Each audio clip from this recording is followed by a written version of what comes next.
Introduction. An unstable world. We live in an unstable world, and the instability is going to increase. It is a world where a billion people feel hungry every day, and the hunger is going to increase. It is a world which is destroying its own environment, and the destruction is going to increase. It is a violent world, and the violence is going to increase.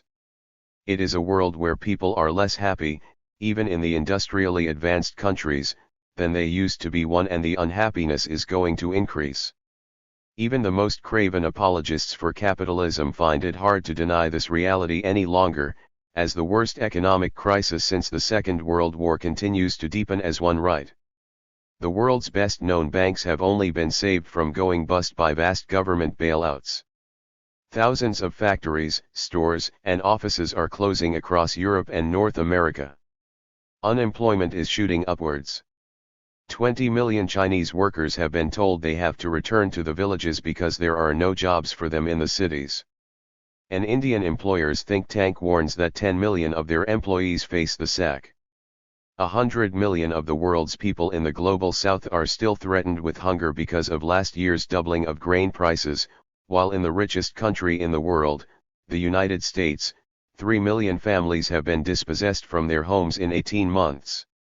Yet just 2 years ago, when I began this book, the message was very different. Recent high levels of growth will continue, global inflation will stay quite subdued, and global current account imbalances will gradually moderate, was the consensus among mainstream economists, reported the Bank of International Settlements. The politicians, industrialists, financiers, and commentators all agreed. They toasted the wonders of free markets and rejoiced that entrepreneurial genius had been liberated from regulation. It was wonderful, they told us, that the rich were getting richer because that provided the incentives which made the system so bountiful. Trade was going to obliterate hunger in Africa. Economic growth was draining the vast pools of poverty in Asia. The crises of the 1970s, 80s, 90s and 2001-2 were memories we could put behind us. There might be horrors in the world, wars in the Middle East, civil wars in Africa, but these were to be blamed on the short-sightedness of essentially honest politicians in Washington and London who may have made mistakes but whose humanitarian intervention was still needed to deal with psychopathic maniacs. The words of those who saw things differently were ignored, as the media poured out candy floss layers of celebrity culture, upper-middle-class self-congratulation and senseless nationalist euphoria over sporting events. Then in mid-August 2007 something happened which began to sweep the candy floss away to provide a glimpse of the underlying reality. A number of banks suddenly discovered they could not balance their books and stopped lending to each other. The world's financial system began grinding to a halt with a credit crunch that turned into a crash of the whole system in October 2008. Capitalist complacency turned to capitalist panic, euphoria to desperation. Yesterday's heroes became today's swindlers. From those who had assured us of the wonders of the system there now came one message: we don't know what has gone wrong and we don't know what to do. The man who not long before had been treated as the supreme genius overseeing the U.S. economic system, Alan Greenspan, of the Federal Reserve, admitted to the U.S. Congress that he still did not fully understand what went wrong in what he thought were self-governing markets. Point 2. Governments have been throwing hundreds of billions to those who run the banks and tens of billions to those who run the multinational car firms in the hope that this will somehow stop the crisis. But they cannot agree among themselves how to do this and even whether it will work or not. Yet one thing is certain. The moment any part of the global economy begins to stabilize, they will forget the hundreds of millions of lives that have been shattered by the crisis. A few months when banks are not collapsing and profits are not falling through the floor, and the apologists will be pumping out candy floss once again. Their futures will seem better and they will generalize this to the world at large with renewed talk about the wonders of capitalism and the impossibility of any alternative until crisis hits again and throws them into another panic. But crises are not some new feature of the system. They have occurred at longer or shorter intervals ever since the Industrial Revolution established the modern form of capitalism in Britain fully at the beginning of the 19th century. The poverty of economics. The mainstream economics that is taught in schools and universities has proved completely unable to come to terms with such things. The Bank of International Settlements recognizes that virtually no one foresaw the Great Depression of the 1930s, or the crises which affected Japan and Southeast Asia in the early and late 1990s, respectively. In fact, each downturn was preceded by a period of non-inflationary growth exuberant enough to lead many commentators to suggest that a new era had arrived. 3. Nothing sums up the incomprehension of those who defend capitalism as much as their inability to explain the most significant economic episode in the 20th century, the slump of the 1930s. Ben Bernanke, the present head of the U.S. Federal Reserve and supposedly one of mainstream economics' most respected experts on economic crises, admits that understanding the Great Depression is the holy grail of macroeconomics, for in other words, he can find no explanation for it. Nobel economic laureate Edward C. Prescott describes it as a pathological episode and it defies explanation by standard economics. 5 For Robert Lucas, another Nobel laureate, it takes a real effort of will to admit you don't know what the hell is going on in some areas. 6. These are not accidental failings. They are built into the very assumptions of the neoclassical or marginalist school that has dominated mainstream economics for a century and a quarter. Its founders set themselves the task of showing how markets clear, that is, how all the goods in them will find buyers. But that assumes in advance that crises are not possible. The implausibility of the neoclassical model in the face of some of the most obvious features of capitalism has led to recurrent attempts within the mainstream to bolt extra elements onto it in an ad hoc way.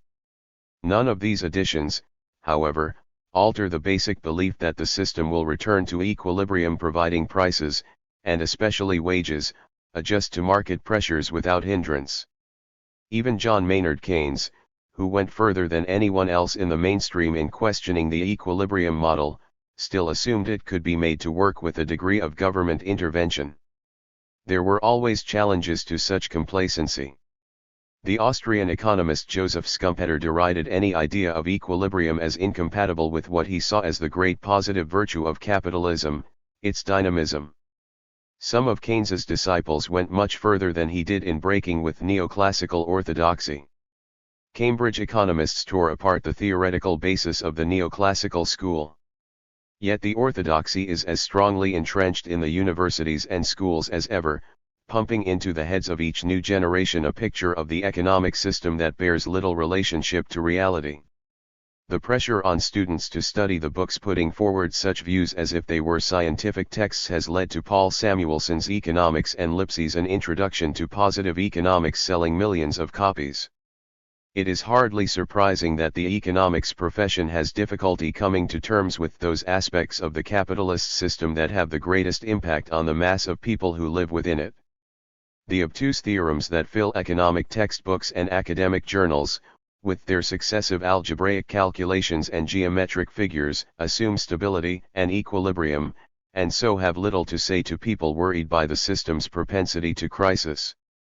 One of the founders of the neoclassical school, Alfred Marshall, observed nearly a century ago that the economic theory he believed in was of little use in practice and that a man is likely to be a better economist if he trusts his common sense and practical instincts. 7.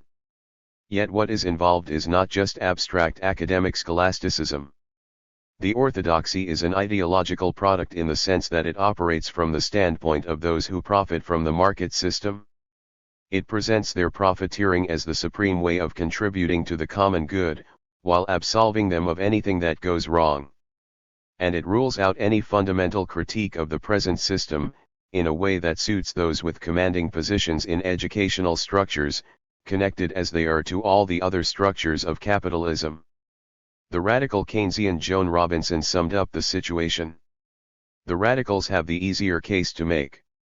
They have only to point to the discrepancies between the operation of the modern economy and the ideas by which it is supposed to be judged, while the conservatives have the well-nigh impossible task of demonstrating that this is the best of all possible worlds. For the same reason, however, the conservatives are compensated by occupying positions of power, which they can use to keep criticism in check. The conservatives do not feel obliged to answer radical criticisms on their merits, and the argument is never fairly joined. Point 8. But even most of the radicals usually start by taking the existing system for granted. The arguments of the radical Keynesians like Joan Robinson have always been in terms of amendments to the system, through greater state intervention than that envisaged by the mainstream.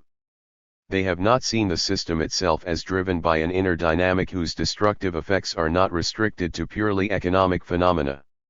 In the 21st century it is producing wars, hunger, and climate change as well as economic crises, and doing so in ways which threatens the very basis of human life.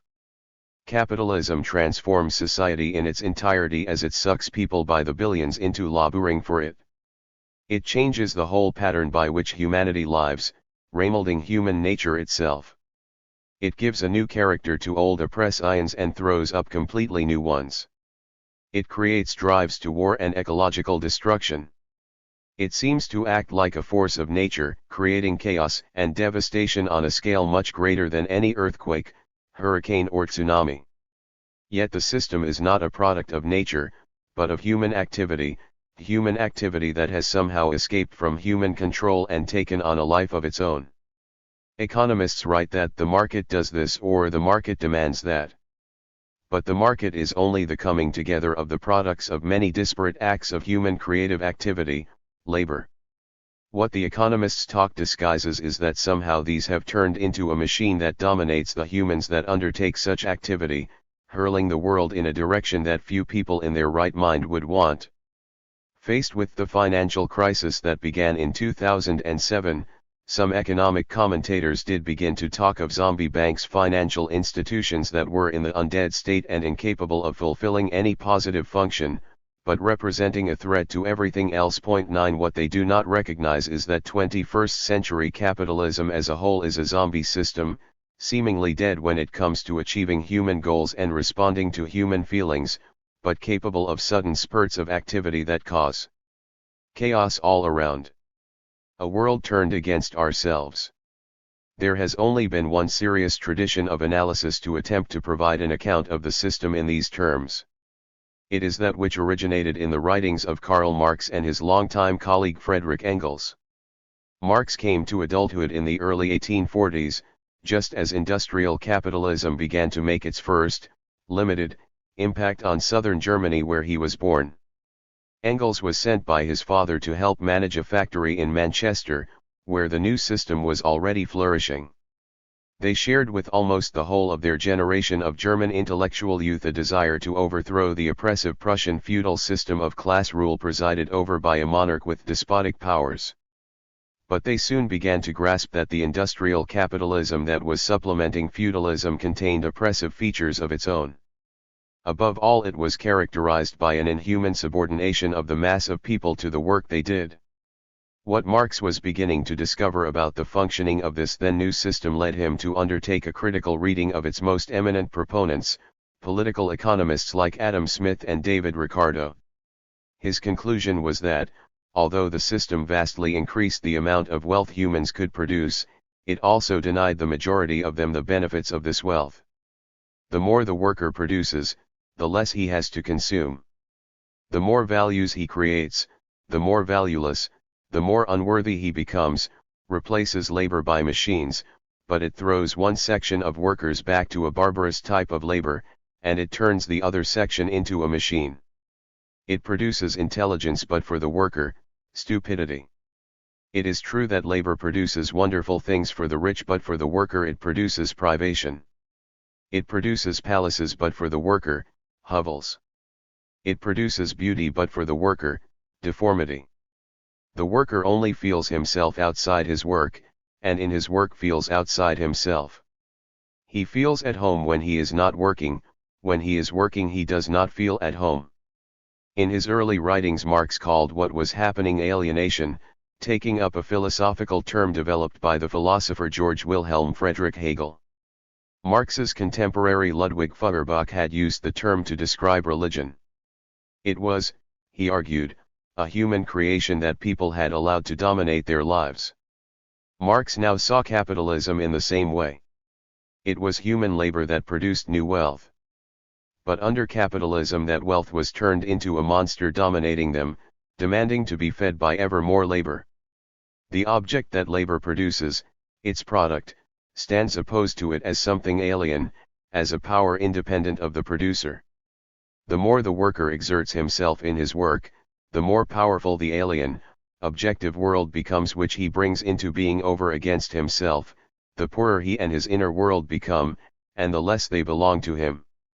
The worker places his life in the object, but now it no longer belongs to him, but to the object. 10.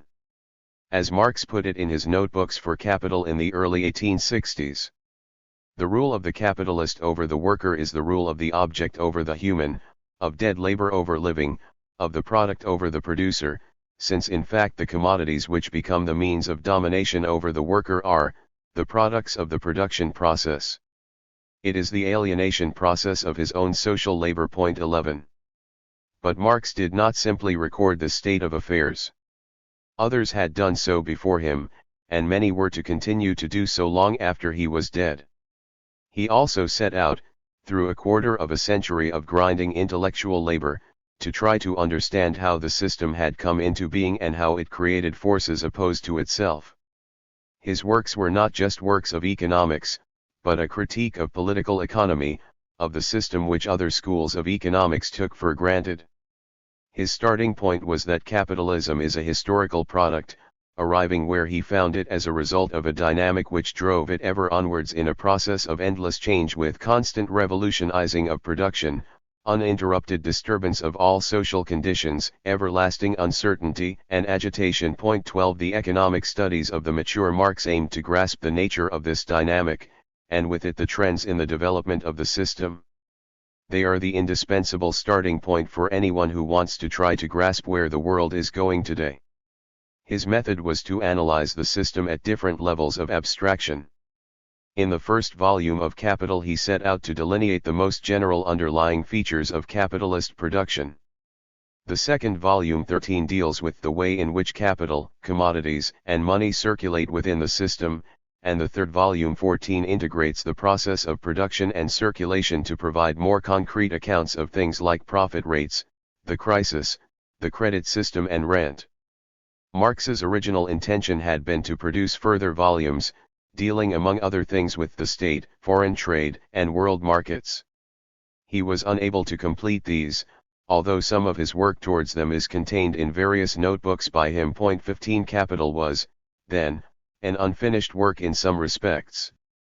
But it was an unfinished work that accomplished the goal of unveiling the basic processes of the system, integrating into its account the very things ignored by the static equilibrium analysis of the neoclassical mainstream, technical advance, accumulation, recurrent crises, and the growth of poverty alongside the growth of wealth.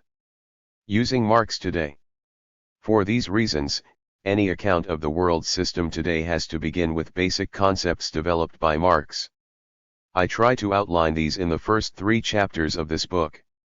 Some readers from a Marxist background might regard the account as redundant. But the concepts have often been misunderstood within the Marxist camp as well as outside it. They have been seen as competing with the neoclassical to provide an equilibrium account of price formation and then faulted for failing to do so. 16. One reaction has been to drop key elements in Marx's own analysis, keeping it only as an account of exploitation and of the anarchy of competition. Another, apparently opposed, reaction has been an almost scholastic approach in which competing interpretations pour over texts by Marx and Hegel. It is often as if Marxist theory had been ambushed by its opponents and retreated into a theoretical bunker of its own, just as detached as they are from the real world. For this reason I have felt it necessary to expound the basic concepts in a way which is easy to follow, showing how they describe the interaction of the underlying forces that determine the direction of capitalist development. I have left detailed discussion of other interpretations to footnotes. I have, however, felt it necessary to deal with the most common objections to Marx's account from mainstream economists in Chapter 2, since anyone who studies economics at school or university will have their views inflicted on them. Readers who have been lucky enough to escape that fate are welcome to skip this chapter. Where the incompleteness of Marx's own account does matter is in coming to terms with changes in capitalism since his death. Things he only refers to in passing in Capital: the growth of monopolies, the intervention by states in capitalist production and markets, the provision of welfare services, war as an economic weapon have become massively important. Marxists in the first decades of the 20th century were forced by circumstances to debate some of these matters, and there was a new burst of creative thinking in the 1960s and early 1970s. I attempt to draw from such discussions the concepts needed to go beyond capital and fill in gaps in Marx's own account of the system. The rest of the book then tries to come to terms with the development of capitalism over the last 80 years, from the great slump of the interwar years to the crisis causing turmoil across the world as I write.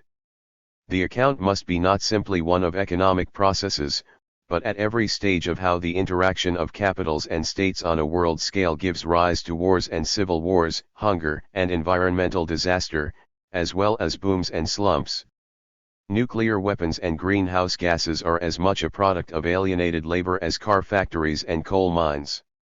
A note on the book. The instability of the capitalist economy has had its impact on the writing of this book. I set about writing the first draft when what I call the Great Delusion, the belief that the capitalism had found a new way of expanding without crises, was at its height in late 2006.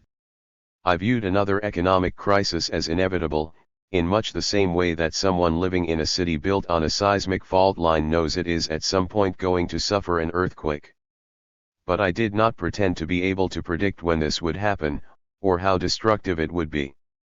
My aim, rather, was to update my explaining the crisis of 25 years ago, taking into account changes in the system since, but repeating the basic conclusion that its blind rush forward would have devastating repercussions for people's lives through the rest of the century, creating immense social and political crises with potentially revolutionary implications.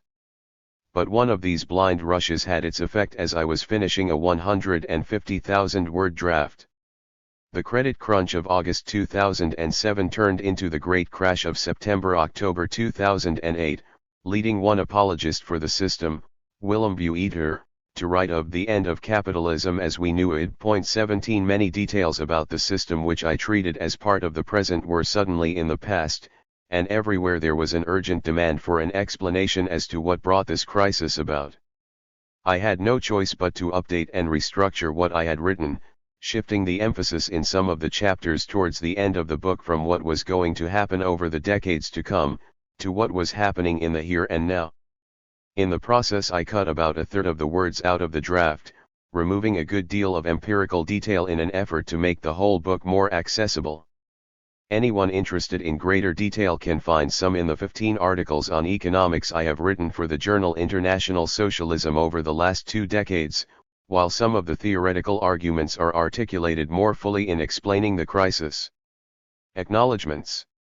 I owe thanks for reading and making comments on my excessively long and disorganous draft to Tobias Brink, Joseph Chunara, Alex Kalinikas, Neil Davidson, Jane Hardy, Mike Haynes, Rick Kuhn, Matt Nichter and Mark Thomas.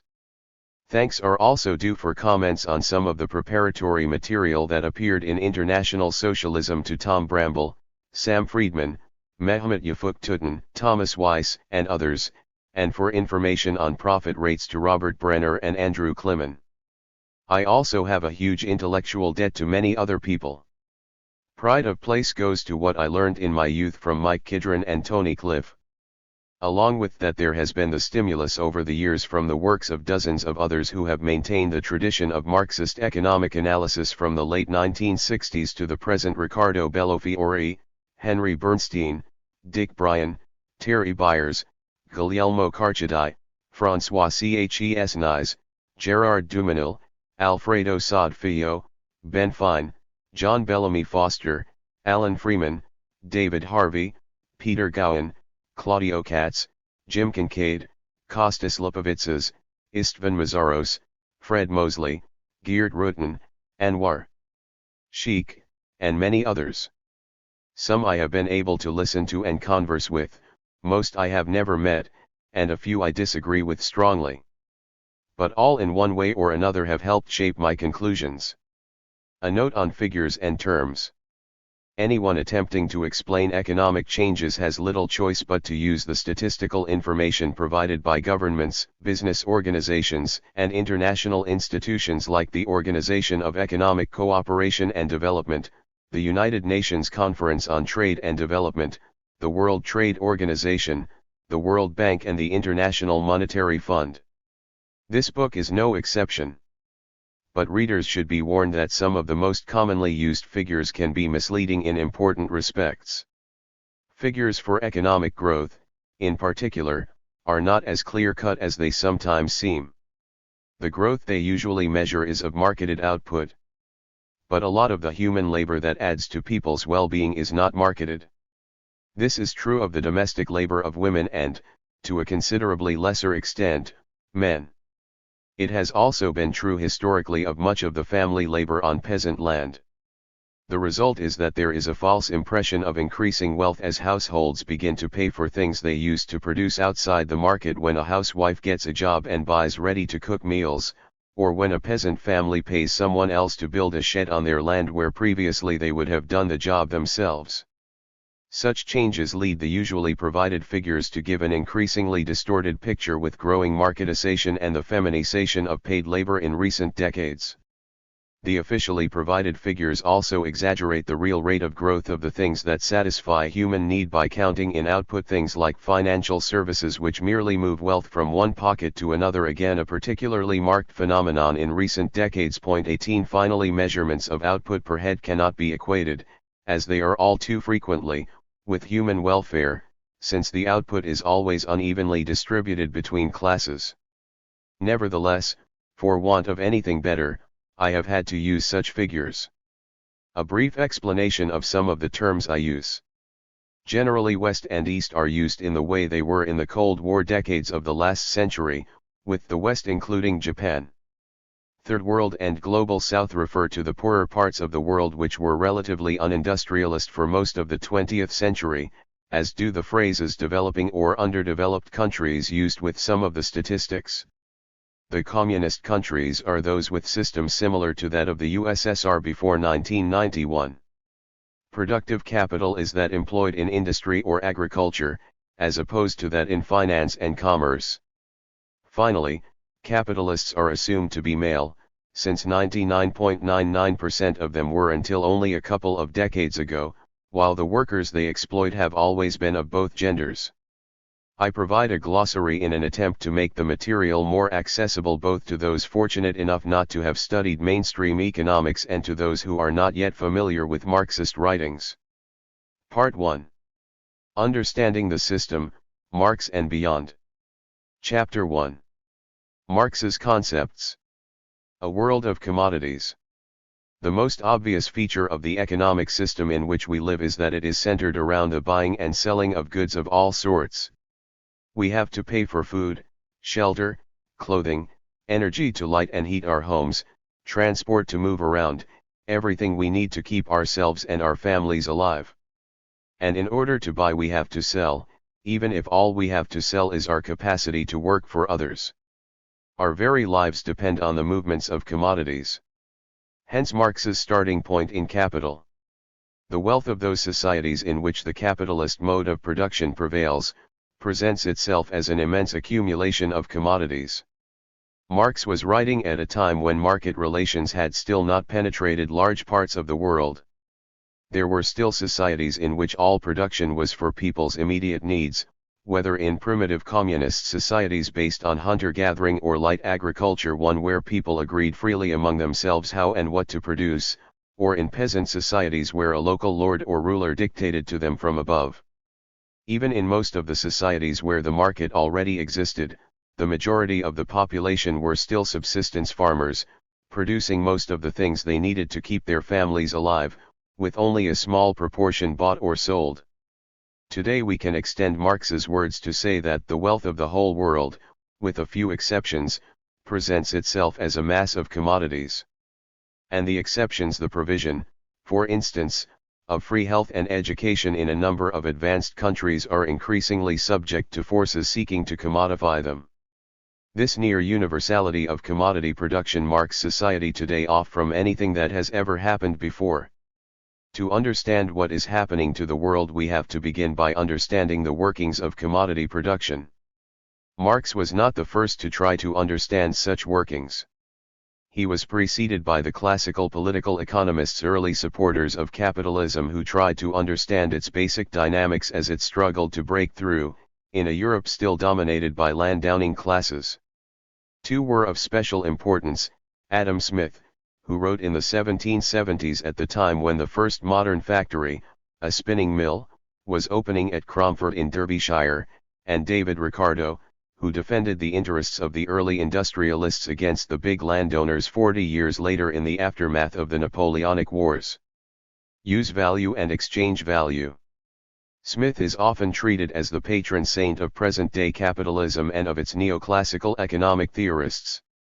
But he made an important point, developed further by Ricardo, which has been completely obliterated by nearly all those mainstream economists who claim to follow in his footsteps. He noted that once society is based on production for the market, every commodity can be seen from two completely different points of view.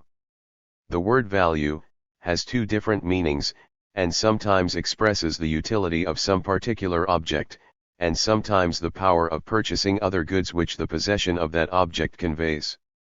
The one may be called value in use, the other, value in exchange. The things which have the greatest value in use have frequently little or no value in exchange, and on the contrary, those which have the greatest value in exchange have frequently little or no value in use. Nothing is more useful than water, but it will purchase scarce anything can be had in exchange for it. A diamond, on the contrary, has scarce any value in use, but a very great quantity of other goods may frequently be had in exchange for it. Point 2. Marx's Capital took up and developed this insight, removing certain ambiguities found in Smith's work. The utility of a thing makes it a use value. Being limited by the physical properties of the commodity, it has no existence apart from that commodity.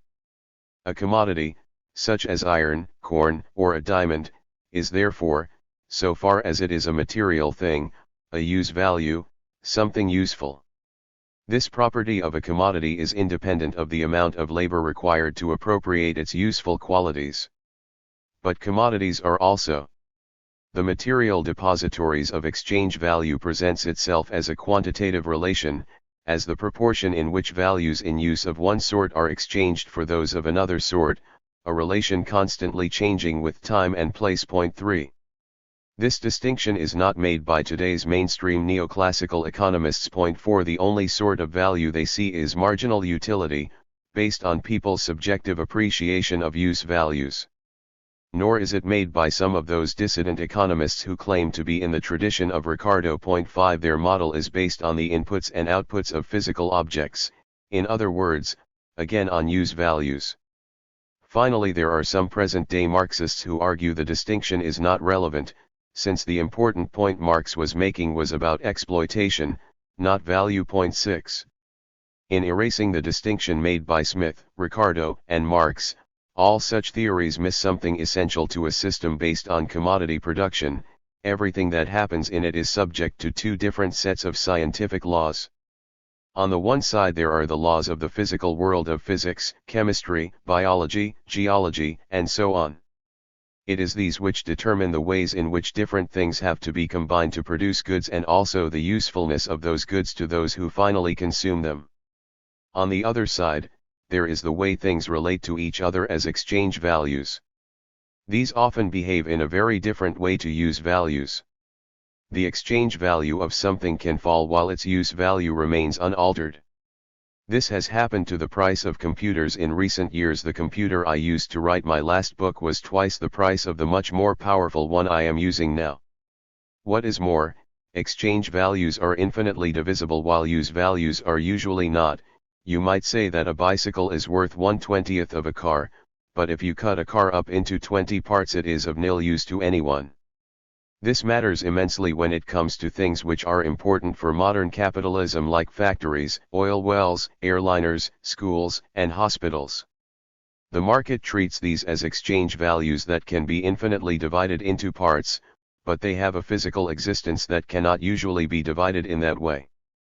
The exchange values of commodities are also infinitely fluid. In the form of money they can move from one part of the economy to another, from one part of the world to another, be spent on one item or any other of the same price. But the fluidity of use values, like their divisibility, is restricted by their physical makeup. You can move £100 million in cash from Britain to India overnight, but you cannot move a factory worth £100 million at anything like the same speed. Use values and exchange values operate according to different, often contradictory, logics, and a failure to see this leads to a failure to understand the most basic thing about a commodity-producing economy. It does not operate smoothly, just through the flow of exchange values, but is always subject to bumps, to stopping and starting, due to the embodiment of exchange values in use values with physical properties that limit their fluidity. Labor and money. Smith and Ricardo were not content just with seeing the double nature of commodities. They went on to argue that it was only possible to ascribe exchange values to objects with very different physical properties because they have one thing in common: they are all products of human labor. As Smith wrote, "The real price of everything, what everything really costs to the man who wants to acquire it, is the toil and trouble of acquiring it. What everything is really worth to the man who has acquired it, and who wants to dispose of it or exchange it for something else, is the toil and trouble which it can save to himself, and which it can impose upon other people. What is bought with money or with goods is purchased by labor, as much as what we acquire by the toil of our own body. They contain the value of a certain quantity of labor which we exchange for what is supposed at the time to contain the value of an equal quantity. Labor was the first price, the original purchase money that was paid for all things. It was not by gold or by silver, but by labor, that all the wealth of the world was originally purchased, and its value, to those who possess it, and who want to exchange it for some new productions, is precisely equal to the quantity of labor which it can enable them to purchase or command. 7. This understanding Marx also incorporated into his own analysis. The exchange values of commodities must be capable of being expressed in terms of something common to them all, of which thing they represent a greater or less quantity. This common something cannot be a geometrical, a chemical, or any other natural property of commodities. If then we leave out of consideration the use value of commodities, they have only one common property left, that of being products of labor. But Marx refined the analysis of Smith and Ricardo in a very important way. It was not the particular concrete exertions of labor as such that determined exchange value. For different people with different skills take different amounts of time and use different amounts of effort to produce particular commodities. Some people might think that if the value of a commodity is determined by the quantity of labor spent on it, the more idle and unskillful the laborer, the more valuable would his commodity be, because more time would be required in its production. 8. Rather, the exchange value of a commodity depends on the socially necessary labor time that is required to produce an article under the normal conditions of production, and with the average degree of skill and intensity prevalent at the time. 9. It is social labor that has transformed nature to create the means that humans depend on for a livelihood. So it is the amount of social labor incorporated in it that constitutes the underlying value of a commodity. The concrete labor of individuals is transformed through exchange in a commodity-producing society into a proportionate 10-part of homogeneous, social labor or abstract labor. Marx calls this abstract labor the substance of value. It finds expression in exchange value and determines the level around which the commodity's price will fluctuate on the market. Every child knows that any nation that stopped working, not for a year, but let us say, just for a few weeks, would perish. And every child knows, too, that the amounts of products corresponding to the differing amounts of needs demand differing and quantitatively determined amounts of society's aggregate labor. And the form in which this proportional distribution of labor asserts itself in a state of society in which the interconnection of social labor expresses itself as the private exchange of the individual products of labor, is precisely the exchange value of these products. Point 11. All the different kinds of private labor, which are carried on independently of each other, are continually being reduced to the quantitative proportions in which society requires them. Point 12. Neoclassical economists tried to develop a notion of value out of people's subjective judgments, with some even trying to incorporate labor as disutility. Marx, by contrast, saw value as something objective, as indicating the proportion of total social labor embodied 13 in it. But what that value is only comes to light as a result of the continual, blind, interaction of commodities on the market. Point 14. The system as a whole forces its individual components to worry about how the individual labor they employ relates to labor elsewhere. Point 15. He calls this process the operation of the law of value. Values, however, are not unchanging.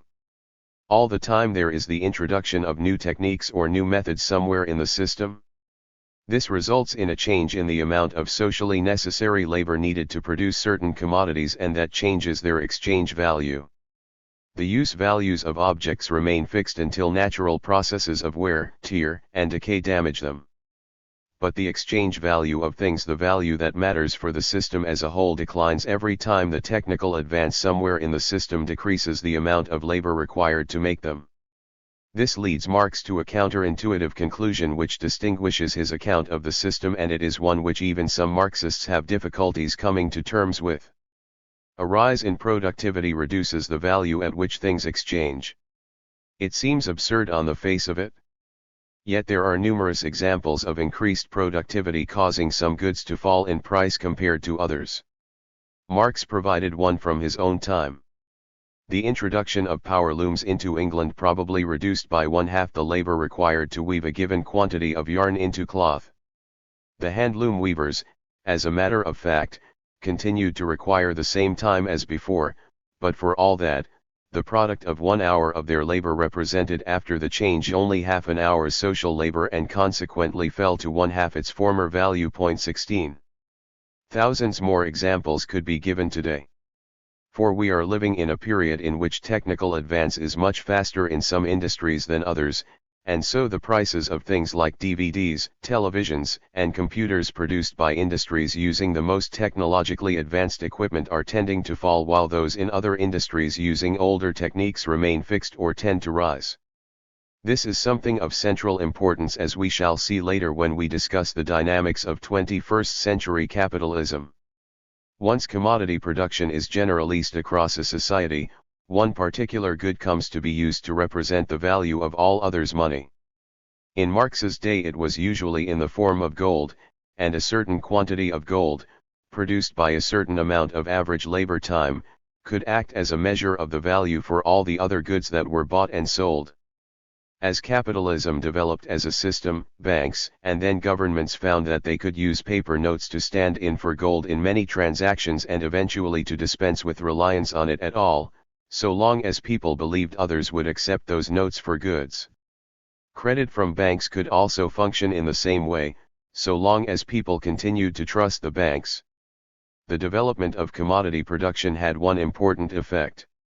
It systematically distorted people's understanding of reality through what Marx called the fetishism of commodities.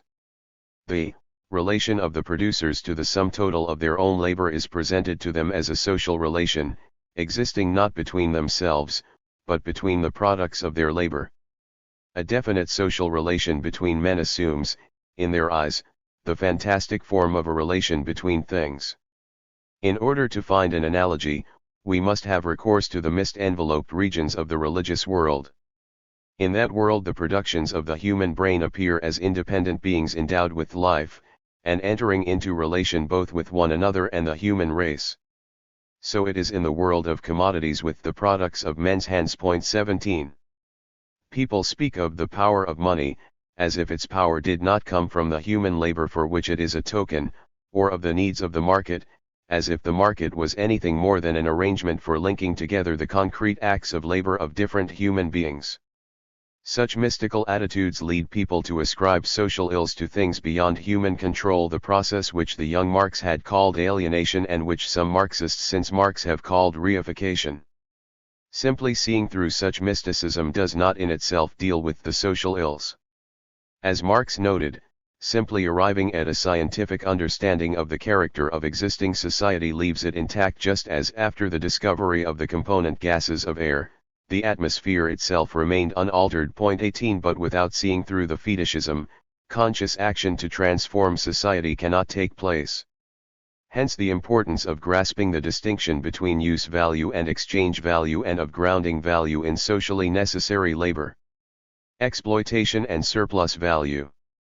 We do not only live in a world of commodity production. We live in a world where control of most of that production is concentrated in relatively few hands.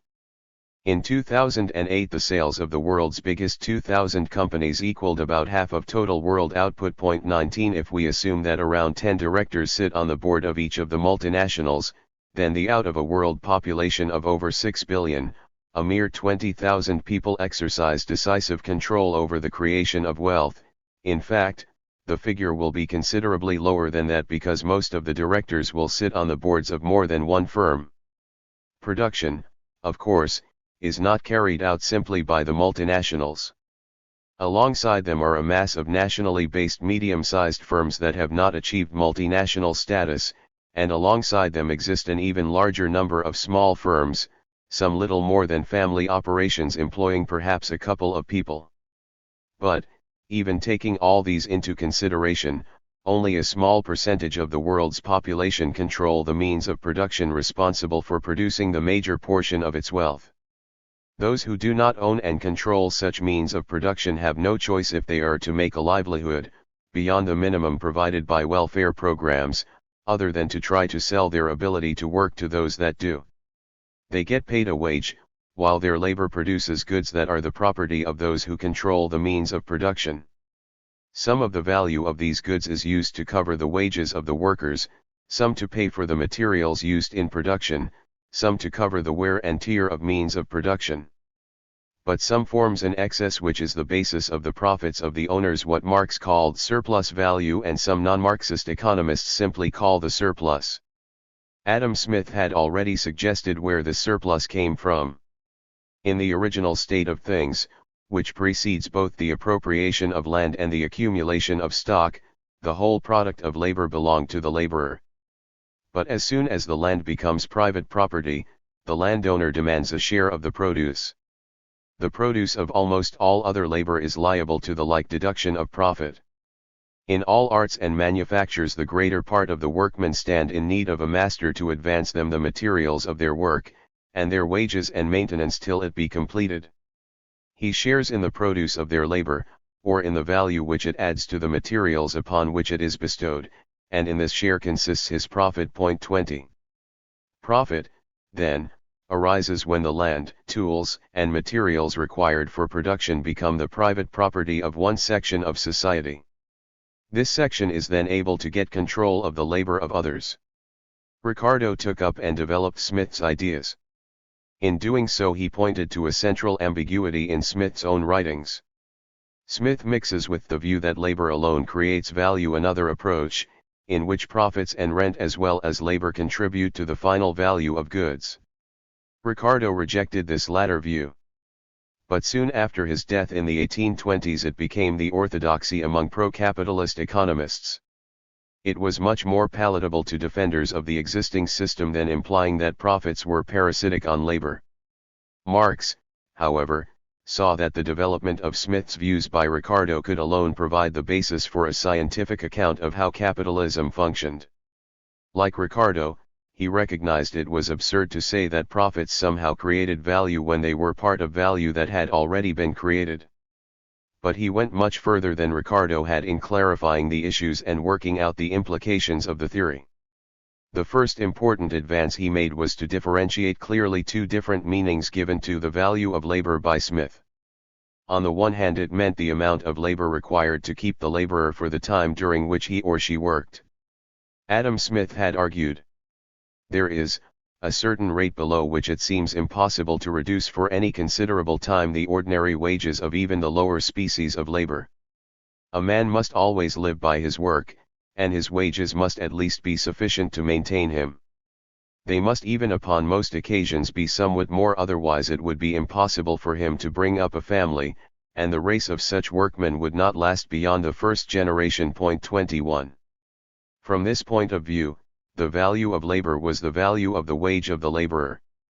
But Smith also used the term labor to refer to the amount of labor actually performed by the worker. And, Marx stressed, the two amounts were by no means the same. Labor, he pointed out, was like all other commodities in that it was bought and sold. But it differed from them because it had the peculiar property that when put to use it performed more labor than required to produce it. In the 1850s he introduced a new term designed to make the distinction between the two uses of the concept of labor in Smith and Ricardo absolutely clear. He said that what the capitalist paid for when he employed someone was not labor as such but labor power, the ability of someone to work for a certain period of time. The value of labor power depended, like that of any other commodity, on the amount of labor needed to produce it.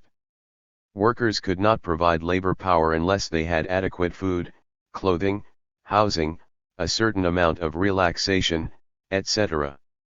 These were their requirements if they were to be fit and capable of working. Their wage had to cover the cost of these things, that is, to correspond to the amount of social labor needed to produce them. This determined the value of labor power. It should be noted that Marx did not see the minimal level of subsistence alone as determining the value of labor power.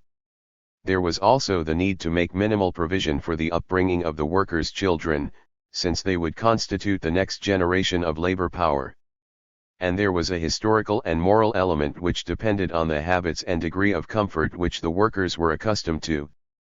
Without it they would not apply their full faculties to their labor and might even rebel against it. In this way the cumulative effect of workers' struggles could influence the value of labor power. Marx was not, as he is sometimes presented, a believer in an iron law of wages whereby only a fixed portion of national output could go to the workers. 22. Be that as it may, the labor people could perform was greater than the amount of labor needed to provide them with at least a minimal livelihood to replenish their labor power. It might, for instance, take an average of only 4 hours work a day to provide the level of consumption necessary for someone to be able to perform a day's work. But they could then perform 8, 9, or even 10 hours work a day. The extra labor went to the employer, so that the value of the goods turned out by his factory was always greater than his investment. It was this which enabled him continually to get surplus value, which he could keep for himself or pass on to other members of the capitalist class in the form of interest and rent. The relation between the employer and the worker had the appearance of being between equals. The employer agreed to give the wage and the worker his or her labor. No coercion was involved. On the face of it the situation was very different to that between the slave owner and the slave, or between the feudal lord and the serf. It was compatible with a juridical system based on the rights of man, of equality before the law of all citizens. Even if actually existing bourgeois societies were tardy in granting this, it seemed engraved on their structure. Yet the surface appearance of equality hid a deeper inequality. The employer possessed the prerequisites for the workers engaging in social production and getting a livelihood. The workers were free in the sense that they do not have to work for any individual firm or capitalist. But they could not escape having to try to work for someone. As Marx put it, the worker can leave the individual capitalist to whom he hires himself whenever he likes. But the worker, whose sole source of livelihood is the sale of his labor, cannot leave the whole class of purchasers, that is the capitalist class, without renouncing his existence. He belongs not to this or that bourgeois, but to the bourgeois class. 23. The difference between the value of the worker's labor power and the value created by the labor done was the source of the surplus value. Once the employer had got the surplus value, it could be kept directly as profit, it could be used to pay off interest on any money borrowed to build the factory, or as rent to the owner of the land on which the factory stood. But however surplus value was divided up into profits, interest, and rent, its source remained the excess work done by the workers, the exploitation by those who owned the means of production of those who did not. Once the owner had got the profit, he could use it to build new means of production, increasing still further his capacity to blackmail workers into laboring for him on his terms if they were to get a livelihood. It was this process which made the employer a capitalist. It also gave a special meaning to the word capital. The word is used by mainstream economists and in everyday life simply to mean long-term investment as opposed to immediate consumption. But it has a deeper significance once the means of production are in the control of one group of society, compelling others who want a livelihood to work for them. It is now a product of past labor which is able to expand through the exploitation of current labor. It is, as Marx put it, not a thing, but a relation. Value-creating and value-enhancing power belongs not to the worker but to the capitalist. All the development of the productive forces of labor is development of the productive forces of capital. By incorporating into itself this power, capital comes alive and begins to work as if its body were by love possessed. Living labor thus becomes a means whereby objectified labor is preserved and increased. 24. The fetishism of commodities now takes the form of making it seem that creativity does not lie with living human beings but with the products of their labor, so that people talk of capital creating wealth and employers providing people with work, whereas in reality it is labor that adds to the value of capital and the worker who provides labor to the employer. Absolute and relative surplus value. Marx distinguished between two ways in which firms could raise the ratio of surplus value to wages. One was by the crude method of lengthening the working day. He called this absolute surplus value. This method of forcing up profits was very widespread in the early days of industrial capitalism, and Marx in Capital provides many examples of it. But Marx also noted in Capital that prolonging the working day over much could be counterproductive for the capitalist. A point must inevitably be reached, where extension of the working day and intensity of the labor mutually exclude one another, in such a way that lengthening of the working day becomes compatible only with a lower degree of intensity. 25. So it was that, after putting up massive opposition to successive attempts to provide a legal limit to the working day for children, major capitalist interests gave way to working class pressure and sometimes found that production actually increased once hours were shorter. For much of the 20th century the method of prolonging the working day seemed to belong to the past. In the advanced industrial countries, at least, workers' resistance had forced capitalists to concede a shorter working week and holidays with pay. The 72-hour week of Victorian times had become the 48-hour week and then the 44-hour week. But there was another range of methods for increasing the amount of surplus value to be obtained from each worker, which Marx called relative surplus value. It relied on reducing the proportion of the work time that went into covering the cost of replenishing workers' capacity to work, that is, their labor power. This took three forms. The first was to introduce new machinery into the workplace, so as to increase productivity and reduce the amount of time it took for the workers to produce goods whose sale would cover their wages. In effect, instead of, say, 4 hours work covering the cost of their labor power, 2 hours would do so with 2 hours extra going to produce surplus value. Marx saw this as the method of increasing exploitation capitalists turned to as they faced difficulties in extending the working week any further in the mid-19th century. The productivity of the workforce per hour became central, rather than extending the number of hours worked. 26 But it was in itself only a short-term expedient for the capitalist. The first capitalist to introduce new machinery would be able to produce the same amount of value with less hours of labor. Once other capitalists also introduced new machinery, the socially necessary time needed for production fell and with it the value of the goods he sold and the excess surplus value he obtained. The second form it took was increased productivity in the consumer goods industries and agriculture. This would reduce the amount of labor time needed to produce their output and the prices workers had to pay for their means of livelihood. This meant that the cost to the capitalists everywhere of providing workers with their accustomed living standard fell, and the amount of surplus value extracted could be increased without cutting real wages or extending the working day. The third method was to intensify the pressure on workers to work harder. As Marx puts it, The only way to change the relative magnitudes of the working day going to the capitalist rather than the worker without cutting real wages was to change either the productivity of labor or its intensity. Point 27 There was a drive to impose on the workman increased expenditure of labor in a given time, heightened tension of labor power, and closer filling up of the pores of the working day. 28 Or again, what is lost by shortening the duration is gained by the increasing tension of labor power. Point 29 The drive for increased productivity became an obsession for big business, as was shown by the movement for scientific management founded by the American F.W. Taylor in the 1890s. Taylor believed that every task done in industry could be broken down into individual components and timed, so as to determine the maximum which workers could accomplish. In this way, any breaks in the tempo of work could be eliminated, with Taylor claiming he could increase the amount of work done in a day by as much as 200%. Taylorism found its fullest expression with the introduction of the assembly line in Henry Ford's car plants.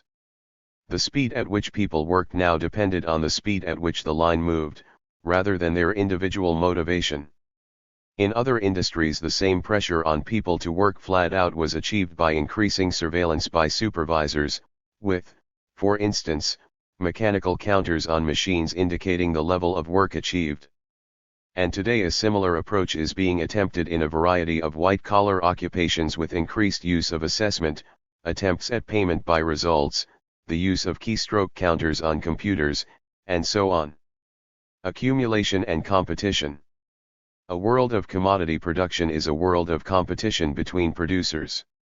It is this element of competition which distinguishes a society based on commodity production and exchange value from one where individuals or groups decide on what use values to produce for their own consumption.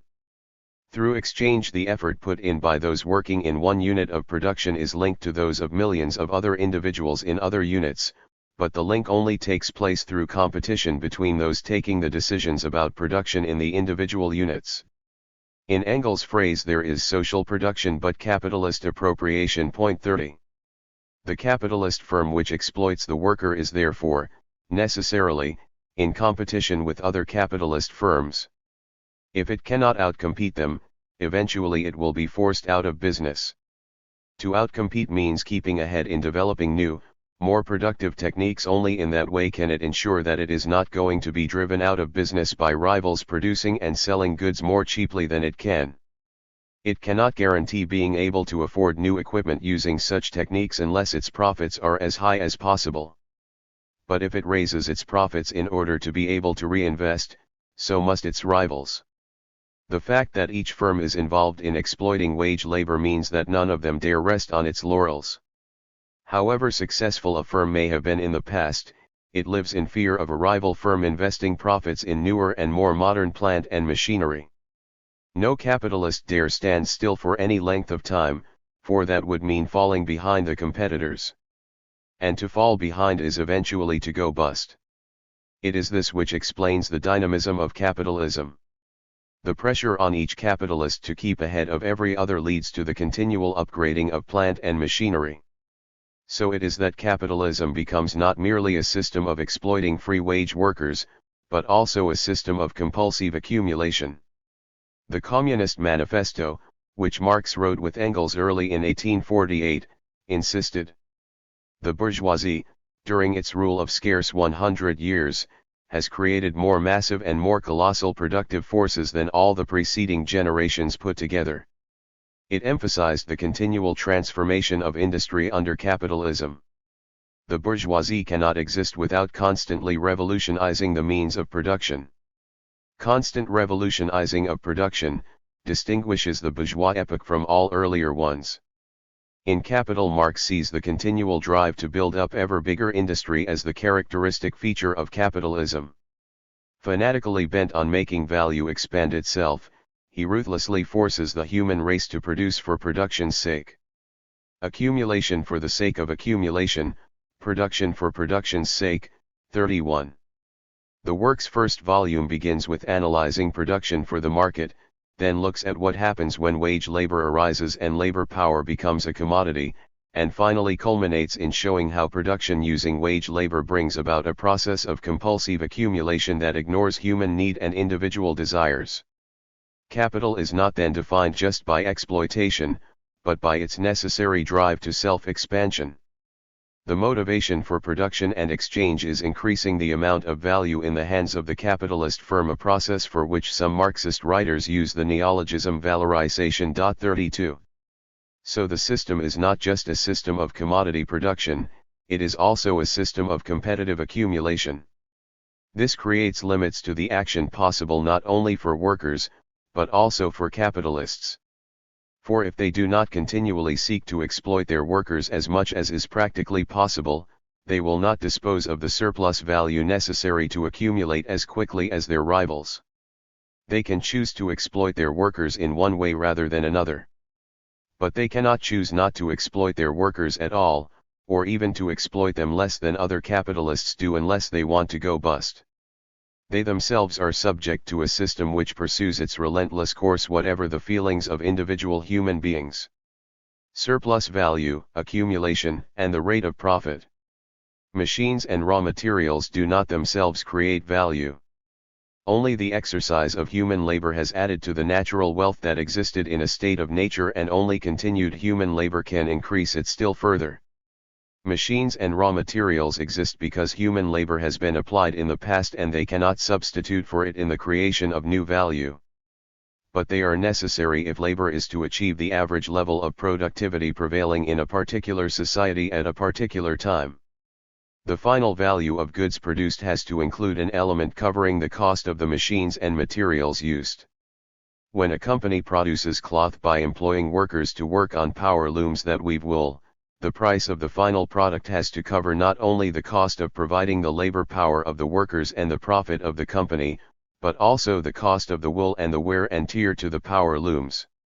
If the power loom can keep going for 10 years, then in each year 1/10 of its cost has to be covered by the annual sales of the cloth. This is what accountants refer to the depreciation costs of capital.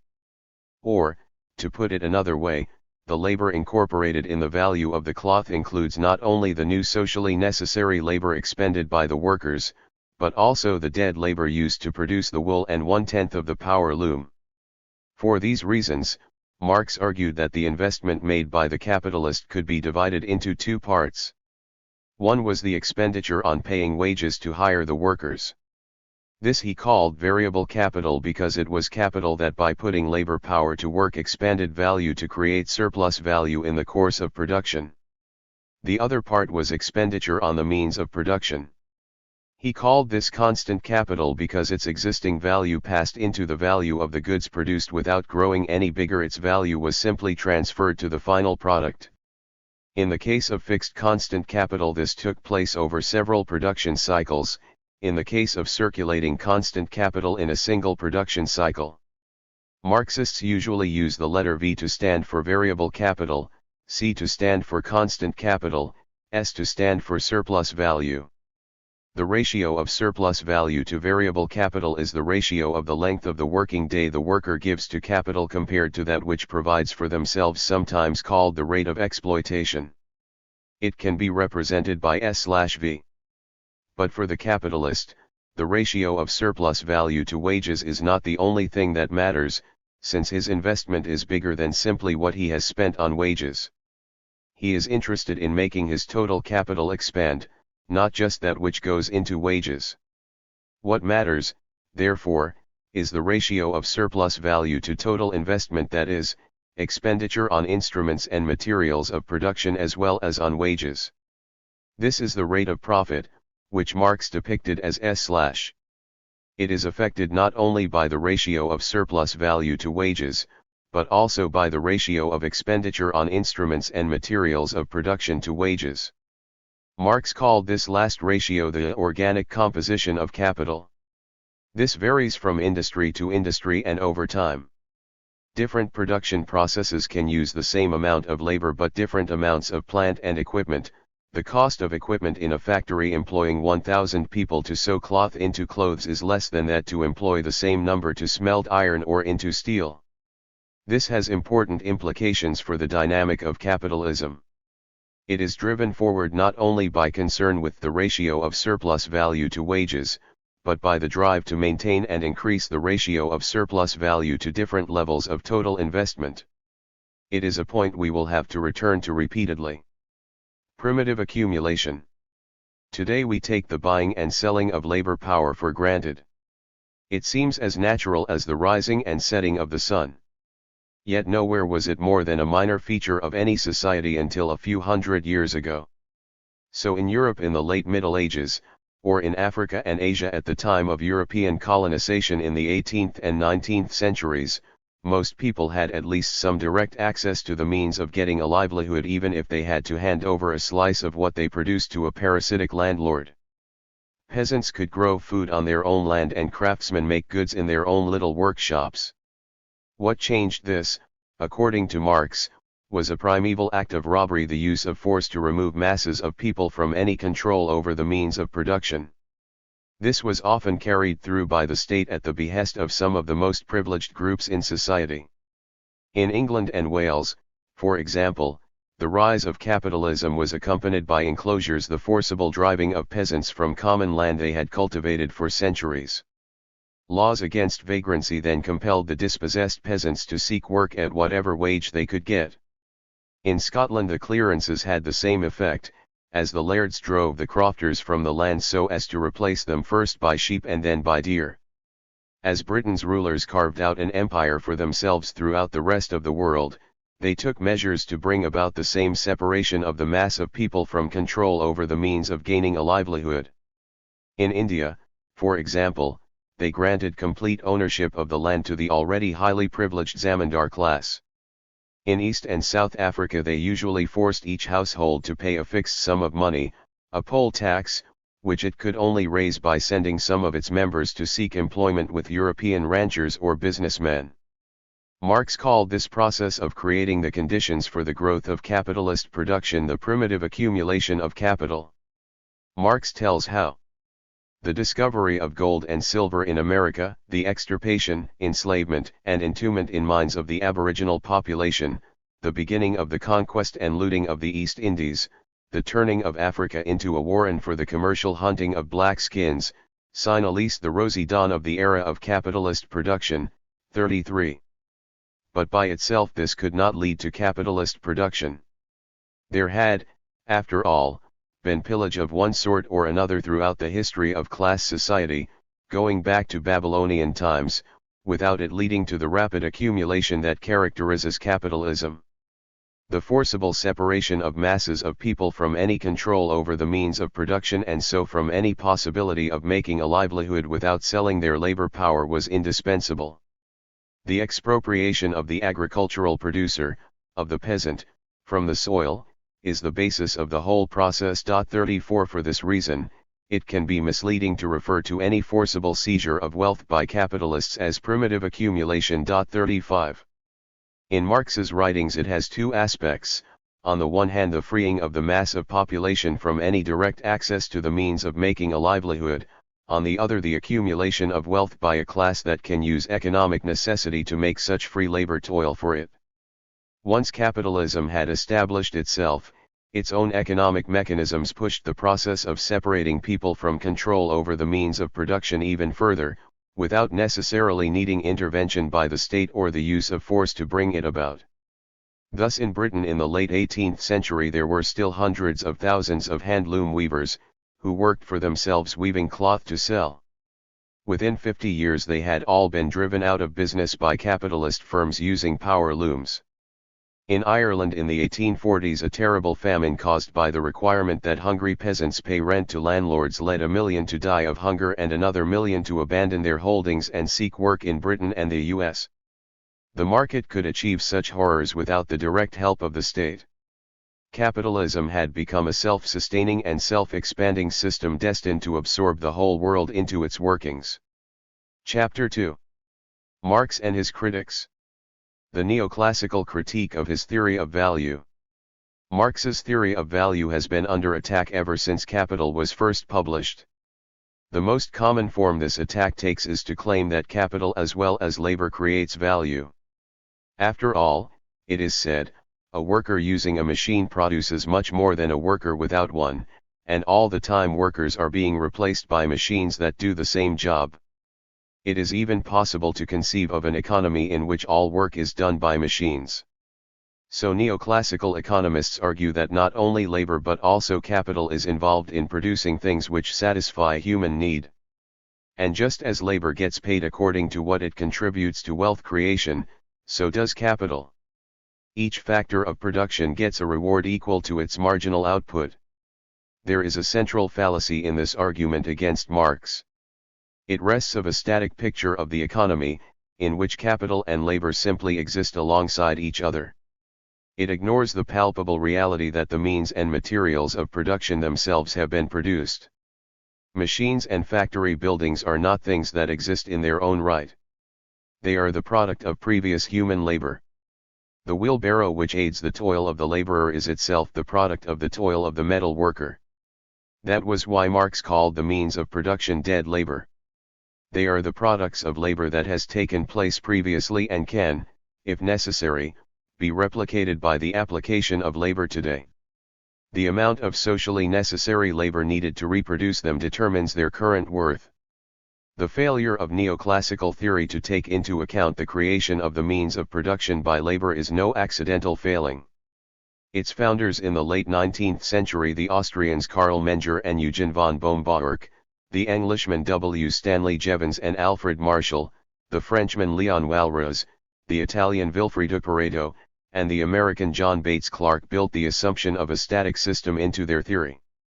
They viewed the whole economy as like a street market where the buyers calculate what combination of goods gives them the best value for the money they have got in their pockets, while the stall holders calculate the best price they can get for each of their goods.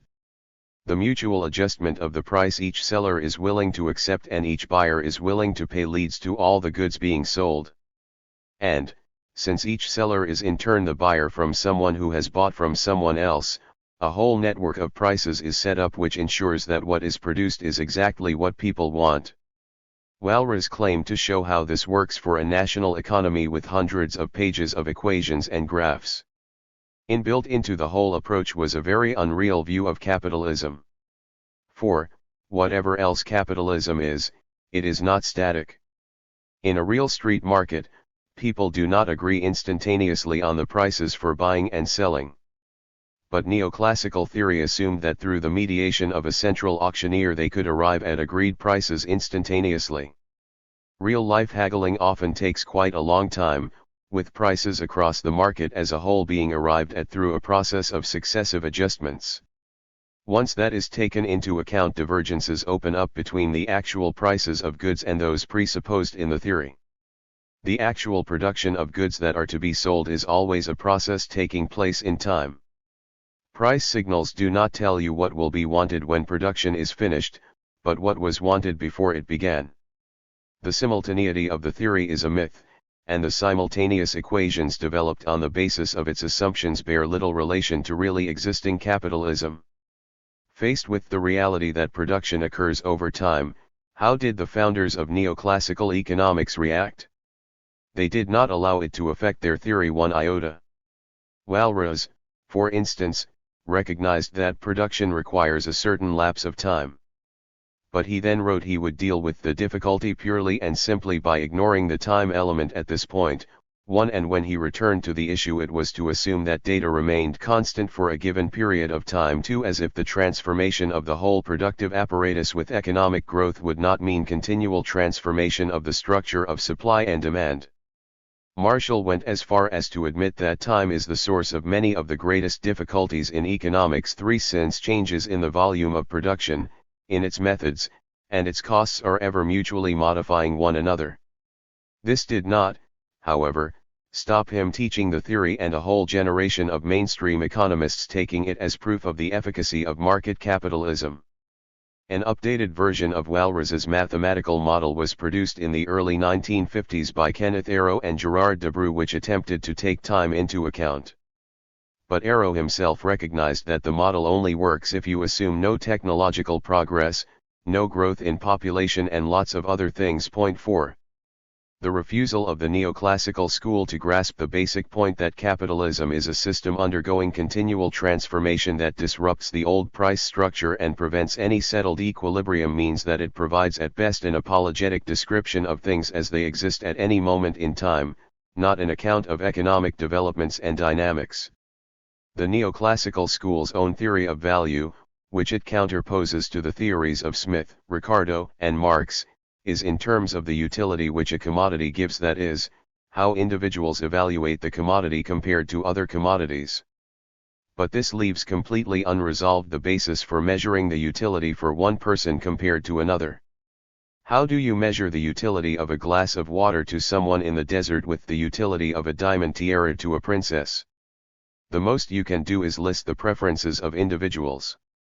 But to explain why the preferences of some individuals matter more than the preferences of others, you have to explain why some are wealthier than others, and that depends on factors to do with the structure and dynamic of capitalist society which utility theory ignores. Pareto replaced the term utility by off-limity 5 because, as his American contemporary Irving Fisher put it, the great untutored and naive public find it hard to call an overcoat no more truly useful than a necklace, or a grindstone than a roulette wheel. 6 Some later neoclassical theorists dropped any notion of value altogether, although marginal utility continues to be taught in school and college textbooks to this day as the modern answer to the labor theory of value. Neoclassical economists have not succeeded in giving an objective basis to their theory of value, despite more than a century of effort. Of course, ultimately, someone must want to use something if they are going to pay for it. But it is not use that determines price. Nor can marginal output as defined by the neoclassical school provide an answer. This is measured, they argue, by the value of the capital used up in producing it, but when they define the value of that capital they do so in terms of the marginal output.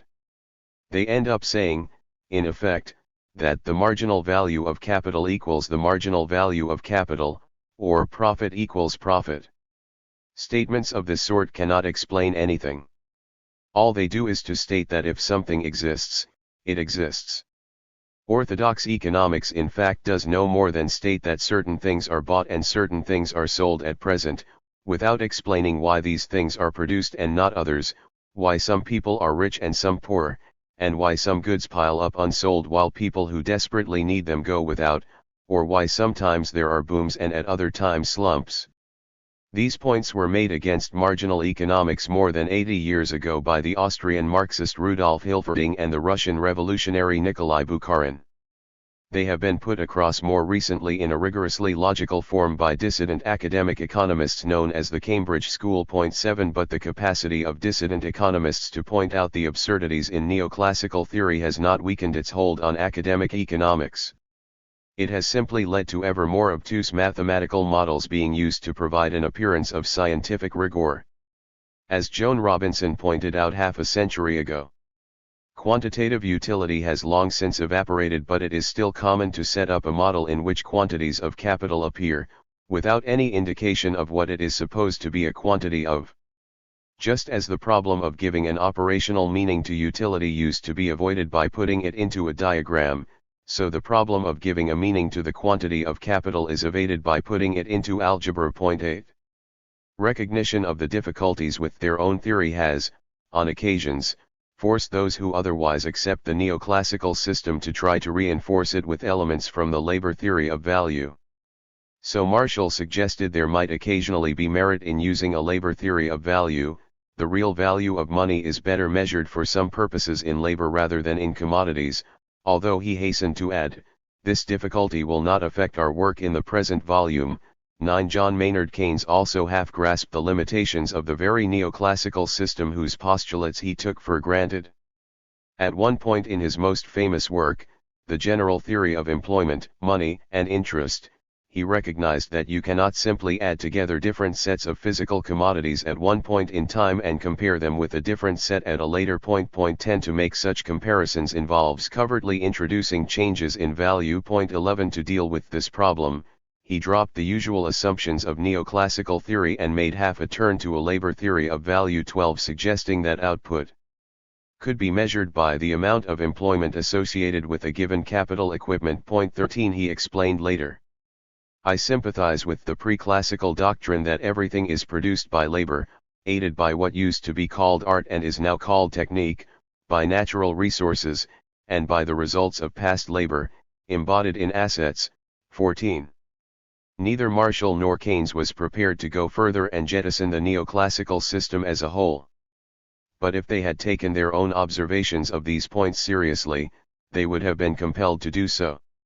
The failings of the neoclassical system provide at least a partial, negative, proof of Marx's approach. For his theory of value avoids such a subjective and static approach. Marx's theory is objective because it is not based on individual evaluations of a commodity, but on the necessary amount of labor needed to produce it given the level of technology existing in the system as a whole at a particular point in time. Both the direct living labor of the worker and dead labor embodied in the equipment and materials of production used up in the production process. For Marx, it is the pressure different capitals exert on each other, not the evaluations of individuals, that matters, since any capitalist who prices a commodity at a level higher than the amount of socially necessary labor needed to produce it will soon be driven out of business. The law of value is therefore an external force operating on every capitalist through the interaction of all capitalists once there is the general production of commodities for exchange mediated by money. Since the individual capitalists, writes Marx, confront one another only as commodity owners, the inner law enforces itself only through their competition, their mutual pressure upon each other, whereby the deviations are mutually cancelled. Point 15. The relation between capitals cannot be understood as something fixed and unchanging. It is a dynamic process, based on the interaction through time of different capitals, so that the average socially necessary labor at any point is the result of individual processes of production organized independently of each other with different, often changing, amounts of concrete labor. The first capitalist to introduce a new technique in any section of industry will be able to produce goods with less than the amounts of labor prevailing in the system as a whole, and will be able to capture markets from others. But once other capitalists adopt the technique, this advantage is lost. Only a capitalist who controls a very large part of the market for particular commodities, or who can exert political pressure to impede others accessing his markets, will be able to get away for longer or shorter periods of time with charging prices which reflect amounts of labor higher than those that are socially necessary. The law of value only operates as the result of the pressures these different capitals exert on each other through time. Any still photograph from the moving film of capitalist development will always show discrepancies and sometimes large ones from the law of value. But the film itself will show the discrepancies eventually disappearing under the pressure of intercapitalist competition even as other discrepancies arise. Value and prices. It is this dynamic aspect to Marx's theory that enables it to deal with a problem that beset the attempts by Smith and Ricardo to base value on labor. This is that the ratio of labor to investment varies from industry to industry. Yet in practice the rate of profit does not vary in the same way, even when wages are more or less the same level and the rate of exploitation must be about the same. The prices of goods seem to depend not on the amount of socially necessary labor needed to produce them, but on a markup on the cost of capital investment. The bigger the capital investment, the bigger, it seems, is the markup. A capitalist selling something produced by one person working on an expensive machine will expect a bigger markup than for something produced by one person working on a cheap machine. The fact that some industries are more capital intensive than others implies that prices have to diverge from values in terms of labor if profitability is not to be much lower in some cases than others. This is what led Adam Smith to dilute his labor theory of value with another, contradictory approach. The sale of goods produces a payment that is divided up into different revenues: wages for the workers, profit for the industrialist, interest for the banker who lent the industrialist money, and rent for the landlord. Smith contradicts his own initial labor-based theory of value by arguing that each of these revenues adds to value. David Ricardo was more consistent than Smith and tried to stick to the pure labor theory. But this left a gap in his theory that economists who came after him could not solve, one which eventually opened the way to the neoclassical abandonment of the labor theory of value. Marx could, however, deal with the problem usually called the transformation problem precisely because his model is a dynamic one that operates through time. His solution depends on looking at how firms will react to the emergence of different profit rates. Those with lower profit rates will begin to move their capital elsewhere. This will cause a potential shortage in what they have been producing, leading to a rise in prices above their value in labor terms. Other firms who use those products as inputs to their own production 16 are forced to pay the higher prices, in the process effectively handing over some of the surplus value in their own hands. The equalization of the rate of profit takes place through the redistribution of surplus value within the capitalist class. This does not in any degree alter the fact that the surplus value came from the exploitation of workers in the first place, and that every change in the socially necessary labor time needed to produce a commodity has an effect on its price. It is the flow of already produced surplus value from one capitalist to another through time that equalizes the rate of profit 17, which is also why there can be big differences between the rates of profit in different parts of the system when there are impediments to the flow of value through the system. Marx's solution to the problem posed in Smith and Ricardo was attacked within 2 years of it appearing in Volume 3 of Capital by the marginalist Baumgartner. The same arguments he used have been employed repeatedly ever since. They have often thrown Marxists onto the defensive, with many accepting the core of the criticism and retreating from the attempt to understand the dynamics of capitalism using Marx's concepts. This happened, for instance, soon after the revival of interest in Marxism after the events of 1968.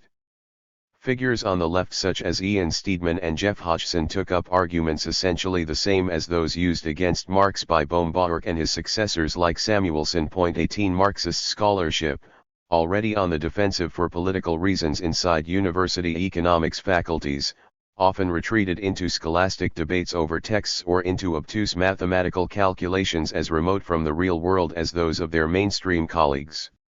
The result overall was, as Ben Fine has put it, an increasingly and exclusively academicized Marxism 19 and limited engagement with the world of capital as opposed to that of capital. 20. The criticism of Marx's approach centers around the contention that simply looking at the movement of value between capitals after production has taken place cannot explain final prices, since it does not explain the prices of the inputs into production. For the inputs themselves are commodities with prices different to their values. So Marx's method, it is claimed, explains prices in terms of prices, not in terms of labor values. 21. The Ricardian, Ladislavs von Bortkiewicz, attempted in 1907 to solve the problem of deducing prices from labor values mathematically, using simultaneous equations. He used a model in which there is no change in the amount of capital investment from one cycle of production to the next. His equations supposedly showed that any attempt to provide a generally applicable way of transforming labor values into prices led to one of the equalities taken for granted by Marx not working. Either total price did not equal total value, or total profit did not equal total surplus value. Every attempt to deduce prices from values for most of the 20th century ran into the same problem. The response of Marxists was either to abandon the central feature of the labor theory of value or to conclude, as for instance Paul Sweezy did in 1942, that the Marxian method of transformation is logically unsatisfactory but that the patterns of development of value and price will differ only in minor details. 22 A somewhat similar conclusion was arrived at by Miguel Angel Garcia and Anwar Sheikh among others in the late 1970s using models that were much less mathematical and easier to follow than von Bortkiewicz's. 23 Sheikh showed that total price could equal total value, but total profit would not always equal total surplus value. Garcia claimed to prove that both equalities could hold. But he could only do so by allowing a change in the rate of exploitation from one production cycle to the next, since the shift in prices caused by the movements of value between sectors caused changes in the relative prices of wage goods and capital goods. 24. Since then, however, a number of Marxists have been able completely to rescue Marx's position by challenging the fundamental assumption made by von Bortkiewicz, Sweezy, Sheik and many others. The reliance on simultaneity. 25 The method of simultaneous equations assumes that the prices of the inputs to production have to equal the prices of the outputs. But they do not. The outputs are produced after the inputs have gone into production. Or, to put it another way, the value of the inputs for a process A will differ from that of the same inputs for a later process B, even if in terms of their physical composition as use values they are identical. The value of a ton of steel used to make a machine today will not be the same as the value used to make an identical machine next week. 26. But, argue the critics of Marx, this still leaves the inputs into production as prices, not as values, and to reduce them to labor values involves an infinite regress. The investment need to produce the inputs needs to be broken down into labor values, but that is not possible without breaking down in turn the investment needed to produce it, ad infinitum. There is a simple response to those who pose the problem like this: why? Why do the investments needed to produce the inputs have to be broken down in terms of their labor value when they themselves were produced? 27. The starting point for looking at any cycle of production is the money price of the inputs needed to undertake it. The exercise of labor in the production process then adds a certain amount of new value, which forms the basis of the new commodity, the price of which in turn is formed through the movement of surplus value from capitalists who would otherwise get a higher than average rate of profit to those who would get a lower one.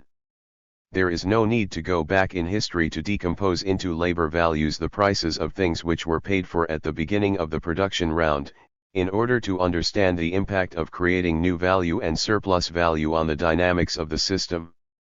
It is no more necessary than it is in physical dynamics to decompose the momentum of an object that strikes another into all the forces that have previously acted on it to create that momentum, going right back to the foundation of the universe with the Big Bang, or than it is necessary in biology to know the whole history of the evolution of an organism, going right back to the first formation of organic life forms, in order to see what the effect of a genetic change will be in the present.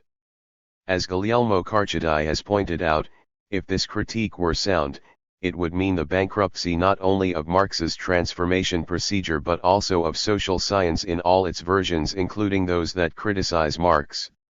This critique, in fact, would have to apply to any social phenomenon inasmuch as it is determined by other phenomena, both present and past. Social sciences, then, would become an endless quest for the starting point of the inquiry. 28. It would never be possible to analyze how some current actions related to the cumulative products of past actions. Skilled and unskilled labor. The same dynamic character of Marx's model also dispels what has been presented from Bohm-Bawerk onwards as another problem for the labor theory of value. This is how the contribution of skilled labor to value creation is to be measured. Marx seems to see this as easily solved. He writes that skilled labor counts only as simple labor intensified, or rather, as multiplied simple labor, a given quantity of skilled being considered equal to a greater quantity of simple labor. The different proportions in which the different sorts of labor are reduced to unskilled labor as their standard, are established by a social process that goes on behind the back of the producers and, consequently, appear to be fixed by custom. 29. This explanation is fully adequate when the same job is done by a skilled worker and unskilled worker, with the skilled worker doing it much more quickly. An hour of the skilled labor will be worth more than 1 hour of the average socially necessary labor in the system as a whole, while the unskilled labor will be worth less than that. There is a problem, however, when it comes to skilled labor that cannot be replaced by a greater quantity of unskilled labor. It does not matter how many unskilled laborers a capitalist employs, they will never be able to do the same task as a skilled toolmaker or a systems analyst. How then can the value produced by the second group be measured in terms of hours of labor of the first group? It seems that any attempt to do so must involve an arbitrariness that undermines the basic theory.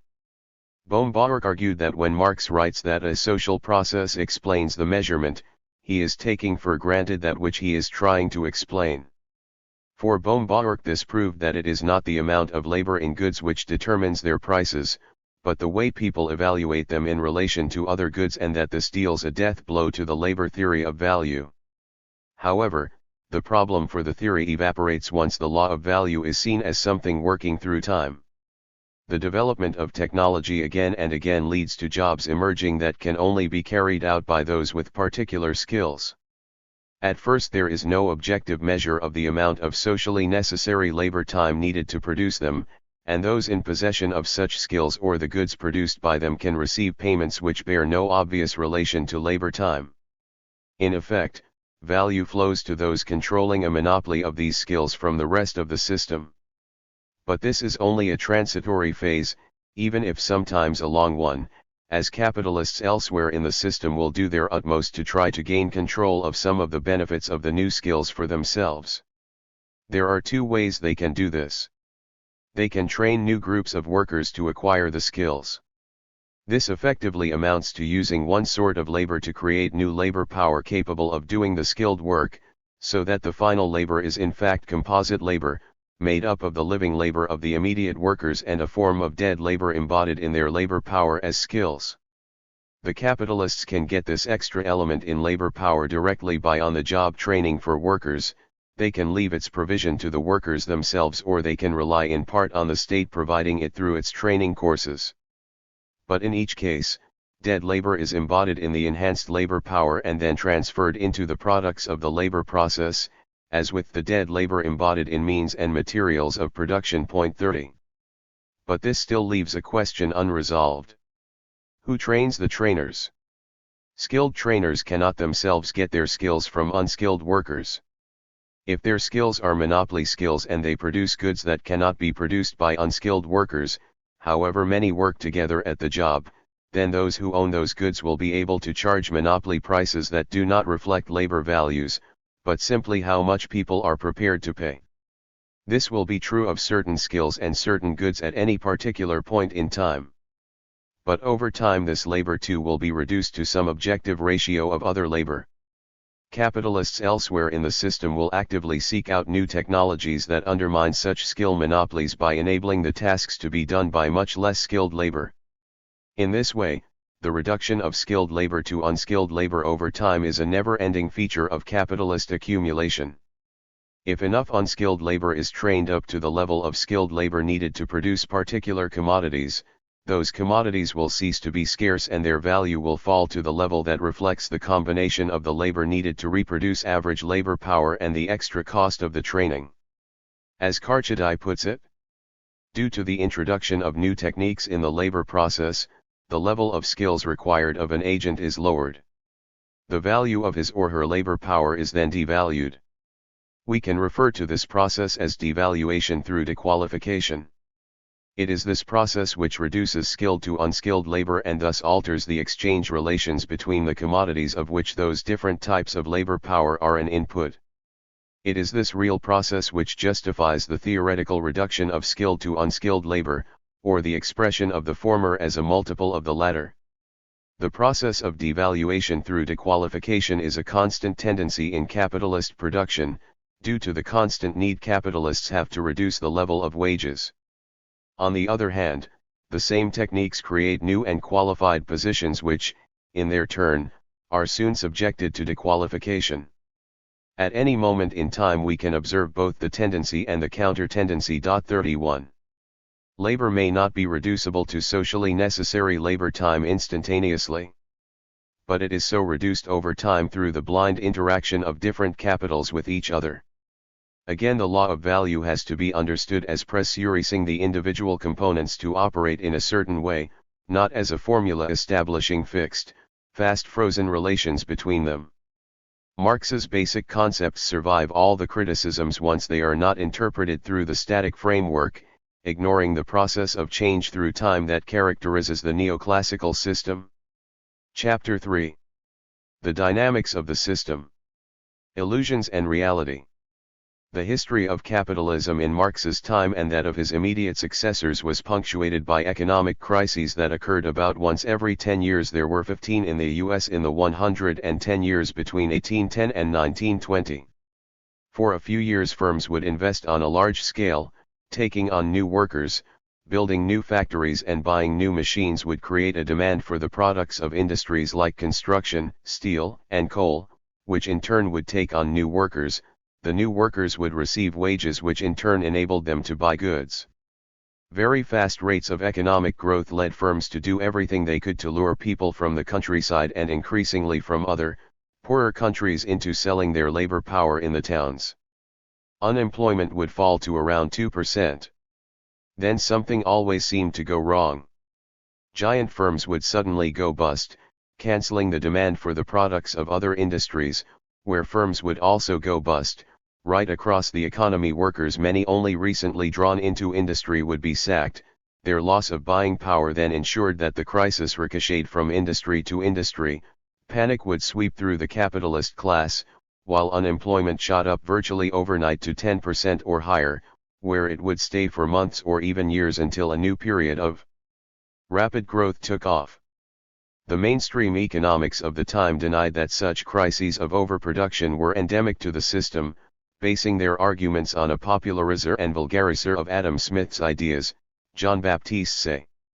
His law argued that supply and demand must always coincide, since every time someone sold something someone else must have bought it.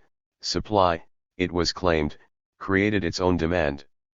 So John Stuart Mill argued. Each person's means for paying for the production of other people consists in those that he himself possesses. All sellers are inevitably by the meaning of the word buyers. A general oversupply, of all commodities above the demand is, impossibility. People must spend their savings, productively, that is, in employing labor. 1. The founders of the neoclassical school had to accept that in practice the economy experienced a trade cycle or business cycle of booms and recessions, in which for some reason supply and demand did not always balance as their theory claimed. Their reaction was to blame these things on external factors that somehow led to temporary distortions in an otherwise fundamentally healthy system. So Jevons wrote that the business cycle was a result of sunspots which, he claimed, affected the climate and therefore the productivity of agriculture and the profitability of trade, while Walras saw crises as disturbances caused by the failure of prices to respond to supply and demand, comparable in effect to passing storms on a shallow lake. 2. Some later neoclassical economists did try to develop theories of the business cycle. Anwar Sheikh has summed up their approach. The system is still viewed as being self-regulating, only now the adjustment is seen as being cyclical rather than smooth. In orthodox theory, a cycle is not a crisis. Cycles must be viewed as small fluctuations, which at first approximation one may justifiably neglect. Violent or prolonged expansions and contractions arise from external factors. Crises, therefore, remain outside the normal process of capitalist reproduction. 3. This view still persists in what is known as real business cycle theories. These hold that business cycles are the aggregate result of the optimum response of individuals to changes in the economic environment. The economic cycle is assumed to have a stochastic oscillation around a trend. 4. They still do not allow what they see as short-term aberrations to undermine their faith in an unchallengeable system of laws which lay down how any efficient economy must operate. The possibility of crisis. Karl Marx, by contrast, argued that the possibility of general crises of overproduction was built into the very nature of capitalism. He destroyed the arguments based upon Say's law in a couple of paragraphs in the first volume of Capital. Of course, he acknowledged, every time someone sells an article someone else buys it. But, argued Marx, once money is used to exchange goods through the market, it does not follow that the seller has then immediately to buy something else. Money acts not only as a measure of value in directly exchanging goods, but also as a means of storing value. If someone chooses to save the money they get from selling a good rather than spending it immediately, then there will not be enough money being spent in the system as a whole to buy all the goods that have been produced. Nothing can be more childish than the dogma that because every sale is a purchase and every purchase a sale, therefore the circulation of commodities necessarily implies equilibrium of sales and purchases. If this means that the number of actual sales is equal to the number of purchases, it is mere tautology. But its real purport is to prove that every seller brings his buyer to market with him. Nothing of the kind. The sale and the purchase constitute an exchange between a commodity owner and an owner of money, between two persons as opposed to each other as the two poles of a magnet. No one can sell unless someone else purchases. But no one is forthwith bound to purchase, because he has just sold. Circulation bursts through all restrictions as to time, place, and individuals, imposed by direct barter, and this it effects by splitting up, into the antithesis of a sale and a purchase, the direct identity that in barter does exist between the alienation of one's own and the acquisition of some other man's product. If the interval in time between the two complementary phases of the complete metamorphosis of a commodity become too great, if the split between the sale and the purchase become too pronounced, the intimate connection between them, their oneness, asserts itself by producing a crisis. 5. The inevitability of crisis. These arguments used by Marx in Volume 1 of Capital imply the possibility, and no more than the possibility, of crises. 6. But in Volume 3 he went further, to argue for the inevitability of crises. He did so by moving beyond the most abstract considerations about the buying and selling of commodities with money to look at the concrete process involved in capitalist production and exchange. As is often remarked, Marx did not provide a single, integrated account of the crisis. Rather he refers to different aspects of the crisis in writings that are scattered in different parts of the text. 7. But it is not that difficult to construct a coherent account from these. The starting point is that competitive accumulation means that capitalists are simultaneously trying to increase the output of their goods as much as possible at the same time as trying to maximize profits by holding down wages. But wages constitute a major part of the money available to buy goods. Production tends to move in one direction, the consumption of the masses in the other. The conditions of direct exploitation, and those of realizing it, are not identical. They diverge not only in place and time, but also logically. The first are only limited by the productive power of society, the latter by the proportional relation of the various branches of production and the consumer power of society. But this last named is based on antagonistic conditions of distribution, which reduce the consumption of the bulk of society to a minimum varying within more or less narrow limits. It is furthermore restricted by the tendency to accumulate, the drive to expand capital and produce surplus value on an extended scale. The more productiveness develops, the more it finds itself at variance with the narrow basis on which the conditions of consumption rest. 8. Some people have interpreted this passage as meaning that the mere fact that workers are exploited limits the scale of the market and creates crises. 9. Such underconsumptionist versions of Marxism share some features in common with the form of the mainstream economics that developed in the 1930s under the influence of Keynes. The conclusion seems to be that capitalism can escape crisis if the state intervenes to raise consumption the moment a recession seems likely to develop. But Marx's own argument does not stop with pointing to the possibility of consumption falling below production. He goes on to insist that the double nature of one set of commodities, those that make up the means of production, as both values and use values, makes that inevitable. A Russian Marxist economist of the late 1920s, Pavel V. Maksakhovsky, spelt out how this double nature works itself out. 10. As we have seen, the exchange value of goods is determined by the amount of labor required to produce them using the average level of techniques and skill operating in the system as a whole. But their production involves concrete human labor bringing objects into physical interaction with each other. The correct relations between different exchange values and different use values must exist for production to take place.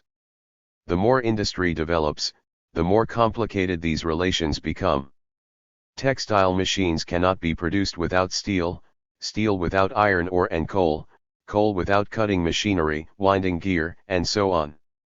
But the chains of physical interaction depend on chains of buying and selling, in which coal firms sell to steel firms to textile firms and textile firms to consumers, that is, to people who get wages or profits to spend from other firms so long as these can sell their goods.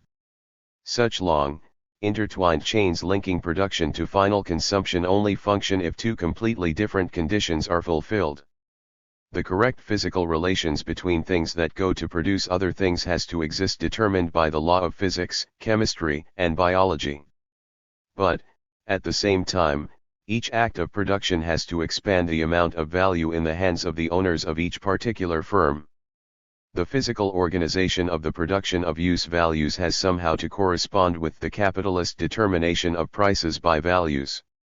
Discrepancies between the two requirements mean that the expansion of production inevitably leads to bottlenecks in the supply of raw materials, causing their prices to rise, cutting into the profits of those capitalists who buy them, and so redistributing surplus value from the capitalists producing finished goods and components to those producing raw materials.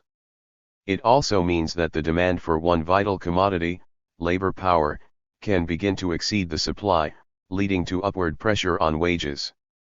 That is not all. If it were, the problem would simply be a tendency towards disproportionality between the different parts of the economy. 11 But there are further problems. Production will not take place at all unless capitalists think they can sustain themselves in competition with other capitalists, by getting a rate of profit at least equal to the average in the system as a whole. To guarantee this, they have repeatedly to reorganize production, using more advanced techniques to increase productivity per worker. But as all the capitalists try to do this, they continually reduce the average amount of labor needed to produce goods and therefore the value of the goods. The physical quantity of goods produced by the system will tend to rise, but the value of each individual good will tend to fall. The two things necessary for the system to function, the physical organization of production and the flow of value through the system, both change repeatedly but without there being any automatic compatibility between the changes taking place. Firms undertake production by buying physical equipment at prices dependent on the average amount of labor needed to produce them at a particular moment in time. But even as production is taking place, increases in productivity elsewhere in the system are reducing the value of that equipment and of the goods the firm is producing with it. The firm's calculations of profitability were based on the amount it had to spend on this equipment in the past, not on what its present value is, but it is on its initial investment that the firm has to make a profit. So the rapid rate of accumulation that characterizes the boom has the effect of cutting the prices of each unit of output, and this hits the profits to be made on investments made earlier in the boom. Not only do the values of goods keep changing, but, Maksakowski shows, the reaction of capitalists to these changes leads prices to diverge from values. As profits fall, some firms stop new investments for a period. This reduces the demand for the goods of the other firms that previously supplied them. These then try to maintain their sales by cutting their prices below the levels determined by value while they sack workers in order to try to protect their profits on the goods they are selling at reduced prices and at that same time cancel their own investments for fear they will not be profitable. A wave of contraction goes through the economy and with it a general reduction of prices below values. The contraction does not last forever. Some firms go bankrupt, allowing other firms to buy plant and equipment on the cheap and to cut the wages which workers are prepared to accept.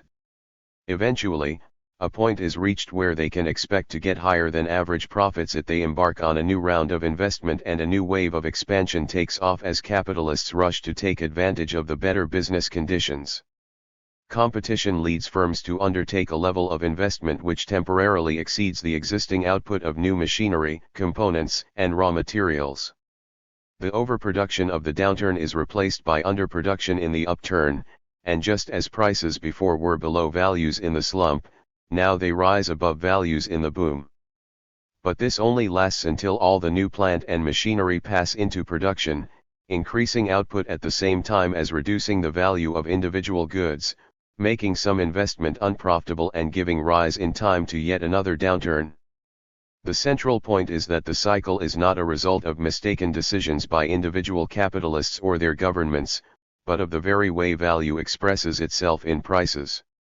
This takes place through a continual oscillation with prices arising above and falling below values, not through some continuous equilibrium. This cannot be grasped without starting with the objective contradictions expressed in the notion of value. Only by dialectically drawing out these contradictions was Marx able to provide an overview of the system's dynamic. Credit and financial capital. The spells of expansion and contraction are modified and intensified by the role played by credit and those who play a special part in the development of this, the bankers. Capital passes through different forms in the course of capitalist production. 12. It begins as money. This is used to buy instruments and materials of production and labor power as commodities, which in turn are combined in the production process to produce other commodities. These are sold to get more money, which is then used to buy more means of production and labor power. In this way one cycle of production follows another endlessly, so that every element in it appears as a point of departure, transit, and return. Point 13. So capital takes the form of money, of commodities, of means of production and labor power, then of commodities again and finally of money.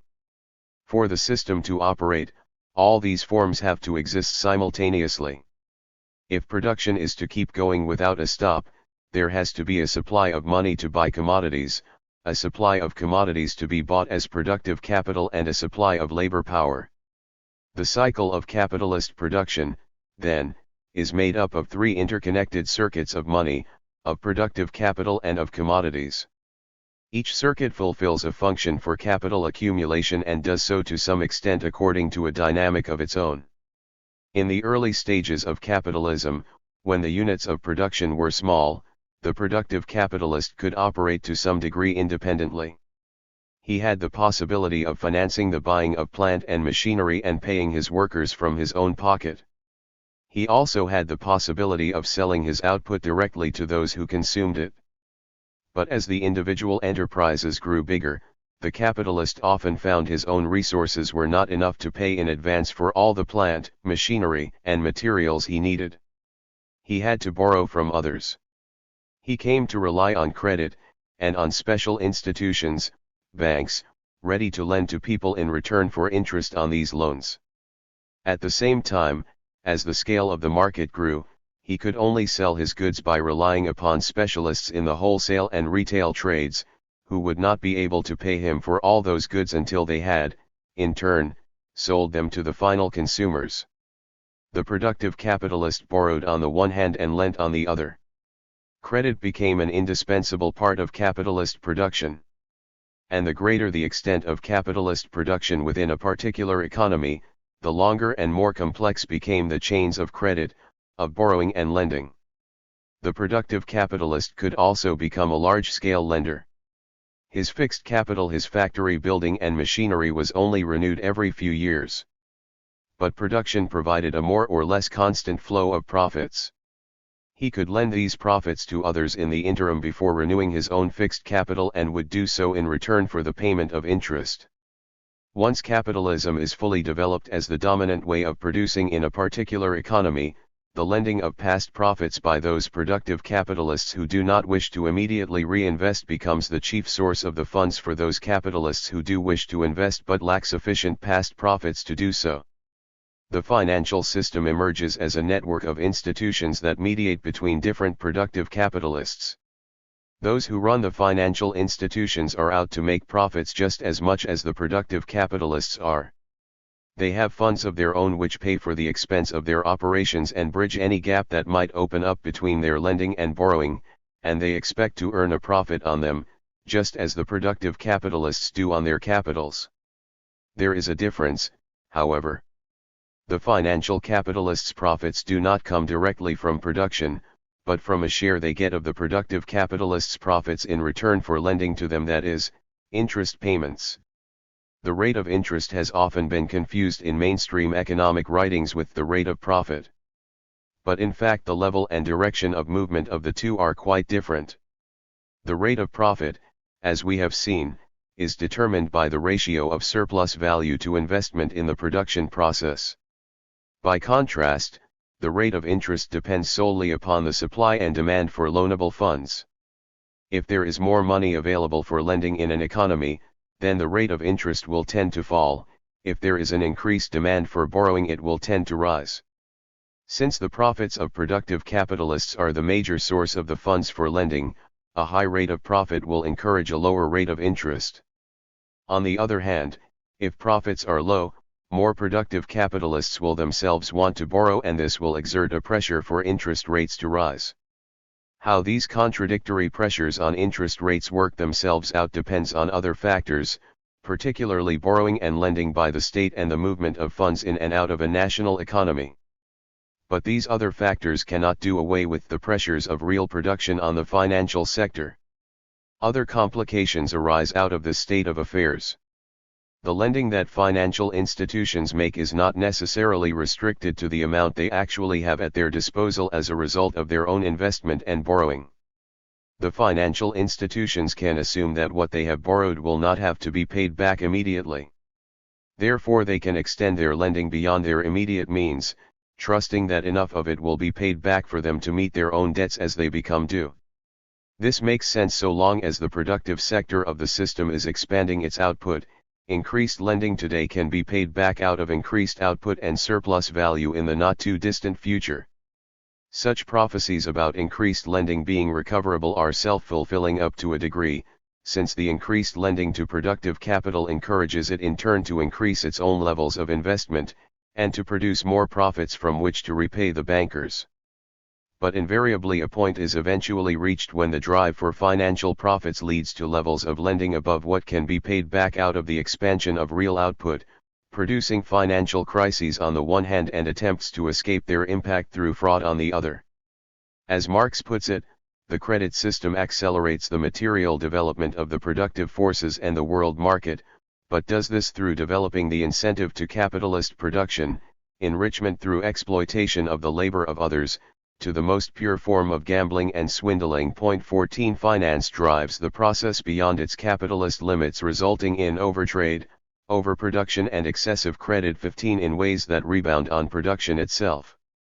Marx's view of this process foreshadowed by a century the currently fashionable account of Hyman Minsky 16, according to which financial operations invariably move on from a stage of normal profitable business to one of speculation, which culminates at a point when all of what is lent cannot be recovered, and encourages Ponzi 17 or pyramid schemes whereby money from new investors is simply used to pay high interest rates to old investors.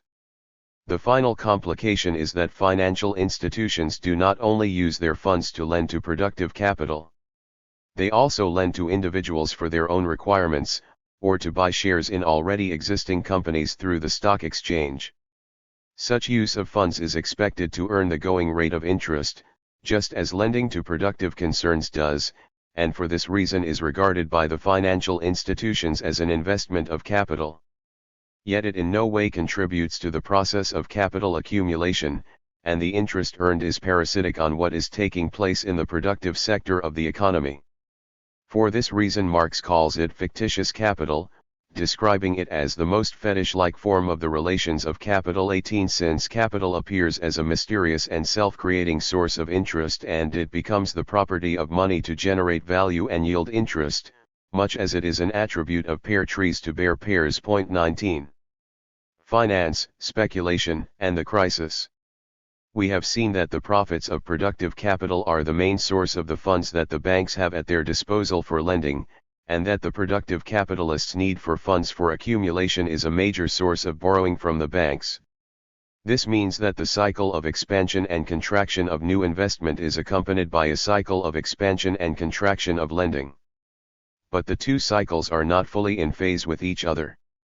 Credit expands as the boom begins to take off, with some capitalists keen to lend rising profits and other capitalists keen to borrow, all convinced that there will be no problems of repayment with interest. But eventually a point is reached where the frenzy of investment begins to exceed the funds coming from pools of previous profits. Firms outbid one another as they try to get access to these pools, raising the level of interest they are prepared to pay to get credit. Rising interest rates cut into profits just as rising raw material prices and money wages do so as well. They add to the pressures tipping the system from expansion into crisis. The contraction that follows makes firms and banks much less willing to lend. They fear they may need every penny themselves as their revenue from sales threatens to decline. But contraction also increases the need for many firms to borrow if they are going to make up the shortfall in their sales incomes and not be forced into bankruptcy by unpaid bills. Interest rates continue to rise for a time, despite the shortage of profits to pay them, and add to the downward forces in the system. Fluctuations are intensified because of something else that happens at the height of the boom. Firms and banks see that lending is a quick way to boost their profits. They offer credit through financial paper of various sorts far in excess of their cash reserves on the assumption that other people and institutions will trust in such paper and accept it as payment for commodities without trying immediately to turn it into cash. In effect, credit created by the banks comes to be treated as a form of money, and as credit money is counted in certain measures of the money supply. Such easy credit encourages each firm to undertake massive productive investments as it competes to get a bigger slice of the expanding market than its rivals, even though this causes their combined output to far exceed the capacity of the market to absorb it. Easy credit also enables those on friendly terms with the banks to embark on an orgy of luxury spending, and all sorts of crooks and fraudsters to join in the very profitable business of borrowing in order to lend and lending in order to borrow. The real, underlying processes of production, exploitation, and creation of surplus value get completely hidden from view until the economy suddenly starts turning down and all the bits of paper which represent credit have to be repaid from profits which are too small to do so. At this point, firms and banks come to distrust the ability of each other to pay back what has been borrowed, and lending can grind to a virtual stop in what is today called a credit crunch. The chain of payment obligations due at specific dates is broken in 100 places. The confusion is augmented by the attendant collapse of the credit system, and leads to violent and acute crises, to sudden and forcible depreciations, to the actual stagnation and disruption of the process of reproduction, and thus to a real falling off in reproduction. Point 20. The behavior of fictitious capital serves further to intensify the general boom recession cycle of capitalism. Despite its non-productive nature, the monetary value of fictitious capital at any point in time represents a claim on real resources that can be converted into cash and from cash into commodities. When, say, share prices are rising during a boom, they add to the capacity of their owners to buy goods and tend to intensify the boom. When they fall with a recession, this adds to the pressure, reducing expenditure through the economy as a whole. The inevitably unstable, suddenly fluctuating, prices of the various sorts of fictitious capital add to the general instability of the system as a whole. They intensify the swings from boom to recession and back, and they also play havoc with the capacity of money to provide a fixed measuring rod for value. Major economic crises almost invariably involve crashes of banks and other financial institutions, as well as the bankruptcy of productive firms and rising unemployment for workers. It is easy then for people to misunderstand what is happening and to blame finance, the banks, or money for the crisis, rather than the capitalist basis of production. The modernity of Marx. Marx's picture of crisis was far ahead of his contemporary mainstream economists. It was not until the 1930s that study of crises began to be taken seriously by the mainstream. Even the archpriest of free market economics, Friedrich August von Hayek, could admit in one passage that Marx was responsible for introducing, in Germany at least, ideas that could explain the trade cycle, while the only satisfactory theory of capital we yet possess, that of Baumgartner, had not helped us much further with the problems of the trade cycle. Point 21. Recurrent economic crises are as much a part of our world as of Marx's.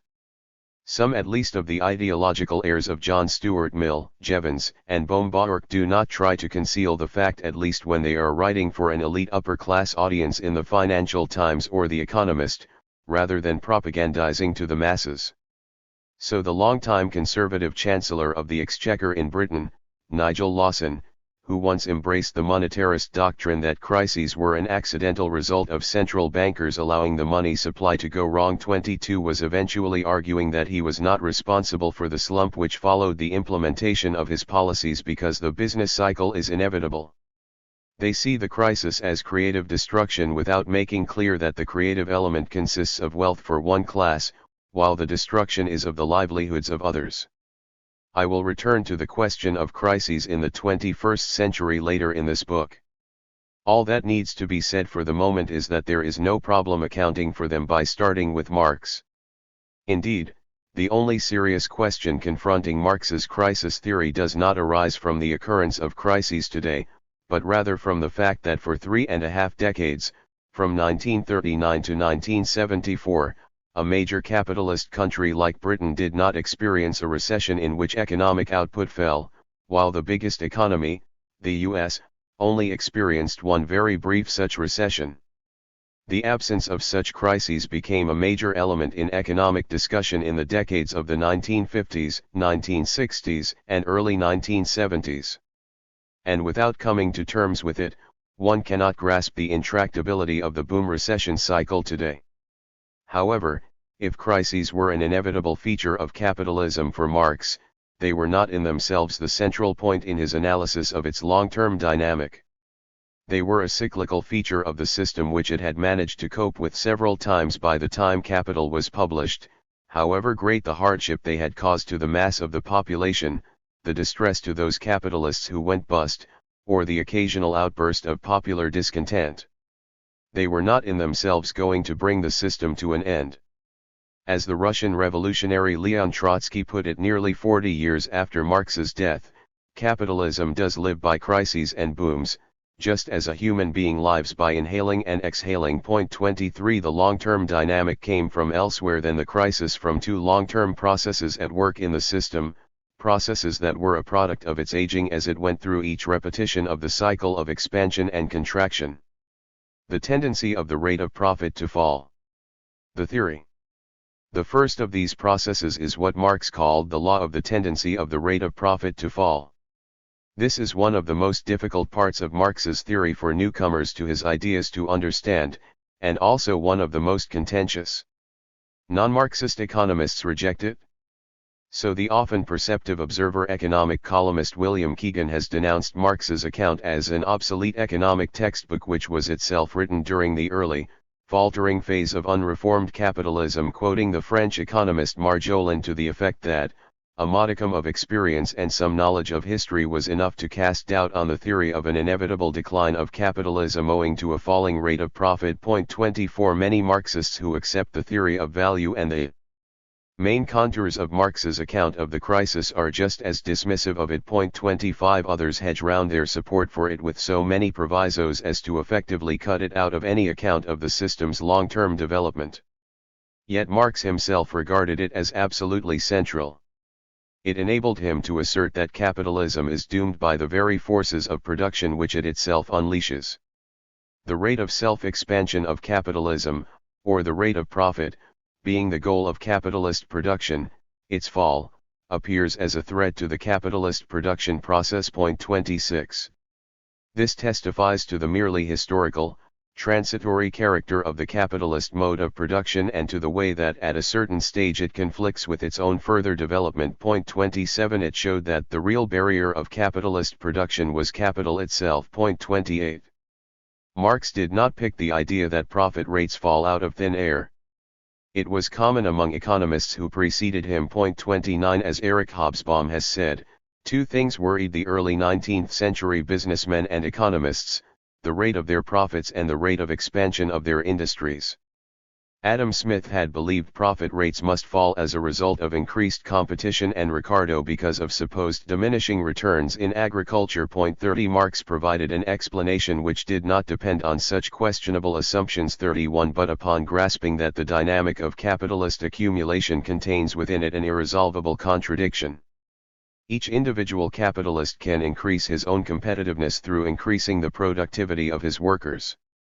The way to do this is for each worker to use more and more means of production, tools, machinery, and so on in his or her work. That involves the means of production expanding more rapidly than the workforce. There is a growth in the ratio of the physical extent of the means of production to the amount of labor power working on them, a ratio that Marx calls the technical composition of capital. 32 But other things being equal, a growth in the physical extent of the means of production will also be a growth in the level of investment needed to buy them. So there will also be an expansion in the ratio of investment to the workforce, in the value of the means of production compared with wages.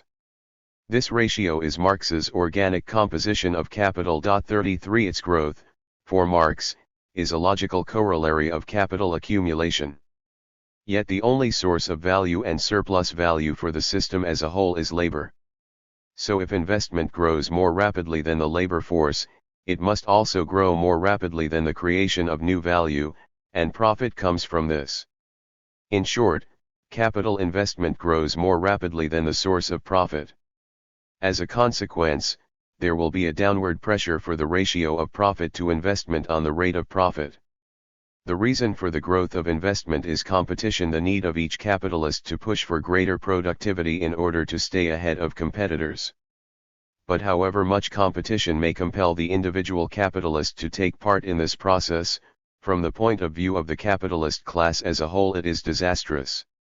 For, as we saw in the previous chapter, capitalists measure the success or failure of their undertakings not in terms of the total profit they bring in but in terms of the rate of profit. Two objections are often raised to this picture of Marx's.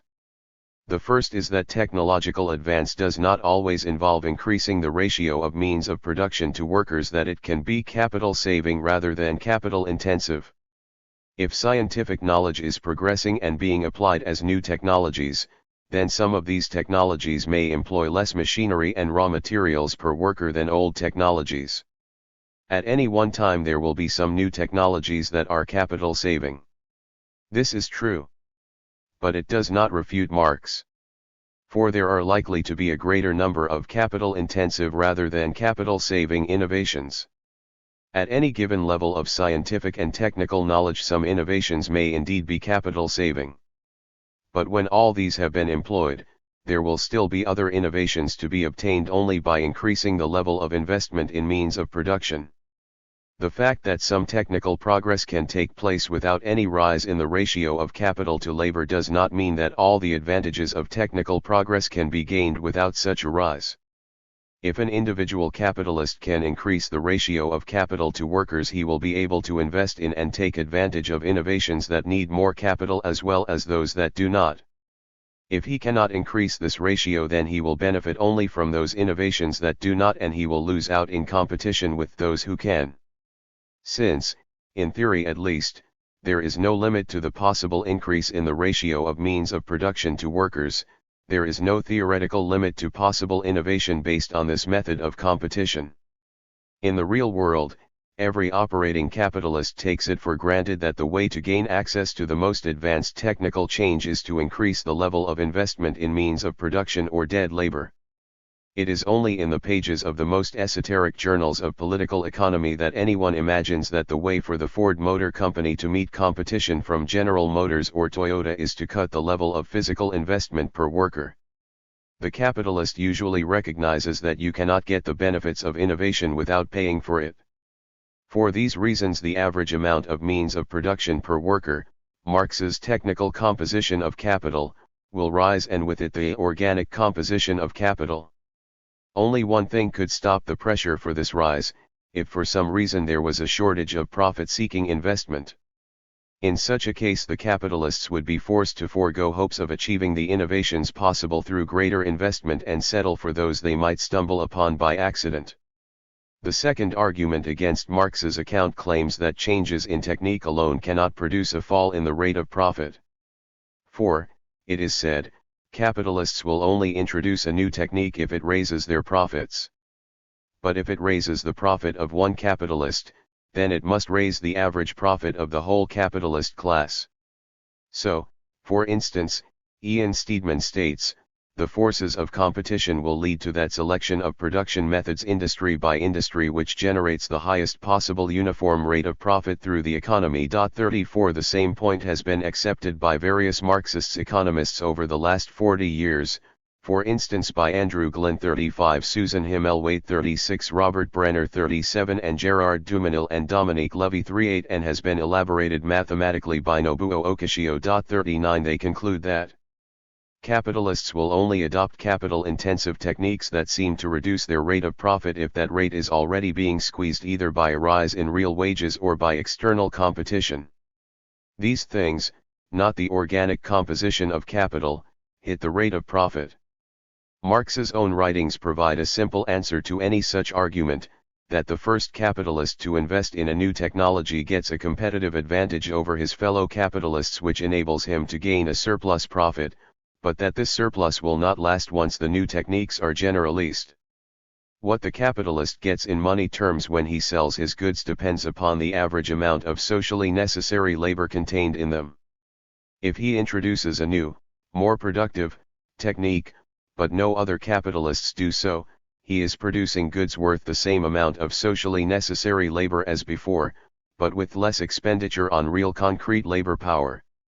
His profits rise. 40 But once all capitalists have introduced these techniques, the value of the goods falls until it corresponds to the average amount of labor needed to produce them under the new techniques. The additional profit disappears, and if more means of production are used to get access to the new techniques, the rate of profit falls. 41. The implications of Marx's argument are far-reaching.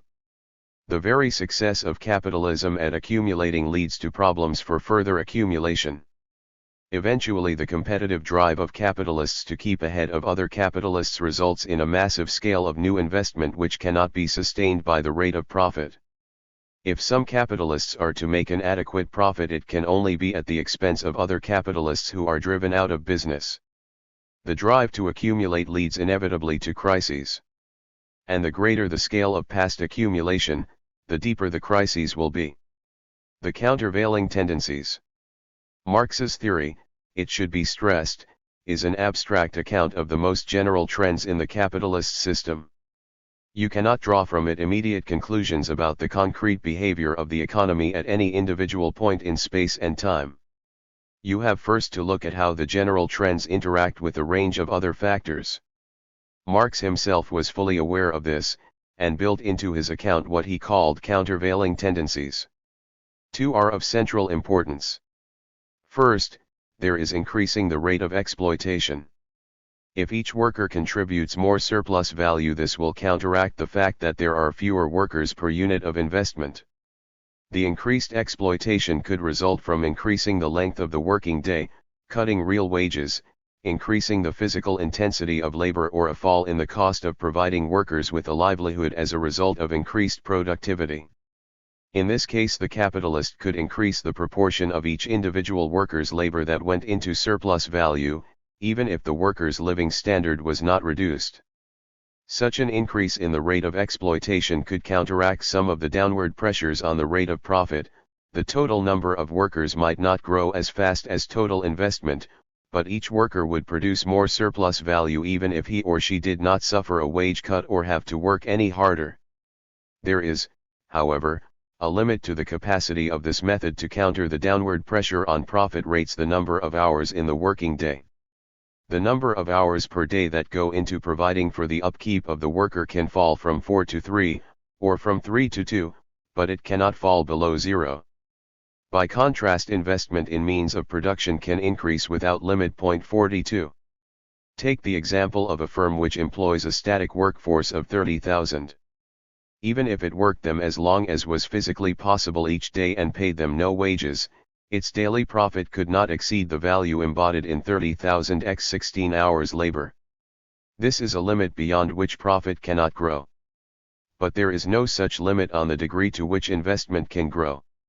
So a point will be reached where profits stop growing, even though competition forces the level of investment to continue rising. The ratio of profits to investment, the rate of profit, will tend to fall. The second countervailing factor is that the increase in the productivity of labor means there is a continual fall in the amount of labor time and therefore of value needed to produce each unit of plant, equipment, or raw materials.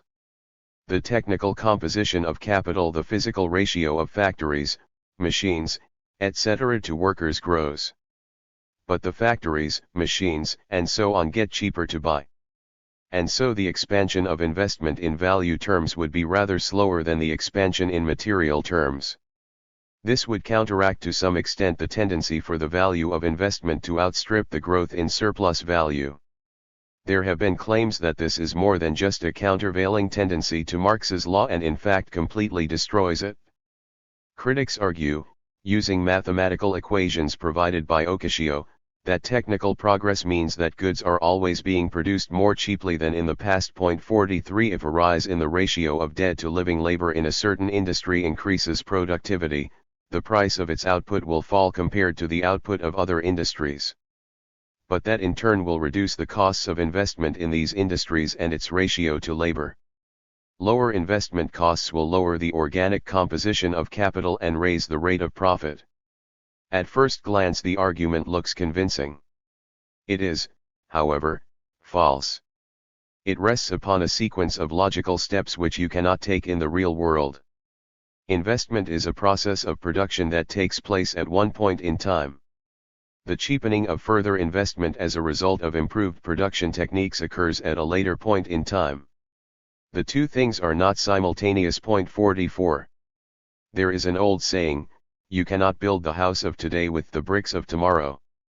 The fact that the increase in productivity will reduce the cost of getting a machine in a year's time does not reduce the amount a capitalist has to spend on getting it today. And if some other capitalist buys the cheaper machine, it immediately reduces the value of the machine owned by the first capitalist. While the new capitalist might be able to turn out goods in a more profitable way, the first capitalist has to deduct from his profits the loss in the value of his machine. 45. When capitalists measure their rates of profit, they are comparing the surplus value they get from running plant and machinery with what they spent on acquiring it at some point in the past, not what it would cost to replace it today.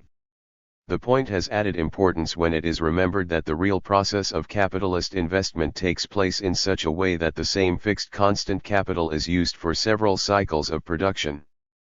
The fact that the cost of the investment would be less if it took place after the second, third, or fourth round of production does not alter the cost before the first round of production.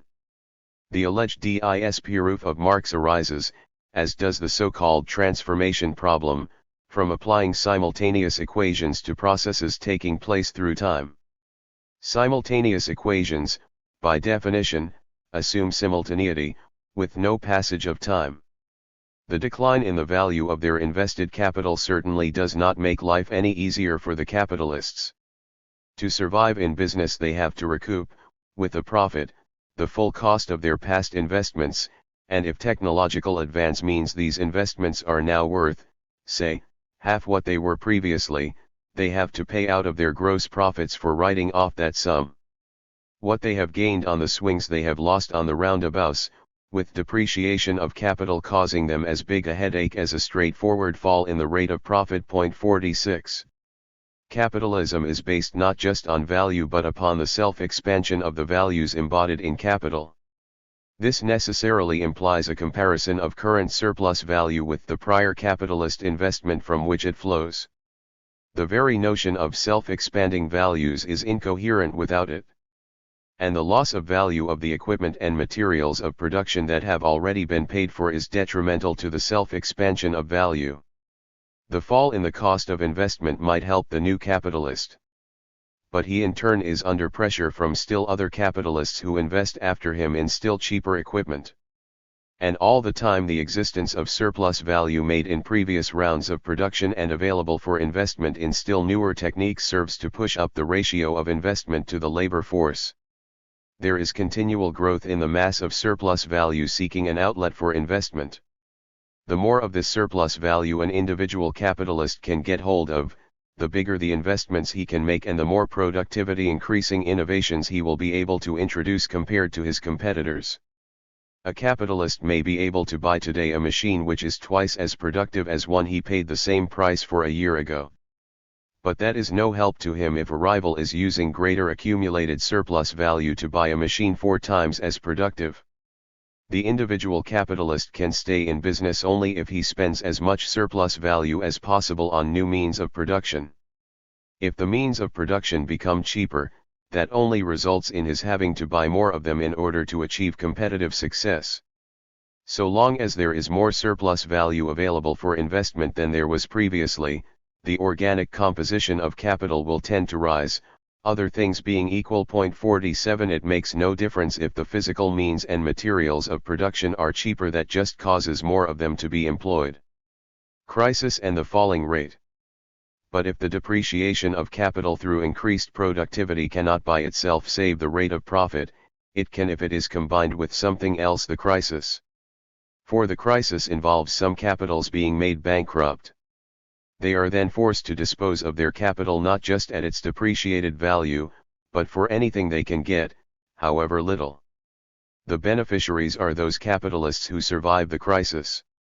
They can pick up means of production accumulations of value on the cheap, enabling them to restore their own rates of profit.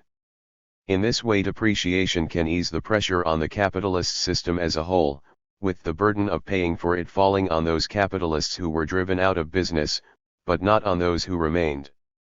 Those capitalists who die bear many of the costs of depreciation for the system as whole, making it possible for those who live on to do so with lower capital costs and eventually higher rates of profit than would otherwise be the case. The crises are always but momentary and forcible solutions of the existing contradictions. They are violent eruptions which for a time restore the disturbed equilibrium. 48. There is a continual double interaction between the long-term tendency for the rate of profit to fall and cyclical crises. The rise in the ratio of investment to labor employed as new investment takes place during periods of expansion exerts a downward pressure on the rate of profit, just as it is under pressure from rising raw material prices and wages.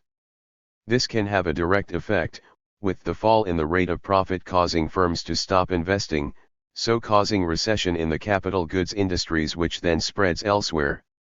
Or it can happen indirectly if firms are successful in protecting the rate of profit temporarily by forcing down real wages.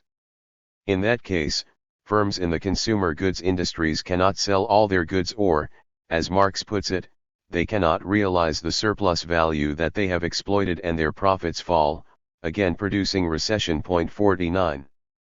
But the crisis in turn leads to some firms going bust and provides opportunities for other firms to buy up their equipment and raw material and take on workers at lower wages. If enough firms go bust, the crisis itself can work to completely counteract the long-term downward tendency of the rate of profit. In short, the decline in the rate of profit helps produce the cyclical crisis, but the cyclical crisis helps resolve the long-term decline in the rate of profit. Marx's account of the falling rate of profit was not published until 11 years after his death and did not have a big impact on the analyses of his followers in the next 2 decades. It barely featured in the most important works of Marxist analysis by Rosa Luxemburg, Vladimir Lenin, and Nikolai Bukharin. It was accepted by Rudolf Hilferding but was not central to his analysis. 50. It was not until the 1920s that a concerted attempt was made to use it to analyze the long-term trajectory of the system by the Polish-Austrian Marxist Henryk Grossman. He was reacting to the propensity of many Marxists to deny that capitalism was inevitably heading to a great crash, a breakdown. He took up the argument in the form in which it had been put by the Austrian Social Democrat Otto Bauer, who claimed to show that capitalism could expand indefinitely, using schema from Marx in Volume 2 of Capital depicting the interrelation between different sectors of capitalist production. 51. Grossman claimed to prove, as against Bauer, that if these schema were applied over a sufficiently large number of cycles of production, a point would be reached at which the rate of profit would be too low to allow production to continue without cutting into workers' real wages and the consumption of the capitalist class itself. This would happen because the scope of accumulation expands, in proportion to the weight of the already accumulated capital, even as the rate of profit tends to decline. Eventually a point would be reached where sustaining accumulation absorbed all existing surplus value, leaving none for the luxury consumption of the capitalist class, and then beginning to eat into the value needed to sustain the working class. 52. Alternatively, if surplus value was used on an increasing scale to maintain the rate of profit on existing investment, there would be a collapse in the mass of surplus value available for new investment. The industries catering for investment would not be able to function. There would be absolute overaccumulation and a state of capital saturation in which the overaccumulated capital faces a shortage of investment opportunities and finds it more difficult to surmount this saturation. 53. In either case, the system would no longer be able to reproduce itself. There have been many objections to Grossman's arguments. Point 54. It is not clear from his argument why the rate of expansion of investment has to remain constant from one cycle to another, rather than slowly decline in response to the decline in the rate of profit, and in doing so reduce the tendency of the organic composition of capital to rise. In that case the breakdown, it might seem, could be postponed for a very long time. Further, Grossman's book is ambiguous about whether his theory proves the inevitability of crisis or the inevitability of a complete breakdown of the system. He recognizes that the crisis can counteract the tendency of the rate of profit to fall, but still concludes that the mechanism as a whole tends relentlessly towards its final end with the general process of accumulation. Once these counter-tendencies are themselves diffused or simply cease to operate, the breakdown tendency gains the upper hand and asserts itself in the absolute form of the final crisis. Point 55.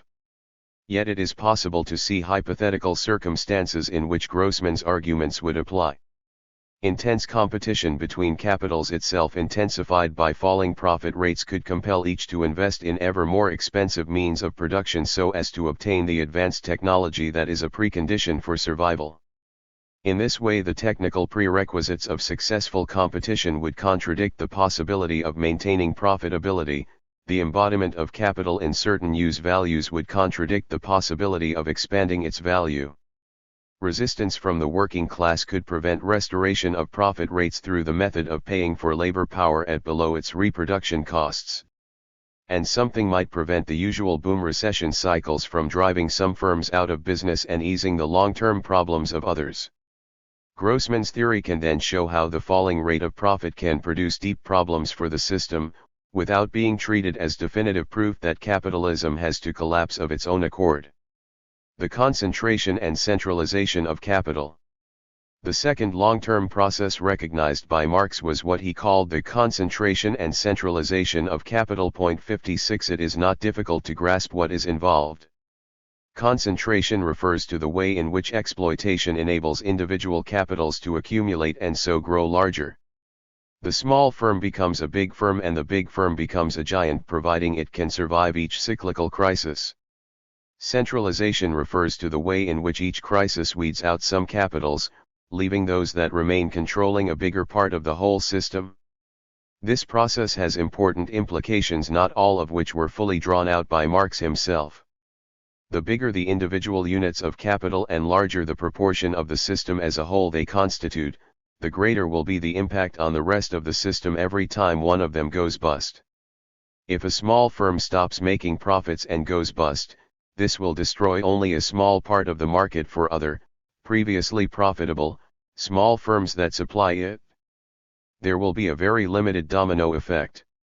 If, however, one of the giants of the system goes bust, it can have a devastating impact on other previously profitable big firms that depended on it for their own markets, and on any banks or other firms that have lent it money. The domino effect becomes an avalanche effect. At the same time, however, the very size of firms can provide them with protection from market forces up to a certain point. The individual acts of labor within a great capitalist enterprise are not directly in competition with individual acts outside it. Instead, managerial decisions determine how they relate to each other.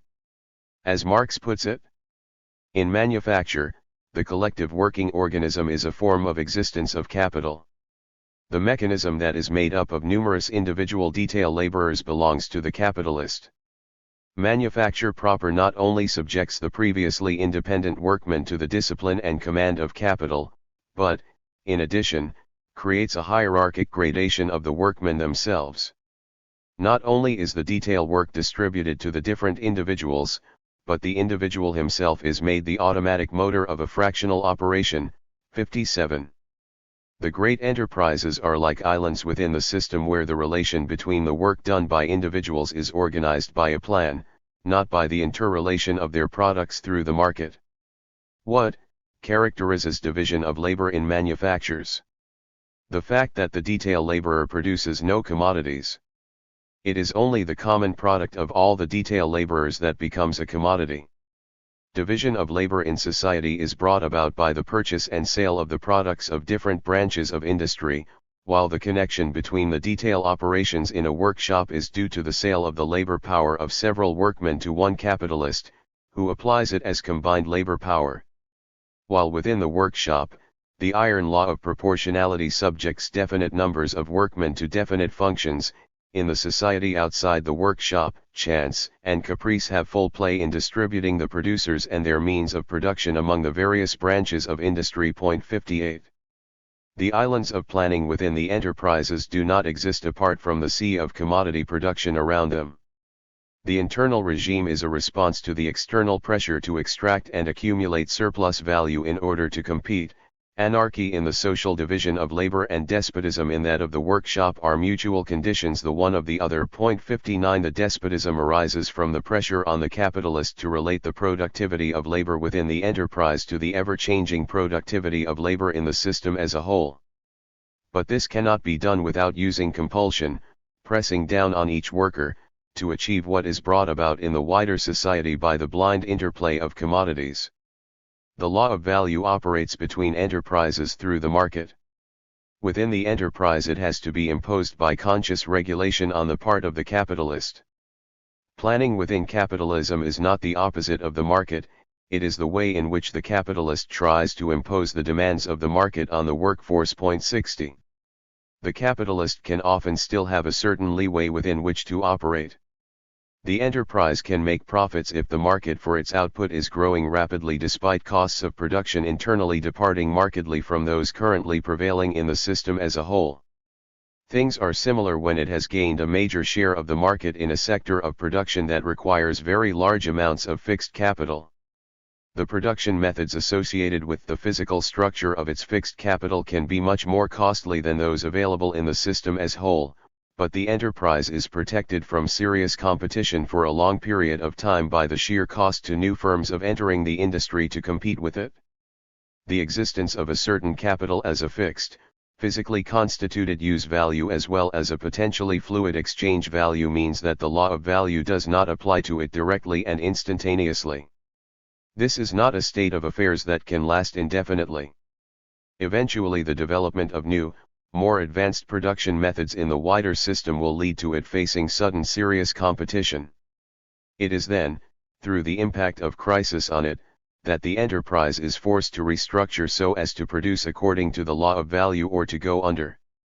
The more enterprises there are that have been relatively protected in the past, that is, the higher the concentration and centralization of capital, the greater will be the crisis when it eventually breaks. But in the interim the giant firm can evade the crisis, and sometimes the interim can be a very long time. If many giant firms are able to do this for a period, the impression can arise that that system or part of it has become crisis-free. What is not noticed is that the price it pays for avoiding crises is that there is no restructuring to offset the long-term downward pressure on profitability.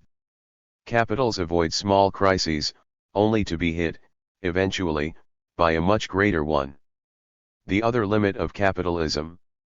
There is a final point that has often been lost in expositions of Marx's ideas.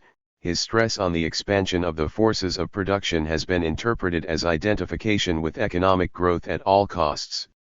Yet in both the earlier and the later writings of Marx and Engels there is a keen awareness of the contradictory character of such growth within class societies in general and within capitalism in particular.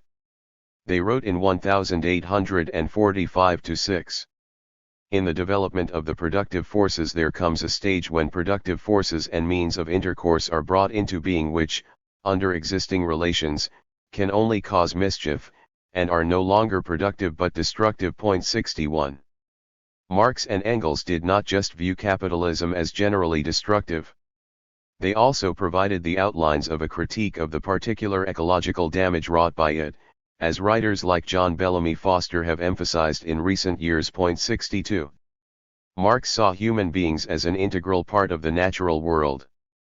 Labor, he wrote, is, in the first place, a process in which both man and nature participate, and in which man of his own accord starts, regulates, and controls the material reactions between himself and nature. He opposes himself to nature as one of her own forces, setting in motion arms and legs, head and hands, the natural forces of his body, in order to appropriate nature's productions in a form adapted to his own wants. 63. But the drive of capital to create surplus value leads to it undermining of the vitality of nature and the conditions for human life. Exploitation and squandering of the vitality of the soil takes the place of conscious rational cultivation of the soil as eternal communal property, an inalienable condition for the existence and reproduction of a chain of successive generations of the human race. 64.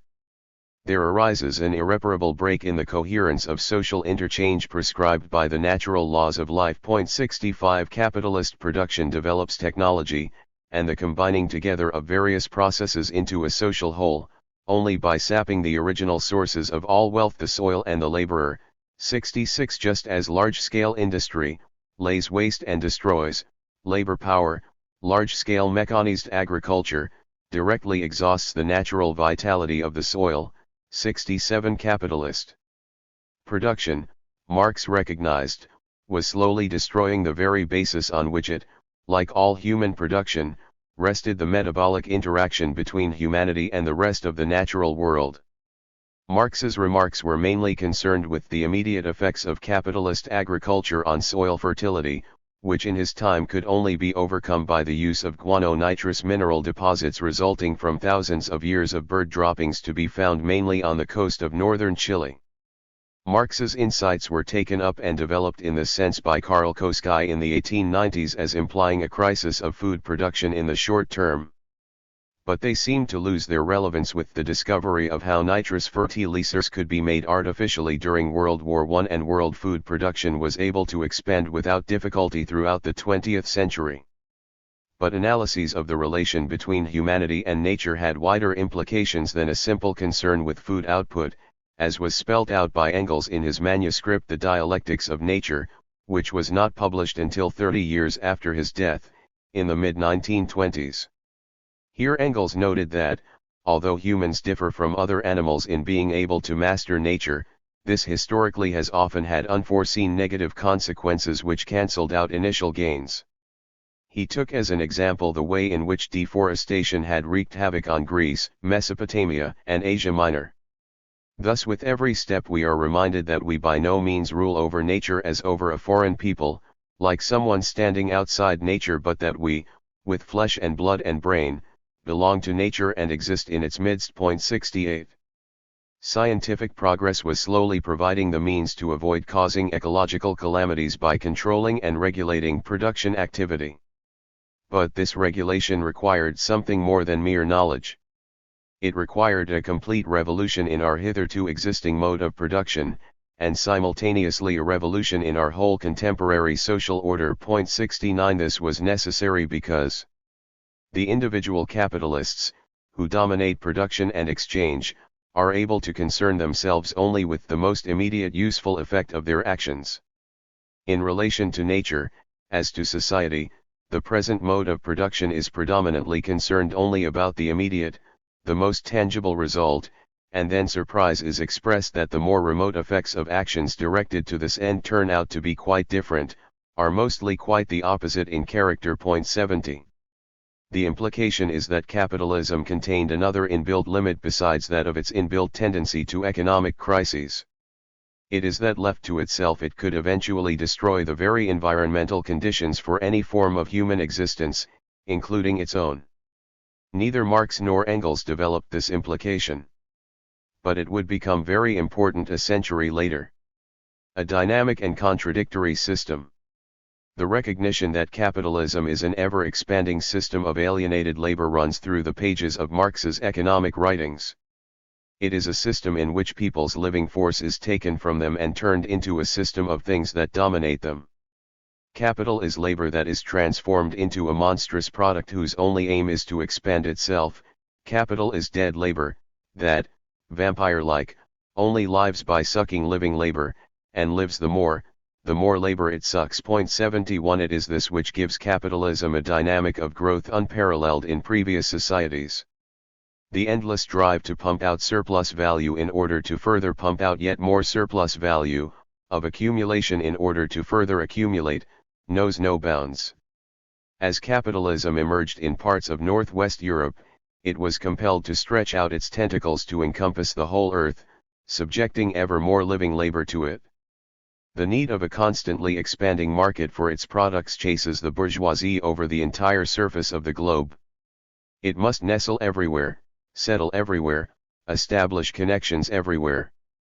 The bourgeoisie has through its exploitation of the world market given a cosmopolitan character to production and consumption in every country. To the great chagrin of reactionists, it has drawn from under the feet of industry the national ground on which it stood. All old established national industries have been destroyed or are daily being destroyed. They are dislodged by new industries, whose introduction becomes a life and death question for all civilized nations, by industries that no longer work up indigenous raw material, but raw material drawn from the remotest zones, industries whose products are consumed, not only at home, but in every quarter of the globe. In place of the old wants, satisfied by the production of the country, we find new wants, requiring for their satisfaction the products of distant lands and climes. In place of the old local and national seclusion and self-sufficiency, we have intercourse in every direction, universal interdependence of nations. 72. What stands out from Marx's analysis is precisely what has been missing from mainstream economics since his time, a sense of the mass forward rush of capitalism. 73. His model provides, as no other has, an account of a system that had expanded to fill most of Western Europe and North America by the time of his death in 1883 and expanded further to fill the whole globe in the 20th century. But that is not all. His model was not only of a self-expanding system, but of one whose expansion is based upon the interplay of contradictory forces that finds expression in the crisis and the downward pressure on the rate of profit. The expansion of the system simultaneously leads to a massive growth in the productive forces, the capacity of humanity to produce its livelihood, and of the transformation of these into destructive forces through the crippling of people's lives. Capitalism has been a totalizing, I am tempted to write totalitarian system, in a way in which no previous mode of production had been, compelling the whole world to dance to its frenzied rhythms of competition and accumulation. As it has done so, the system as a whole has continually reacted back upon the individual processes on which it depends. It forces each capital to force down the price of labor power to the minimum that will keep its workers able and willing to work. 74. The clash of capitals compels each to accumulate in a way that will produce downward pressure on profit rates for all of them. It stops any of them standing still, even if they occasionally become aware of the devastation they are causing. It is a system that creates periodic havoc for all those who live within it, a horrific hybrid of Frankenstein's monster and of Dracula, a human creation that has escaped control and lives by devouring the lifeblood of its creators. It is this understanding which above all distinguishes Marx's approach from every school of mainstream economics, orthodox and heterodox alike, and which means it alone provides a guide for analyzing capitalism in our century. But doing so means using Marx's concepts to go beyond Marx. Chapter 4. Beyond Marx, Monopoly, War, and the State. New developments. Marx depicted a system that was very dynamic, but also plagued with seemingly insuperable contradictions. Its very dynamism continually led capital to try to expand at a greater rate than could be sustained by the living labor power on which it ultimately depended. The barrier to capitalist production, Marx wrote, lay in capital itself. The implication was that as capitalism engulfed the whole world, it would be subject to longer and deeper slumps, interspersed with shorter and shallower periods of boom. At the same time, the concentration and centralization of capital would produce an ever greater polarization between a capitalist class which was diminishing in size and a working class that absorbed into itself the rest of society. The model was by design an abstraction. Marx consciously ignored much of the day-to-day functioning of markets and many of the features of particular capitalist societies in his attempt to grasp the underlying tendencies built into the mode of production as such its general laws. The way each of the 3 volumes of Capital operated at a different level of abstraction meant that the third volume, by integrating production and circulation, was closer to the actual operating detail of any really existing capitalist society than the first volume, even though its analysis depended on the basic concepts developed there. It dealt not only with the equalization of profit rates, the deviation of prices from values, crises, and the tendency of the rate of profit to fall, but also with credit and the banking system, commercial profits, interest payments to money lenders and rents to landowners. But even the third volume deliberately paid little attention to many important things: foreign trade, the impact on the capitalist system of absorbing the still enormous pre-capitalist parts of the world, or the role of the state. Marx had intended in the original plan for capital he drew up in the early manuscripts of the work further volumes dealing with such things. But he never had time to do so, immersed as he was in day-to-day revolutionary political activity, compelled to make a livelihood for himself through journalistic articles and, in the last years of his life, plagued by illness, although the 3 volumes he did fully or partially complete were themselves an incredible achievement. The gap between the model and the reality left many questions unanswered about the course capitalism would take. These questions did not necessarily seem to matter that much either to Marx and Engels or to the activists in the new workers' movements of the 1870s and 1880s. These were the years of a long period of crises known as the Great Depression. The U.S. steel magnate Andrew Carnegie expressed the mood even in capitalist circles in 1889. Manufacturers, see savings of many years, becoming less and less, with no hope of a change in the situation. It is in a soil thus prepared that anything promising of relief is gladly welcomed. The manufacturers are in the position of patients that have tried in vain every doctor of the regular school for years, and are now liable to become the victim of any quack that appears. 1. A quarter-century of falling profit rates too led to massive pools of poverty in London and other cities and to mass unemployment in the mid-1880s. 3. It was not surprising that Frederick Engels could feel that the logic of Marx's model was working itself out right in front of his eyes in England as the decennial cycle of stagnation, prosperity, overproduction, and crisis seemed to give way to a permanent and chronic depression. 4. The trajectory of capitalism soon, however, proved to be more complicated than the experience of the 1880s suggested. Profit rates recovered in Britain in the 1890s, and the US and Germany went through a new wave of economic expansion. 5. There were certain positive reforms for workers that seemed to contradict Marx's picture. Otto von Bismarck granted pensions to Germany's workers in 1889, and a British Liberal government produced a similar scheme in Britain 20 years later. Along with free school meals, real wages rose in the last 2 decades of the 19th century, even if they tended to stagnate after that. 6. Working hours everywhere tended to fall from 12 or 14 hours a day to 8, and the working week to fall from 6 days to 5.5. 7. The apparent refutation of the predictions drawn from Marx's model led to a crisis within Marxist ranks, known as the revisionist controversy. Out of it emerged 2 very different trends in the analysis of capitalism which were to confront each other again and again over the next century. Edward Bernstein, only a few years previously a close collaborator of Engels, produced a root and branch critique of Marx's methods and conclusions. Signs of an economic worldwide crash of unheard of violence have not been established, he wrote. Overproduction in single industries does not mean general crises. 8. Workingmen, he concluded, are not universally pauperist as was set out in the Communist Manifesto. 9. These changes, he argued, had arisen because of the enormous extension of the world market and the regulation of production with the rise of the industrial cartels, so that general commercial crises were improbable. Bernstein's revision of Marx was rejected by Engels' other collaborator, Karl Kosky. But this did not prevent many socialist activists coming to accept in practice that capitalism had stabilized itself for the indefinite future. Challenging such views meant going further than Kosky and adding to Marx's analysis. It is this which, each in their own way, Rudolf Hilferding, Vladimir Lenin, Nikolai Bukharin, and Rosa Luxemburg tried to do. Soon it was not only the purely economic functioning of the system that required something more than the basic account provided by Marx. So too did a new period of immense political convulsions as 44 years of peace in Western Europe gave way to the most horrific war humanity had yet known.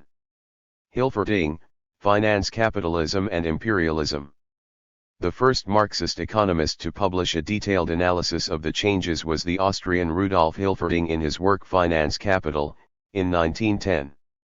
Basing himself on developments in Germany, he argued that banking capital and industrial capital were merging to produce a synthesis of the two, which he labeled finance capital.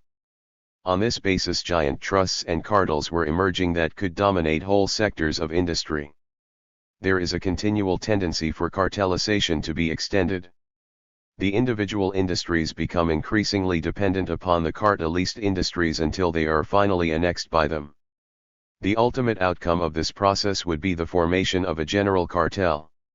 The whole of capitalist production would then be consciously regulated by a single body which would determine the volume of production in all the branches of industry. 10. Hilferding did not see competition as disappearing completely. He emphasized the importance of international competition, pointing to the way the merger of finance and industry inside a country led to pressure on its state to use protectionist tax duties to aid its capitalists in their struggle against rivals in the world market. It is not free trade England, but the protectionist countries, Germany and the United States, which become the models of capitalist development, wrote Hilferding. 11 Far from continuing with the traditional liberal notion of a minimal night watchman state, the great trusts wanted it to have the power to widen its boundaries so as to enlarge the market in which they could gain monopoly profits. While free trade was indifferent to colonies, protectionism leads directly to a more active colonial policy, and to conflicts of interest between different states. 12 Hilferding argued, the policy of finance capital is bound to lead towards war. 13. This analysis went beyond anything in Marx. He had witnessed the wars of his lifetime and written about them: the Opium Wars of Britain against China, the Crimean War, the American Civil War and the Franco-Prussian War.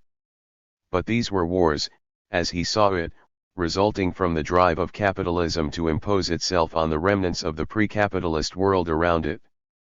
Capitalism had come into the world mired in blood, but Marx's model contained no more than a few hints as to why fully established capitalist countries would be driven to war with each other. Hilferding had taken a first step towards a Marxism for the 20th century that explained what had changed since Marx's time in this all-important respect.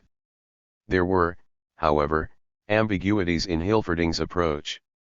The main trend in his book was to argue that the growth of monopolies did not do away with the tendency of capitalism to crisis, and their growing reliance on the state would lead to intensified international competition, imperialism, and the drive to war.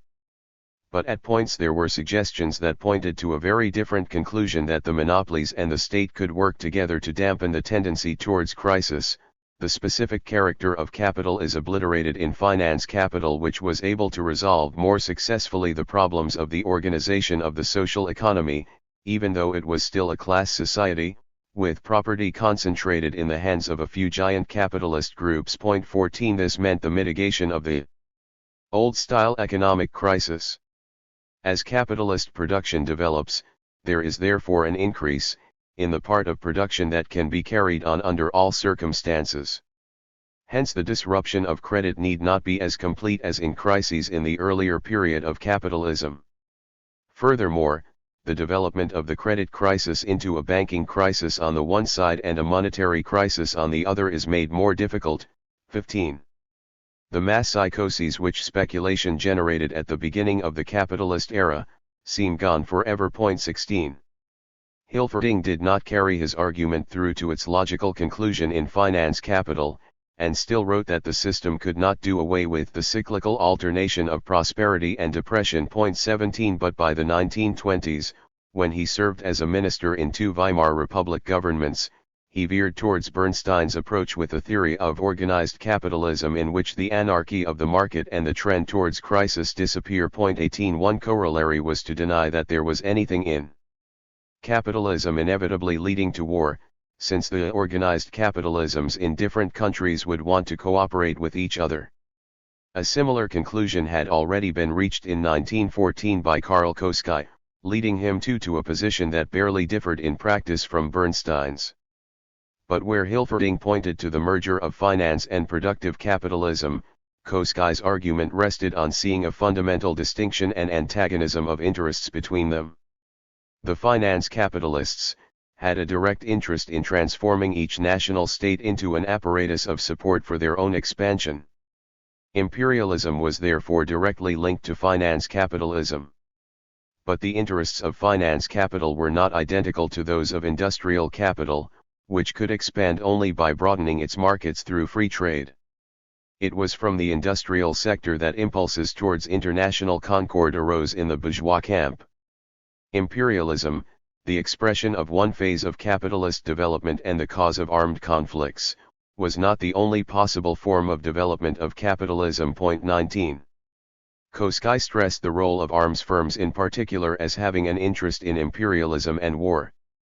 But he maintained that the economic costs of rearmament, while they favored the development of some sectors of industry, were detrimental to others. Capital in the industrial countries needed to dominate the agricultural countries in order to get raw materials. But there was no reason why capitalists should not be able to cooperate to do this through a sort of super-imperialism. 20. In holding that the drive to war was something that happened despite the interests of most capitalists, Hilferding and Koski were articulating a view very similar to that of some liberals. One was the influential economist Hobson, who had produced his own theory of imperialism some 8 years before Hilferding. He saw imperialism as the product of one interest group, those connected with certain financial institutions. 21. These opted for guaranteed returns of interest on overseas loans rather than taking the risks involved in industrial investment at home, and welcomed colonial expansion as a way of making sure their state guaranteed the safety of their investments. So for Hobson the root of imperialism lay not with capitalism as such but with finance capital and those he saw as benefiting directly from it, the bond-holding rentiers who received their dividends regularly without ever having to worry themselves with productive or commercial activity of any sort. Another British liberal, Norman Angell, argued a similar position, identifying an essentially peaceful dynamic in capitalism, although ascribing a more benign role to finance, no doubt influenced by the unhesitating way the central banks of France and Germany had sent gold to help Britain, and Russia had then sent gold to help Germany, during the major financial crisis of 1907.22. In no department of human activity, he wrote, is internationalization so complete as in finance. The capitalist has no country, and he knows, if he be of the modern type, that arms and conquests and jugglery with frontiers serve no ends of his. 23. Such arguments have percolated down through the years to the present day. So the former revolutionary Marxist Nigel Harris argues that business has in general no more power over governments than populations, and the threat to the world comes not from untrammeled capitalism but from the states which guard their own interests. 24. Ellen Wood is still a militant Marxist, but her arguments are not that different. She has criticized what she calls classical Marxist theories of imperialism of the First World War years for failing to see that the political form of imperialism, in which exploitation of colonial peoples and resources depends on political domination and control of territory, is the essence of pre-capitalist empires. 25. Capitalist class exploitation, she insists, is a purely economic process which, like capitalist class relations, concerns the commodity market. 26. From this it follows that, while capitalism needs a state to exert control over society, it does not need states that enter into conflict with each other. Much the same argument is put by Michael Hart and Tony Negri in their book Empire. Hart wrote shortly before the U.S. invasion of Iraq that the elites behind the decision to go to war are incapable of understanding their own interests. 27. The classical theory of imperialism. Writing in the middle of the First World War, Nikolai Bukharin 28 and Vladimir Lenin 29 drew very different conclusions. They began with Hilferding's description of the integration of banking capital, industrial capital, and the state, but removed from it any sense of the result being harmonious by stressing the way in which the role of the state in international economic competition led to war. This was the overriding theme of Lenin's pamphlet Imperialism. Its aim was to be a popular outline, showing how the resort to war was a product of the latest stage of capitalism, the original subtitle to the work. Half a century ago, when Marx was writing Capital, Free competition appeared to the overwhelming majority of economists to be a natural law. Marx had proved that free competition gives rise to the concentration of production, which, in turn, at a certain stage of development, leads to monopoly. This is something quite different from the old free competition between manufacturers, producing for an unknown market. Concentration has reached the point at which it is possible to make an approximate estimate of all sources of raw materials of a country and even, of the whole world. These sources are captured by gigantic monopolist associations. The associations divide them up amongst themselves by agreement. Point 30. Once this stage is reached, competition between the giant corporations is no longer based simply or even mainly on the old purely market methods.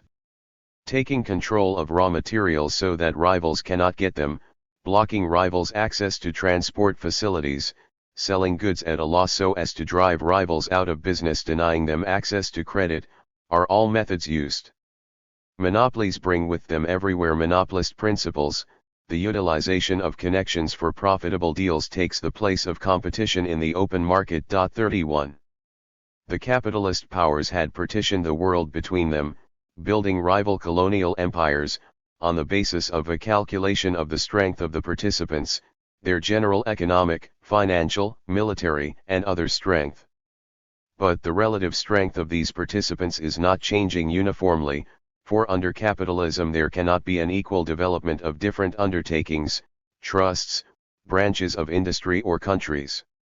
A partition of the world that corresponded to the relative strength of the great powers at one point no longer did so a couple of decades later. The partitioning of the world gives way to struggles over the repartitioning of the world. Peaceful alliances prepared the ground for wars and in their turn grow out of wars. One is the condition for the other, giving rise to alternating forms of peaceful and non-peaceful struggle on one and the same basis, that of imperialist connections and interrelations of world economics and world politics. 32. The epoch of the latest stage of capitalism shows us that certain relations between capitalist associations grow up, based on the economic division of the world, while parallel to and in connection with it, certain relations grow up between political alliances, between states, on the basis of the territorial division of the world, of the struggle for colonies, of the struggle for spheres of influence. 33. Britain and France had been able to build great empires, dividing Africa and much of Asia between them. The Netherlands and Belgium controlled smaller but still enormous empires in Indonesia and the Congo. By contrast, Germany had only a few relatively small colonies, despite its economy beginning to overtake that of Britain. It was this discrepancy that lay behind the repeated clashes between the rival alliances of great power that culminated in the First World War. Finally, where Trotsky focused simply on the control of the agrarian parts of the world, Lenin was insistent that the imperialist division of the world was increasingly centered on industrial areas.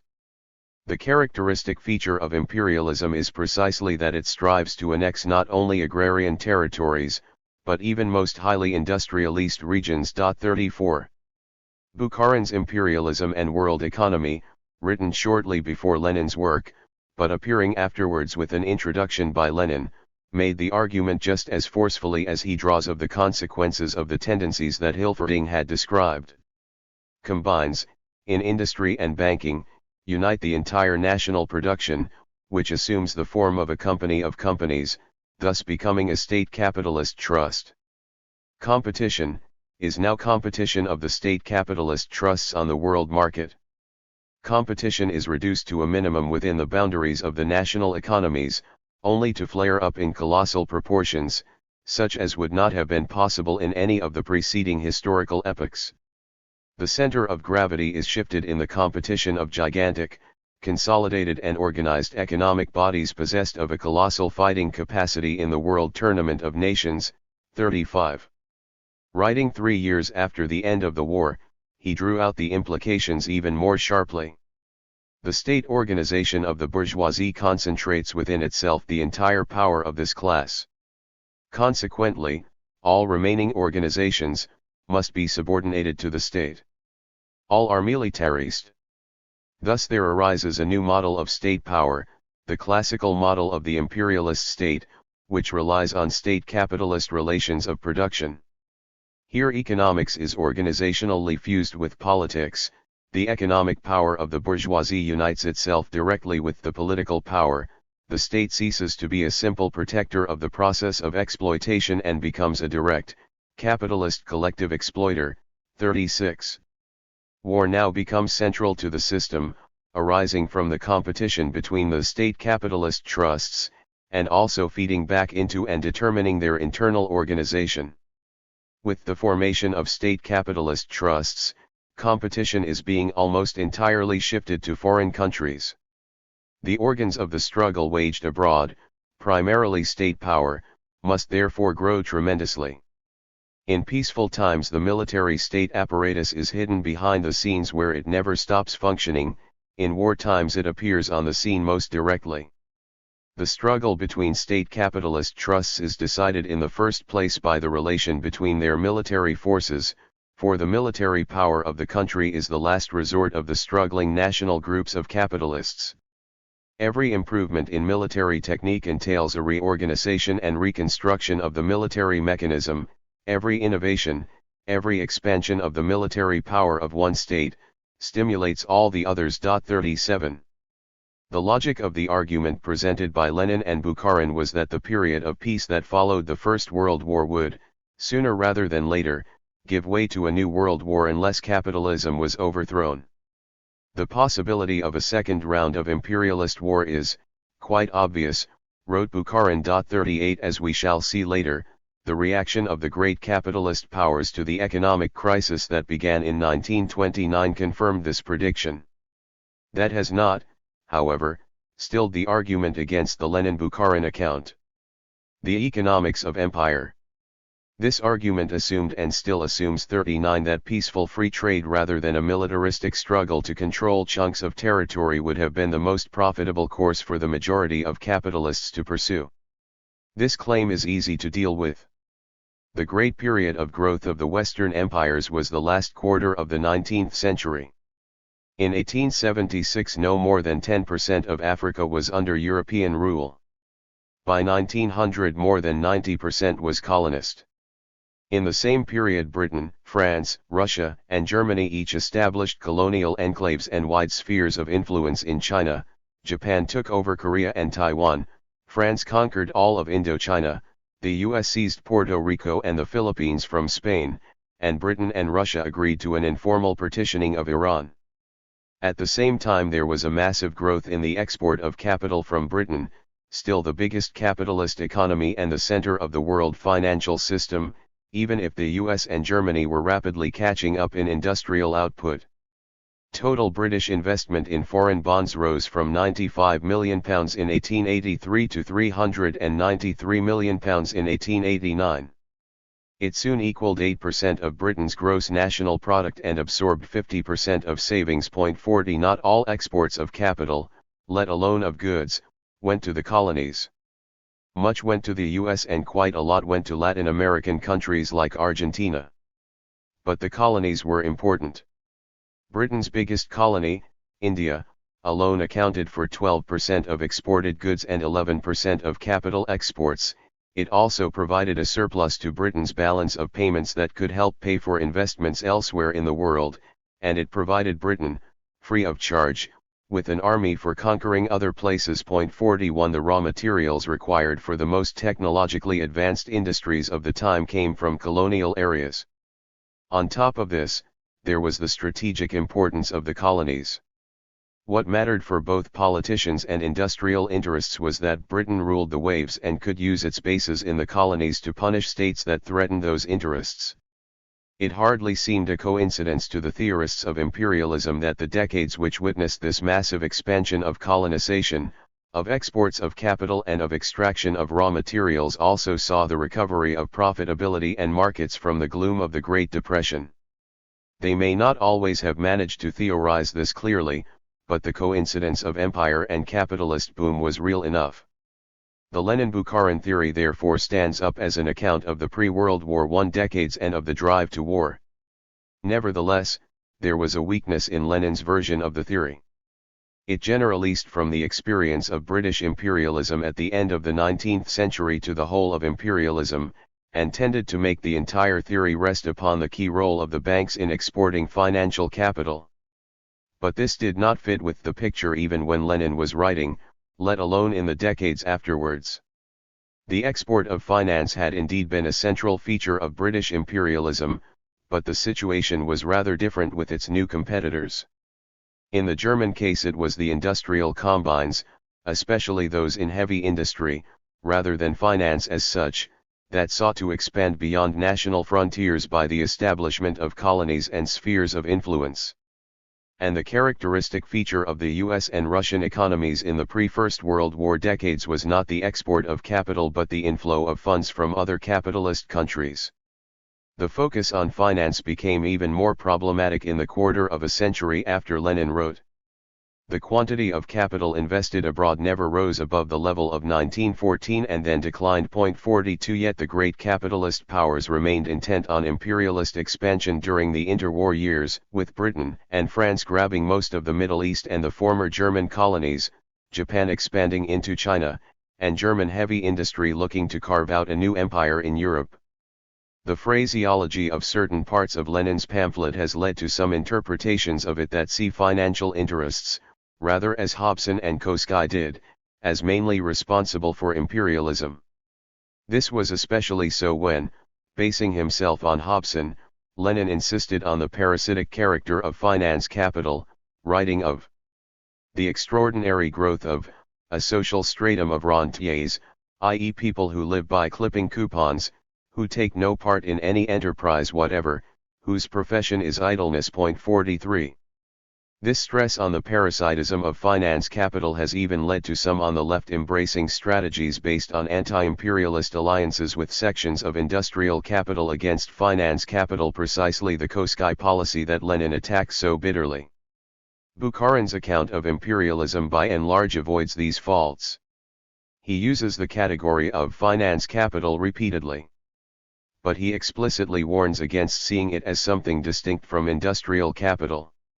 Finance capital must not be confused with money capital, for finance capital is characterized by being simultaneously banking and industrial capital. 44 It is inseparable, for Bukharin, from the trend towards domination of the whole national economy by state capitalist trusts struggling globally against other state capitalist trusts. Such a struggle did not have to concentrate on investing in foreign countries. It could turn into something else, the effort to wrest from other countries already industrialized areas or sources of important raw materials by force. As Bukharin put it, the further it develops the more it will become a struggle for the capitalist centers as well. 45. It was necessary, in other words, to turn vast amounts of value into means of destruction not only in order to try to obtain more value but to hold on to that already possessed. This was the logic of the capitalist market applied to the relations between states.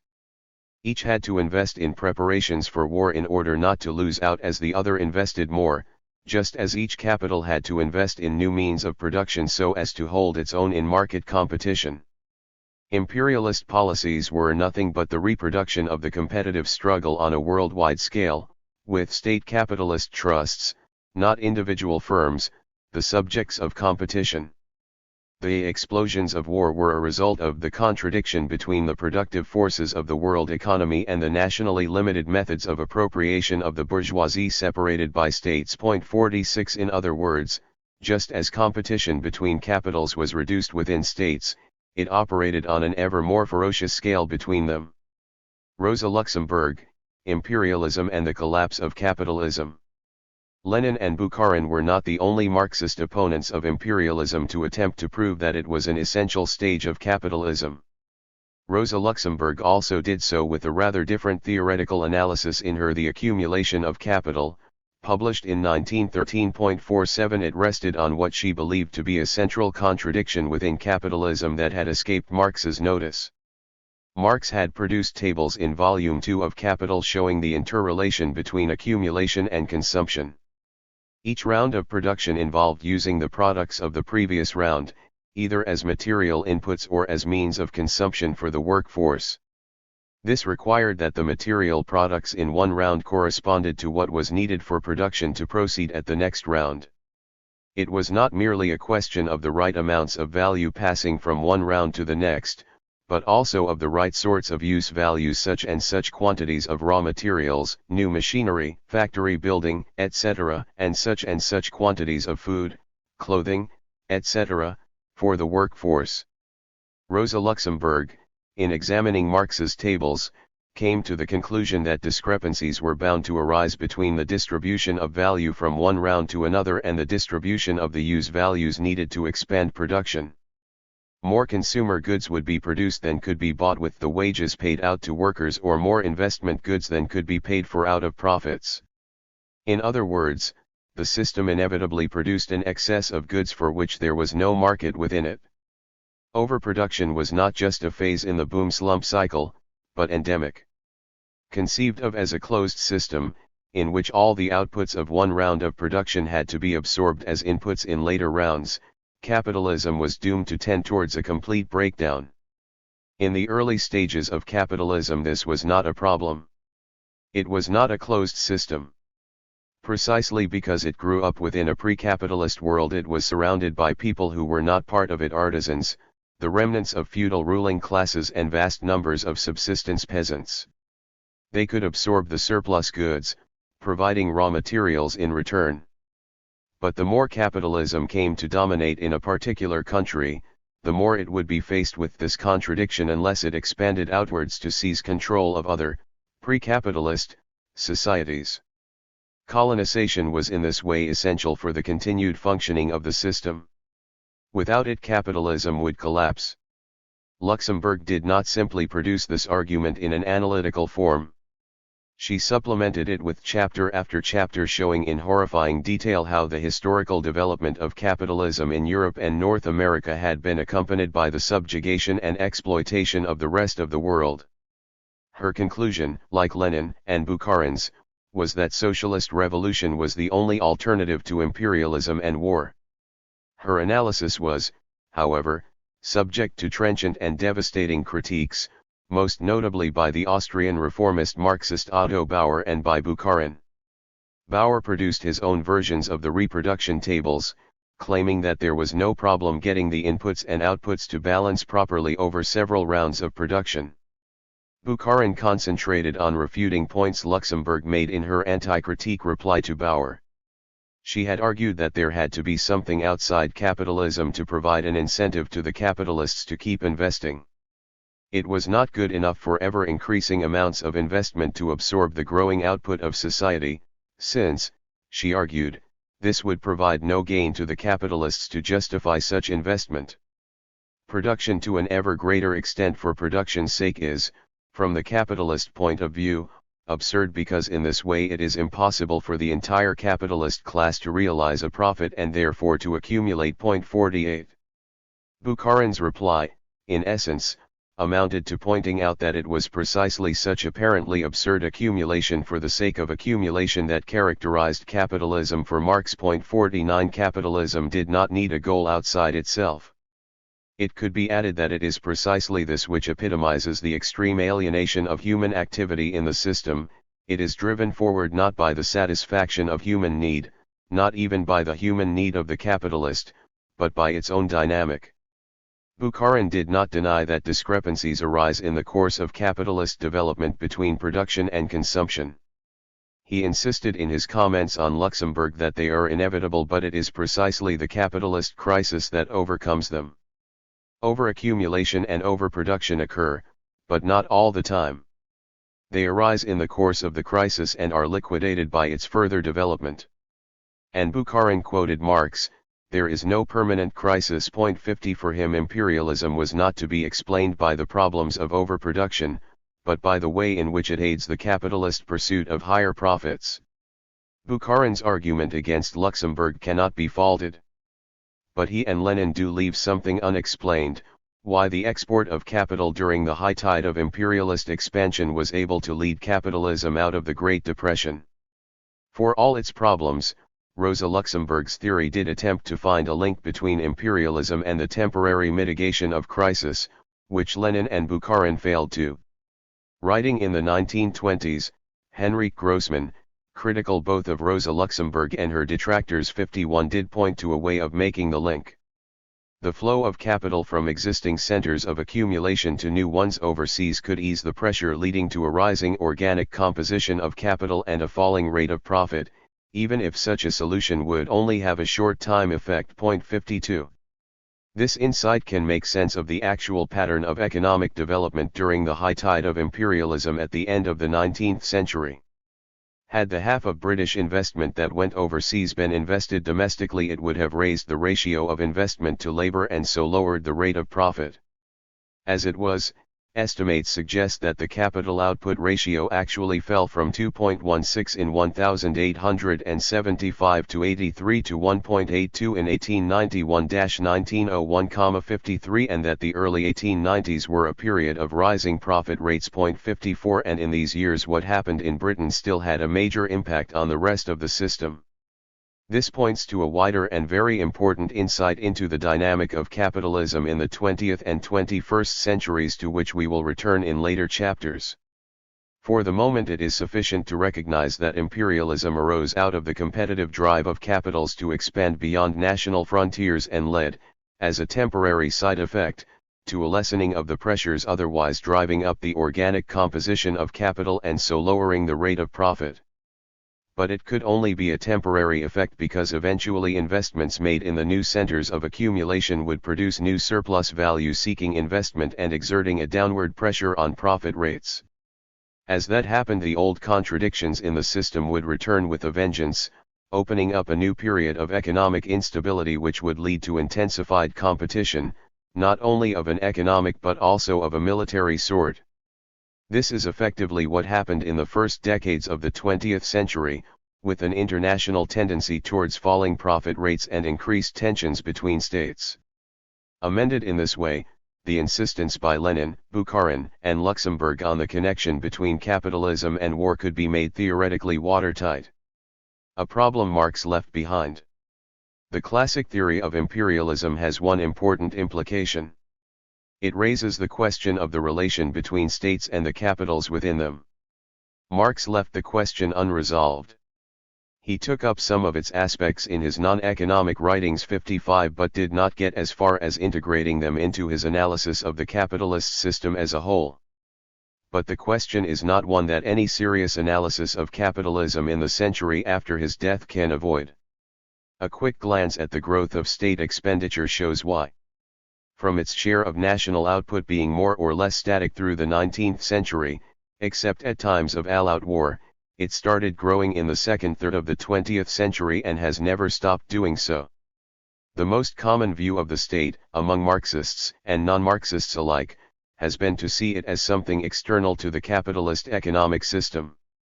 This approach has long been accepted by the mainstream realist school in the academic discipline of international relations. It sees states as self-contained entities clashing internationally according to a logic which has nothing to do with the economic form of organization existing within them. 57 A somewhat similar approach is to be found in some Marxist writings. Capitalism, in this view, consists of the pursuit of profits by firms without regard to where they are based geographically. The state, by contrast, is a geographically based political entity, whose boundaries cut across the operations of individual capitals. The state may be a structure that developed historically to provide the political prerequisites for capitalist production, to protect capitalist property, to police the dealings of different members of the ruling class with each other, to provide certain services which are essential for the reproduction of the system, and to carry through such reforms as are necessary to make other sections of society accept capitalist rule, but it is not to be identified with the capitals that operate within it. Those who view the state as simply external to capitalism tend to refer to the state in the singular and often to capital in the singular as well. This way of putting it may make sense when providing an account of capitalism at the most abstract level, with the state providing a level playing field on which different capitals compete on equal terms. But the actually existing capitalist system is made up of many states 58 and many capitals. 59. But even those who see states as existing in the plural, as does Ellen Wood, often conclude that they serve the interests of capital in general, not of particular capitalists based within them. The essential role of the state in capitalism, she argues, is not to serve as an instrument of appropriation, or a form of politically constituted property, but rather as a means of creating and sustaining the conditions of accumulation at arm's length, maintaining the social, legal, and administrative order necessary for accumulation. 60. As against these views, there are those whose analyses start from the classic theories of imperialism, with their language about the state merging with capital, of state monopoly capitalism, or simply of state capitalism, and their view of the clashes between states as an expression of international competition of the capitals operating within them. A Baudelarized version of this view became part of the orthodoxy of Stalinist Marxism in the years from the 1930s to the 1970s, known for short as STMACAP. A more serious attempt to describe the world system as composed of state capitals in the decades after the Second World War was made by Mike Kidron. 61 in his account, individual states and individual capitals became completely congruent with each other. Every state acted at the behest of a set of nationally based capitals, and every significant capital was incorporated in a particular state. Any exceptions, for Kidron, were a hangover from the past, relics which would disappear with the further development of the system. A parallel attempt to see the world in terms of states representing capitals was developed in the early 1970s in debates between German Marxists. 62 Claudia von Braun-Moll, for instance, wrote, "It is not the state in general that must be analyzed but the specific political organization of the world market in many states. The role of the state in question in its specific relationship with the world market and with other states must always be included in the analysis from the outset." 63. Few people have followed through such attempts to develop such insights into a rigorous interpretation of the world system. But some of their presuppositions are taken for granted in everyday ways of talking and writing about the world. People habitually speak of the economic interests of this or that state, of how one is doing compared with another, of the profits of one or other country. So the recent very useful account of capitalism since the Second World War by Robert Brenner emphasizes the interactions of U.S. capitalism, Japanese capitalism and German capitalism, with negotiation by states playing a central role. 64 There is the implication of a tight alignment of interest between a particular national state and a particular sector of the international capitalist system. The view of national states as wholly congruent with national capitals is a big oversimplification, especially in today's world, with multinational corporations operating in scores of countries, as we shall see later. But this does not mean that states simply stand at arm's length from particular capitals, or that states do not act at the behest of particular nationally based groupings of capital. They remain tied to them in complex ways. The genesis of the capitalist state. A starting point for understanding this can be found in the relationship between the development of modern states and capitalism. This was not dealt with explicitly by Marx, and it was Engels who first did so in a manuscript written after Marx's death and not published until 1935. His studies led him to conclude that as merchants and tradespeople of the towns grew in importance at the end of the Middle Ages, they allied themselves with the monarchy against the rest of the feudal ruling class. Out of the confusions of the people that characterized the early Middle Ages, there gradually developed the new nationalisms and the beginnings of national states very different to the earlier political structures. 65 Lenin further theoretically elaborated similar insights as the revolutionary movement in Russia tried to come to terms with the demand for independent states arising among the Tsarist Empire's minority nationalities on its borders in southeastern Europe and in the colonial possessions of the West European powers. He spelt out the deep connections between the struggle to establish national states and the emergence of groups in the pre-capitalist world who wanted to base themselves on capitalist forms of economic organization. Throughout the world, the period of the final victory of capitalism over feudalism has been linked up with national movements. For the complete victory of commodity production, the bourgeoisie must capture the home market, and there must be politically united territories whose populations speak a single language, with all obstacles to the development of that language and to its consolidation in literature eliminated. Therefore, the tendency of every national movement is towards the formation of national states, under which these requirements of modern capitalism are best satisfied.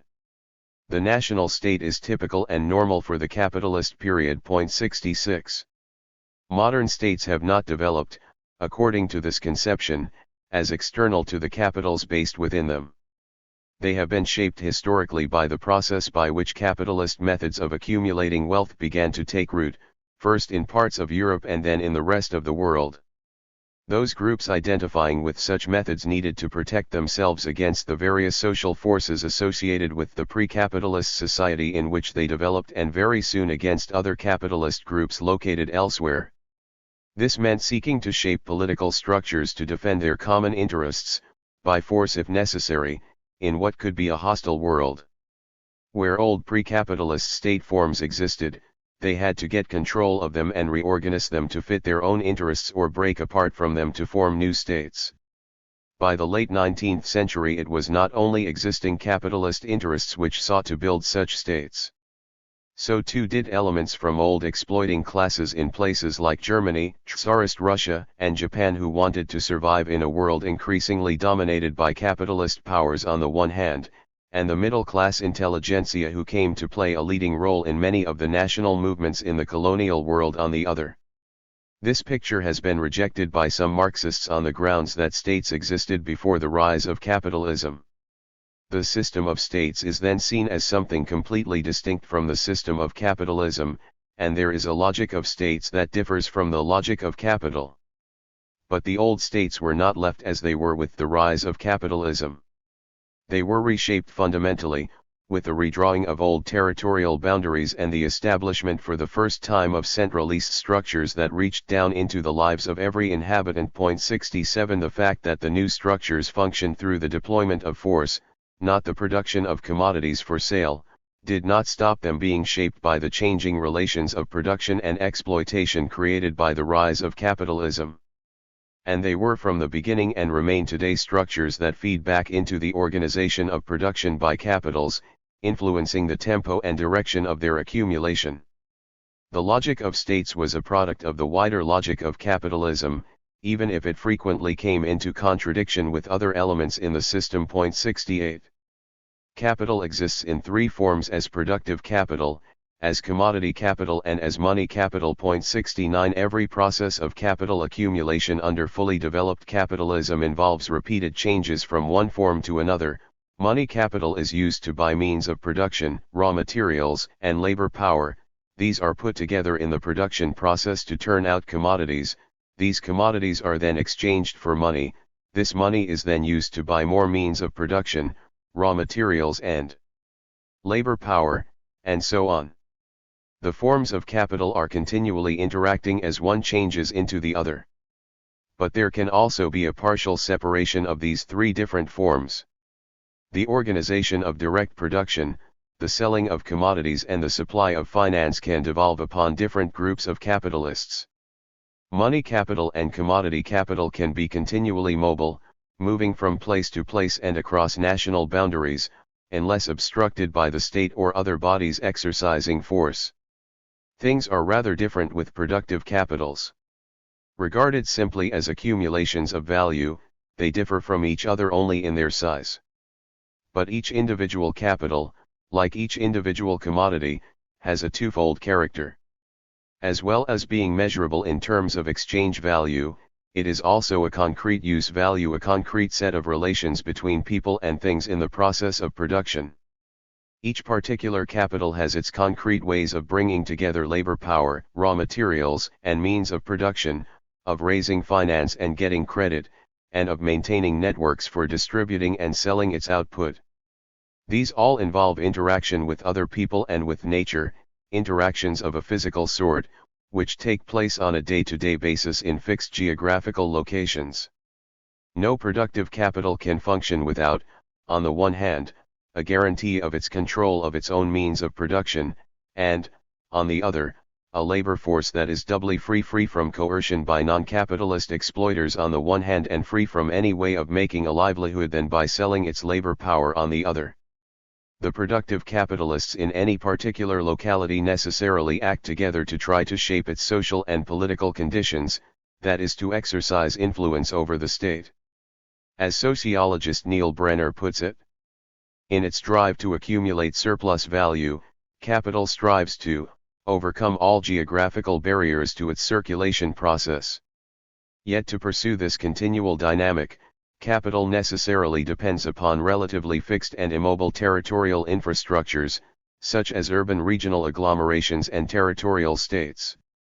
Capital's endemic drive is intrinsically premised upon the production, reproduction, and reconfiguration of relatively fixed and immobile configurations of territorial organization, including urban regional agglomerations, transportation networks, communication systems, and state regulatory institutions. 70.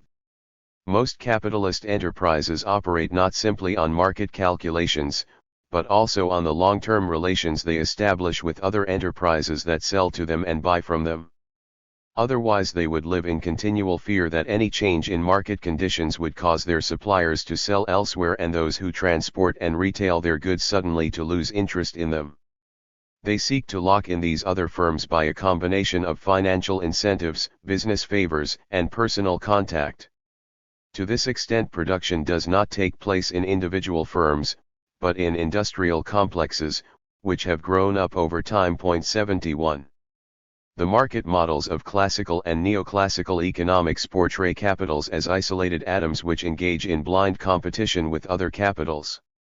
In the real world, capitalists have always tried to boost their competitive positions by establishing alliances with each other and with ambitious political figures, alliances cemented by money but also by intermarriage, old boy networks and mutual socializing. 72.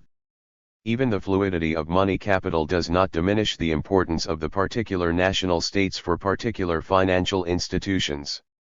As Kostas Lipovitsas has noted in his analysis of money under capitalism, trade credit depends on trust among individual capitalist enterprises that is subjective and private, since such trust draws on knowledge that enterprises have accumulated about each other in the course of their commercial relations. 73 And the networks that provide such knowledge have to a very high degree been organized on a national basis, with the state, through the central bank, playing a key role.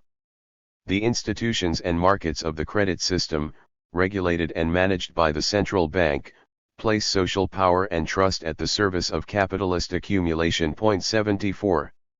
The relationship between states and capitals are relationships between people, between those engaged in exploiting the mass of the population and those who control bodies of armed men. Personal contact with the leading personnel of the state is something every capitalist aims at, just as every capitalist seeks to cultivate ties of trust and mutual support with certain other capitalists. The connections Lenin referred to 75 are immensely important. Such interactions inevitably leave an imprint on the internal makeup of each capital, so that any particular capital would find it very difficult to cope if it were suddenly to be torn apart from the other capitals and the state with which it has coexisted in the past. The national state and different nationally based capitals grow up together, like children in a single family. The development of one inevitably shapes the development of the others. The groups of capitals and the state with which they are associated form a system in which each affects the others. The specific character of each capital is influenced by its interaction with the other capitals and the state. It reflects not only the general drive to expand value, to accumulate, but also the specific environment in which it has grown up. The state and the individual capitals are intertwined, with each feeding off the other. Neither the state nor the particular capitals can easily escape this structural interdependence.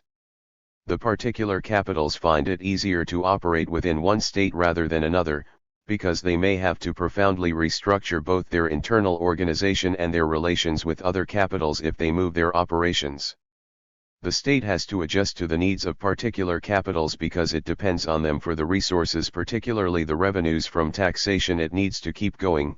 If it goes against their interests, they can move their liquid assets abroad. The pressures which different states apply on each other are indispensable for the capitals based within each to ensure that their interests are taken into account when they are operating globally.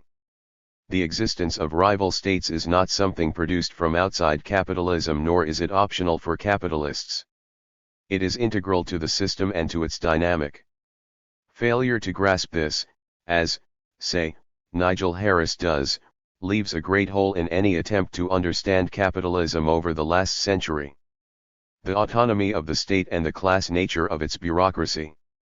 The mutual dependence of states and capitals does not, however, mean that states can simply be reduced to the economic entities that operate within them. Those who do the actual running of the state take on functions which competition between firms prevents firms themselves undertaking. They have to mediate between rival capitals, providing judicial systems and overseeing, through central banks, the financial system and the national currency. As Clausewitz put it, since capital as a whole exists only in the ideal sense, it requires special guidance and supervision by a fully differentiated political administrative system. 76. The state also has to provide mechanisms for integrating the mass of people into the system, on the one hand the coercive institutions that beat people into submission, on the other hand the integrative mechanisms that divert grievance into channels compatible with the system. The proportions in which these two sets of mechanisms operate vary from situation to situation, but everywhere they exist to complement each other. The coercive mechanisms persuade people to take the easier path of integration into the system. The integrative mechanisms provide the velvet glove which conceals the iron hand of state coercive power, so legitimizing it. The Italian revolutionary Marxist Antonio Gramsci rightly used Machiavelli's metaphor of the centaur, half animal, half human, to capture the way in which force and consent are combined in the state. 77. The coercive and the integrative mechanisms depend on organization and leadership from outside the sphere of capitalist exploitation and accumulation, as such from military and police specialists on the one hand, from political leaders able to mobilize some degree of social support on the other. An effective state requires the building of coalitions that obtain the support or at least the compliance of such elements while allowing them a certain leeway to pursue their own interests. 78. It then, inevitably, reflects not just the interests of capital in general, but the concessions it makes to integrate other social groups and classes into its rule. It necessarily displays an important degree of autonomy. Marx commented in 1871 that the complicated state machinery, with its ubiquitous and complicated military, bureaucratic, clerical and judiciary organs, encoils the living society like a boa constrictor. The state bureaucracy arises to assure the domination of the existing ruling class, but in the process becomes a parasite which is capable of humbling under its sway even the interests of the ruling classes. 79. This autonomy reaches its highest points when governmental power lies with reformist, populist or fascist parties with a powerful base among workers, peasants, or the petty bourgeoisie. There are cases when those who exercise such autonomy are able to break with and even expropriate important capitalist interests within their territory. This was to be true on numerous occasions in the course of the 20th century. German Nazism, Argentine Peronism, Nasserism in Egypt, Ba'athism in Syria and Iraq, are all examples. There are also innumerable cases in which individual capitals behave in ways detrimental to the interests of their state, moving funds and investment abroad, doing deals with foreign capitalists that undercut other local capitals, even selling weapons to states fighting their own. Yet there are limits to the extent to which a state can break free from its capitals, and capitals from their state. A state may override the interests of particular capitalists. It cannot forget that its own revenues and its own ability to defend itself against other states depend on the continuation of capital accumulation. Conversely, the individual capital can, with considerable difficulty, uproot itself from one national state to reign and plant itself in another, but it cannot operate for any length of time in a Wild West situation with no effective state to protect it both against those forces below which might disrupt its normal rhythms of exploitation and against other capitals and their states. A break between either a state with its capitals or by capitals with their state is a difficult and risky business. If a state turns on private capital, it can create a situation in which people begin to challenge not merely private capital but capital accumulation as such and, with it, the hierarchies of the state. If a private capital breaks with its state, it risks being left to fend alone in a hostile and dangerous world.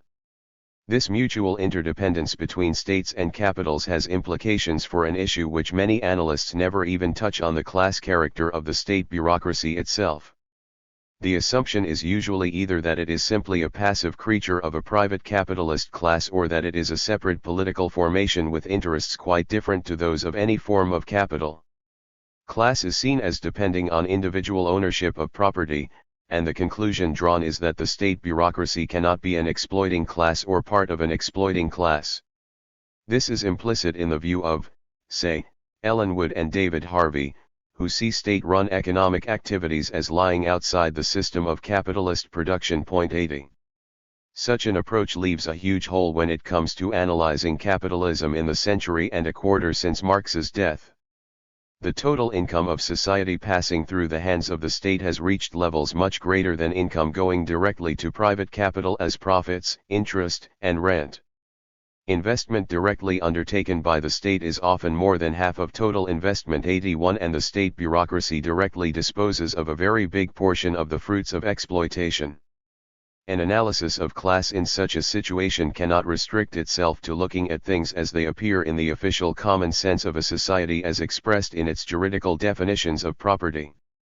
Classes, for Marx, depend not on such formal definitions, but on the real social relations of production in which people find themselves.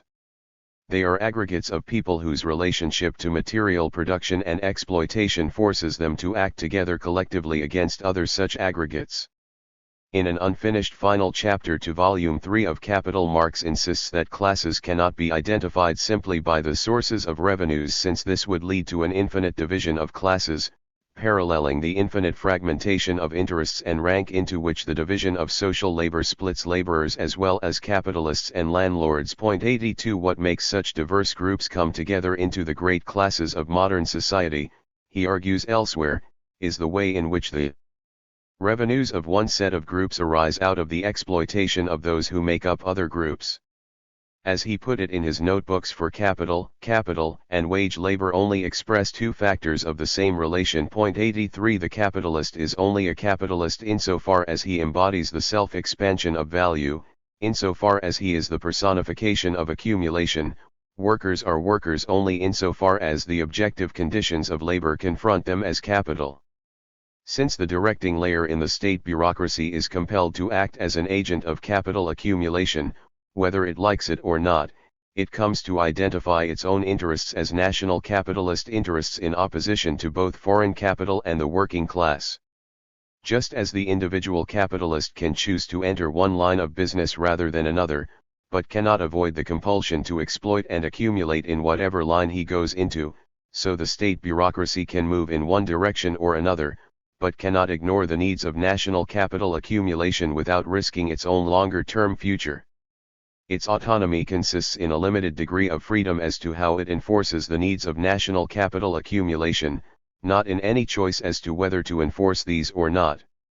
The dependence of the state bureaucracy on capitalist exploitation is often concealed by the way in which it raises its revenues by taxation of incomes and expenditure, by government borrowing or by printing money. All of these activities seem, on the surface, to be quite different from capitalist exploitation at the point of production. The state therefore seems like an independent entity which can raise the resources it needs by levying funds from any class in society. But this semblance of independence disappears when the state's activities are seen in a wider context. State revenues are raised by taxing individuals.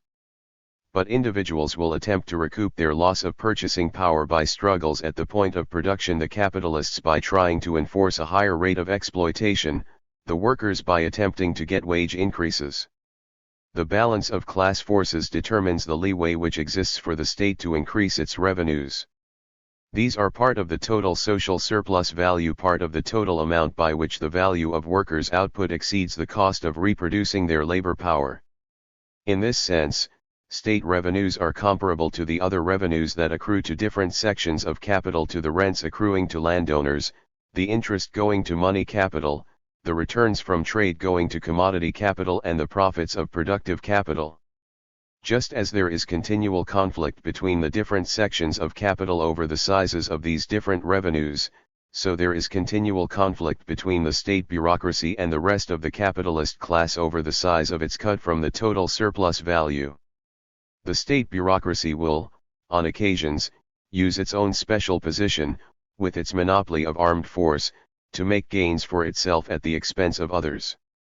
In response to this, the other sections of capital will use their own special position: industrial capital its ability to postpone investment, money capital its ability to move overseas to fight back. Yet in all this, the different sections of capital cannot escape their mutual interdependence more than temporarily. It eventually asserts itself in the most dramatic fashion, through crises: the sudden collapse of the system of credit, the sudden inability to sell commodities, sudden balance of payment crises, or even the threat of state bankruptcy. Those who direct the bureaucracies of the state may not own individual chunks of capital, but they are forced to behave as agents of capital accumulation, to become, according to Marx's definition, part of the capitalist class. Marx points out in Capital that with the advance of capitalist production there takes place a division of function within the capitalist class. The owners of capital tend to play a less direct part in the actual organization of production and exploitation, leaving this to highly paid managers. But, insofar as these managers continue to be agents of capital accumulation, they remain capitalists. Hilferding developed the argument further, pointing to the divisions within a single capitalist class between the mass of rentier capitalists, who rely on a more or less fixed rate of return on their shares, and promoter capitalists who gain extra surplus value by gathering together the capital needed by the giant corporations. 84 We can add a further distinction, between those who manage the accumulation of individual capitals and those who, through the state, seek to promote the development of the sibling capitals operating within an individual state, what may be called political capitalists. State capitalism and state capitalists.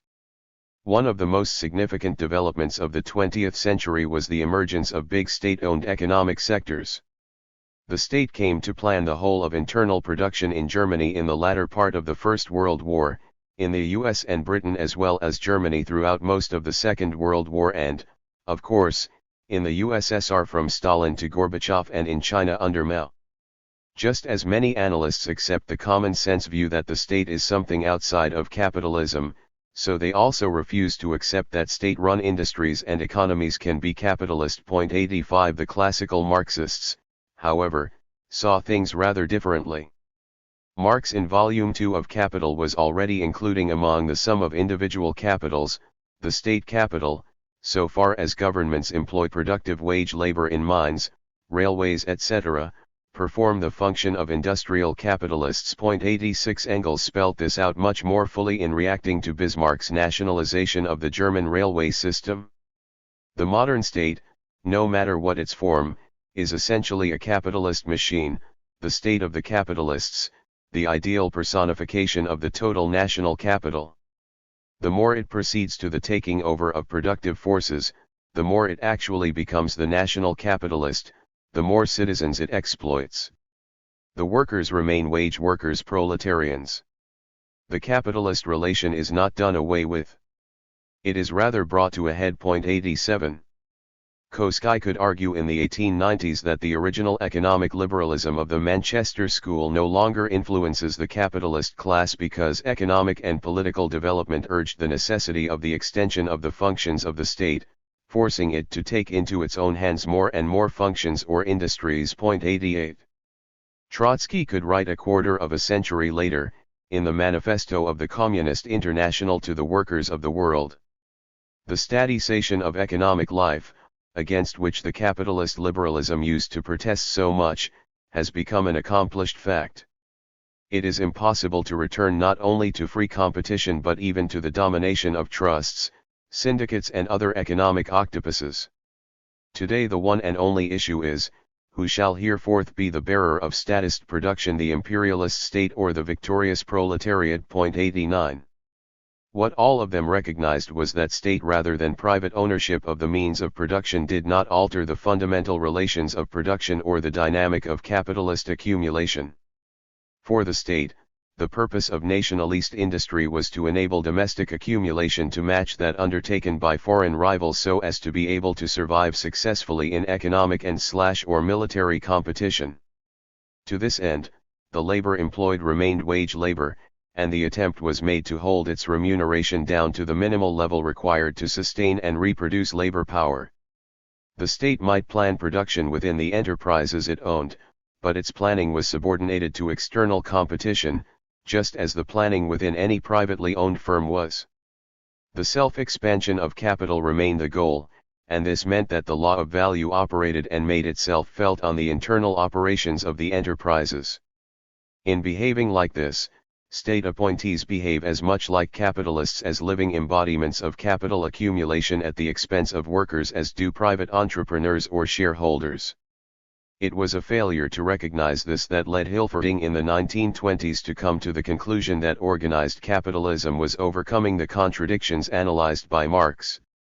By the late 1930s, state planning in Nazi Germany led him to conclude that what existed was no longer capitalism at all, but a new form of class society, in which organization had superseded capitalism, and where the driving force had ceased to be profit-making to feed the competitive accumulation of rival capitals. What Hilferding failed to grasp, as do all those today who still identify capitalism with the private ownership of firms competing in free markets, is that the system remained based on competitive accumulation between different capitals, even if these were now military state capitalisms. It was driven forward by the same dynamic and subject to the same contradictions analyzed by Marx. This was true during the period of total war, in which the rival states did not trade directly with each other and naval blockades greatly limited their competition in foreign markets. Every success in accumulating military hardware by a state forced efforts to accumulate similar levels of military hardware in its rivals. Just as the efforts of rival car producers to outsell each other bring the concrete forms of labor in different car plants into an unplanned interrelationship with each other, transforming them into different amounts of a homogeneous abstract labor, so too the efforts of rival tank-producing states to outsuit one another have the same result. Marx described how under the market capitalism of his time, the labor of the individual asserts itself as a part of the labor of society only by the relations which the act of exchange establishes directly between the products, and indirectly through them, between the producers. 90. In the world system as it developed after Marx's death, military competition came to play the same role in bringing individual acts of labor performed in different, apparently closed, state entities, into a relationship with each other. Acquisition of the means of destruction on the necessary scale to assure success in war depended upon the same drive to accumulate means of production as did the struggle for markets, and with that went the holding down of wages to the cost of reproduction of labor power, the forcing up of productivity to the level prevailing on a world scale, and the drive to use the surplus for accumulation. As Tony Cliff pointed out more than 60 years ago, the only difference, in this respect, between military and economic competition was the form the accumulation took, whether it was terms of an accumulation of use values that could be used to produce new goods or of use values that could be used to wage war. In either case, the importance of these use values to those controlling them was determined by comparison with use values elsewhere in the system, a comparison which transmuted them into exchange values. This also meant the rate of profit continued to play a central role. It no longer determined the distribution of investment between different sectors of the internal economy. The requirements of the military did this. But it operated as a constraint on the economy as a whole. If the ratio of total national surplus value to total investment in the military-industrial machine fell, this weakened the ability of the national state capitalism to sustain itself in warfare with its rivals. The decline in the rate of profit could not lead to economic slump, since the war machine would go on growing as long as there was any remaining mass of surplus value to be used up, however small. But it could contribute to military defeat. The same capitalist logic could be seen as operating in the states where new bureaucracies emerged to take control of the means of production. Although they called themselves socialist, their economic dynamic was dependent on their interrelations with the wider capitalist world. If they traded with the capitalist countries beyond their borders, they were drawn into the logic of commodity production and the requirement to remain competitive in markets by undertaking accumulation in an essentially capitalist way. But even if they tried to adopt an autarkic policy of cutting themselves off economically, they could not avoid having to defend themselves against predatory foreign imperialisms. In either case, they were subject to the logic of capitalism as a world system in the 20th century in the way Bukharin had described in the early 1920s. And those who ruled these societies were as much personifications of accumulation as were the private capitalists of Marx's time, driven into historic opposition to the wage laborers who toiled on the means of production. They were, in other words, members of a capitalist class, even if it was a class which collectively rather than individually carried through exploitation and accumulation. The state seemed, on the face of it, a great island of planning, at one time even half a continent of planning within a world of market relations. But so long as states competed to expand the forces of production within them more rapidly than each other, the planning was, like the islands of planning within the individual capitalist enterprise of Marx's time, simply planning to keep labor productivity abreast with the labor productivity prevailing on a world scale. The law of value imposed itself through such competition on all the units in the world system. Those running whole states, particular state sectors or individual enterprises were alike subject to pressure to reduce the price paid for every exertion of labor power to its value within the system as whole. The individual capitalist managers and individual state managers could rely for a time on the sheer size of the resources at their disposal to try to ignore these pressures.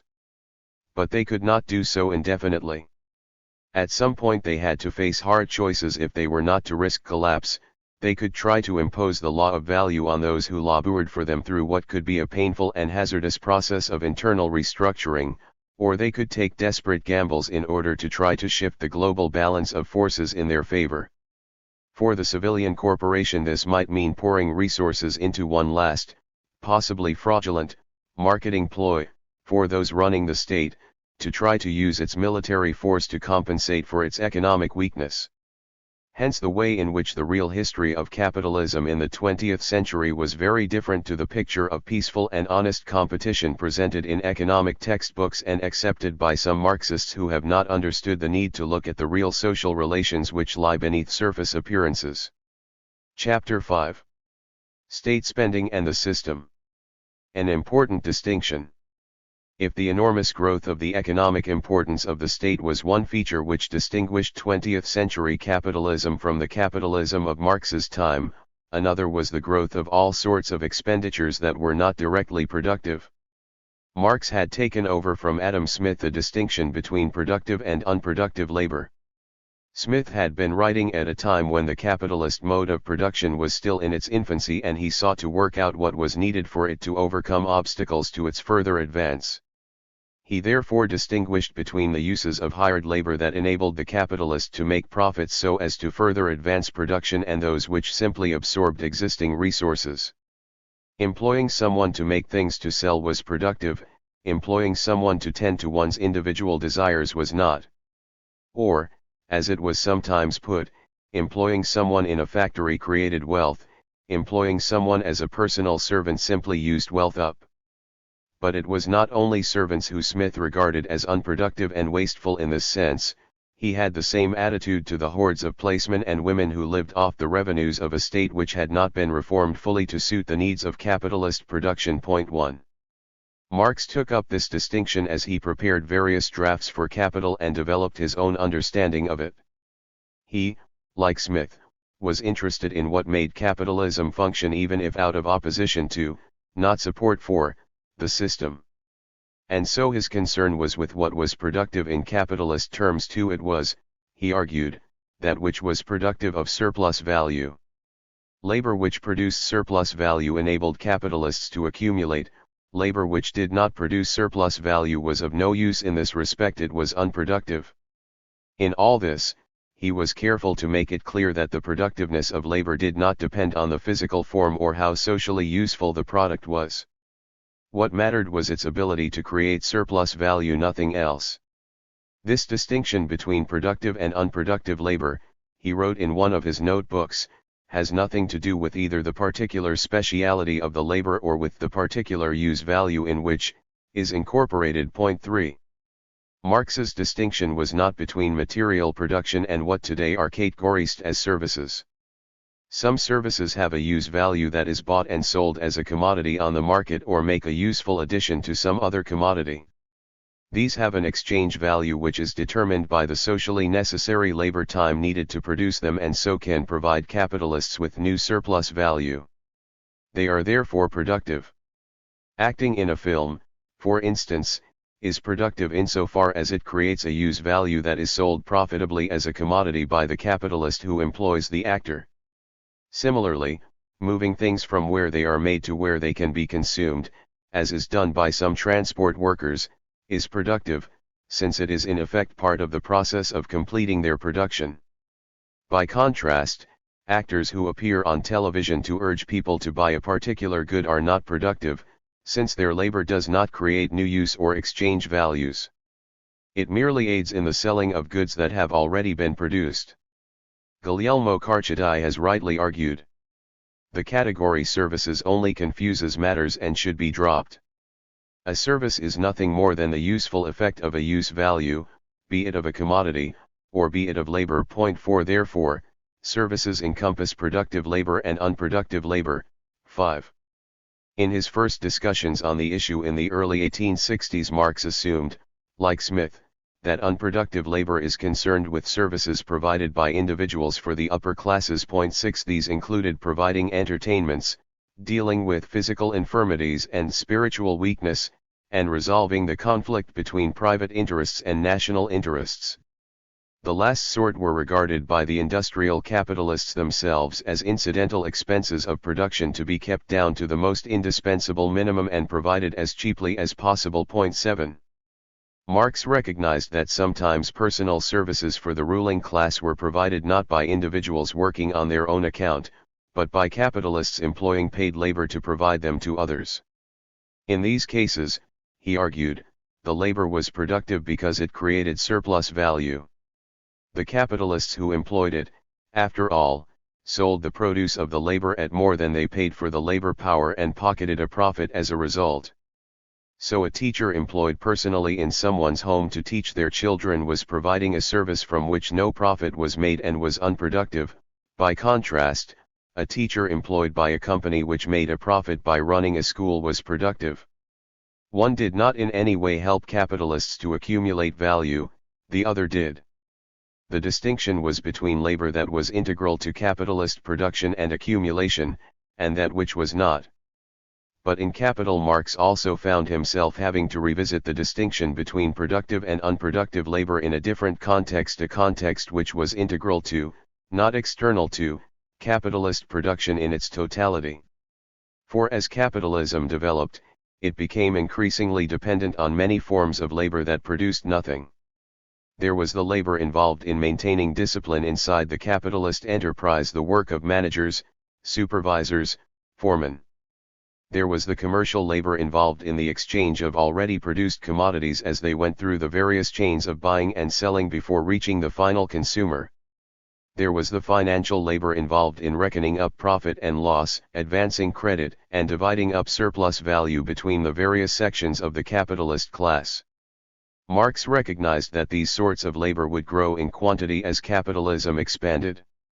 It is clear that as the scale of production is extended, commercial operations required constantly for the recirculation of industrial capital, multiply accordingly.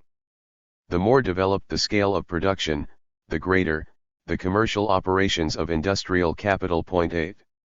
Such labor could not be regarded as productive if the capitalist employed it in these ways, any more than the labor of the servant could be. Maintaining discipline, selling goods, or getting the accounts done were necessary functions that had to be paid for by deductions from surplus value, not creative labor that added to surplus value. They did not produce something new, but were merely concerned with controlling the production of value by others, with transforming it from one form into another, or with dividing it up between people. The activities of a supervisor, a bank clerk or a shop assistant could no more create value than could the valet. But what happened if the productive capitalist used other capitalists to carry out some of these functions on his behalf? The labor employed by these other capitalists should be counted as productive according to Marx's established definition, since it enabled them to make a profit. But seeing things like this presented a problem. The profit did not arise from increasing the total amount of output any more than it did when productive capitalists directly employed people to perform the tasks. It simply amounted to the second capitalist getting a slice of the surplus value originally in the hands of the first capitalist. Marx concluded that from the point of view of capitalist production such labor was unproductive, even though this seemed to be based on a different definition of productive labor to that he used elsewhere. For this reason Jacques Bidet, for instance, has argued that Marx was inconsistent. 9 Yet it made sense in terms of the thing. Both Adam Smith and Karl Marx were interested in the distinction between what advanced capitalist development and what retarded it. So long as capitalists were operating in an economic environment in which capitalist production was not yet dominant, those who employed workers to provide personal services were providing them mainly to those whose wealth came from outside the capitalist system. The payments received, for instance, by the owners of a school constituted a transfer of resources into the capitalist sector from the pockets of pre-capitalist exploiters, resources that could then be used for productive accumulation. By contrast, the merchants or shopkeepers who handled the goods of the productive capitalists got their profit from the already created surplus value of the productive capitalist.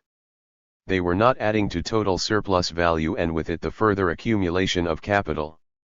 As Marx put it at one point, to industrial capital the costs of circulation appear as unproductive expenses, and so they are.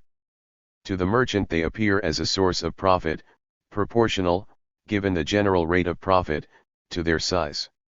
The outlay to be made on these circulation costs is therefore productive investment for mercantile capital. And the commercial labor which it buys is likewise immediately productive for it. 10.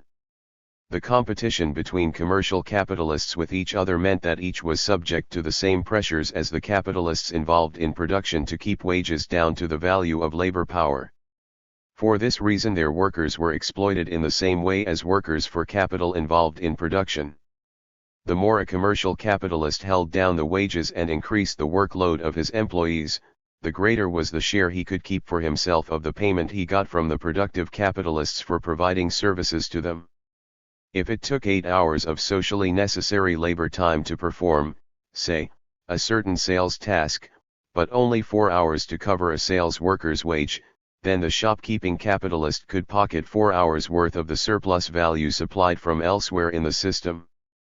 But this did not mean that commercial labor could be equated with productive labor when it came to understanding the dynamics of the system as a whole.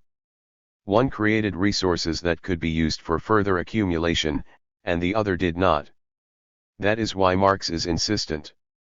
Costs which enhance the price of a commodity without adding to its use value, which are therefore to be classed as unproductive expenses so far as society is concerned, may be a source of enrichment to the individual capitalist. On the other hand, as this addition to the price of the commodity merely distributes the costs of circulation equally, they do not cease to be unproductive in character. For instance, insurance companies divide the losses of individual capitalists among the capitalist class. But this does not stop these equalized losses from being losses so far as the aggregate social capital is concerned. 11. The distinction between productive and unproductive labor is often seen as a merely scholastic question. But once seen in terms of what contributes to accumulation and what does not, it has enormous implications, including some that Marx himself never developed. What is productive of surplus value for the individual capitalist is not necessarily what is productive in terms of adding to the surplus value available to capital in general for accumulation. And it is this that is central for the dynamic of the system. The scale of unproductive labor. The level of unproductive expenditures involved in sales and finance grew throughout the 20th century. Anwar Sheikh and Ertugrul Ahmet Tonak calculate that the number of workers employed in trade in the U.S. grew from 10,690,000 in 1948 to 24,375,000 in 1989, and of those in finance and insurance from 1,251,000 to 7,123,000. Meanwhile, the number of productive workers only grew from 32,994,000 to 41,148,000.12. Fred Mosley estimates the numbers in commerce as growing from 8.9 to 21 million between 1950 and 1980, and the number in finance from 1.9 to 5.2 million, while the productive workforce only grew from 28 to 40.3 million. 13. The figures do not include the large number of managerial employees who Marx regarded as non-productive because they are involved in policing those who actually produce value.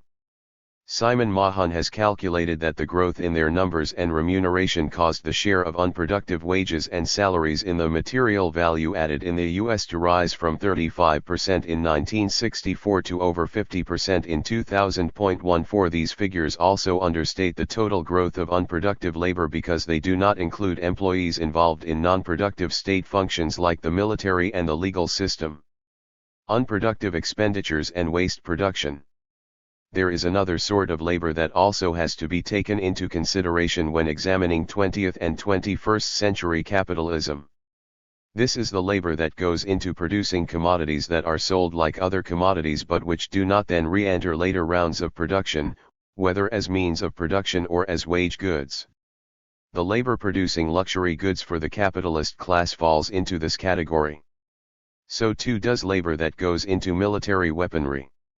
Although such labor has usually been regarded as productive by Marxists, it shares with non-productive labor the fact that it does not add to capitalist accumulation. For these reasons it was argued by Mike Kidron in the early 1970s that it should also be regarded as non-productive.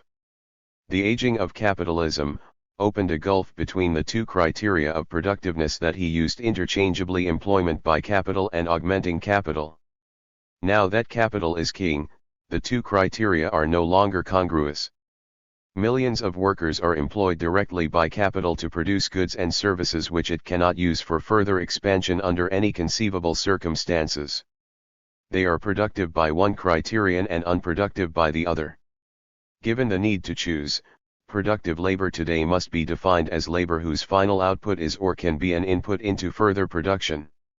Only such labor can work for capital's self-expansion. To spell it out, in late capitalism only part of the surplus can be used for the expansion of capital.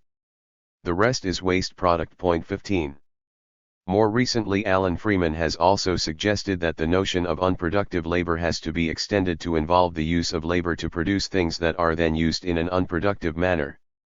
The workers who decked the European Bank for Reconstruction and Development in marble are just as unproductive as the clerks who now walk across it. 16. Guglielmo Carchedi, by contrast, argues there is labor that is productive if it has created new value, even if this does not then contribute anything to the next round of accumulation. 17. Regardless of how it is categorized, the proportion of labor that is waste from the point of view of capital accumulation has become enormous.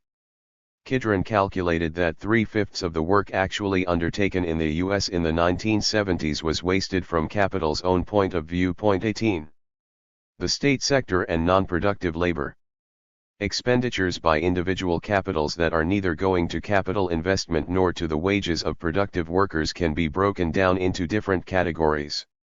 Those concerned with the disciplining of the workforce and ensuring it works flat out: expenditures on internal security, supervisory labor, and time and motion measurement, checking on work speeds. Those concerned with keeping the allegiance of the workforce, e.g. expenditures on internal public relations, works bulletins, management-run works committees, subsidies to works sports teams.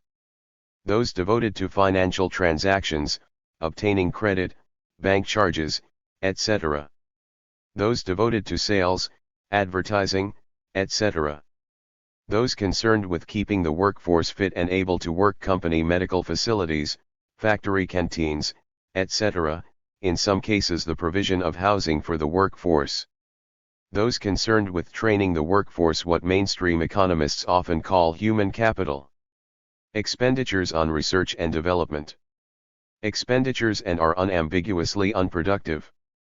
They create nothing and are only concerned with getting the maximum of already created value from the workers' expenditures and are unproductive from the point of view of capital in general. They do not in any way add to the capacity of the system as whole to accumulate. But the individual firm can regard them as productive in the same way as Marx wrote that the individual merchant capitalist did. They serve to get control of surplus value which would otherwise go to rival firms. So advertising expenditure, for example, may be seen by the firm, like expenditure on new equipment, as a way of expanding its position in the market, of forestalling attempts to enter the market by other capitalists, and so on. Similar expenditure on patents and patent protection may be seen as a way of getting a stranglehold on the market to below. The growth of state expenditures in the course of the last century has involved states taking over partial responsibility for many of these outlays from the hands of the private capitals based in their national territory. So state expenditures can be broken down into categories playing the same or analogous functions to the expenditures of firms. There are those expenditures which are clearly unproductive in terms of accumulation throughout the system as a whole. Among these are those concerned with protecting property, maintaining social discipline and ensuring the smooth reproduction of class relations, maintaining state-run or financed forms of maintaining popular allegiance to the system, such as state-produced propaganda and subsidies to religious institutions, the perpetuation of the ruling ideology through sections of the educational system, maintaining the financial infrastructure of the system through the printing of national currencies and running central banks.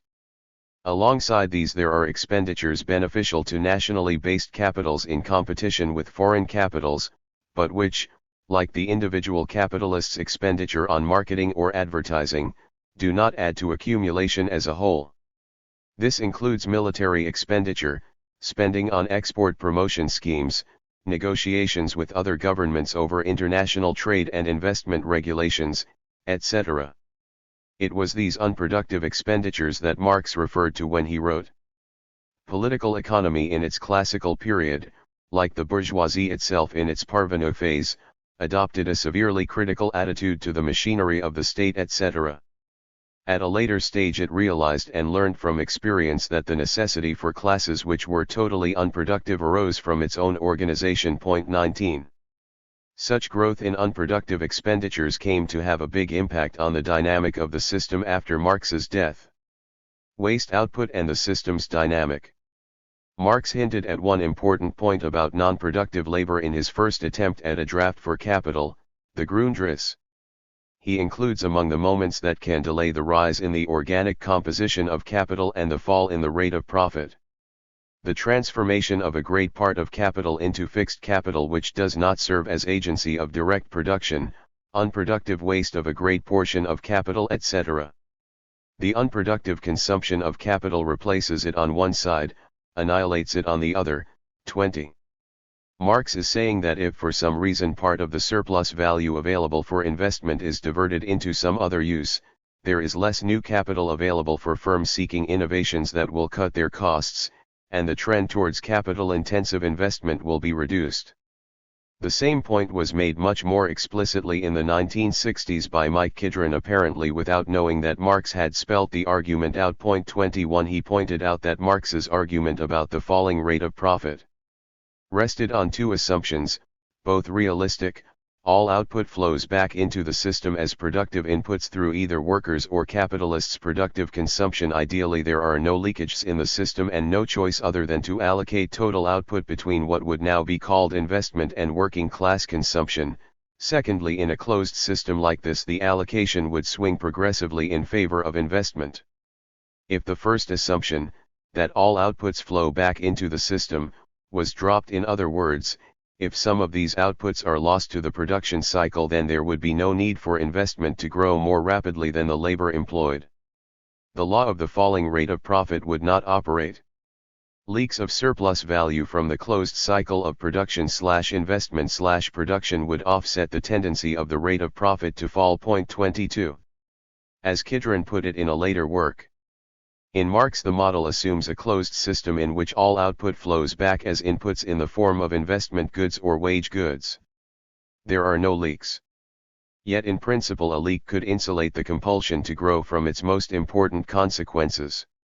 In such a case there would be no decline in the average rate of profit, no reason to expect increasingly severe slumps and so on. Point 23. The argument is impeccable, and Kidron goes on to suggest the form these leaks have taken. Capitalism has never formed a closed system in practice. Wars and slumps have destroyed immense quantities of output, incorporating huge accumulations of value, and prevented the production of more. Capital exports have diverted and frozen other accumulations for long stretches of time. Point 24.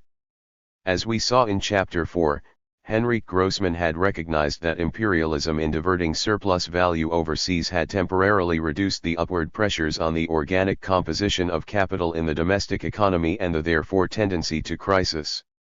He also at least partially anticipated Kidron's point about the effect of military expenditure. He noted that, while wars were enormously destructive of use values, they had the effect of easing the purely economic contradictions of capitalism since they pulverize values and slow down accumulation. By reducing the tendency for accumulation to rise faster than the employed labor force, they countered the fall in the rate of profit. The destructions and devaluations of war are a means of warding off the imminent collapse, of creating a breathing space for the accumulation of capital. War and the destruction of capital values bound up with it weaken the breakdown and necessarily provide a new impetus to the accumulation of capital. Militarism is a sphere of unproductive consumption. Instead of being saved, values are pulverized. Point 25. Military expenditure is a particular form of waste that can appeal to capitalists connected to a particular state. For it enhances their capacity to struggle for control of worldwide surplus value with rival capitalists. It is functional for nationally based complexes of capital in the same way that advertising is for individual firms, even while wasting resources for the system as a whole.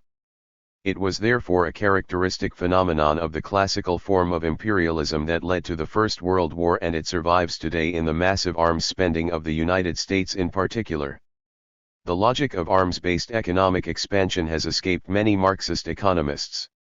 It is absurd, they argue, to see a deduction by the state from the total surplus value as somehow countering the tendency for surplus value to grow more slowly than total investment costs, and so overcoming the fall in the rate of profit. What they have failed to understand is that this absurdity is just part of the greater absurdity of the capitalist system as a whole, of its contradictory nature. They have not seen that engaging in military competition can be just as much a legitimate capitalist goal as engaging in economic competition for markets. As we saw in the last chapter, one of the greatest followers of Marx, Rosa Luxemburg, could not understand how capitalism could continually expand the value embodied in means of production without producing more goods for consumption. Similarly, these Marxists have not been able to understand how capitalism could possibly benefit from continually expanding the means of destruction. They have been so bemused by the irrationality of what capitalists are doing as to try to deny that this is how the system works. But such expenditures had enormous implications for capitalism in the latter part of the 20th century. Waste expenditures played a contradictory role. They reduced the amount of surplus value available for productive investment, so counteracting the tendency towards over-rapid accumulation and crisis. But the eventual effect in slowing down accumulation was to create a whole new series of problems for the system, as we will see in Chapter 9. Welfare and the supply of labor power. Not all the state expenditures listed earlier fall into the unproductive category as narrowly defined or into the wider category of waste. State-financed research and development in the list above, that feeds through into aiding accumulation in the wider economy, clearly plays a role for those capitals that benefit from it, similar to that of dead labor embodied in means of production. But what of expenditures on health, education, and welfare services, and of individual capitalists? Here it is necessary to examine something Marx only discusses in passing: the reproduction of the working class that capitalism needs for exploitation. The first industrial capitalists of the late 18th and early 19th centuries in Britain did not have to worry over much about the supply of labor power. It was available in abundance once primitive accumulation had driven sufficient peasants from the land. They assumed they could bend former peasants and their children to the discipline of unskilled machine minding 26 while relying on drawing men trained as artisans into the factories for more skilled work. For these reasons, Marx, who dealt at length with primitive accumulation and the treatment of workers in the factories, virtually ignored the problem for capitalists of getting a labor force with the right physiques and skills. Yet by the time of his death, the spread of capitalist industry to ever newer new sectors of production was making the supply and management of labor power outside as well as inside the factory something of increasing concern to those promoting capitalist accumulation. The individual capitalist aimed to pay the individual worker just enough by the hour, day, or week to keep him or her fit and motivated to work. But this did not cater for a number of important things if labor power of the right quantity and quality was going to be available for the capitalist class as a whole over time. It did not take into account the need for workers to learn necessary skills, nor did it sustain them through periods of unemployment so as to be able to supply their labor power when the crisis ended. It did not deal with the problem of workers temporarily losing their capacity to be productively exploited through illness or injury. And it did not provide for the upbringing of working-class children who would be the next generation of labor power. 27. There were various ad hoc attempts to deal with each of these problems through the 19th century. Religious and other charitable funds provided some relief for the unemployed or the sick. Pressure was put on working-class women to bear the burden of child-rearing through the propagation of ideologies that treated men as the wage earner and men's wages as a family wage. 28 Some firms would provide housing under their own control and sometimes minimal health facilities as well for their workforces. Groups of skilled workers would run funds to provide for periods of unemployment or sickness. Firms would incorporate into the factory system a version of the apprenticeship system of pre-capitalist artisanship, with youngsters learning a trade by working under skilled workers for 5 or 7 years on minimal wages. But over time it became clear that the ad hoc methods were inadequate and that the state had to take over many of the tasks from private capitalists and charitable concerns. In Britain it intervened as early as the 1834 Poor Law to ensure that the conditions under which the unemployed or the infirm could get poverty relief were so arduous that those who could work would, however low the pay. In 1848 it established a Board of Health to act against the spread of diseases in working class areas, which was affecting richer areas too. Over the decades it was cajoled into limiting the working hours of children and barring women from occupations that might damage their capacity to bear and bring up the next generation. In the 1870s it moved to set up a state system of elementary education and to encourage the building of homes for skilled workers.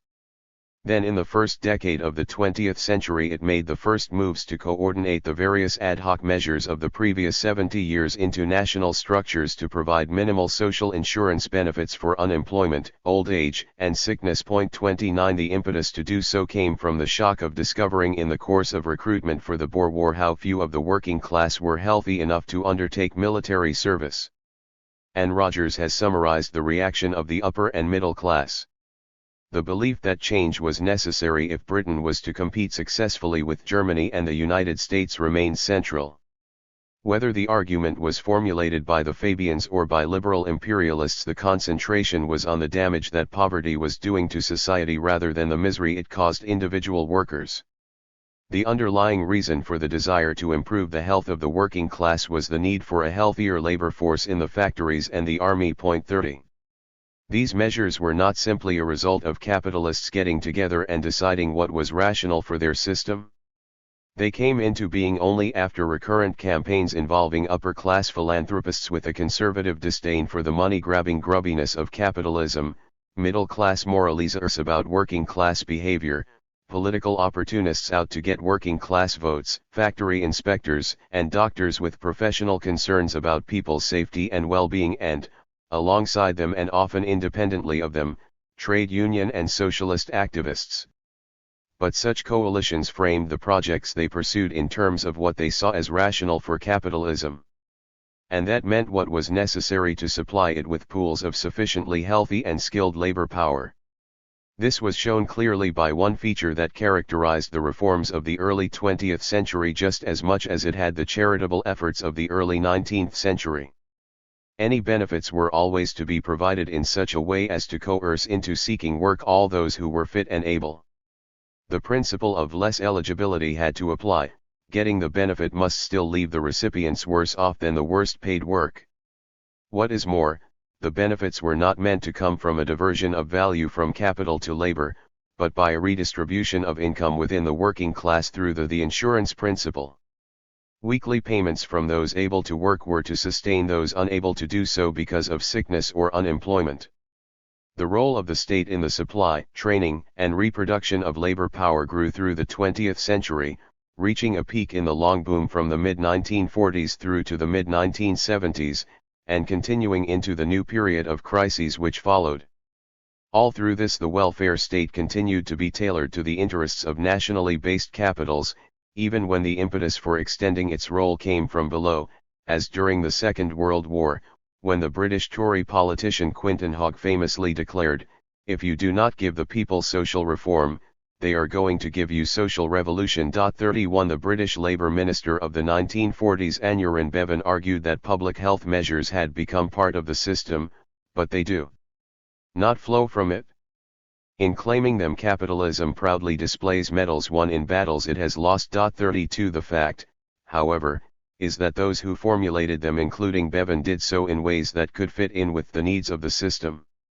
This has important implications for the labor power that goes into such services and for the people who supply it. There is a widespread tendency for Marxists as well as some non-Marxists 33 to insist that such labor cannot be productive since it does not produce commodities directly. But that also applies to much labor inside any capitalist enterprise, which is merely a precondition for other labor that produces the final products. It is productive as part of the labor of the collective worker. 34 In the enterprise, a fully trained carpenter or bricklayer can be many times more productive than an unskilled one. A fully trained toolmaker can do jobs an unskilled laborer is incapable of. The labor of those who train them is adding to the capacity of the collective worker to produce value. And they are exploited, since they are paid the value of their labor power, not of the training they provide. There can be a debate over exactly how the skills added by their labor fit into Marx's categories. Are they to be equated with plant and equipment as a form of constant capital or as simply enhanced labor power, as variable capital? 35 There are also debates between individual firms over the merits of undertaking training programs. They may gain in the short term, but what is to prevent other firms poaching their skilled labor without ever having paid for its training? 36 Finally, there are arguments about how to characterize the labor used to train other workers. Is it productive or indirectly productive? But there should be no doubt about its role in increasing overall potential output and productivity.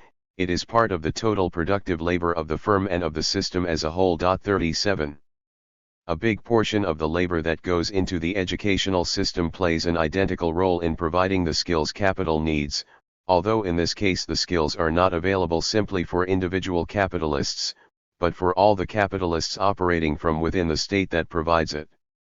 The training in skills which future workers get from a teacher in an educational institution adds to the amount of socially necessary labor they can produce in an hour in exactly the same way as the training they might get inside an enterprise. And the cost of the training is part of the cost of providing labor power, just as much as the wage that goes into buying the food, clothing, and shelter the workers require. Enterprises under modern capitalism require labor power with at least minimal levels of literacy and numeracy. The teachers who provide this have to be considered as part of the collective worker, ultimately working for the complex of nationally based capitals that the state services. Apologists for capitalism recognize this inadvertently when they refer to the provision of education as adding to social capital and demand value added in schools. The same general principle applies to health services that cater for actual, potential, or future workers. Spending on keeping the workforce fit and able to work is in reality a part of the wage even when it is paid in kind rather than in cash and goes to the workers collectively rather than individually. In Marx's terminology, it is part of variable capital. This is absolutely clear in countries like the US, where healthcare is provided for most workers through insurance schemes provided by their employers. It should be just as clear in countries like Britain, where the state provides them on behalf of the nationally based capitals. The popularly used term social wage is an accurate description. It is just as accurate when applied to unemployment benefits available only to those who show they are able and willing to work, and to pension schemes dependent on a lifetime of labor. The capitalist wants contented workers to exploit in the same way that a farmer wants contented cows. Workers cannot be expected to labor with any commitment to their work unless there is some sort of promise that they will not starve to death once they reach retirement age. As Marx put it, there is a historically and socially determined element to the cost of reproducing labor power as well as a physiological one. But labor power is not an object like other commodities, which are passive as they are bought and sold. It is the living expression of human beings. What from a capitalist point of view is recuperation of labor power is for the worker the chance for relaxation, enjoyment, and creativity. There is a struggle over the social wage just as over the normal wage, even if both are, to a certain degree, necessary for capital. The problem is compounded from capital's point of view by the fact that not all welfare provision is in any sense productive. A good portion of it is concerned solely with maintaining the existing relations of exploitation. Studies of the schooling of working-class children in the 19th century emphasize the degree to which what was involved was not education in skills so much as inculcating into them discipline and respect for authority. 38 Not until late in the 19th century did a concern with basic skills for the workforce begin to become a central preoccupation for British capitalism facing foreign competition. 39 Today disciplines like economics and sociology are about trying to reproduce bourgeois ideology, while others like accountancy are concerned with the unproductive redistribution of surplus value among members of the capitalist class.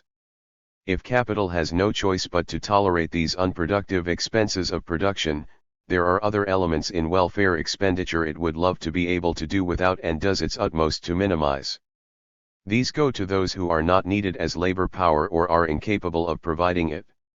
It has a similar attitude to provision for the mass of the elderly, but is restrained to some degree by its need to give the impression to currently employed workers that their future is assured. Marx pointed out that there exists, alongside the reserve army of labor, able to enter the active labor force when the system undergoes periodic expansion, a surplus population in whose survival it has no real interest apart from that of warding off rebellion and preventing a demoralizing impact on the employed working class.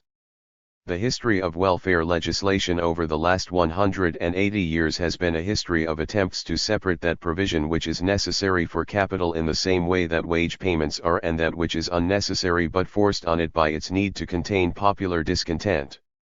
This finds expression in repeated debates among those who would manage national capitalisms over how welfare policy interacts with labor market policy, among mainstream economists about the natural or non-inflationary level of unemployment, and among sociologists and social work theorists about the underclass.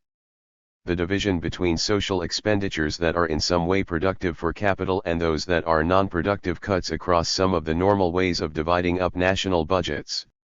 So education is both training for productive labor and also training for unproductive forms of labor and the inculcation of bourgeois ideological values.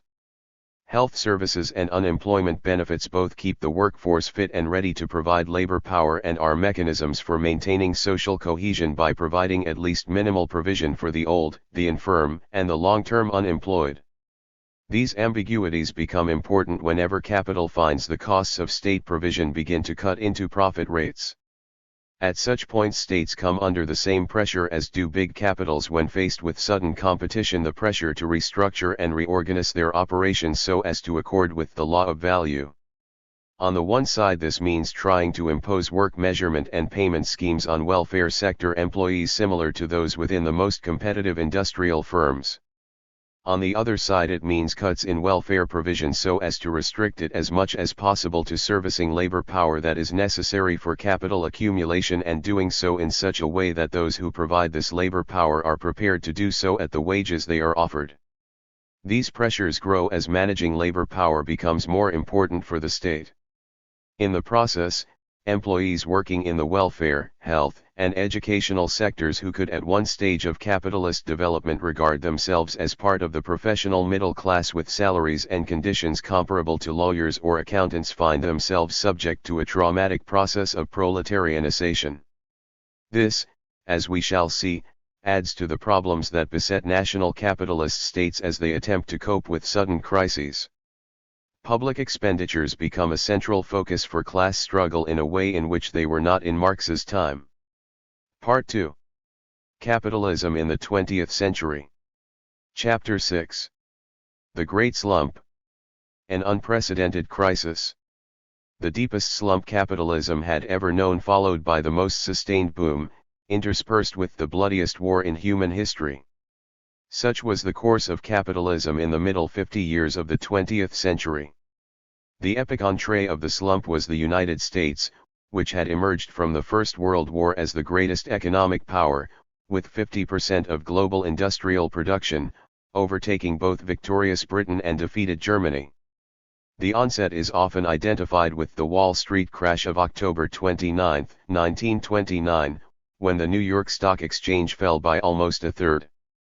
But business was already in trouble before the crash, with auto output down by a third in September compared with March 1929.1. Over the next 3 years U.S. industrial production fell by about half, and the slump spread across the Atlantic to Europe, where there were already incipient signs of crisis.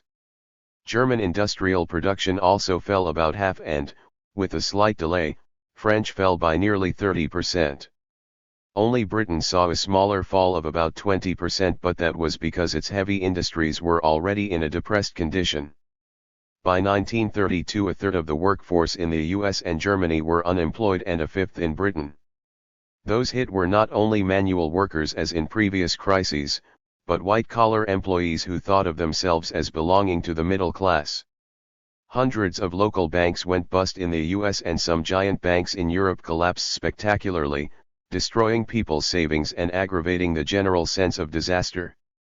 Hitting all industrial countries at once, the crisis destroyed the demand for the output of agricultural countries, driving down the prices farmers received and creating vast pools of misery. No region of the globe avoided at least some decline in output too, and world trade fell to a third of its 1929 level. 3 By comparison, both world output and world trade had grown during the previous Great Depression of the 1870s and 1880s. 4. The 1920s boom. The ideological shock of the crisis was increased by the way capitalism had seemed to have recovered in the preceding years from the destruction of the First World War. Industrial output in the US had doubled from 1914 to 1929, with the emergence of a host of new industries that began to revolutionize patterns of consumption: radio, rayon, chemicals, aviation, refrigeration, and the replacement of horse-borne by motorized transport. The boom in the US had a beneficial impact in Europe. Germany, racked by civil war in 1919-20 and then unparalleled inflation in 1923, had then seen industrial output grow 40% above its 1914 level. In France, industrial production had doubled. The press had displayed an unbounded optimism about capitalism, proclaiming a new era of endless prosperity. Mainstream economists had been just as confident. Alvin Hansen wrote that the childhood diseases of capitalism's youth were being mitigated, while America's most eminent neoclassical economist, Irving Fisher, had stated on the eve of the Wall Street crash that stock prices have reached what looks like a permanently high plateau, and continued to exude optimism for some months after, while in Britain John Maynard Keynes had assured his students, "There will be no further crash in our lifetime." 5 Social Democrat Marxists joined in the chorus, with Hilferding's theory of organized capitalism, as a system in which the anarchy of the market and the trend towards crisis had disappeared. 6 Suddenly they were all proved wrong. The initial reaction of mainstream politicians and their fellow travelers in the economics profession was to assume that they only had to wait a short time and the slump would begin to correct itself. Recovery is just around the corner, as U.S. President Herbert Hoover assured people. But recovery did not come in 1930, 1931 or 1932. And the economic orthodoxy which had been so confident in its praise of the wonders of capitalism so recently could not explain why, and it still cannot explain why today. There have been attempts at explanation. The most common among the most orthodox at the time was that articulated by the English economist Arthur Cecil Pigou. Workers, according to his argument, had priced themselves out of their jobs by not accepting cuts in their money wages. Had they done so, the magic of supply and demand would have solved all the problems. Irving Fisher belatedly put forward a monetarist interpretation, arguing that the money supply was too low, leading to falling prices and so cumulatively increasing debt levels. More recent monetarist theorists put the blame on the behavior of the central bankers. If only, the argument went, the U.S. Federal Reserve Bank had acted to stop the money supply contracting in 1930 and 1931, then everything would have been all right. The arch-monetarist of the post-war decades, Milton Friedman, traced its mistakes and the depth of the slump back to the death of New York Reserve Bank President Benjamin Strong in October 1928.7. By contrast, Friedrich von Hayek and the Austrian school argued that excessive credit in the 1920s had led to an imbalance in the structure of production aid, which would be made worse by increasing the money supply. Still other economists blamed the dislocation of the world economy in the aftermath of the First World War, while John Maynard Keynes stressed an excess of saving over investment that led to a lack of effective demand for the economy's output. Finally, there was the claim, still perpetuated in much media commentary today, that the raising of U.S. tariffs by the Smoot-Hawley Act in the summer of 1930 unleashed a wave of protectionism, preventing a recovery that would otherwise have occurred if free trade had been allowed untrammeled sway. Ever since then, the proponents of each view have found it easy to tear holes in the arguments of those holding the other views, with none being able to survive serious criticism. That is why the current Federal Reserve head, Ben Bernanke, sees explaining the slump as the ever-elusive holy grail of his profession. Yet if the slump of the 1930s cannot be understood, neither can the chances of it recurring in the 21st century be seriously assessed. Disentangling the real causes of the slump from this mishmash of contradictory argument involves, first of all, looking at what really happened during the 1920s. Rapid economic growth and the proliferation of new consumer goods had encouraged people to see this as a decade of continual rises in living standards and enormous productive investment, a story that is still frequently accepted today. But in fact, wages rose by a total of only 6.1% between 1922 and 19,299, and the manufacturing workforce remained static while industrial production expanded by about a third. Michael Bernstein notes that the lower 93% of the non-farm population saw their per capita disposable income fall during the boom of the late 1920s. 10 The fall in labor's share of total income meant that the proportion of national output that could be bought with wages fell.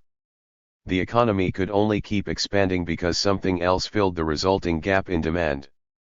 Many analyses have argued that investment fulfilled this role.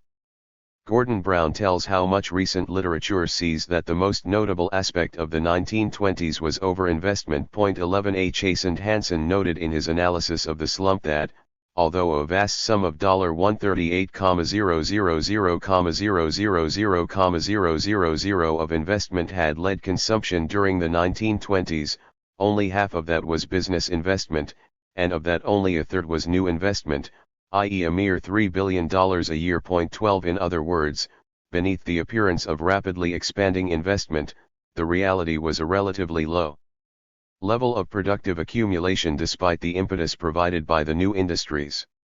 Other analyses, by Simon Kuznets 13, Steindl 14 and Gilman 15 bear this out. Only one, stark, conclusion can be drawn from such figures.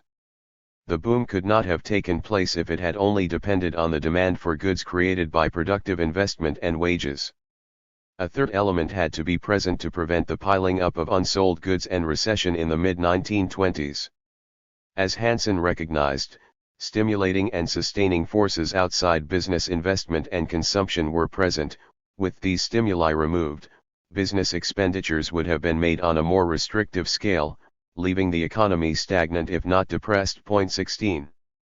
Hansen, as a mainstream economist, even if by now a critical one, saw these forces as being non-business capital expenditures and the growing importance of durable consumer goods financed in large part by $1 billion per year growth of installment credit and rather feckless foreign lending. 17. A classic Marxist analysis of the slump by Louis Corey puts the stress on the growth of luxury consumption, unproductive expenditures, and credit.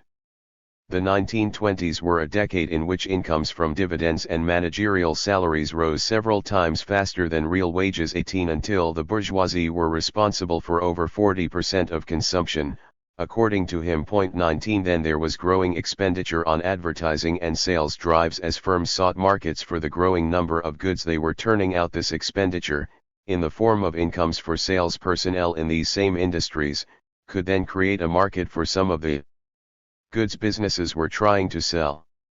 A doubling of consumer credit. 20 enabled the middle class and some layers of workers to buy on the never some of the new range of consumer goods, with car sales at a level in 1929 they were not to reach again until 1953.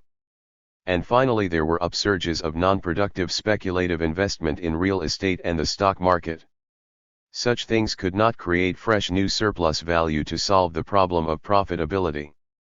But their byproduct was unproductive expenditure in new building, new managerial salaries and conspicuous consumption, all of which absorbed some of the goods being poured out by industry, encouraging further speculation. Superabundant capital became more and more aggressive and adventurous in its search for investment and profit, overflowing into risky enterprises and speculation. Speculation seized upon technical changes and new industries which were introduced regardless of the requirements of industry as a whole. 21. Spending on new non-residential construction rose by more than half over the decade, and was most intense in the central business districts of cities. This was most notable in New York, where work on the world's tallest building, the Empire State Building, began in 1929 only for it to be known by 1931 as the Empty State Building. 22. While the US boomed, there was also a boost to economic expansion in Europe with an inflow of American funds that could make up for some of the destruction caused by the war. The impact of the US Dawes Plan of 1924 was particularly important in encouraging loans to Germany. These factors were already losing their capacity to sustain the boom in industry before the Wall Street crash. There was the beginning of a recession in 1927, but a brief upsurge of investment in heavy industry and autos in 1928-9 pulled the rest of the economy forward. 23 Then, in the late spring and early summer of 1929, this came to a sudden end, with a sharp fall in fixed investment. 24 And auto production. 25 The expansion of credit and the scale of speculation that sustained unproductive expenditures had hidden the underlying problems right up to the last minute. But once there was a single tiny break in the chain of borrowing and lending that held it up, the whole edifice was bound to come tumbling down. Marx's comment on crises could not have been more apposite. The semblance of a very solvent business with a smooth flow of returns can easily persist even long after returns actually come in, only at the expense partly of swindled moneylenders and partly of swindled producers.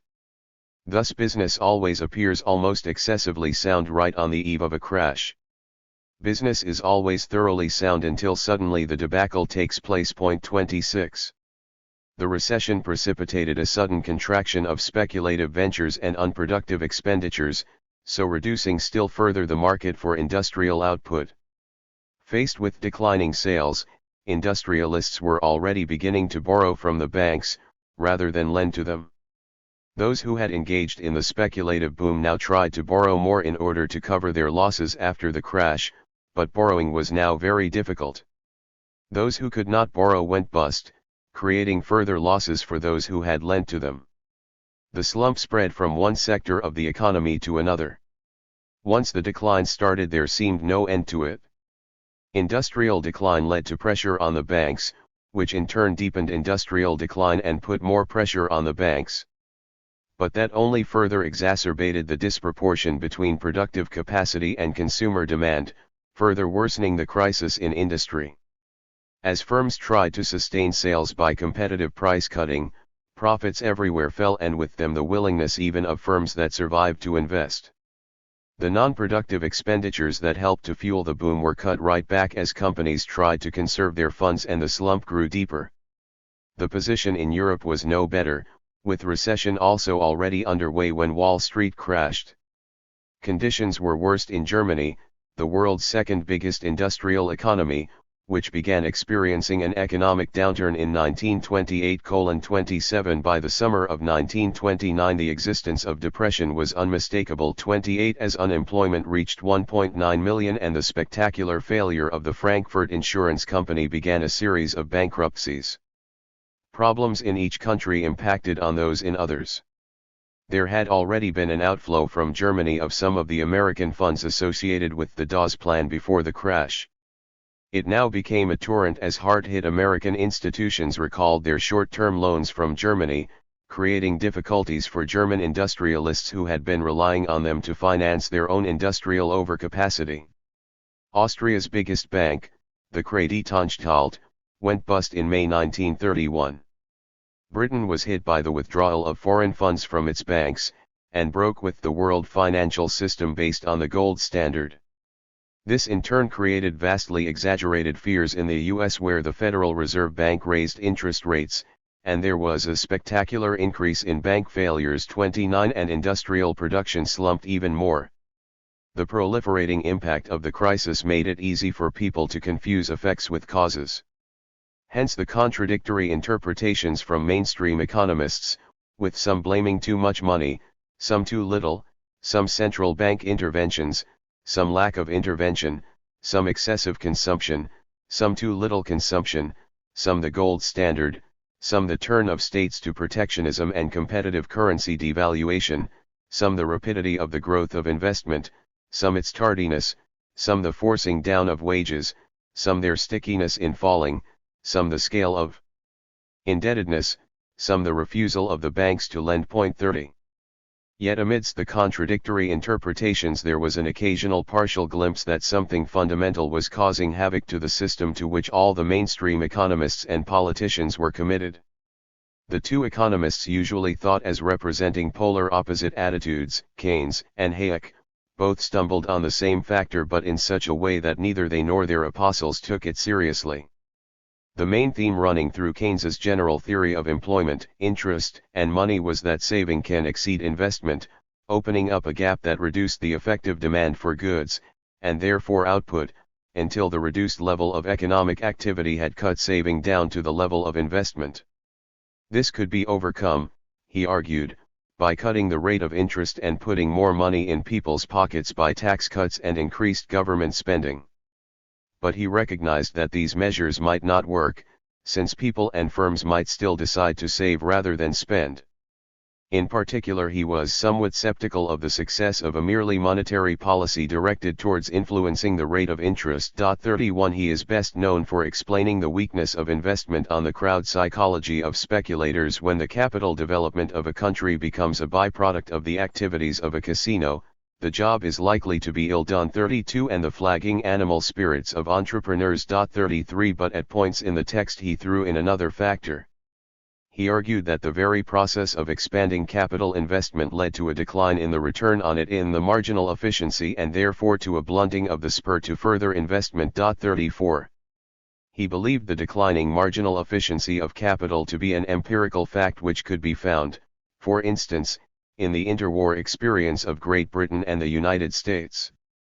The result was that the return on capital was not sufficiently above the cost to the entrepreneurs of borrowing as to encourage new investment, so tending to interfere with a reasonable level of employment and with the standard of life which the technical conditions of production are capable of furnishing. 35 This he sees as both a long-term trend and a short-term effect, turning the boom into a slump in each cycle.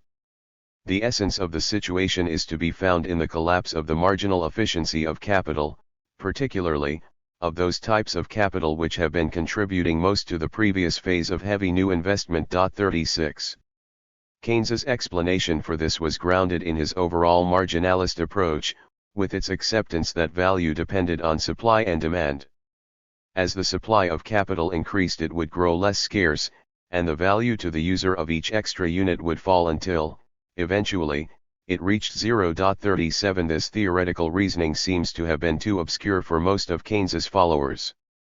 The declining marginal efficiency of capital hardly appears in most accounts of his ideas. Yet it is the most radical single notion in his writings. It implies that the obstacles to full employment lie with an inbuilt tendency of the existing system and not just with the psychology of capitalists. If that is so, there would seem to be no point in governments simply seeking to restore confidence, since there is nothing to restore confidence in. Hayek expressed in passing the same view of what was happening to profits, although from a different reasoning. He claimed that cyclical crises resulted from disproportions between different sectors of production, with excessive credit causing the output of producer goods to grow too rapidly in the relationship to the output of consumer goods. 38 In this way, he believed, he could explain the cycle as an inevitable means by which the different sectors adjusted to each other, much as Marx saw the crises as able partially to resolve internal contradictions in capitalism, but what Marx viewed negatively, Hayek viewed positively. His theory still, however, had a big hole in it. Why should the lag between the sectors cause so much greater problems than in previous decades? Why, in particular, should the production goods sector not keep growing fast enough to pull the rest of the economy behind it?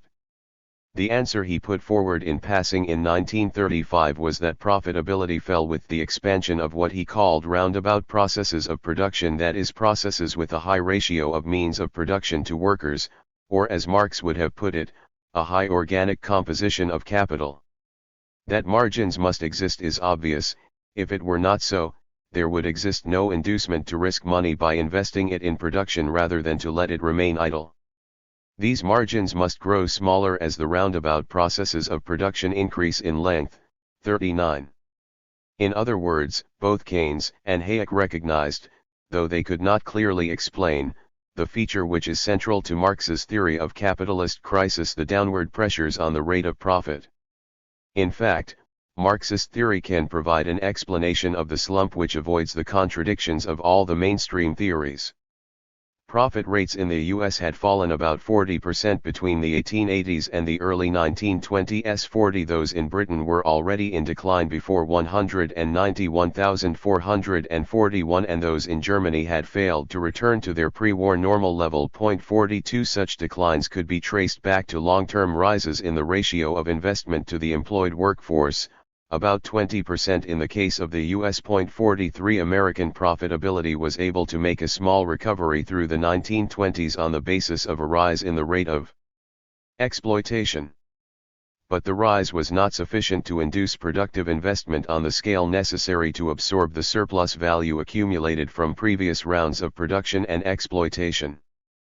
Firms were torn between the competitive pressures to undertake investment in massive new complexes of plant and equipment, and the fear that any new equipment would not be profitable.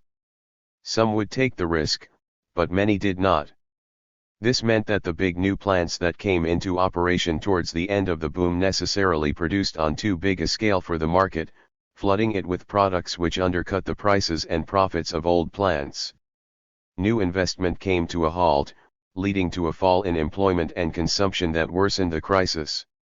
The blind self-expansion of capital had led to an ever greater accumulation of constant capital compared with living labor. This expressed itself on the one side by a rate of profit considerably lower than a quarter of a century before, and on the other by employers holding back wages and so diminishing the share of output that could be absorbed by workers' buying power. Overproduction and the low rate of profit were aspects of the same process that would eventually lead to the slump. An upsurge of unproductive expenditures and credit could postpone this, but do no more. The stage was set for a deep crisis, and it only required scares in the stock exchange and the financial sectors for it to occur. The crisis in these respects was very similar to those described by Marx in passages where he analyzed the crises of 1846 and 1857 in Britain. 44 It also fits with Grossman's interpretation of Marx's account, with its stress on the way in which firms are pushed to undertake new investments that threaten to make the already low rate of profit drop to such an extent that much of the new investment becomes unprofitable, so as to cause all investment to freeze up. 45. But there remains something else that has to be explained: why the automatic market mechanisms which had always in the past been capable, ultimately, of lifting the economy out of crisis no longer seem to be working. 3 years after the crisis started, industrial production in the US, Germany, Britain and France was still declining. To explain this, it is not enough just to look at the tendency of the rate of profit to fall. The other long-term trend in Marx's account, the concentration and centralization of capital as the system aged, also played a role, as was suggested in Chapter 3. At first it delayed the outbreak of the crisis. The Bolshevik economist Preobrazhensky, attempting to analyze the crisis in 1931, argued that there had been a big change since Marx's time. Then recessions had led to the elimination of inefficient firms and allowed the rest to enter into new rounds of accumulation. But now the system was dominated by big near monopolies which were able to prevent the liquidation of their inefficient plants. They would do their utmost to keep their operations intact, even if it meant their plants operating at only a fraction of their usual capacity and cutting investment to the minimum. This produces a thrombosis in the transition from crisis to recession and prevents or at least delays the restructuring necessary for an emergence from the crisis. Monopoly emerges as a factor of decay in the entire economy. Its effects delay the transition to expanded reproduction. 46.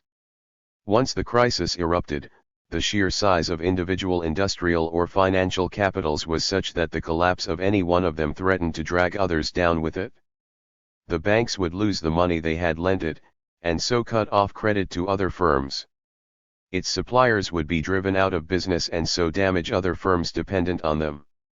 And the end to its spending on investment and wage bills would reduce demand in the economy as a whole. The delayed crisis was now a much magnified one, which could not automatically resolve itself. The response of the big capitals was to turn to the state for bailouts to keep the system going. The turn to state capitalism. At first governments continued to place their hopes in the untrammeled operation of the market mechanism, with only limited actions to protect some banks.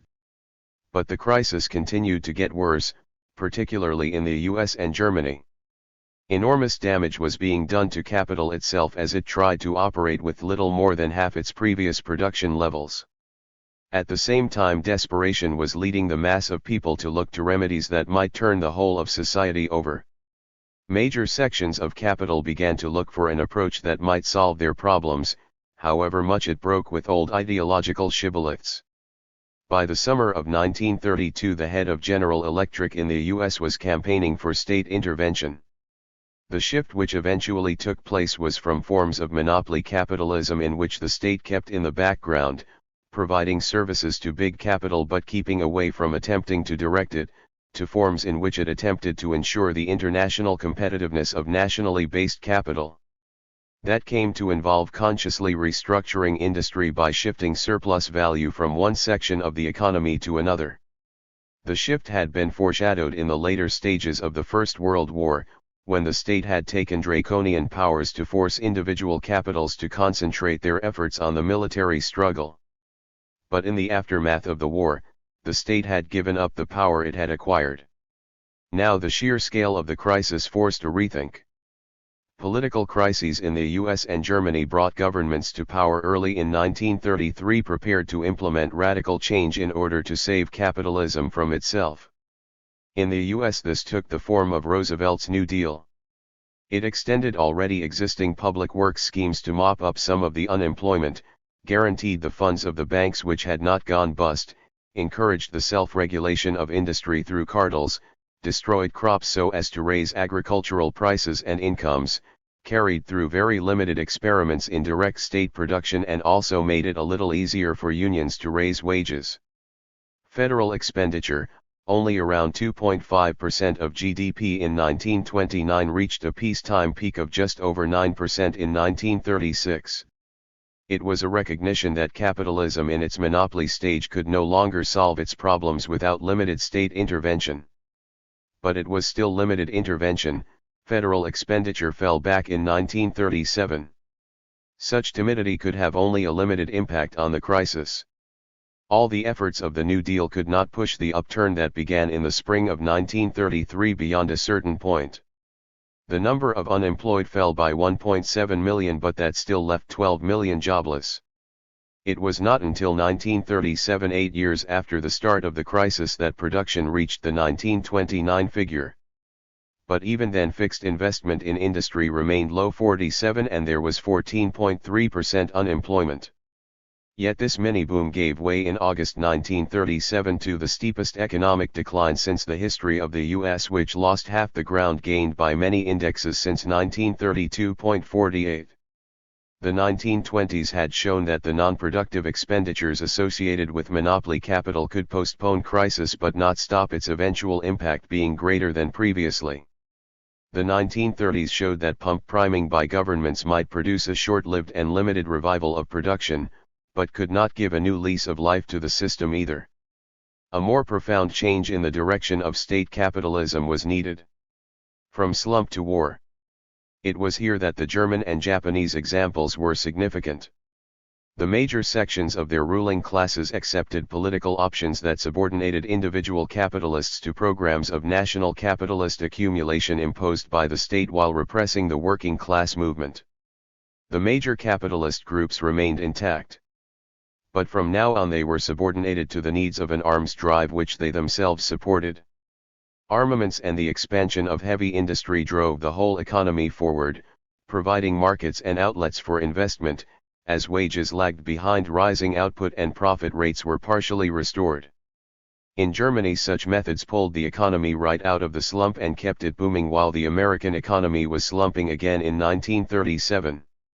By 1939 output had climbed 30% above the 1929 level and unemployment had fallen from 6 million to 70,000, with the creation of 8 million new jobs. 49 Most of the new production went into arms and the heavy industries that provided military preparedness, but a tenth of increased output did go into raising private consumption. 50 And the economic expansion itself paid for a large percentage of the cost of fueling the boom, with only about a fifth of government spending being covered by a budgetary deficit. In effect, the Nazi dictatorship was able to ensure that new investment took place, even though initial profit rates were low. However, there were major problems with any such policy. Germany was not a self-contained economic unit. The forces of production internationally had long since developed to the point where they cut across national boundaries, and there was a growing need for certain strategic imports as the armaments boom took off. The only way to overcome this while keeping the German economy self-contained, and therefore immune to international recessionary pressures, was to expand the boundaries of the German Reich so as to incorporate neighboring economies, and to subordinate their industries to the German military drive. The logic of state-directed monopoly capitalism led to a form of imperialism Lenin had referred to in 1916, the seizure of highly industrialized regions. 51 Beyond a certain point such expansion led to inevitable clashes with other great powers which feared threats to their own empires and spheres of influence. As they reacted by building up their own armed forces, the German and Japanese regimes in turn had to direct even more of the economy towards arms and to reach out to grab new territory in order to defend the lands they had already grabbed. This provided their capitalists with new sources of surplus value to counter any downward pressure on profit rates. But at the same time it increased the hostility of the existing empires, leading to the need for a greater arms potential and further military adventures. The breaking points were the German seizure of Western Poland and the Japanese onslaught on Pearl Harbor. 52. Just as deepening slump in each major capitalist country had fed into the slumps developing elsewhere, so now did the path out of the slump through military state capitalism.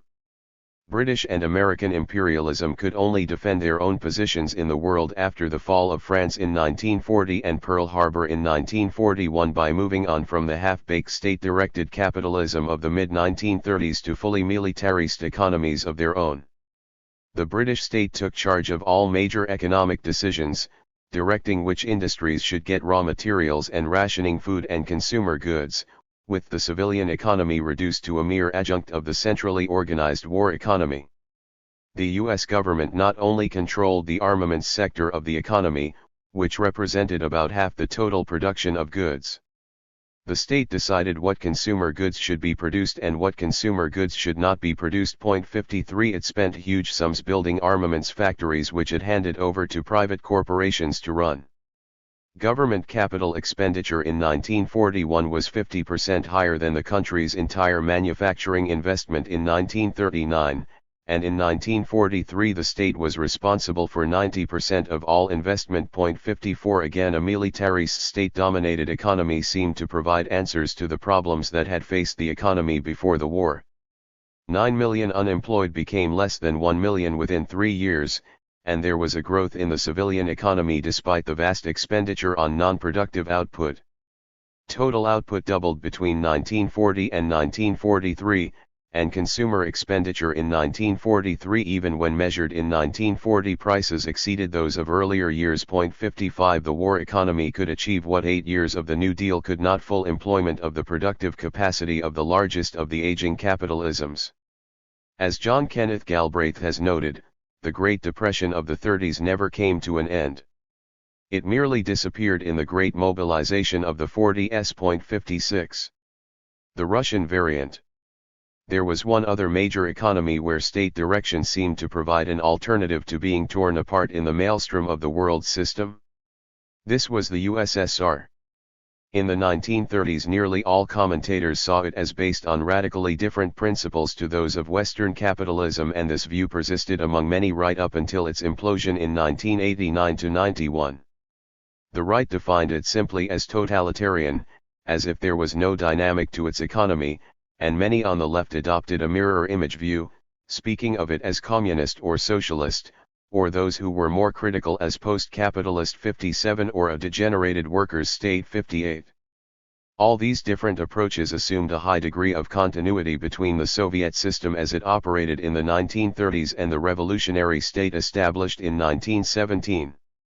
But the central mechanisms directing the Soviet economy were not established during the revolution, but in 1928-9 under the impact of a profound economic and political crisis. By that time little remained of the revolutionary democracy that had characterized the country in the immediate aftermath of the October Revolution of 1917. A new bureaucratic layer had increasingly concentrated power in its own hands amidst the devastation of an already economically backward country suffering from 3 years of World War followed by 3 years of civil war.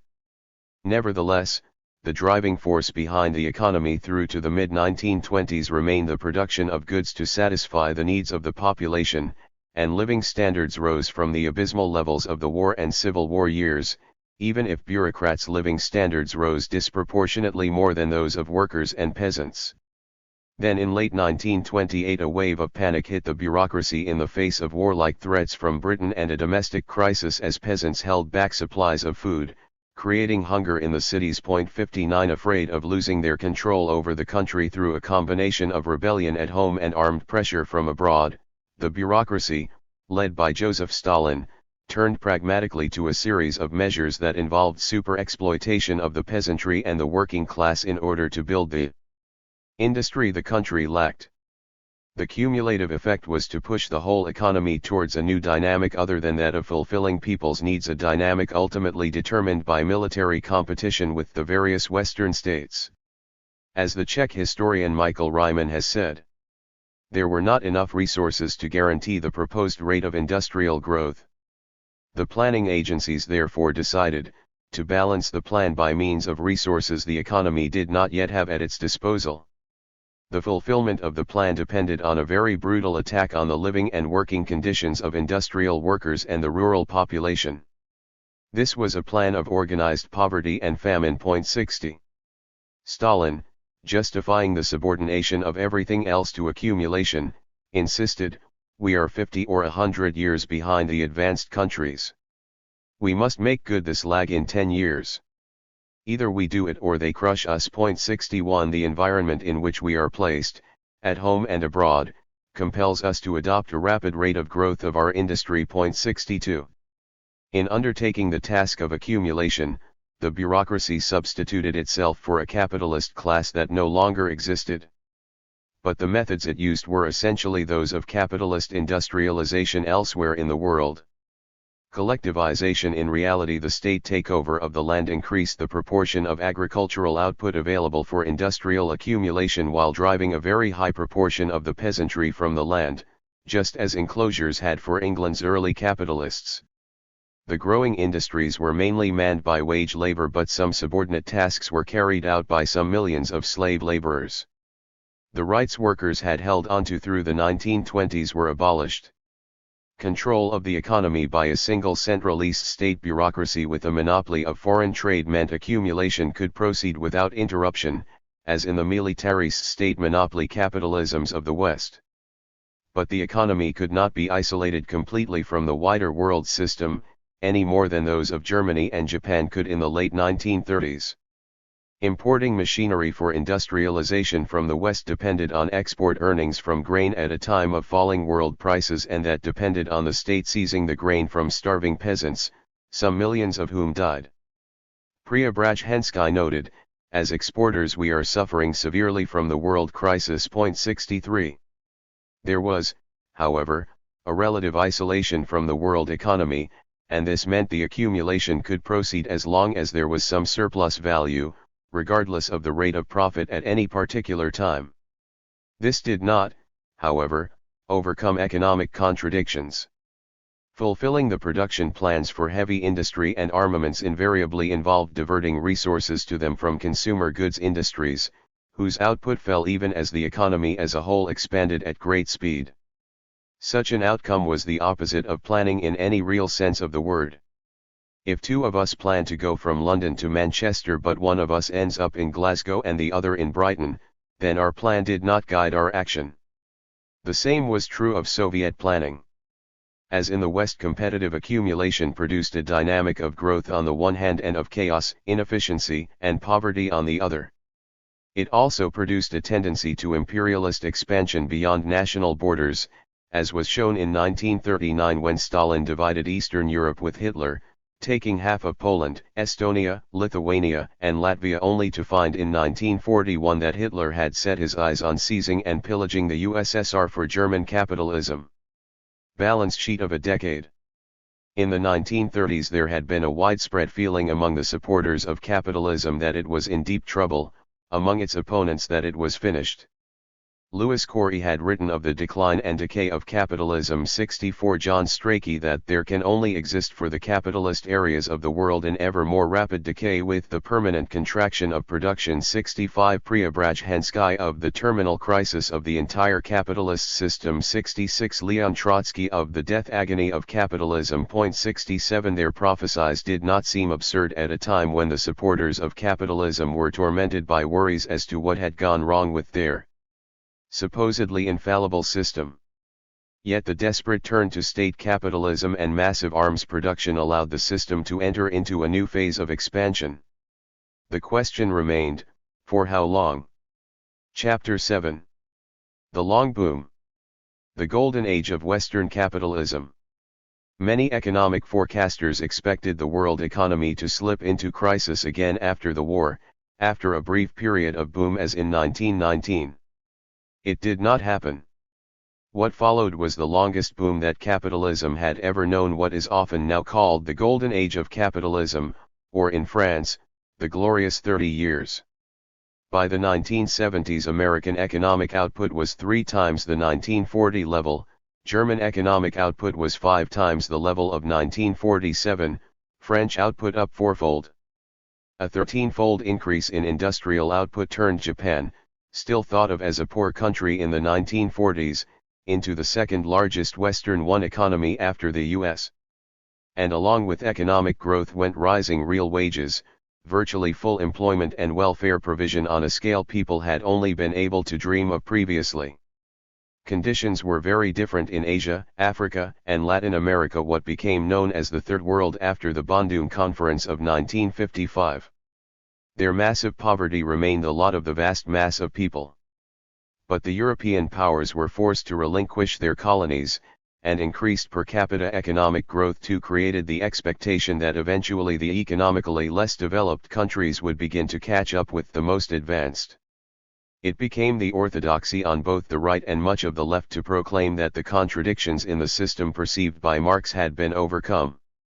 The key change, it was argued, was that governments had learned to intervene in the economy to counteract tendencies to crisis along the lines urged in the 1930s by John Maynard Keynes. All that was needed for the system to work was for the existing state to disregard old free market orthodoxies and to intervene in economic life to raise the level of spending on investment and consumption. This could be done either by changes in interest rates to encourage private investment, or through increasing government expenditure above its tax revenues. Deficit financing of the latter sort would increase the demand for goods and so the level of employment. It would also pay for itself eventually through a multiplier effect. The extra workers who got jobs because of government expenditures would spend their wages, so providing a market for the output of other workers, who in turn would spend their wages and provide still bigger markets. And as the economy expanded closer to its full employment level, the government's revenue from taxes on incomes and spending would rise, until it was enough to pay for the previous increase in expenditure. These two measures were soon seen as the archetypal Keynesian tools 3 for getting full employment and accepted as essential for economic management by both conservative and social democratic politicians in the 1940s, 1950s, 1960s, and early 1970s. Keynes had, as we saw in the last chapter, expressed more radical notions at points, notably the contention that the very process of expanding capital investment led to a decline in the return on it, the marginal efficiency of capital. Point 4 He had even gone so far as to urge the gradual euthanasia of the rentier who lives off dividends. 5 And to argue that a somewhat comprehensive socialization of investment will prove the only means of securing an approximation to full employment. Point 6 But Keynes himself shied away from these more radical insights. In practice he was very cautious indeed. 7 Writes his ultra-moderate biographer Robert Skidelsky, and the version of Keynesianism 8 that hegemonized mainstream economics for the 30 years after the Second World War purged Keynes's theory of its radical elements. For this reason, the radical Keynesian Joan Robinson denounced it as bastard Keynesianism. Point 9. Mainstream economics believed in those years that it had the capacity to enable governments to do away with the crises that had plagued capitalism since the early 19th century. The capitalist system could now, the orthodoxy preached, deliver endless prosperity, rising living standards and a decline in the level of class struggle providing governments accepted its diktats and avoided the mistakes of 1929-32. John Strachey had been by far the best-known Marxist writer on economics in Britain in the 1930s. His books, The Nature of Capitalist Crisis, The Coming Struggle for Power and the Theory and Practice of Socialism had taught Marxist economics to a whole generation of worker activists and young intellectuals, with the message that capitalism could not escape from recurring and ever deeper crises. Yet by 1956 he was arguing, in his book Contemporary Capitalism, that Keynes had been right and Marx wrong on the crucial question of whether the capitalist crisis could be reformed away. Point 10 Keynes's only mistake, Strachey held, was that he failed to see that the capitalists would have to be pressurized into accepting his remedies. The Keynesian remedies will be opposed by the capitalists certainly, but experience shows they can be imposed by the electorate. Point 11. The belief that Keynes's ideas were responsible for the long boom persists today, with a widespread view on the left that the abandonment of those ideas is responsible for the crises of recent years. This is essentially the position put forward by the journalists Dan Atkinson and Larry Elliott in a series of books 12 The Observer columnist Will Hutton 13 and the radical economic consultant Graham Turner. Point 14 A version of it is accepted by some Marxists. Gerard Dumenil and Dominique Levy ascribe the post-war growth to a Keynesian approach by industrial capital, in which accumulation was based on a compromise with working-class organizations on the terrain of the welfare state. Point 15 David Harvey presents a picture of capitalism expanding on the basis of a class compromise between capital and labor in which the state could focus on full employment, economic growth, and the welfare of its citizens, while fiscal or monetary policies usually dubbed Keynesian were widely deployed to dampen business cycles and to ensure reasonably full employment. Point 16. Yet the most amazing fact about the period in which Keynesianism reigned supreme as the official economic ideology was that the measures it proposed for warding off crises were not used. the economy expanded despite their absence until the 1960s in the US and the 1970s in Western Europe and Japan. As R.C.O. Matthews long ago pointed out, the economic expansion of the post-war years in Britain did not depend on the specific Keynesian remedies to recurrent crises of budget deficits or a higher level of government investment than in the pre-war years. 17 McNaught Desai has noted, in the USA Keynesian policies were slow to be officially adopted. They finally triumphed with the Kennedy-Johnson tax cut of 1964.18 that was after the Great Boom had already lasted 15 years. The same point is made for Germany by Ton Notemans. Counter-cyclical demand management policies were only pursued in Germany, during the 1970s. 19 Insofar as government intervention was used to determine the speed of the economy, it was to slow down booms, not to avert recessions, as with the stop-go policies of British governments faced with balance of payments problems in the 1950s and 1960s. Michael Bleney, reanalyzing the figures used by Matthews and others, concludes that Keynesianism played little role in the West European long boom, and only a limited one in the US. And he notes that it was the big increase in US levels of military expenditure compared with the pre-war years that provided most of the fiscal stimulus, largely because of much higher defense spending. Total government spending on goods and services increased by nearly 9% of potential GNP. 20. The explanation of the boom as a result of Keynesian policies is often combined with references to a Fordist period in which the great capitalist corporations accepted a compromise with workers based on wages high enough to buy a continually increasing amount of output. The French economist Michel Aglietta, for instance, has argued that Fordism regulated private working-class consumption by generalizing the wage relation to guarantee the maintenance cycle of labor power. 21 So, for him and his regulation school version of Marxism, Keynes is the prophet of Fordism, with Keynes's criticism of neoclassical economics and his notion of effective demand a partial recognition of the need for production and consumption to be integrated at a certain stage of capitalist development. Certainly, one element in the dominant state interventionist ideology of the post-war decades was the contention that welfare provision could counterbalance cyclical ups and downs in the demand for consumer goods. The supply-side need of capital to ensure the reproduction of labor power for it to exploit seemed to coincide with demand-side worries about keeping markets expanding.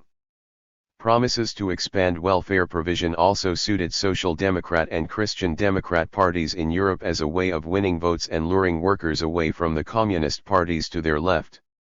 Yet none of this is adequate to explain why the global economy should boom in the post-war years after slumping pre-war. What is more, there was no conscious policy by the Fordist managers of mass production industries to opt for such a supposed Keynesian policy of raising real wages and welfare provision.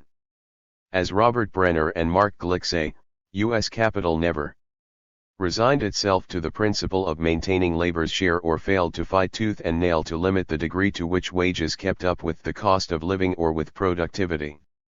There was never anything resembling a generalist social contract on how revenue was to be divided between investment and consumption or between profits and wages. 22. The reality was that as capitalism expanded in the post-war decades, the full employment that resulted forced employers and the state to pay much more attention than previously to reproducing labor power and deflecting working class discontent. Both the conventional Keynesian account and regulation theory confuse causes with effects. In the process they fail to account for the most significant feature of the post-war decades. The rate of profit in the US was between 50 and 100% higher than in the 4 decades before the Second World War. And it more or less sustained that higher level until the late 1960s. 23 It was this which explained why capitalists kept investing on a scale sufficient to keep the economy booming without most states needing even to try using the counter-cyclical measures suggested by Keynes. But how were such high profit rates achieved and sustained alongside rapidly rising real wages? Part of the answer lies in the impact of the slump and the war. Some firms had gone bankrupt in the slump. Much capital had been written off. Restructuring through crisis had begun to perform some of its old role of allowing capital to undertake renewed accumulation with a lower rate of profit. The destruction of the war provided further assistance. Vast amounts of investment which would otherwise have raised the ratio of investment to labor were instead used for military purposes. Shane Mage, for instance, estimated the combined effect of the crisis of the 1930s and the Second World War on the U.S. economy. Between 1930 and 1945 the capital stock of the U.S. fell from $145 billion to $120 billion, a net disinvestment of some 20%. 24 written off was an amount equal to a fifth of the pre-existing accumulated surplus value plus all the additional surplus value produced over those 15 years. Meanwhile, capitalists in the defeated states, Germany and Japan, emerged from the war with much of their capital destroyed. They had no choice but to write off much of the value of old investments as they began accumulation afresh, with a skilled labor force forced to accept low wages by the massive unemployment resulting from military devastation. But these factors are not, in themselves, a sufficient explanation for the length and continuity of the boom. They do not explain why profit rates did not resume their downward slope once new productive investment came into effect. Had capitalism continued on its pre-war trajectory, there would have been crises at least every 10 years or so. Yet, although there were periodic dips in growth rates, sometimes described as growth recessions, there was only one brief spell of falling output in the US and none in the other major industrial countries for more than a quarter of a century. Attempts have been made to explain the boom as a result of rapid technological innovation, the waves of immigration of young workers in the 1950s and 1960s, or the cheapening of raw materials from the non-industrial countries. But such things had not been able to prevent cyclical crises previously. Technological innovation might have reduced the cost of each unit of new investment, but it would also have reduced the lifespan of old investments, so increasing deductions from profits due to depreciation costs. Massive immigration to Britain from Ireland and to the US from Europe had characterized the 19th century without stopping pressures on profit rates. The cheapening of raw materials was in part caused by the way the boom itself encouraged capitalists to produce synthetic substitutes. Within the industrial economies, there was, however, one new factor that could explain what was happening. There was an unprecedented level of peacetime arms spending. It had been only a little over 1% of GNP in the United States before the war. Yet post-war disarmament left it at 4% in 1948, and it then shot up with the onset of the Cold War to over 13% in 1950-53, remaining between 5 and 7 times the level of the interwar years throughout the 1950s and 1960s. The military consumed an enormous quantity of investable surplus value that would otherwise have gone into the productive economy according to a calculation by Michael Kidron, an amount equal to 60% of U.S. gross fixed capital formation. The immediate impact of such spending was to provide a market for the output of major industries. More than 9/10 of the final demand for aircraft and parts was on government account, most of it military, as was nearly 3/5 of the demand for non-ferrous metals, over half the demand for chemicals and electronic goods, over 1/3 the demand for communication equipment and scientific instruments, and so on down the list of 18 major industries, 1/10 or more of whose final demand stemmed from governmental procurement. 25.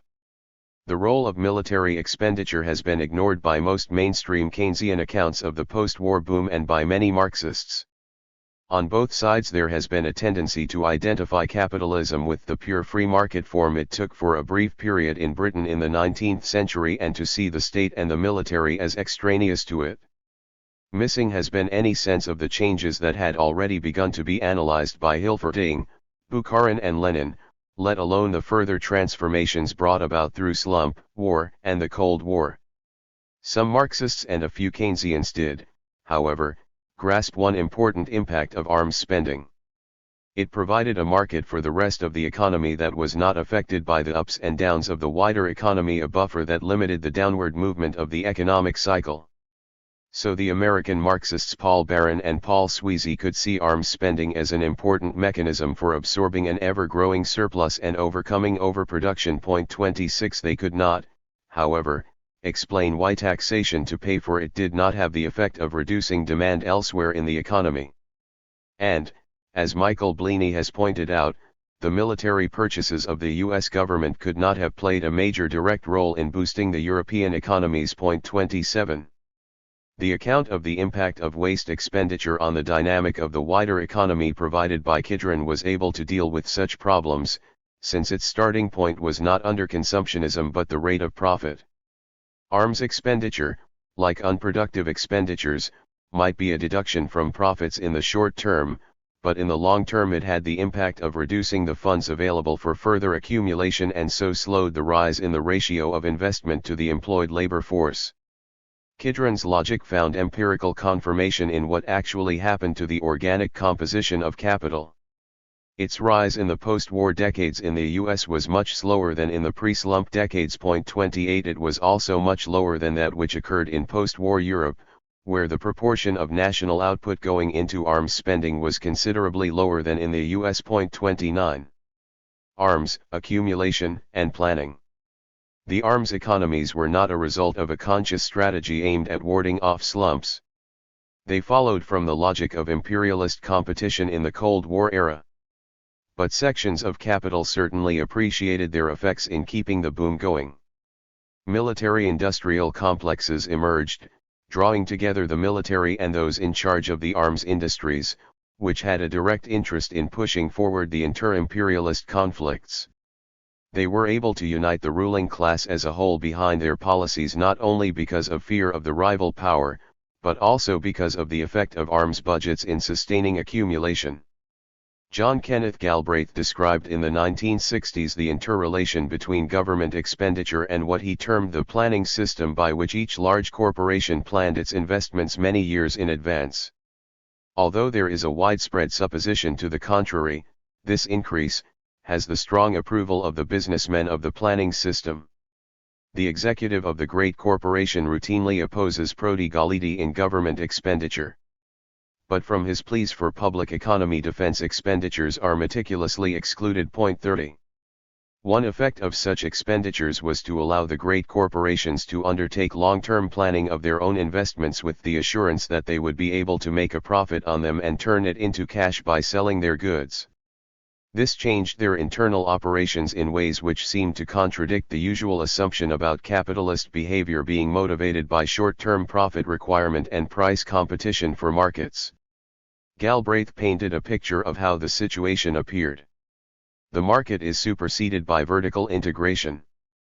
The planning unit takes over the source of supply or the outlet, a transaction that is subject to bargaining over prices and amounts is thus replaced with a transfer within the planning unit.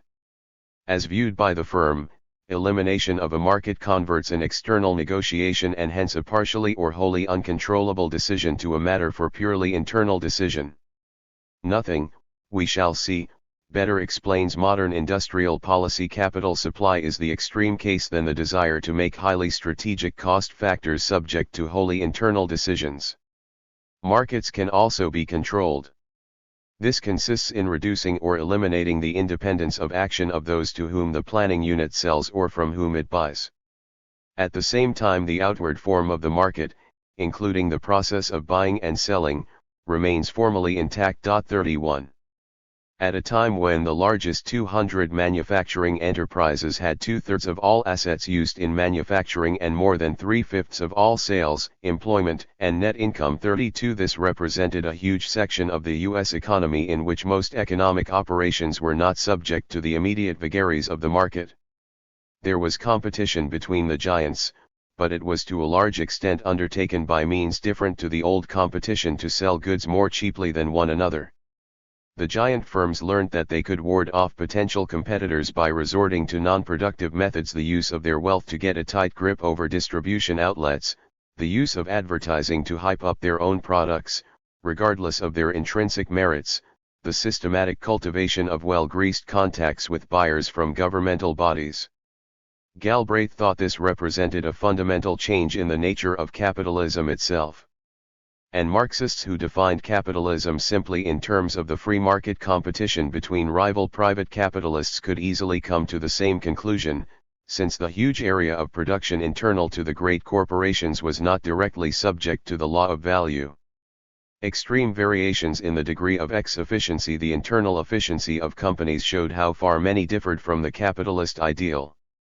And capital did not automatically move under the impact of market forces out of sectors with big fixed investments, a high organic composition of capital and a low rate of profit, as a simplistic reading of capital might suggest. Whether it did so or not depended on the decisions of managers who might decide to sacrifice short-term profitability for long-term growth within markets over which they already had a stranglehold. If the law of value continued to operate, it was in the long term, since eventually corporations would not be able to grow and to keep rivals and newcomers to the industry at bay unless they continued to get enough surplus value to make massive new investments. But often they would only discover whether they had done so once the long boom itself came to an abrupt end. The other advanced capitalisms. The picture so far has been of the US economy in the post-war boom. It was responsible for approaching half of total world output at the end of the war, and its dynamic determined to a great extent what happened elsewhere. But the big European economies, with substantial but lower levels of arms spending, showed many of the same features. In Britain and to a lesser extent France, great investments in arms industries had the effect of drawing the rest of the economy forward, counteracting some of the pressures for the organic composition to rise and the rate of profit to fall, and permitting continual economic expansion, all without resort to Keynesian measures. In Germany armaments were less important. But the role of the government remained important. One Marxist account tells how, far more than in any other capitalist country, the bourgeoisie in the Federal Republic made use of the state apparatuses and the monetary and fiscal system to force capital accumulation by means of favorable depreciation rates, credits for reconstruction at favorable rates of interest, and finance for investment. All this took place in contradiction to the official neoliberal economic theory. 33. In Japan, state capitalism advanced further in its influence over civilian industry than almost anywhere else in the Western world, despite a low level of direct state ownership. The state and the largest private firms worked together to ensure that that portion of the national income that had gone into arms before 1945 now went into productive investment. The motive force for rapid growth was fixed investment in plant and equipment. Private fixed investment grew from 7.8% of GNP in 1946 to 21.9% in 1961.34. When imported raw materials were in short supply in the late 1940s and the 1950s, the government took charge of their allocation to industries it thought would best contribute to the growth of the economy, to the building up of key industries like coal mining, iron and steel, and the expansion of exports. The Ministry of International Trade and Industry issued guidelines to industry which it ignored at its peril. The giant firms that had accepted the dictates of the war economy before August 1945 as essential to military expansion now accepted the dictates of MITI as essential to peaceful economic expansion. Japanese entrepreneurs are vigorous in investing. They will not confine their fixed investment within the limit of gross profits or internal accumulation, unlike the case of entrepreneurs in other advanced countries.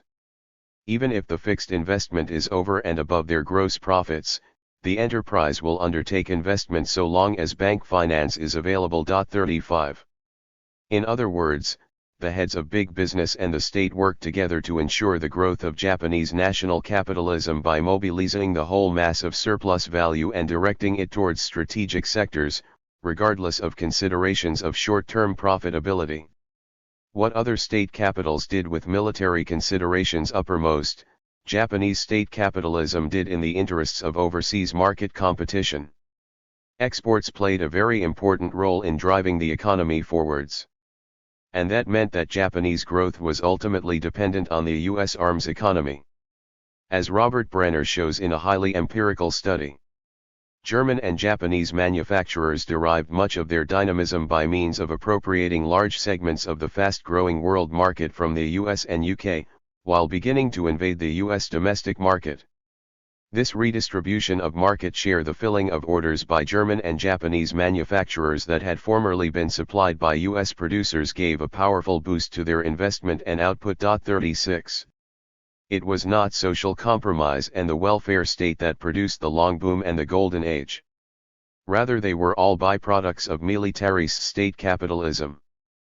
Prosperity rested on the cone of the H-bomb. 37. Labor power in the Great Boom.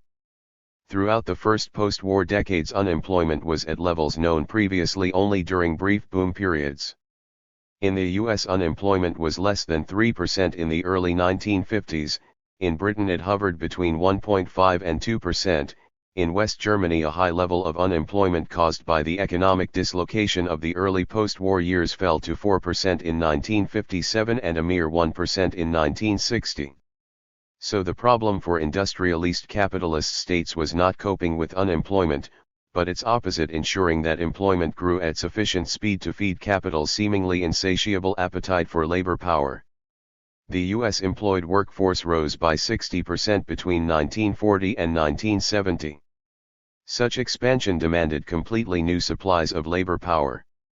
Whether politicians and government administrators liked it or not, the state could not leave supplying the key raw material for economic or military competition, labor, to the vagaries of a free labor market. The state had to supplement and even partially supplant the wages system with services and subsidies provided by itself on a much greater scale than previously. One answer to the shortage of labor power lay in reducing the agricultural workforce still more, with state-sponsored amalgamations of small farms, an approach followed in much of Western Europe. Another lay in encouraging massive emigration of people from less developed countries to the cities of the industrial countries.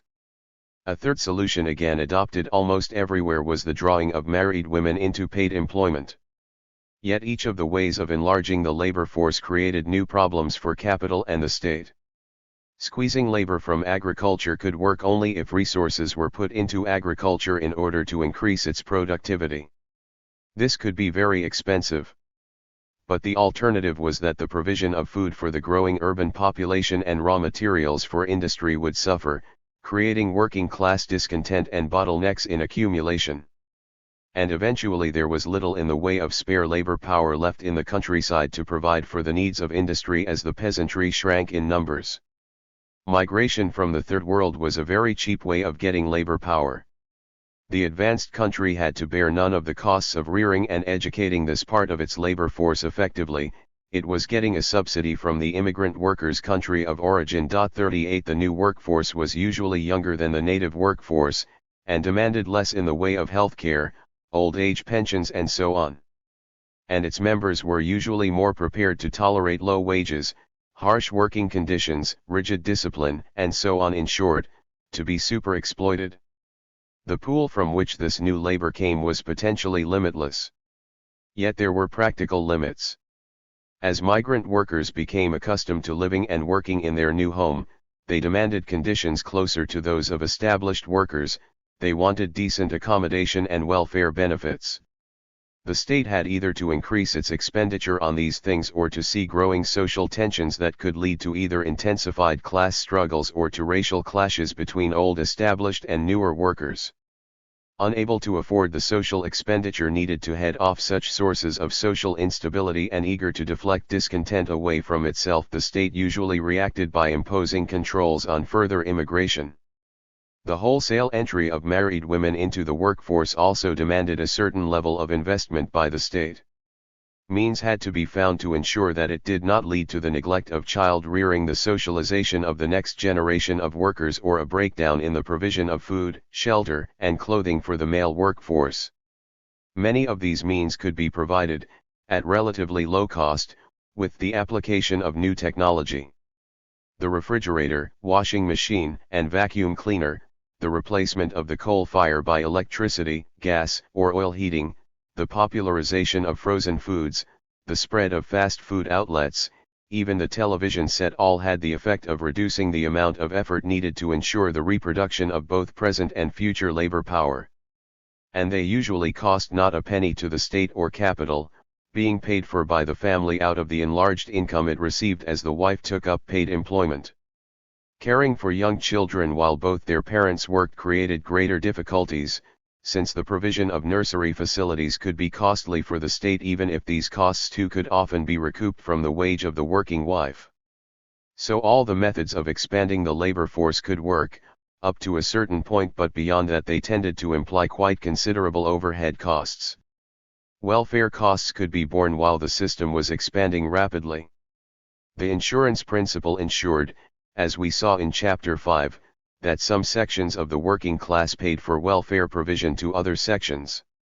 The extra cost amounted to only 2 or 3% of GNP in Western Europe, while in the US the state made a small surplus. 39 But the costs would become a burden once the Great Boom collapsed. There was another solution available to the labor shortage. But it was even more expensive.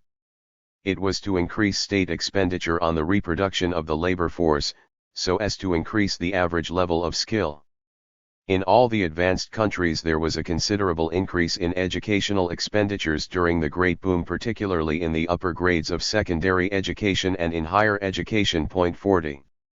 Finally, there was a third area of expansion of state expenditures designed to increase productivity, expenditures designed to provide a feeling of security for employed workers. Into this category fell old age pensions and unemployment benefits. As James O'Connor noted, the primary purpose is to create a sense of economic security within the ranks of employed workers and thereby raise morale and reinforce discipline. 41 Hence in many countries in the late 1960s wage-related unemployment benefits and redundancy payments were introduced.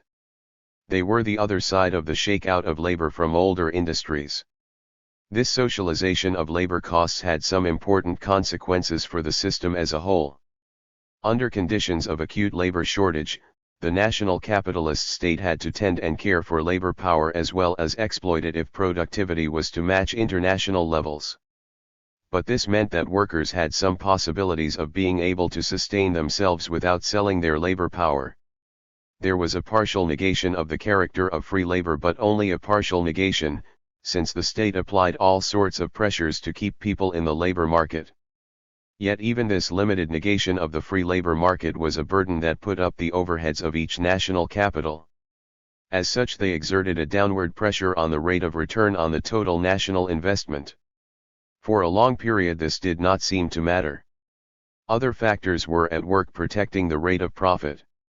But once the upward dynamic of the boom began to weaken, the costs of welfare became a crucial problem. The two functions of increasing productivity and buying consent were no longer complementary. Capital had to try to reduce the cost of maintaining and increasing productivity, even if doing so upset its old mechanisms for keeping control over the working class.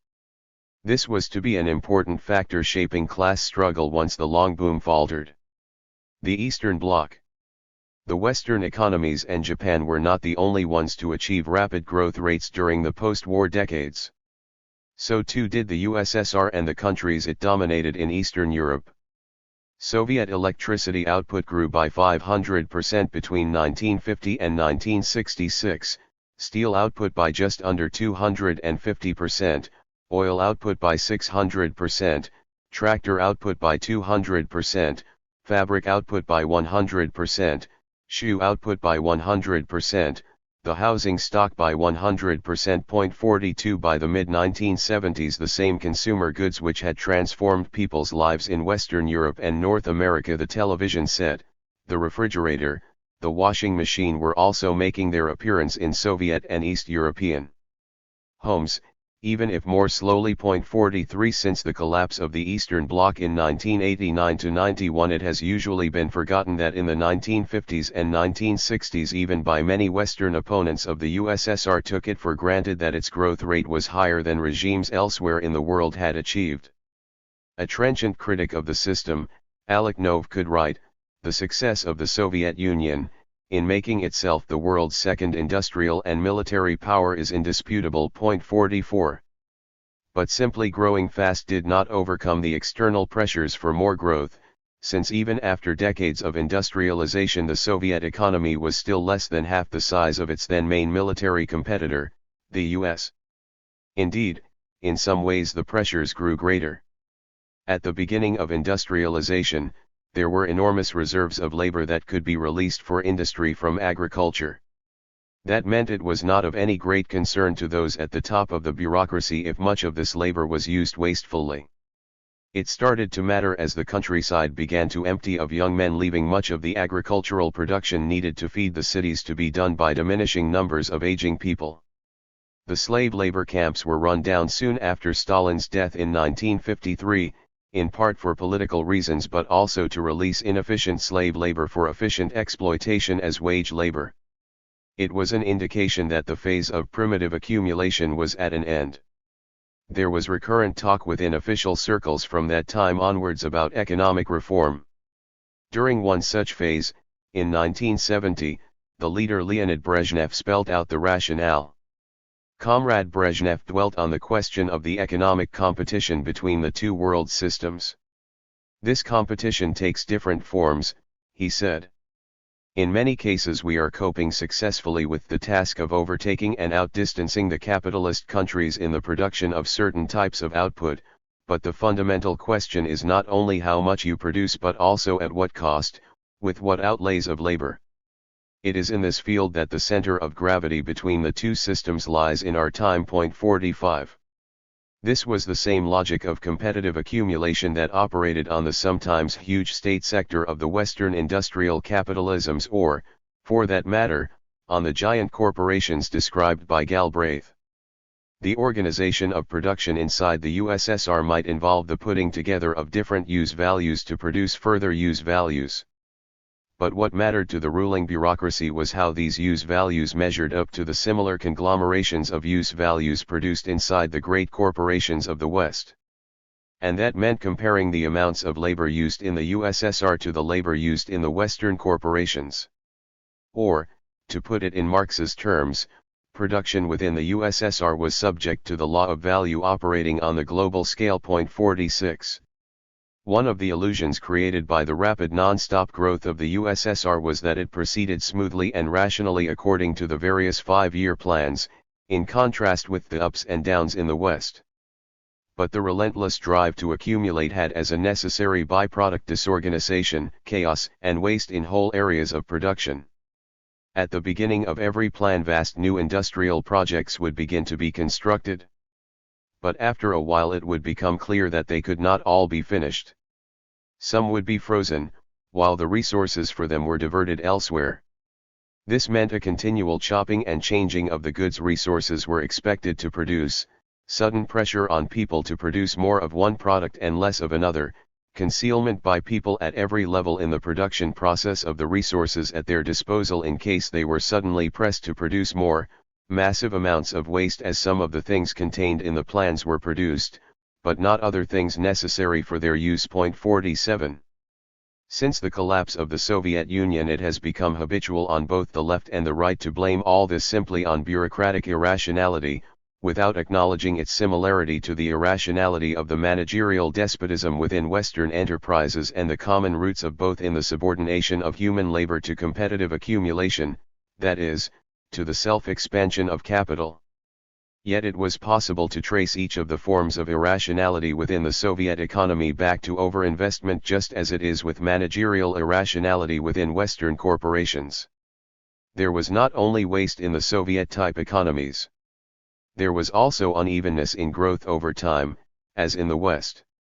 Studies in the 1960s, mainly by Eastern European economists, revealed the presence of cyclical ups and downs in economies modeled on the USSR. The Czechoslovaks Joseph Goldman and Karel Korba told in 1968 how analysis of the dynamics of industrial production in Czechoslovakia, the German Democratic Republic and Hungary supplies an interesting picture. The rate of growth shows relatively regular fluctuations. These fluctuations are even more pronounced if analysis is confined to producer goods. 48. The Yugoslav Branko Horvat was able to publish a book called Business Cycles in Yugoslavia 49, which pointed out that even before the market reforms of 1968 the Yugoslav economy was significantly more unstable than 10 other economies that were cited, including the United States. A Western academic showed that such unevenness was already visible in the Soviet Union from the time of the first 5-year plan onwards. 50. The pattern of unevenness showed great similarities with the Western capitalist states during the long boom. Its origin lay in the dynamics of competitive accumulation. As we saw in Chapter 3, At a certain point in any boom, the competitive drive of capitalists to invest leads to a drying up of existing supplies of raw materials, labor, and loanable capital. The prices of all these things, commodity prices, money, wages, and interest rates, begin to rise until the least profitable firms suddenly find they are operating at a loss. Some go out of business. Others survive, but only by abandoning planned investments and closing down factories. Their actions in turn destroy markets for other capitals, forcing them to abandon investments and close down factories. The excess demand of the boom gives rise to the overproduction of the slump. The secret of the Western long boom of the 1940s, 1950s, and 1960s lay in the way the national state could reduce the pressures leading to overaccumulation, take direct action to try to maintain a high rate of exploitation, intervene to slow down the boom before it led key firms to become unprofitable, and maintain a minimum guaranteed level of demand through military orders.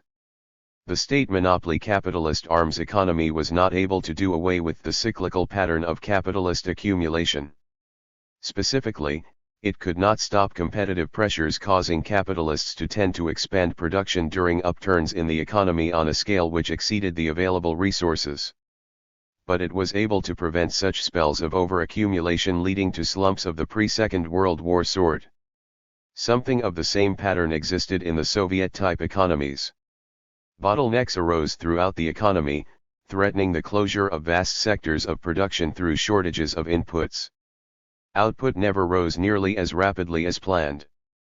The monetary funds paid out by enterprises for materials and labor exceeded the output of the economy, giving rise to inflationary pressures which found direct expression as price rises or hidden expression as acute shortages of goods in the shops. Left to itself, over-rapid accumulation by certain key enterprises would soon have absorbed the resources many enterprises depended on to keep operating at existing levels, leading to the wholesale closure of their plants and the destruction of the markets for the output of other enterprises. It would have become a crisis of overproduction of commodities. But as in the West in the long boom, the state stepped in to try and preempt this by cooling down the economy. It ordered enterprises to freeze certain investments and to divert resources to others.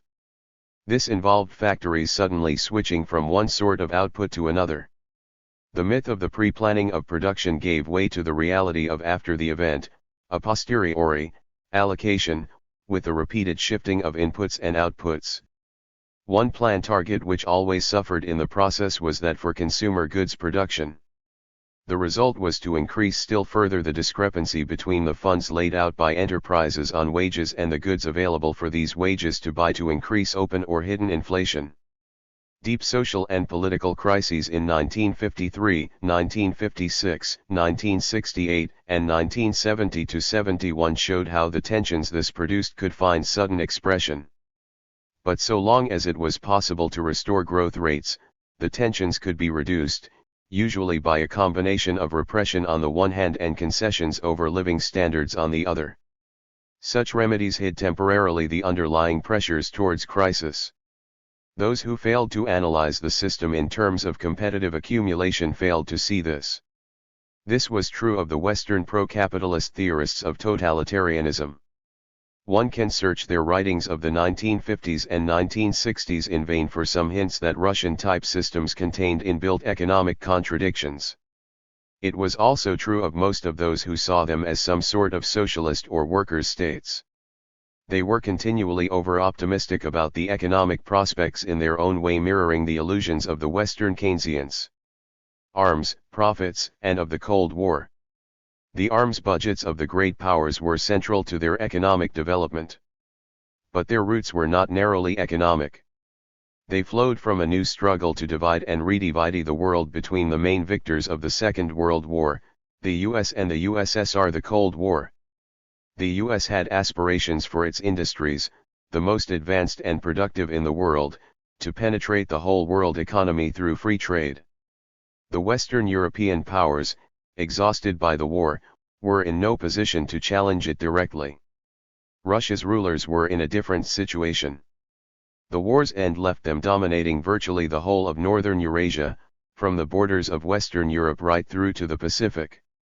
With levels of industrial productivity less than half those of the US, they were in no position to sustain themselves in economic competition through free trade. But they could contest the US attempt at global hegemony by blocking its access to the economies under their control, not just the territory of the old Russian Empire, but also the countries of Eastern Europe which they subordinated to their military-industrial goals. The US, for its part, rushed to cement its hegemony over Western Europe through financing pro-American Christian Democrat and Social Democrat political parties, the Marshall Plan for reviving European industry within parameters favorable to US interests, and the creation of the NATO military alliance and setting up US bases in Western Europe. The pattern was laid for the next 40 years, of each of the two great powers reaching out to draw as much of the world as possible into its sphere of influence so as to gain a strategic advantage over the other. They fought a bloody war over control of the Korean peninsula, not because of the little wealth it then possessed, but because of the strategic implications for the whole of the East Asian and Pacific region. Each tried over the following decades to extend its sphere of influence by giving aid and arms to states which fell out with its rival. The Cold War conflict could not be explained by economics as often understood, in terms simply of profit and loss accounting. The armaments bills of both great powers soon exceeded anything their rulers could hope to gain from the increased exploitation of the lesser powers under their control. At no stage in the 1940s or 1950s did total U.S. overseas investment exceed U.S. spending on arms. Even in the period of disarmament prior to the outbreak of the Korean War, military expenditure totaled something like $15 billion a year. Thus it was 25 times as high as the sum of private capital exports. 51 By 1980 total expenditure on defense had risen to around $200 billion, less now than total overseas investment of $500 billion, but still substantially more than the profits that could possibly accrue from that investment. The picture for the USSR was somewhat similar. In the years 1945 to 50 it pillaged Eastern Europe, removing plant and equipment wholesale from East Germany and Romania, and forced the region as a whole to accept prices below world market levels for goods going to the USSR proper. 52 But even in that period the economic gains from this must have been substantially less than the escalation of the USSR's arms budget once the Cold War had well and truly begun. And from 1955 onwards fear of rebellion in Eastern Europe led the Soviet government to relax the direct economic pressure on its satellites. The imperialism which necessitated arms spending was not that of a single empire in which a few finance capitalists at the center made huge super profits by holding billions of people down. Rather it was the imperialism of rival empires, in which the combined capitalists of each ruling class had to divert funds from productive investments to military expenditure in order to ensure that they hung on to what they already possessed. The calculation in both Washington and Moscow was simple. To relax the level of military spending was to risk losing strategic superiority to the rival imperialism, enabling it to extend its sphere of dominance.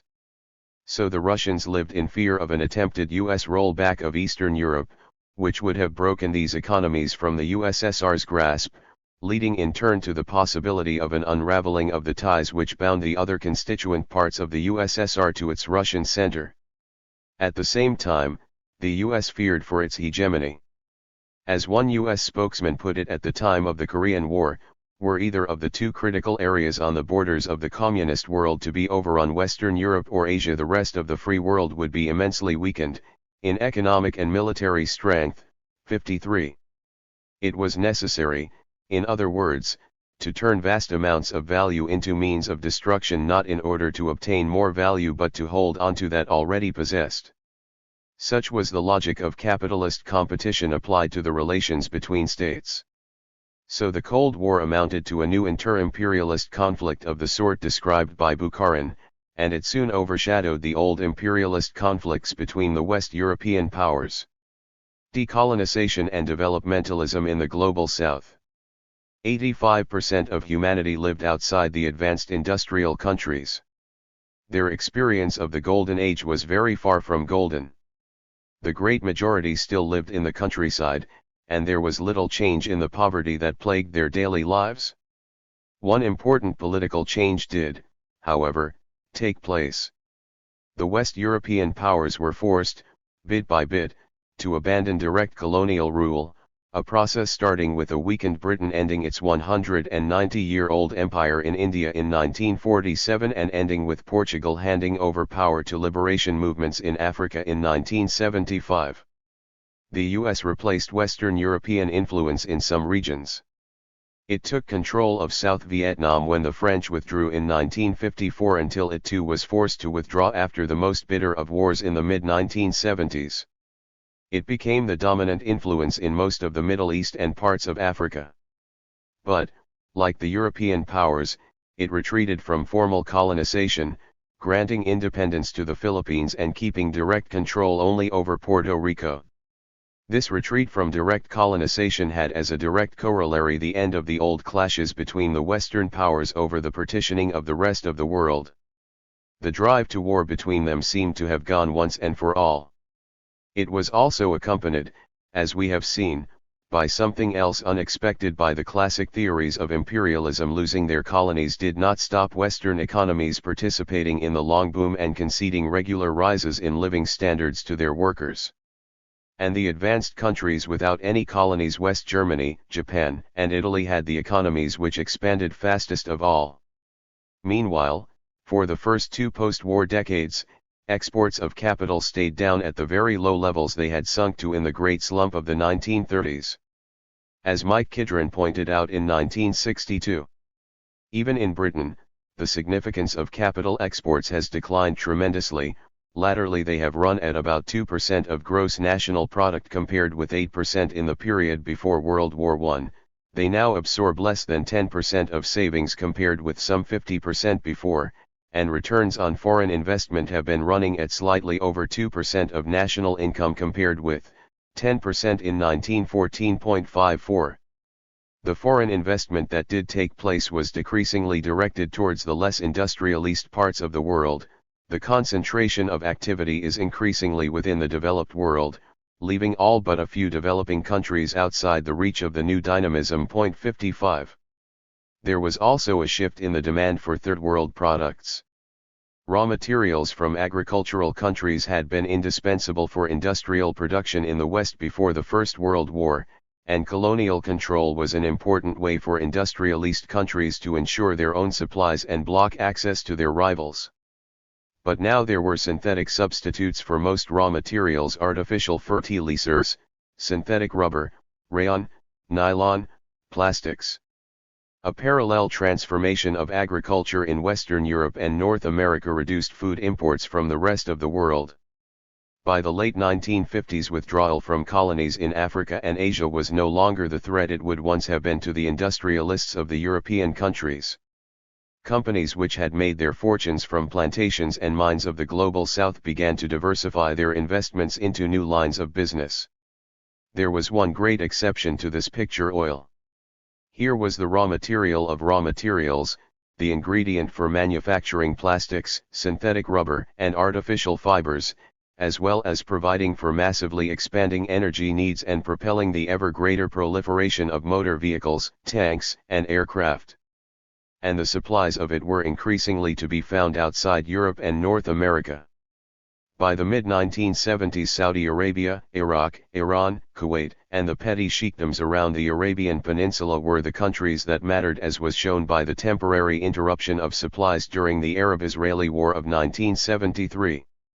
It was not an accident that the one version of old-style colonialism that continued to get untrammeled support from all the Western states was the settler state of Israel, fostered in its early years as a Jewish homeland by British imperialism, armed for its seizure of 78% of Palestine in 1948 by the US and the USSR, allied with Britain and France in their attack on Egypt in 1956, and backed wholeheartedly by the US in the aggression that gave it control of the rest of Palestine in June 1967.56. Indigenous governments and capitalist development. The dismantling of the European colonial empires was a fact of immense importance for something like half the world's people who had lived under their thumb. It also raised very important questions for those who had, in one way or another, fought against the hold of those empires. What happened to imperialism and the fight against it if empires no longer existed? The reaction of many social democrats and liberals in the West was to say that imperialism no longer existed. This was, for instance, the conclusion drawn by John Strachey. In End of Empire he argued that rising living standards meant businesses no longer needed colonies to absorb the surplus and prevent overproduction. In effect, he was saying that Hobson's alternative to imperialism, a reflation of the domestic economy, had prevailed and solved the system's problems. An important section of the left rejected such reasoning. They could see that the former colonial countries were still plagued by poverty and hunger and that the Western firms that had benefited from empire remained entrenched in them. What is more, the end of the European empires was not the end to the violence inflicted on the peoples of Third World, as the US state picked up the cudgel of the departing Europeans. Yet rejection of facile talk about an end to imperialism was often accompanied by quotes, parrot fashion, from Lenin's 1916 analysis without recognizing the changes that had occurred since it was written. His insistence that the great Western powers were driven to divide and redivide the world between them through direct colonial rule hardly fitted a situation in which colonies had gained independence. The response of most of the left was quietly to redefine imperialism to mean simply the exploitation of the Third World by Western capitalist classes, dropping the drive towards war between imperialist powers so central to Lenin's theory for what was in reality a version of Koskai's ultra-imperialism. At the same time they simply replaced talk of colonialism with talk of neo-colonies or semi-colonies. Lenin had written of semi-colonies. For him these were places like China at the time of the First World War, where independence concealed continued political subordination to foreign armed forces in partial occupation of the country. There were some places where things did seem like this after the end of direct colonial control in the 1950s and 1960s. In many cases the departing colonial administrations were able to ensure that their place was taken by their own creatures, with enormous continuity in the personnel of the state, especially when it came to key positions in the armed forces. So, for instance, France had granted independence to huge areas of West and Central Africa by handing power to people who continued, as in the past, to work with French companies, use the French currency and periodically invite French troops in to maintain order. But in some of the most important cases independence did mean independence. Governments proceeded not only to take seats in the United Nations and set up embassies all over the world. They also intervened in the economy, nationalizing colonial companies, implementing land reforms, embarking on schemes of industrialization inspired by the preaching of theorists of economic development or often by Stalin's Russia. Such things were undertaken with varying degrees of success or failure in India, Egypt, Syria, Iraq, Algeria, Indonesia, Ghana, Equatorial Guinea, Angola, and South Korea, as well as by the more radical regimes of China, Cuba, and Vietnam. Over time even some of the docile ex-colonial regimes began to follow the same path. This was true, for instance, of the Malaysian regime 57 of the Shah's regime in Iran in the 1960s and early 1970s, and of the Taiwanese regime.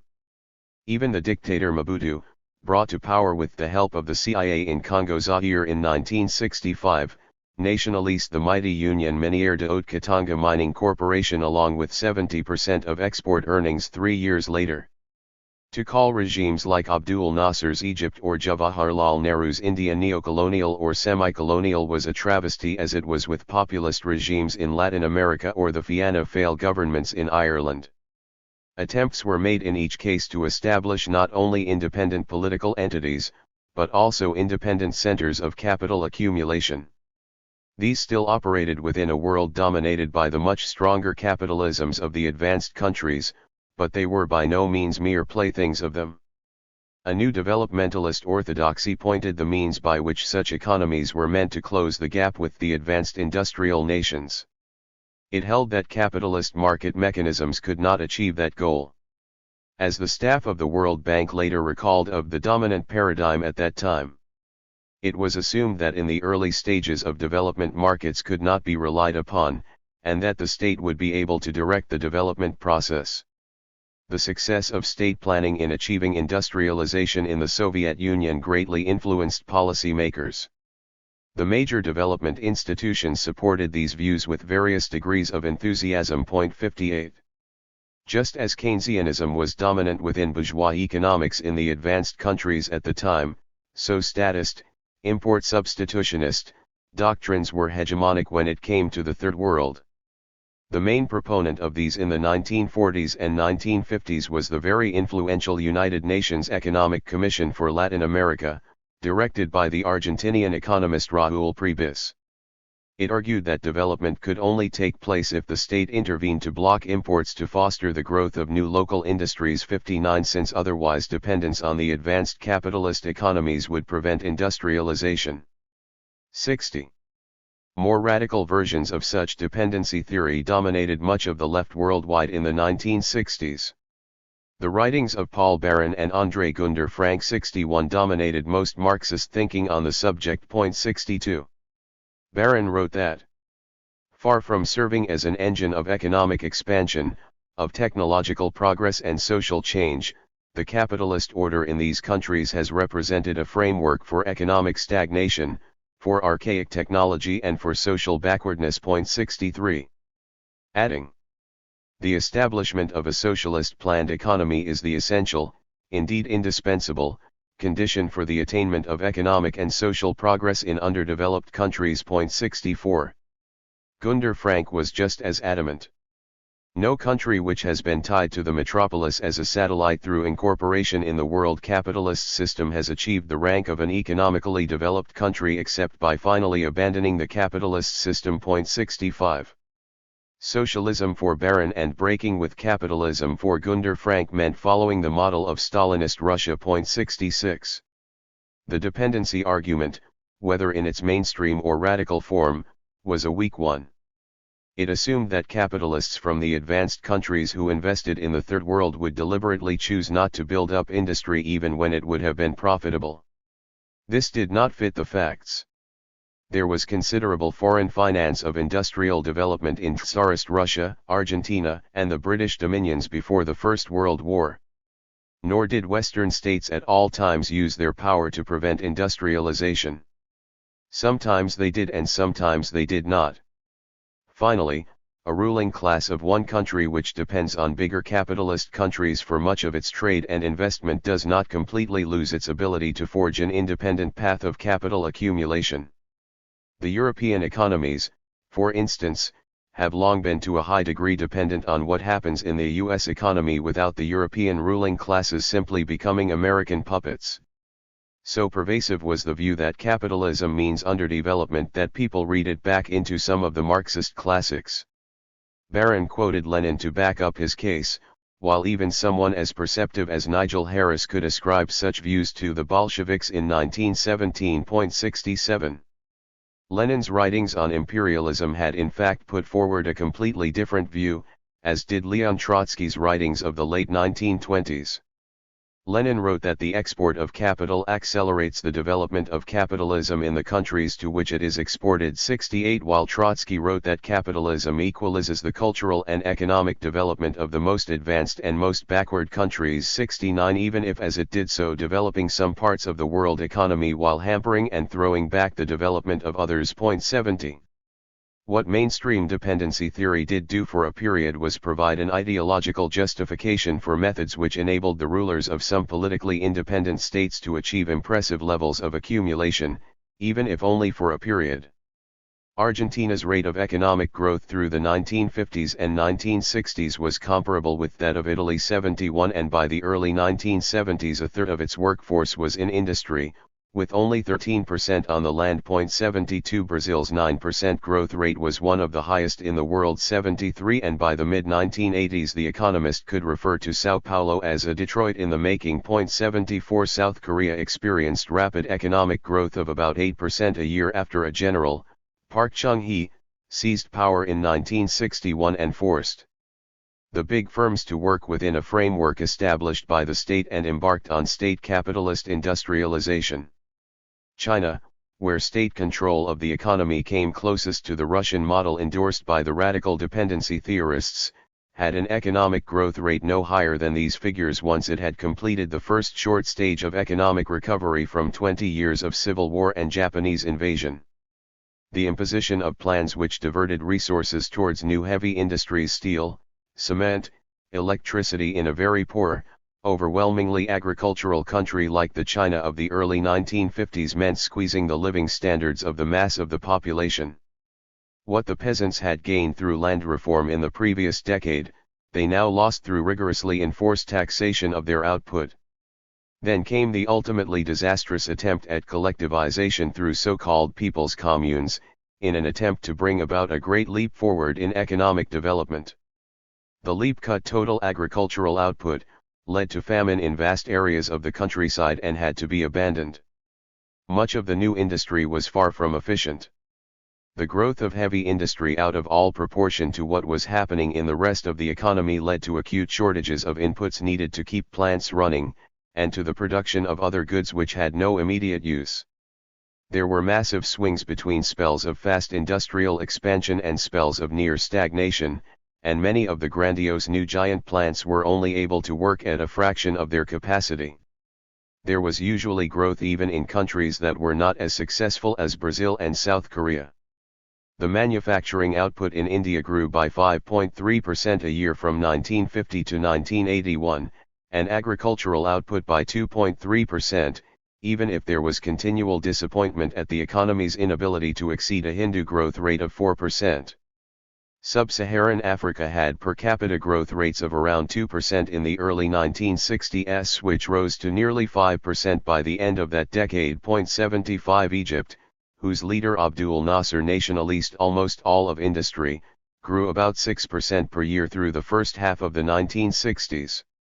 Such outcomes in terms of levels of economic growth were enough to convince one revisionist Marxist, Bill Warren, to come to the conclusion in the early 1970s that most of the rest of the left were wrong. Countries in the Third World could catch up with the West without breaking with capitalism. The prospects for successful capitalist economic development of a significant number of major underdeveloped countries are quite good. Substantial progress in capitalist industrialization has already been achieved.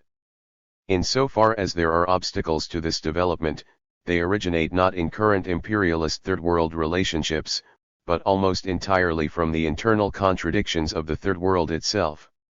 The imperialist countries' policies and their overall impact on the Third World actually favor its industrialization. 76. He provided figures showing the real per capita economic growth that was in fact happening. In challenging the assumption of the radical version of dependency theory, he was on strong ground. So too was he when he made the point that if the left saw its main priority as supporting industrializing regimes as anti-imperialist, it could find itself directly supporting bourgeois regimes which, as in Peru and Egypt, exploit and oppress workers and peasants while employing anti-imperialist rhetoric. 77. But lacking from his analysis was any real accounting for the enormous unevenness between Third World countries, even though his own figures showed that per capita annual growth in two of the most populous countries, India and Indonesia, was only 1.2% and 1%. He also failed to see that rapid capitalist development was not necessarily smooth and uninterrupted through time. Private investment in the Third World is increasingly creating the conditions for the disappearance of imperialism as a system of economic inequality between nations of the capitalist world system, and there are no limits, in principle, to this process. 78. This led him to make a prediction that would soon be put to the test and proved dramatically wrong.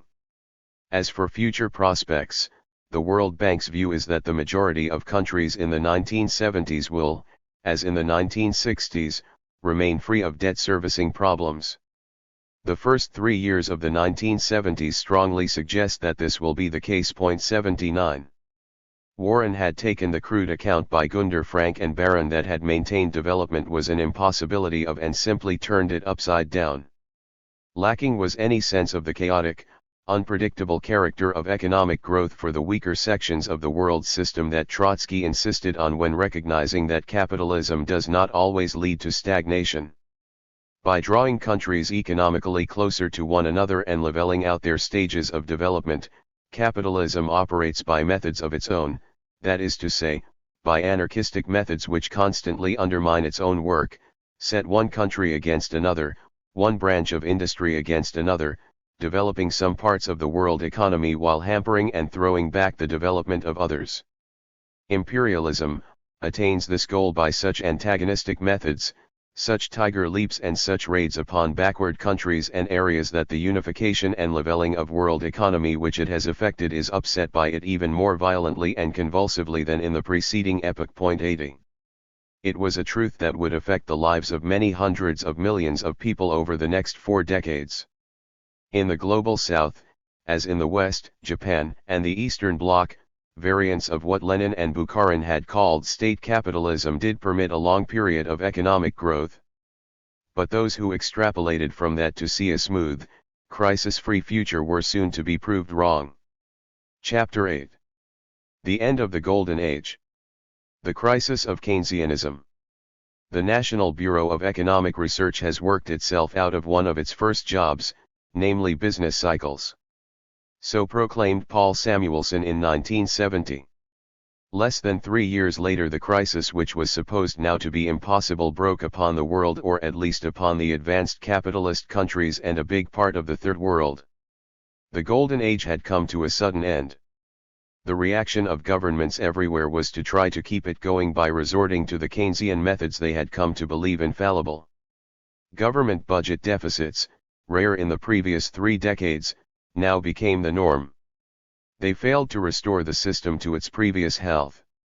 Not only was there the first lapse into negative growth, a real recession as opposed to the growth recessions sometimes known previously with soaring levels of unemployment, but it was accompanied by rising levels of inflation, which in a country like Britain could approach 25%.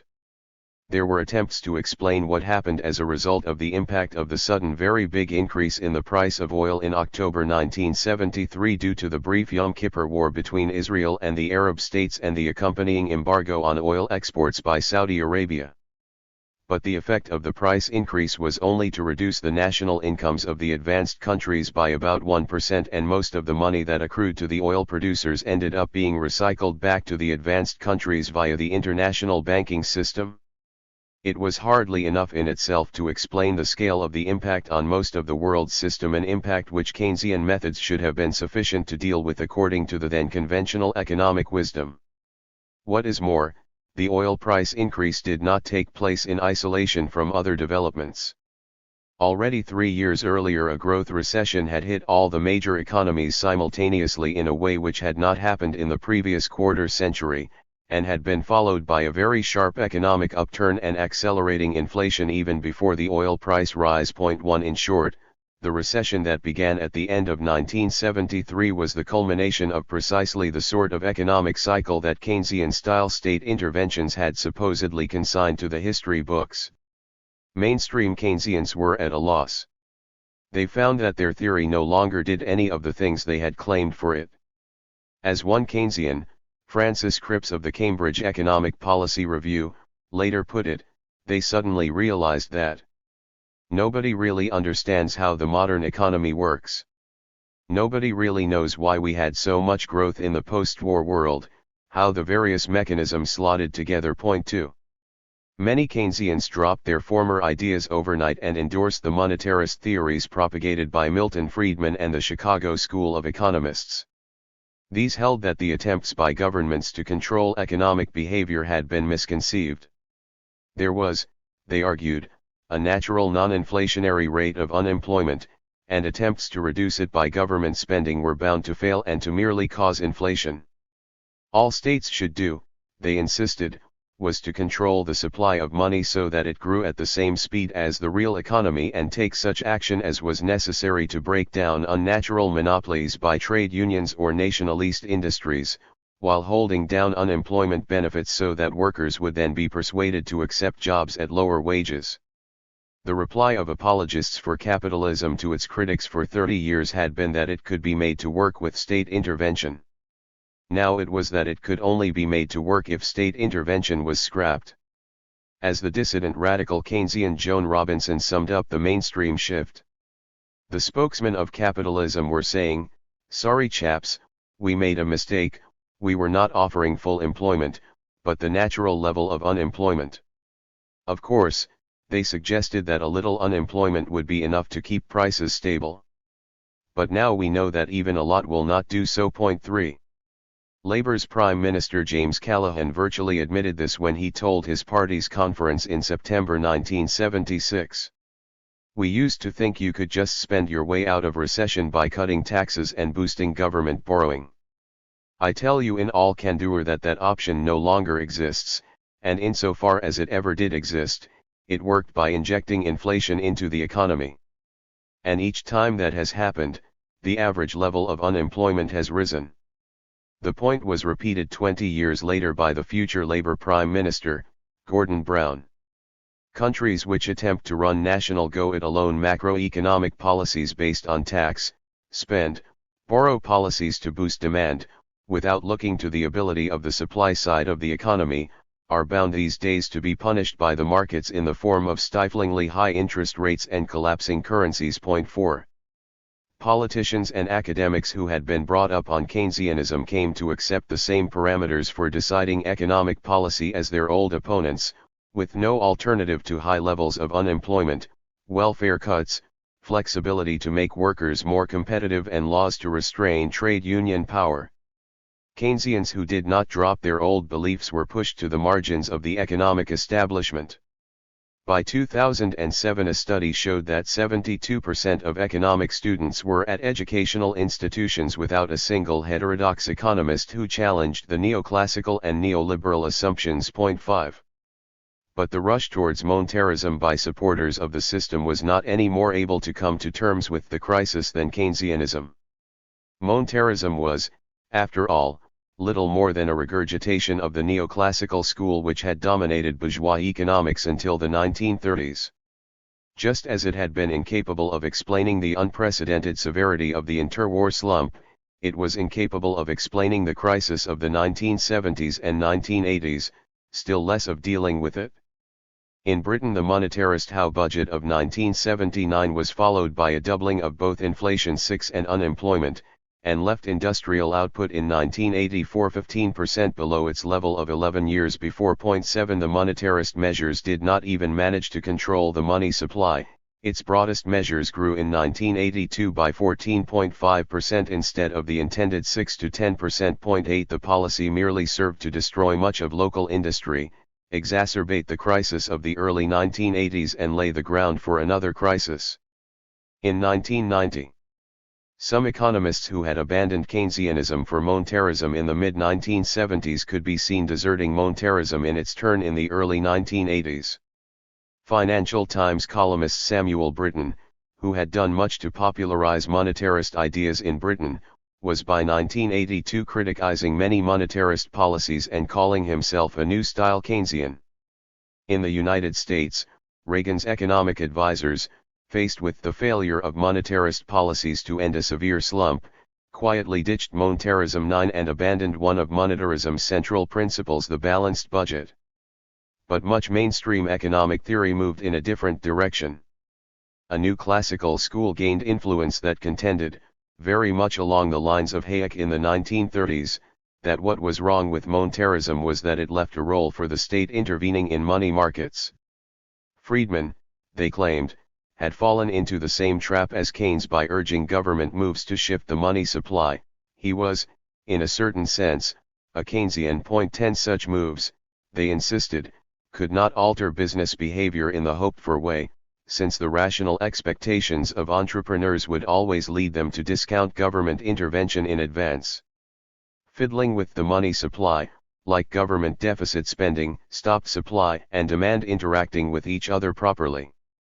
Booms and slumps, it was claimed, are the outcome of fraudulent central reserve banking. 11 It is an amazing commentary on the remoteness of most academic economics from any contact with reality that the new classicals could maintain intellectual credibility when they denied the instability and irrationality of the laissez-faire economy in a period which saw 3 major international recessions. The high point of these ideas was with a short-lived boom in the mid to late 1980s. It seemed to vindicate their optimism about the benefits to economic growth of deregulation, privatization and the removal of all restraints on the greed of the rich. But they lost some of their luster with the renewed deep recession of the early 1990s. A different school of free market economists gained some support within the mainstream. This was the variant of the Austrian school influenced by the ideas of Joseph Schumpeter, which saw the slump boom cycle as inevitable and a good thing. The system, it argued, was capable of non-stop expansion, but only on the basis of creative destruction which destroyed old forms of production to clear the way for new ones. 12 But it was no more able than the mainstream Keynesians, the monetarists and the new classicals to answer a central question: why was the system plagued once again by recurrent crises and by a long-term decline in average growth rates after 3 decades of unprecedented, almost crisis-free growth? 13. It was the failure of the anti-Keynesians to come to terms with such problems that led some Keynesians and some on the far left influenced by Keynesianism to blame them for the demise of the Golden Age. It was not the system as such, they argue, that was behind the recurrent crises. But, as Notermans has pointed out, if neither the recovery from the Great Depression or post-war growth can be attributed to Keynesian policies, cannot serve as an explanation for the termination of full employment. 14. So where does the explanation lie? Where the crises came from? Missing from all the most influential mainstream explanations for the end of the Golden Age was what was happening to the rate of profit. Yet various efforts at measuring it have come to a single conclusion: it fell sharply between the late 1960s and the early 1980s. The results are not always fully compatible with each other, since there are different ways of measuring investment in fixed capital, and the information on profits provided by companies and governments are subject to enormous distortions. 15 Nevertheless, economists Fred Mosley, Thomas Michael 16 Anwar Sheikh and Ertugrul Ahmet Tonak 17 Gerard Dumenil and Dominique Levy, Ufuk Tutin and Al Campbell 18 Robert Brenner, Edwin N. Wolfe 19 and Piraz Alemi and Duncan K. Foley 20 have all come to very similar conclusions. A certain pattern emerges, which is shown in graphs given by Dumenil and Levy for the whole business sector in the US and by Brenner for manufacturing in the US, Germany and Japan. There is general agreement that profit rates fell from the late 1960s until the early 1980s. There is also agreement that they partially recovered from about 1982 on, but with interruptions at the end of the 1980s and the end of the 1990s, and never making up more than about half the decline since the long boom. According to Wolfe, the rate of profit fell by 5.4% from 1966 to 1979 and then rebounded by 3.6% from 1979 to 1997. Fred Mosley calculates that it recovered only about 40% of the earlier decline. 23 Dumenil and Levy that the profit rate in 1997 was still only half of its value of 1948, and between 60 and 75% of its average value for the decade 1956-65.24. There were attempts to explain the decline in profitability in the 1970s as resulting from a wave of workers' struggle internationally which had supposedly forced up the workers' share of total income and cut into the share going to capital.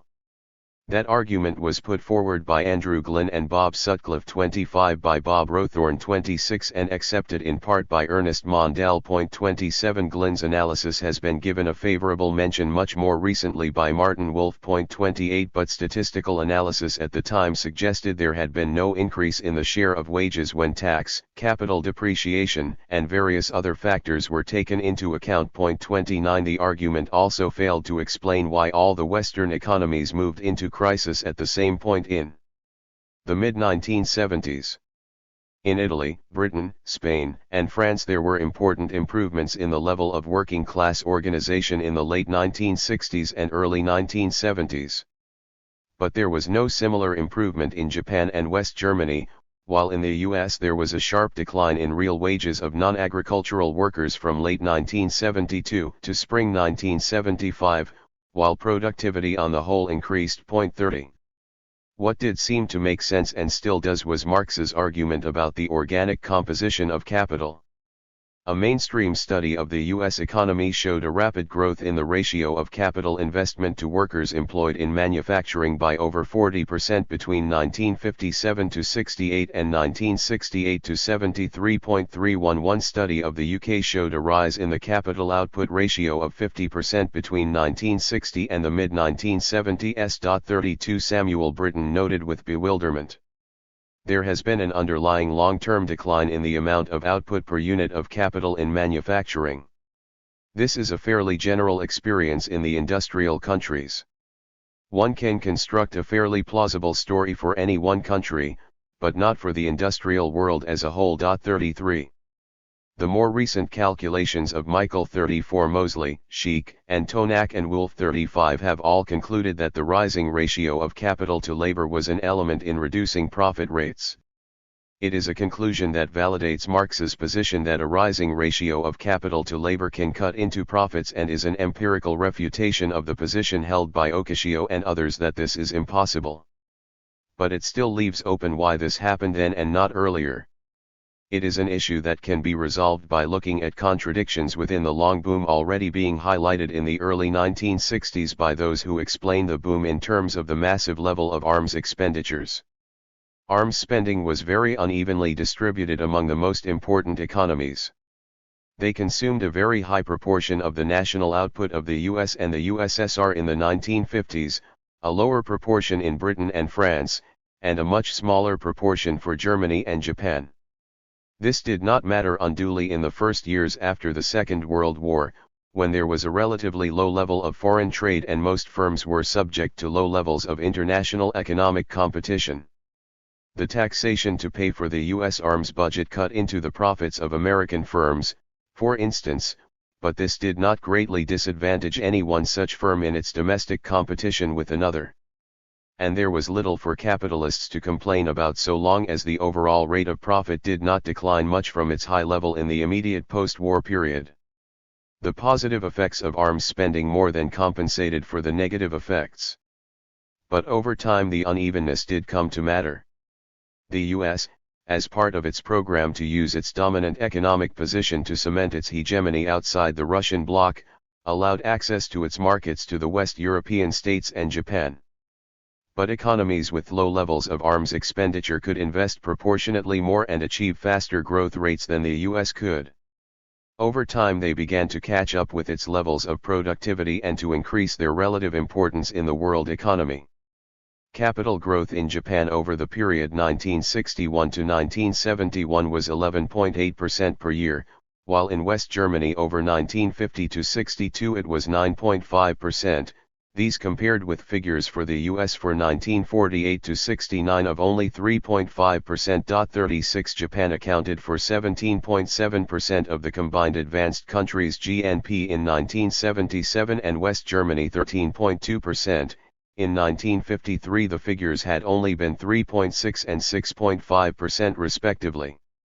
Meanwhile, the U.S. share had fallen to 48 from 69%. 37 The shift was explained by the benefits Japan and Germany gained from the high level of worldwide arms expenditure, especially by the United States, without having to sacrifice their own productive investment to pay for it.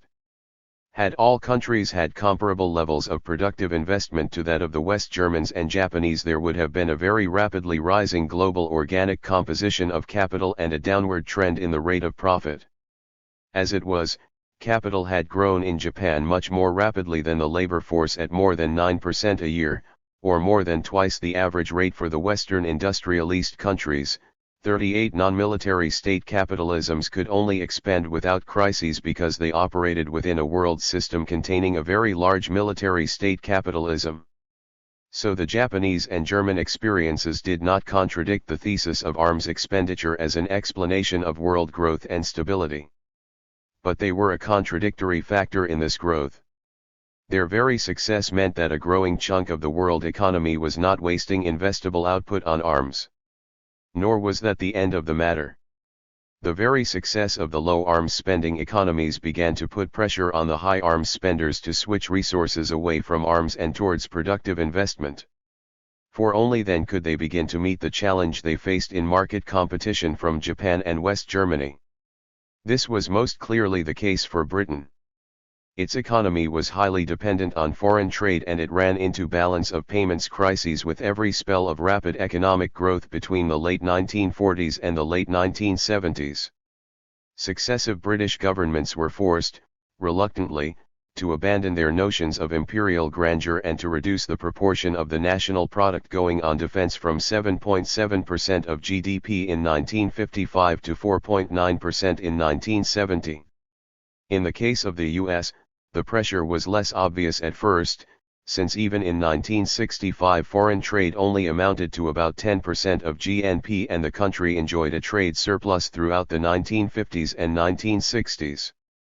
Nevertheless, arms spending declined from around 13% of GNP during the Korean War to between 7 and 9% in the early 1960s.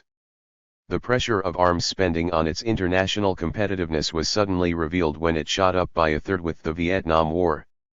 The new level was not anything like that of the Korean War. But it was too much for a U.S. industry facing vigorous competition for markets. There was an upsurge of inflation at home and Wall Street turned against the war. 39 Then, in 1971, for the first time since the Second World War, U.S. imports exceeded U.S. exports. President Nixon was forced into two measures which further undermined the stability of the world economy. He cut U.S. arms spending 40% and he devalued the U.S. dollar, in the process destroying the Bretton Woods system of fixed international currency exchange rates that had acted as a framework for the expansion of world trade throughout the post-war period. The dynamic of market competition was relentlessly undercutting the dynamic of military competition. What some people called the crisis of hegemony 41 of the system in the 1970s was, in fact, the offspring of something else: the inherent instability of a world of state capitalisms engaged in two quite different dimensions of competition, economic and military, with each other.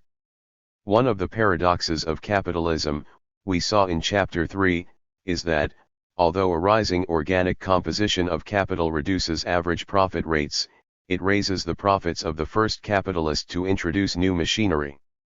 So the Japanese and West Germans, by engaging in capital-intensive forms of investment, cut world profit rates, while raising their own national share of world profits. 42 Their increased competitiveness in export markets forced other capitalisms to pay, with falling rates of profit, for the increased Japanese and German organic compositions of capital. But this, in turn, put pressure on these other capitalists to increase their competitiveness by raising their own organic compositions.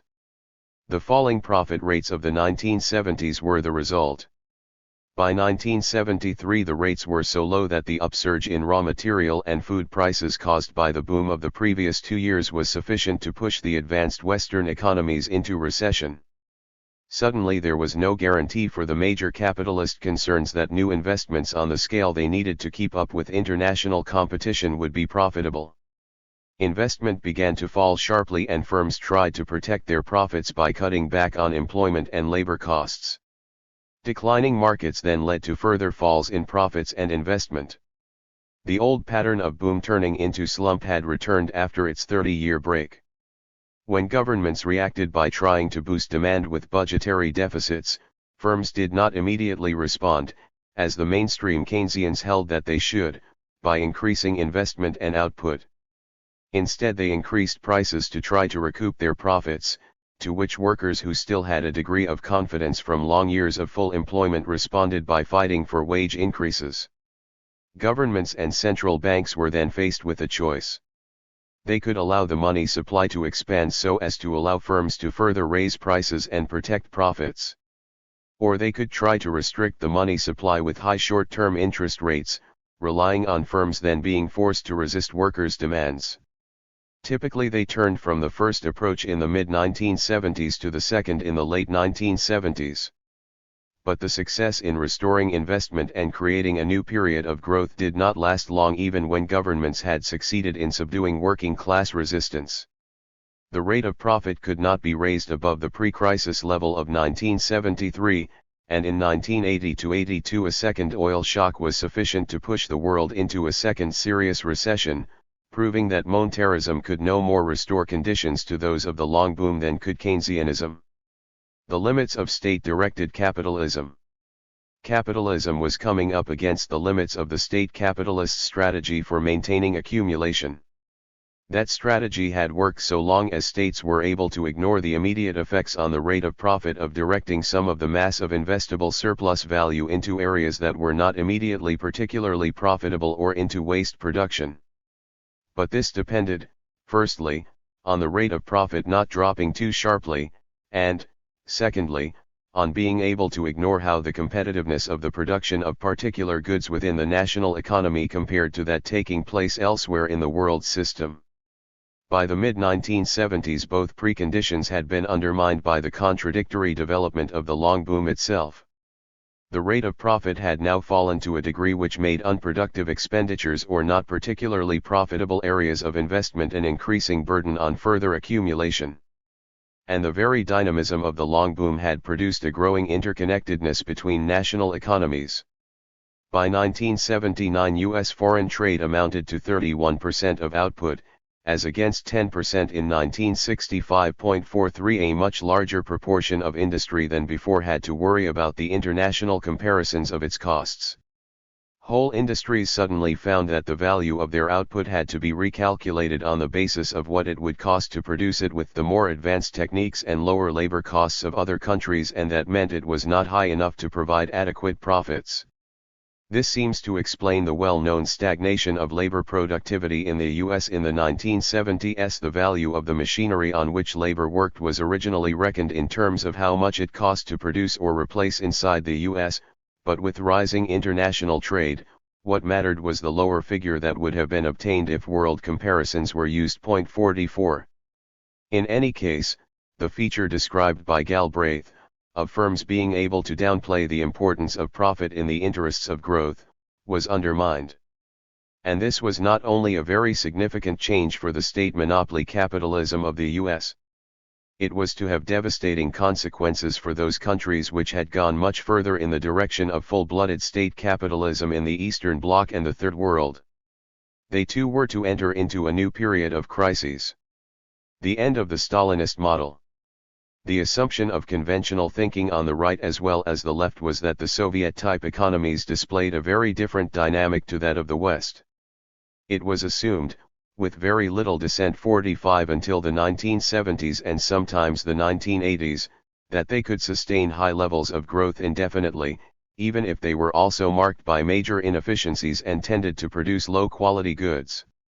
Typical of the attitude on the left, even from people who were scathing about the denial of workers' rights in such societies, was the position Ernest Mondale held. He wrote in 1956, "The Soviet Union maintains a more or less even rhythm of economic growth, plan after plan, decade after decade, without the progress of the past weighing on the possibilities of the future. All the laws of development of the capitalist economy which provoke a slowdown in the speed of economic growth are eliminated." 46. Mondale still argued in the mid-70s, that while the recession is hitting all the capitalist economies, the countries with non-capitalist economies are escaping the overall effects of the recession. 47. Such attitudes received a rude shock in the late 1980s when Mikhail Gorbachev, recently appointed as General Secretary of the Communist Party of the USSR, revealed that the economy had been suffering from stagnation for some years. 48. His economic advisor, Abel Aganbajian, said, "In the period 1981 to 85 there was practically no economic growth. Unprecedented stagnation and crisis occurred during the period 1979 to 82, when production of 40% of all industrial goods actually fell. 49. The official figures for the Soviet-type economies had already in the late 1960s shown a long-term tendency for their growth rates to decline, by between a third and two-thirds. 50. The long-term decline in growth rates was paralleled by and dependent on something else. The output/capital ratio kept falling from 2.4 in 1951 to 5, to 1.6 in 1956 to 60 and 1.3 in 1961 to 65.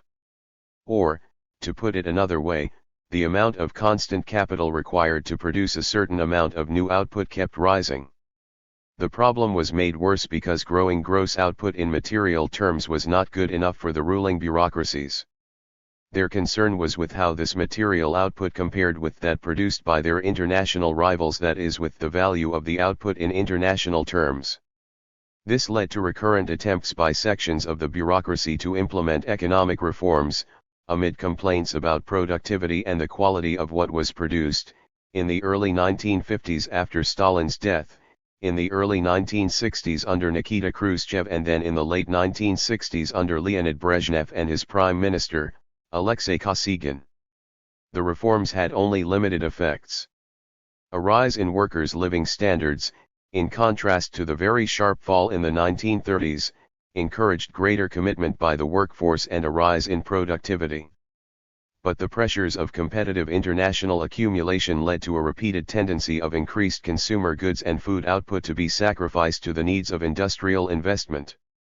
As Soviet statisticians explained in 1969, owing to the international situation, it has not been possible to allocate as many resources as intended to agricultural investment. 51 Such a switching of resources from one sort of production to another necessarily led to increasing waste, undermined the morale of the workforce, and led people at every level of managerial hierarchies to hide the resources at their disposal so as to enable them to cope if inputs were suddenly curtailed. 52.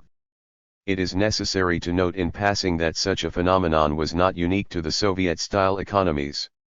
Exactly the same pressures apply to those below the top managerial ranks in Western corporations, as they are expected to be able to respond to sudden changes in the pressures on them from above in response to changing competition. Under such conditions, the firm's costs of production can depart very widely from those which ought to be achieved.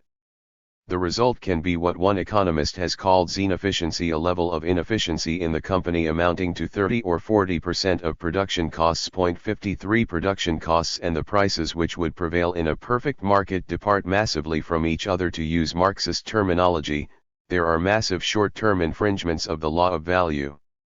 Such things are rarely studied by mainstream economists because both their micro and macroeconomics deal with what happens between firms, not within them. But there are repeated references to such problems in managerial studies. Interestingly, some Western studies concluded when it came to relationships between enterprises in the USSR, allocative efficiency did apply. Inter-firm trade in factors of production may be as efficient as in market economies. 54. What produced crisis and waste inside Western enterprises and Soviet-style economies alike was the drive to accumulate at all costs. It meant, as we saw in Chapter 7, investment expanding repeatedly at the expense of consumption, increased imbalances in the economy, a continual cyclical pattern to growth, and increased alienation of the workforce. Figures given by the Russian economic journalist Vasily Selyunin in 1987 showed the increasing subordination of consumption to accumulation over nearly 6 decades, with only 25% of output going to consumption in 1985 as compared to 39% in 1940 and 60.5% in 1928. He concluded, the economy is working more and more for itself, rather than for man. 55. His words echoed those of Marx describing the logic of capitalism as accumulation for accumulation's sake, production for production's sake. 56 But the drive to such accumulation was not only an expression of the alienation of the capitalist system for Marx. It was also the force ultimately behind the outbreak of crises.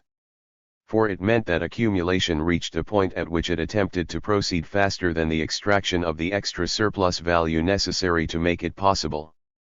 At such a point, new accumulation could only proceed at the expense of existing accumulation, as Grossman spelt out in his theory of capitalist breakdown.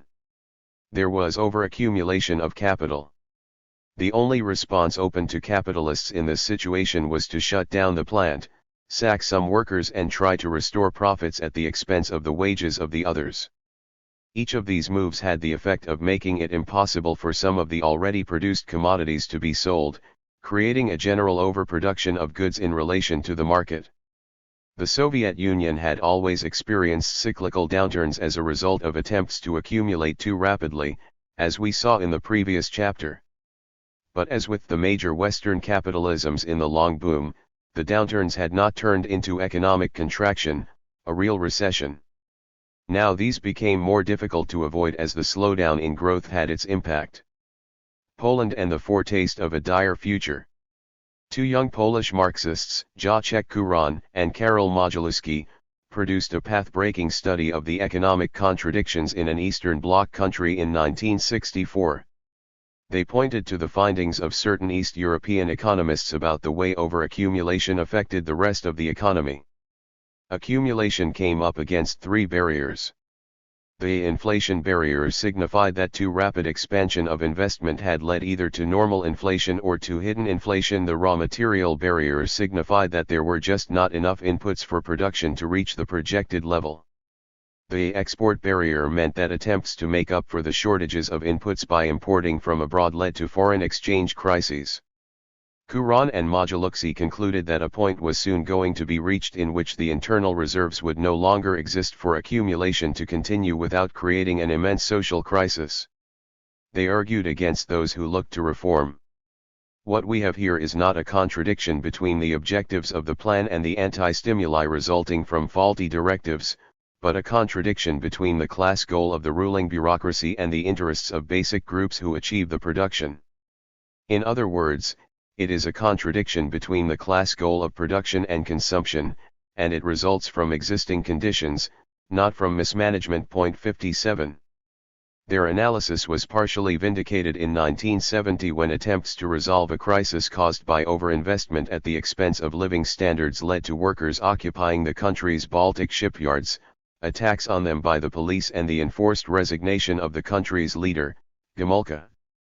But at first it seemed that the new leadership had found a way out of the crisis, with a new boom based on massively expanding trade with the West and borrowing from Western banks, which permitted imports to rise by 50% in 1972 and 89% in 1973. Polish state capitalism was overcoming the limits to accumulation created by the narrowness of its national economy by integration into the world economy through market competition. The other side of this, however, was that the Polish economy was bound to suffer whenever the world economy went into recession. And dependency on the rest of the world system for inputs to production and for export earnings prevented the state shifting resources from one sector of the economy to another so as to ward off any incipient internal recession turning into an actual one. From 1980 to 1982 there developed a crisis unprecedented in the history of Europe since the Second World War. 58 The national net material product fell by nearly a third, prices increased by 24% in 1981 and 100% in 1982, and real wages fell by about a fifth. 59. The regime attempted to place the burden of the crisis on the mass of workers and produced a sudden upsurge of resistance through the Solidarność workers' movement. The events served as a warning to the whole of the Russian bloc. Soviet-style state capitalism was not immune to a crisis similar in important ways to that then hitting Western state monopoly capitalism. Both had their roots in the system of competitive accumulation as a whole. 60 Catastrophic crisis was inevitable at some point in the not-too-distant future throughout the Soviet bloc, including in the USSR itself. By 1981, the choice between maintaining the closed economy and opening up to the rest of the world was indeed the choice between the frying pan and the fire.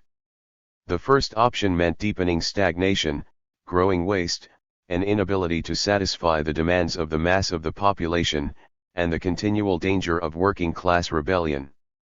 The second option meant binding oneself into the rhythm of a world economy increasingly prone to stagnation and recession and giving up the administrative means to stop recession involving contraction of the domestic economy. That is why the Polish crisis of 1980–81 was so traumatic for all the rulers of Eastern Europe. It proved there was no easy solution to the problems besetting every state. 61. The Soviet crash. The Soviet bureaucracy was not long in discovering this the hard way. Its levels of accumulation were reaching the limits of what could be sustained. It depended more on foreign trade than previously, using oil revenues to buy wheat abroad to feed the population in the 1970s and early 1980s. A fall in the world price of oil in the course of the mid-1980s then threw its domestic economic calculations into some disarray. and the decision of the Reagan administration to reassert U.S. hegemony by raising arms spending put pressure on the USSR to do likewise. The external factors added to the internal problems caused by trying to sustain accumulation in the face of declining growth rates. Gorbachev's promotion to head of the ruling Communist Party was a sign that influential people had recognized the urgency of the situation. His rise owed much to Yuri Andropov, who had witnessed what crisis could lead to as ambassador to Hungary in 1956 and as General Secretary of CPSU during the Polish events of 1980–81. Gorbachev has been blamed since as a counter-revolutionary by some people on the left nostalgic for the Soviet-style setup. But his intention was to try to save that setup through top-down reforms before economic, social, and political crisis on Polish lines could arise. His misfortune was that the crisis had reached a point where it could not be overcome by reform. Reports from ministerial meetings in the winter of 1988–9 provide a picture of increasing economic chaos, with the regime not seeing any way to deal with it.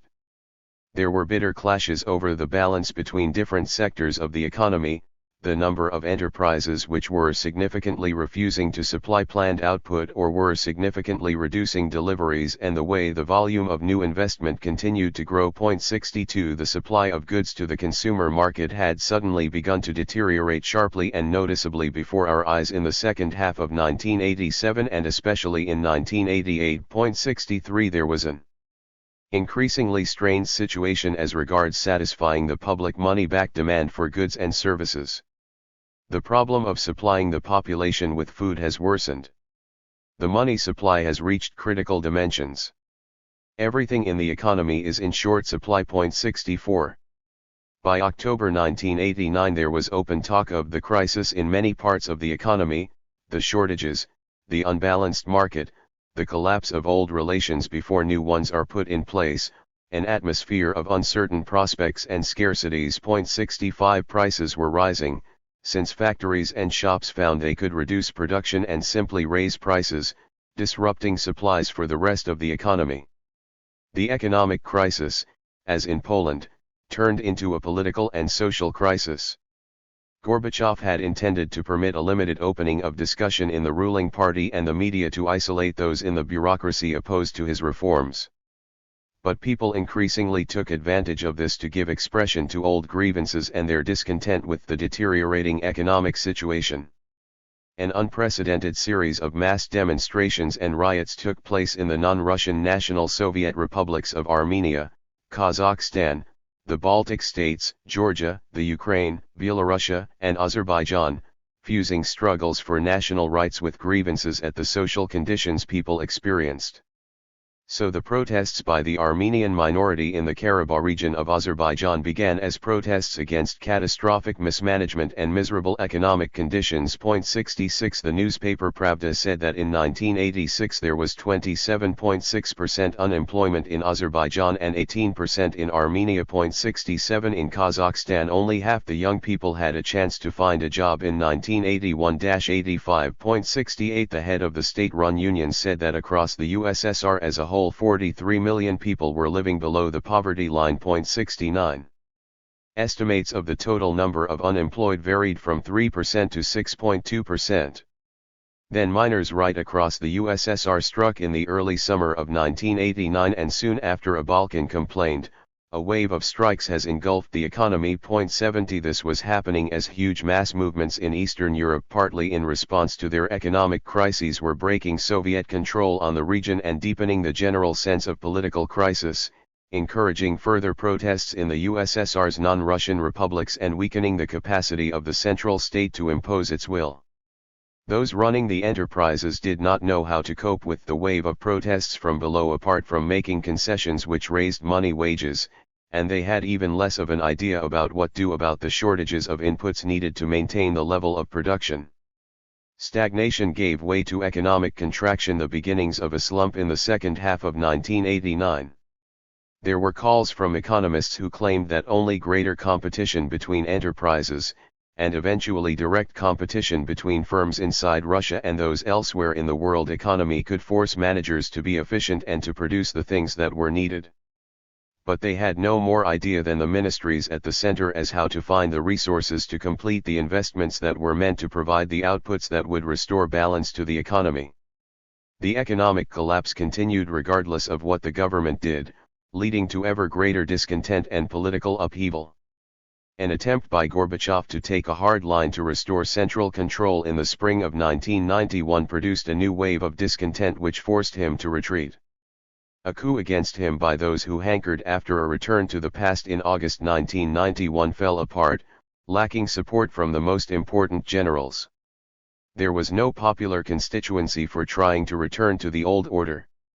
But those who preached reform did not have a way forward either, despite the brief popularity for 100-day or 300-day programs promising miraculous economic recovery.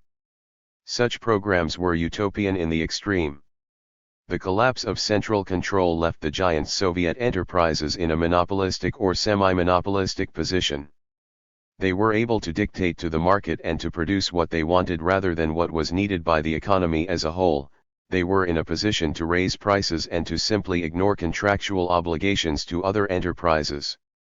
There was no stopping the combination of deepening recession, inflation, and acute shortages of consumer goods and food. Economists, planners, and frightened bureaucrats began to look for any scheme to get them out of the mess, until finally they gave up attempting to control what was happening. When Yeltsin and the communist leaders of the other national republics announced the dissolution of the USSR into its component republics at the end of 1991, they were only giving political expression to the economic fragmentation that was already underway, with the heads of each industrial sector trying to protect themselves from the general economic crisis by relying on their own resources.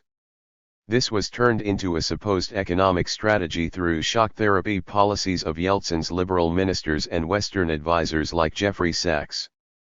The assumption was that, left to compete with each other without restraints from the state, enterprises would soon be pricing goods rationally in a way that would lead the efficient ones to establish links with each other, and that this would restore stability. In fact, all it did was to provide governmental blessing to a slump already underway whose only precedent anywhere in the 20th century was that of 1929-33 in the US and Germany. The failure of economic reform was not just a failure of implementation. There was a flaw in the very notion of reform itself. The aim was to restructure the Soviet economy so that those sections of it capable of adjusting to the current international level of the forces of production would expand while others closed down. But this was bound to be an enormously painful undertaking, not just for those workers who suffered in the process but for the mass of the individual members of the bureaucracy as well.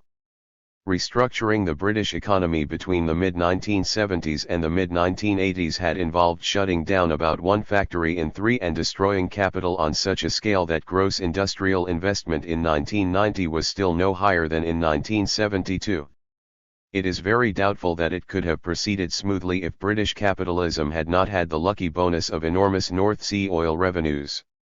The USSR's economy was much larger than Britain, and its enterprises had been much more insulated from the rest of the world for 60 years.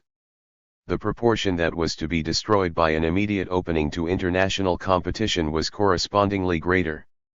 This, in turn, did considerable damage to the remaining competitive enterprises as they lost suppliers of materials and components on the one hand and buyers for their output on the other. The roots of the crisis lay in the pressure to accumulate for the sake of accumulation that arose from the bureaucracy's position as part of a competitive world system. The Soviet economy had reached the point at which the precondition for a further wave of self-expansion of capital was a crisis involving the destruction of at least some past accumulation.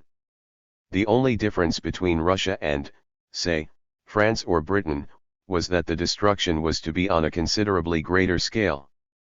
And this was because the Soviet Union had undergone 6 decades of accumulation without restructuring through crises and bankruptcies, while for the British and French economies it was only 4 and 3 decades respectively. Few people were prepared to see things in these terms at the time. The vast majority of those who had struggled for democratic reform in Russia believed that the turn to market capitalism would open up a glorious future. What they got instead was a devastating slump, the corruption of the Yeltsin years and the domination of the economy and society by former members of the ruling bureaucracy and mafiosi reborn as private capitalist oligarchs.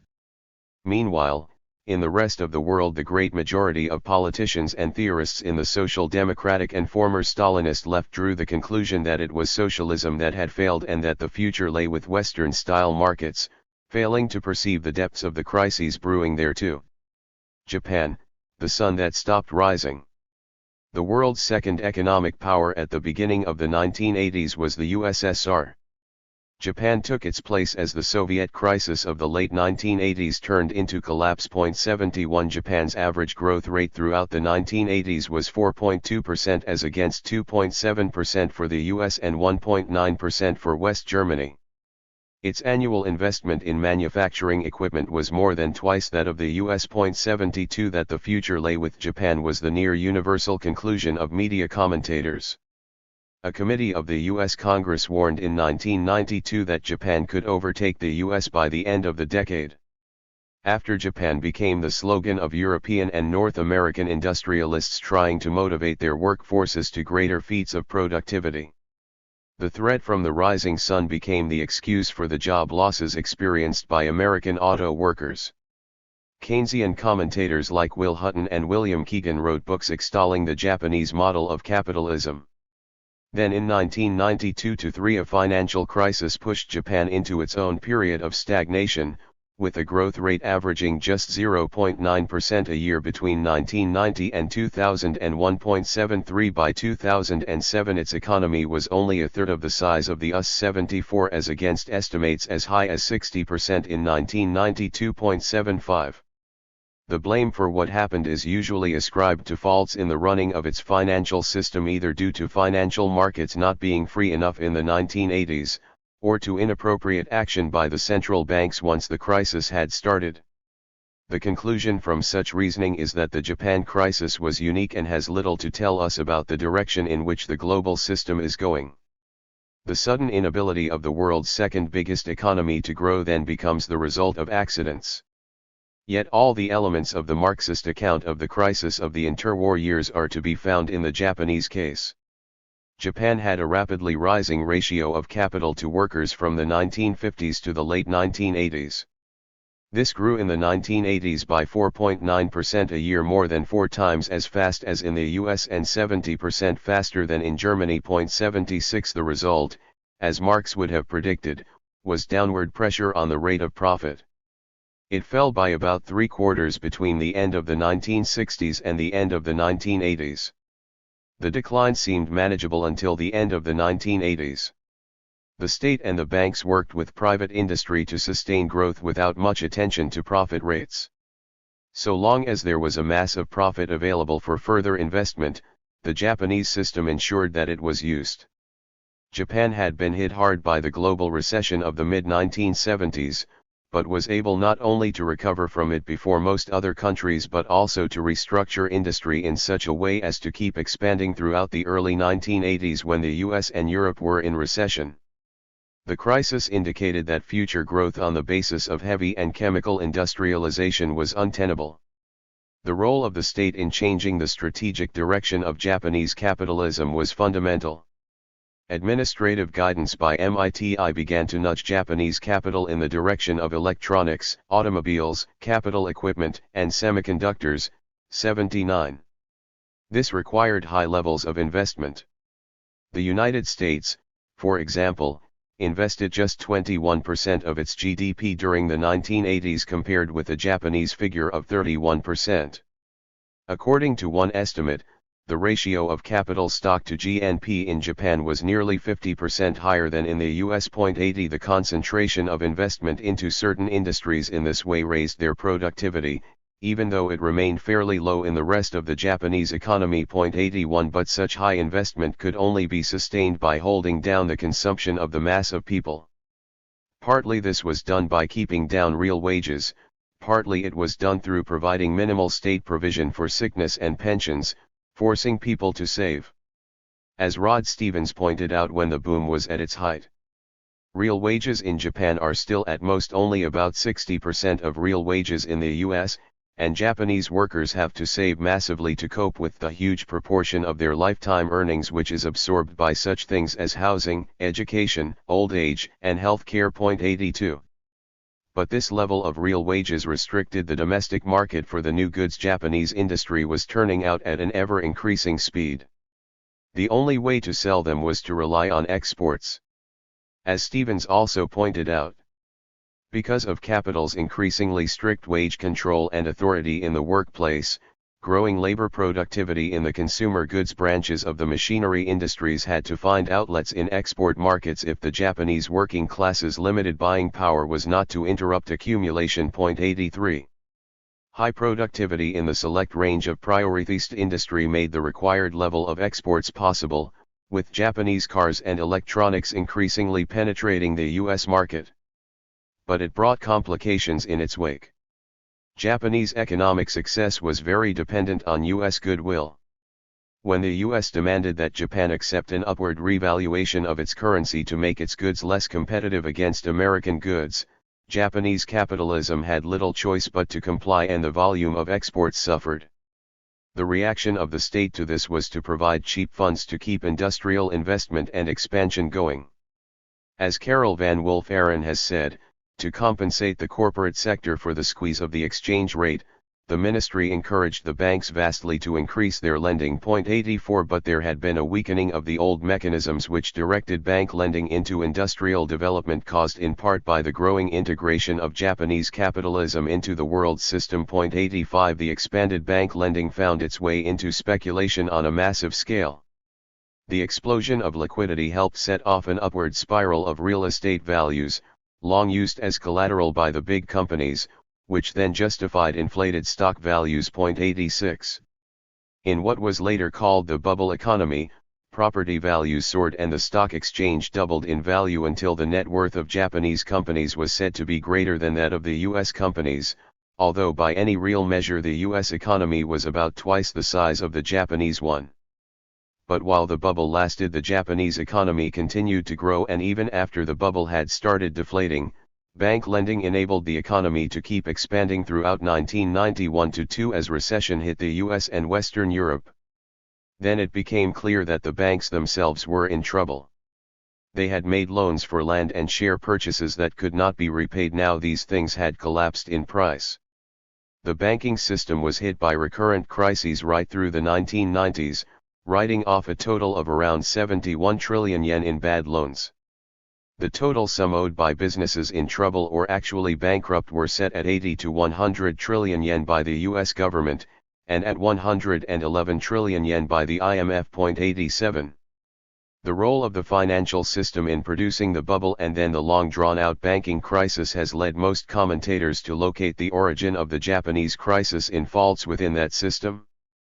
The problem, neoliberal commentators claim, was that the close ties between those running the state, the banking system and industry meant that there was not the scrutiny about what the banks were up to which a truly competitive economy would have provided. 88 It was this which enabled such a massive amount of dodgy lending to take place. As an explanation, it fails because very similar bubbles have happened in economies like the US, which supposedly fulfill all the norms of competitiveness. It is difficult to see any fundamental difference between the Japanese bubble of the late 1980s and the US housing bubble of the mid-2000s. The neoliberal reasoning that blames the crisis on the state believes there was a solution: the state should simply have walked away and allowed some of the big banks to go out of business. But this assumes that some banks going bust would not bring down other banks to which they owed money, leading to a cumulative collapse of the whole banking sector. No advanced industrial state dare even contemplate that happening. Whenever it has seemed possible, other states have behaved in general as the Japanese have. In any case, there is no reason to believe that the banking crisis was the ultimate cause of Japanese stagnation.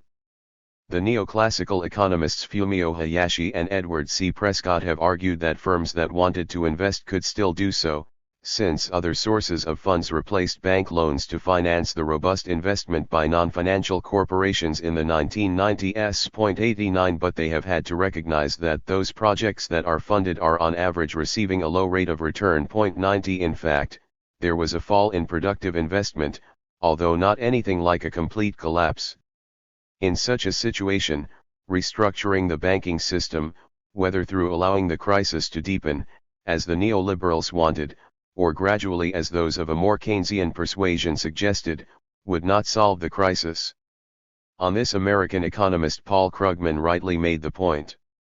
The striking thing about discussion of structural reform, however, is that when one poses the question, how will this increase demand, the answers are actually quite vague.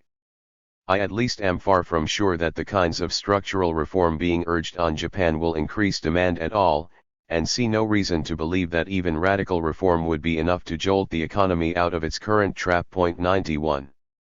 The reason was that the trap lay outside the banking system, in the capitalist system as a whole. The rate of profit had fallen to a point in the late 1980s which precluded further substantial increases in workers' living standards. But that in turn prevented the domestic economy from being able to absorb all of the increased output. A new massive round of accumulation could have absorbed it, but for that profitability would have had to have been much higher than it was. Richard Kuh's study of the crisis, the holy grail of macroeconomics, by stressing the hidden debts of major corporations, hints at what had really gone wrong, but fails to ground the problem of insolvency in the long-term decline of profitability. 92. The Japanese state did turn to some Keynesian-type solutions, with a big program of public works construction.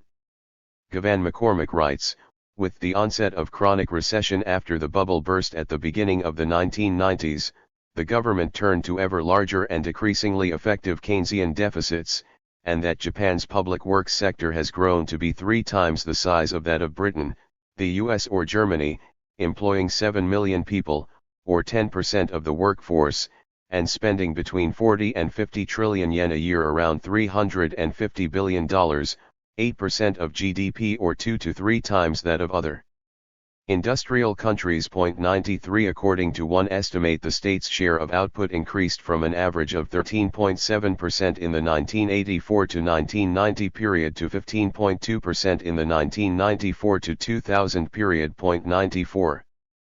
But it was not enough to fill the gap created by the limited stimulus to investment from the rate of profit, as the graph below shows. The economy did not collapse in the 1990s in the way that the US and German economies did in the early 1930s. The state still seemed able to stop that. But it could not lift the economy back to its old growth path. Sections of Japanese capital believed they could escape from this trap by investing abroad, as the gap between gross investment and gross domestic investment shows. But it was not an answer for the great bulk of Japanese capital, which did its utmost to try to raise the rate of profit through raising the rate of exploitation, even though it could only reduce domestic demand still further and deepen its problems. Nor was it an answer for the Japanese working class, which, whether it liked it or not, would be compelled to struggle if it was to avoid life getting worse. Economic growth did not rise from the doldrums until the mid-2000s, when Chinese imports of machinery gave a boost to Japanese industry, but this was to prove to be very short-lived. Japan's crisis was not as devastating to the lives of its people as that which broke out a couple of years earlier in the USSR. Yet, unnoticed by nearly all economists, mainstream and Marxist alike, there was a similarity between them. Capital accumulation had reached the point where it could no longer extract a surplus from those it exploited on a sufficiently rising scale to keep abreast of the internationally competitive level of accumulation it looked to. The barrier to capital accumulation had indeed become capital itself. Those who presided over accumulation had 2 choices. They could allow their bit of the system to restructure itself through blind competition, taking on trust ideological claims that it would produce new miracles. Or they could play safe, knowing they might never get out of long-term stagnation. The rulers of Russia chose the first path and saw their economy, already halved with the loss of the rest of the USSR, halve in size again. Japan's rulers took the other path, and their economy went through a decade and a half of debilitating stagnation without seeming any closer to a solution to its problems at the end than it was at the beginning. The big question both raised was, how would other countries, particularly the US, react if they fell into the same stagnation trap? The impact on the global South.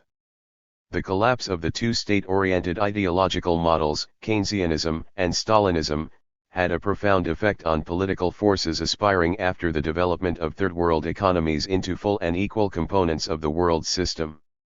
It pushed them to look for new models of capital accumulation in place of the state-directed import substitutionist model, which was already displaying problems. In Asia, the tightly regulated Chinese economy and the less tightly regulated, but still centrally directed, Indian economy both began to show worrying signs of stagnation by the mid-1970s, 95 forcing governments to look for alternatives.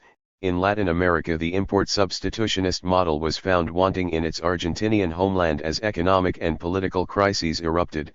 In Africa, the promises made by proponents of African socialism were not fulfilled as industrial growth was restricted by the narrowness of national markets and the meager resources left after the depredations of imperialism. Adding to these problems was a decline in the price on the world market for raw materials and foodstuffs, the main source of the export earnings needed to import equipment for new industries.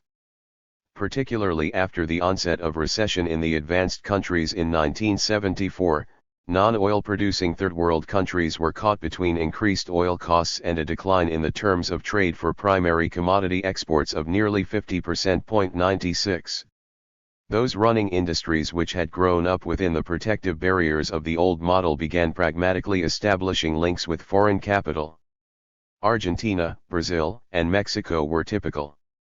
Their industrial bases had been established in the 1940s, 1950s, and 1960s by the state intervening to direct investment in industry, often into state-owned companies. But the more far-sighted industrialists, whether in the state or private sectors, saw that they could not get the resources and modern technologies needed to keep up with worldwide productivity levels unless they found ways of breaking out of the confines of the national economy. They began increasingly to turn to foreign multinationals for licensing agreements, joint production projects and funds, and they began themselves to operate as multinationals in other countries. The trend was reinforced by the success of a number of countries which had long oriented themselves to the world market in achieving very fast growth rates. In Asia, four bastions of anti-communism, South Korea, Taiwan, Hong Kong, and Singapore, registered growth rates easily as large as those in Stalin's USSR. And in Europe, countries like Spain, Greece, and Portugal, which Paul Baran had included as part of the underdeveloped world, grew rapidly enough to join that rich man's club, the European Community. Brazil began following a similar export-oriented path under the military regime that had seized power in 1964.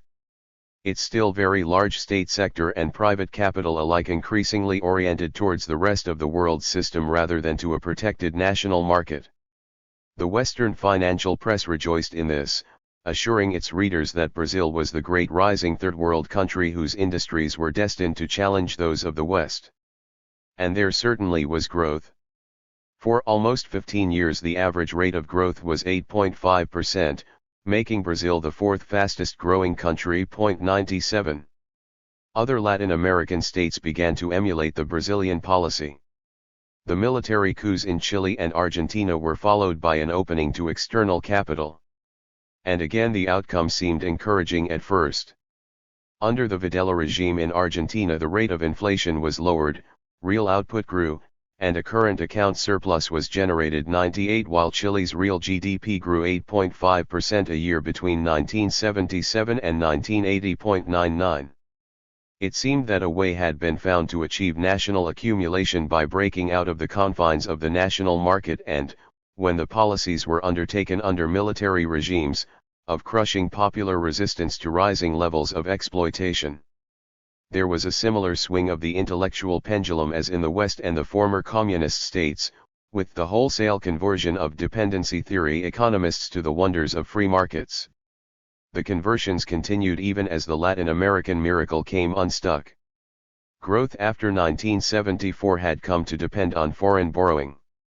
Many Latin American countries gambled on ambitious growth targets by borrowing heavily in international financial markets. The external debt of Chile and Argentina almost trebled over a few years, from 1978 to 1981.100, but this did not seem to matter at the time either to the national governments or the international banking system. Up to the second oil price shock, the gamble was worth taking. Export growth was sustained in world markets at favorable prices. As a consequence, the ratio of debt outstanding to export proceeds was more favorable for all non-oil developing countries in 1979 than in 1970 to 72.101. The IMF assured people in 1980, during the 1970s, a generalist debt management problem was avoided, and the outlook for the immediate future does not give cause for alarm. 102 This was written just months before the Second International Recession, in the early 1980s, and caught all these states unprepared. As export markets shrank and international interest rates began to rise, the debts they had incurred in the 1970s crippled their growth, threw them into recession and blighted their economies right through the 1980s, which became known as the lost decade in Latin America, with a fall in GNP per person for the continent as a whole of 10%. 103. The impact on local capitalists and mainstream political forces was not, however, to question the new opening to the world market. Rather, it was to insist, as in Russia and Eastern Europe, that the opening had not gone far enough.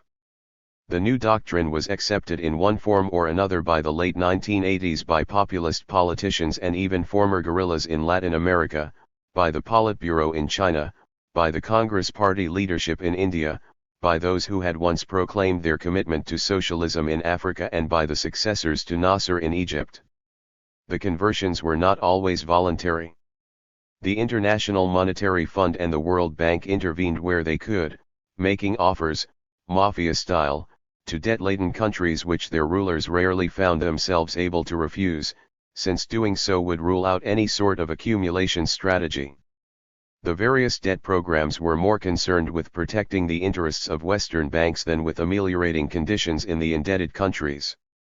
But more was involved than just a surrender to imperialism on the part of the governments that accepted them. Those capitals, private and state alike, that had grown during the period of state-directed development did not see any way of continuing to expand within the confines of limited national markets. They wanted access to markets and to technological innovations outside national borders. They might allow, even encourage, national governments to haggle over the terms on which capital in the metropolitan countries allowed this to happen, but they would not reject them outright. And in the process some of them were indeed able to develop more than a national profile. So the Argentinian steel maker Tecnet took control of the Mexican steel tube maker Tamsa in 1993, acquired the Italian steel tube maker Dalman in 1996, and then went on to expand into Brazil, Venezuela, Japan, and Canada, adopting the name Tenaris. 104 There is a similar pattern for some Mexican companies. In the late 1980s, Alfa, the largest industrial group in Mexico, with 109 subsidiaries spanning automotive components, food, petrochemicals, and steel, embarked on a growing number of joint operations with foreign firms. The glass maker Vitro, which had bought two American companies, became the world's leading glass container manufacturer, with its market almost equally split between the US and Mexico. 105 The logical outcome of this in Mexico was for its ruling class to forget its old nationalism and to join the North American Free Trade Area and increasingly to operate as a subordinate component of US capitalism.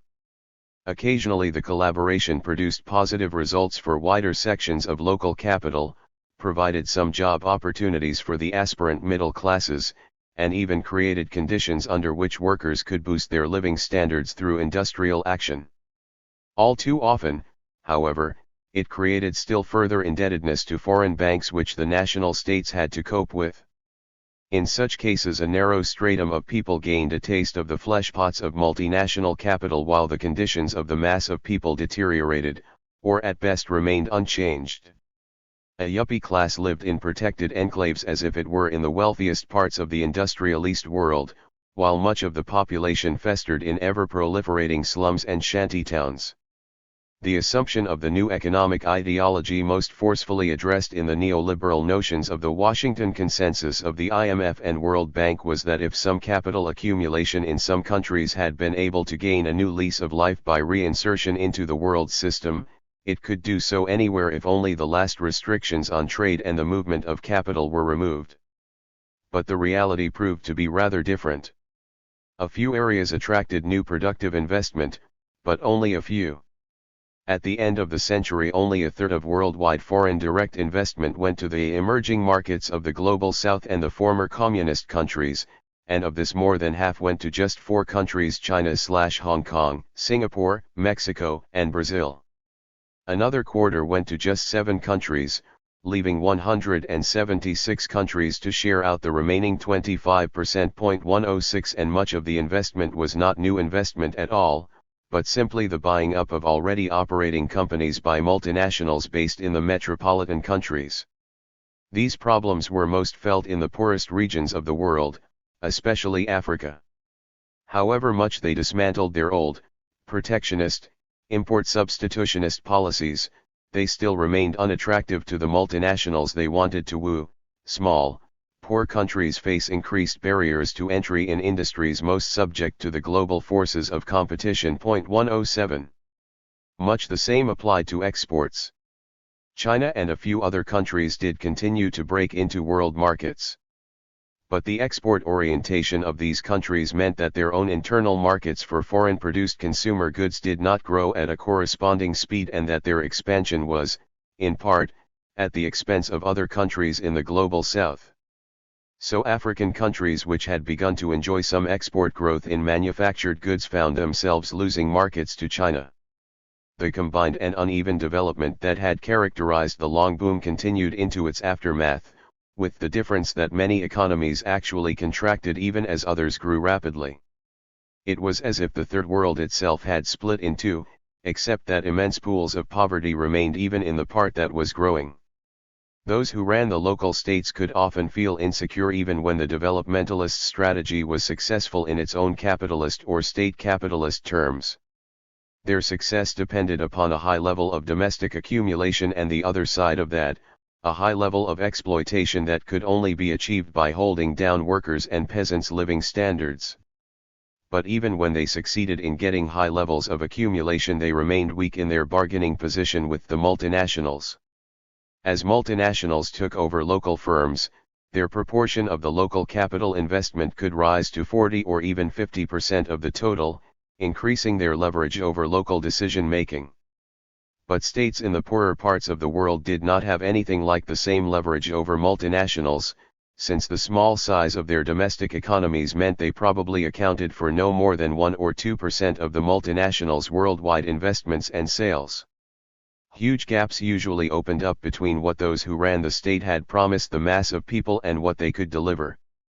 High levels of repression and corruption become the norm rather than the exception. When the developmentalist strategy ran into problems, something else accompanied the repression: the hollowing out of the mass organizations that used to tie sections of the middle class to the state and, via them, some of the working class and peasantry. The oppressive state became a weak state and looked to foreign backing to reinforce its hold. All this happened as problems of profitability in the advanced countries drove their capitalists to look for any opportunity, however limited, to grab surplus value from elsewhere.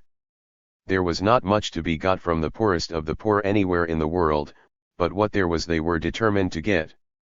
Imperialism meant that at the top level of the system rival capitalist powers argued vehemently with each other about how to satisfy their different interests. At a lower level, it meant constraining the local ruling classes of the Third World to act as collectors of debt repayments for the Western banks, royalty payments for the multinationals, and profits for Western investors as well as for their own domestic capitalists. Debt servicing alone transferred $300 billion a year from the developing countries to the wealthy in the advanced world. 108 A website dedicated to defending U.S. overseas investment boasted. Most new overseas investments are paid for by profits made overseas. Foreign direct investment by U.S. companies was only $86 billion in 1996. If you subtract out the reinvested earnings of foreign operations, the result was only $22 billion. U.S. companies' overseas operations also generate income that returns to the U.S. In 1995, this flow of income, defined as direct investment income, royalty and license fees, and charges and services back into the U.S., amounted to $117 billion. 109. there could be no end to the squeezing. The share of foreign investors in the trading on the Brazilian stock exchange rose from 6.5% in 1991 to 29.4% in 1995,110, and the share of new Mexican government debt held by non-residents grew from 8% at the end of 1990 to 55% at the end of 1993.111. Under such circumstances, the instability of the world economy in the aftermath of the Golden Age found heightened expression in the countries of the Global South. Even those expanding rapidly and extolled by neoliberal media commentators could suddenly be faced with near insuperable debt problems, deepening slump, and possibly accelerating inflation, as happened in Mexico in the early 1990s, Indonesia in the late 1990s, and Argentina at the beginning of the 2000s. And the fate of the mass of people in countries regarded as marginal by international capital, like most of sub-Saharan Africa, was deepening poverty, repeated famines, and, all too often, recurrent bouts of ethnic conflict spilling over into civil wars, often financed by foreign firms interested in control of raw materials. There may never have been a golden age for such parts of the world. But there was certainly a leaden one. Restructuring through crises. Global capitalism in the last quarter of the 20th century was marked once again by many of the features Marx had described. There were recurrent economic crises, and the restructuring through crisis of capitals, big and small, privately owned and state-owned.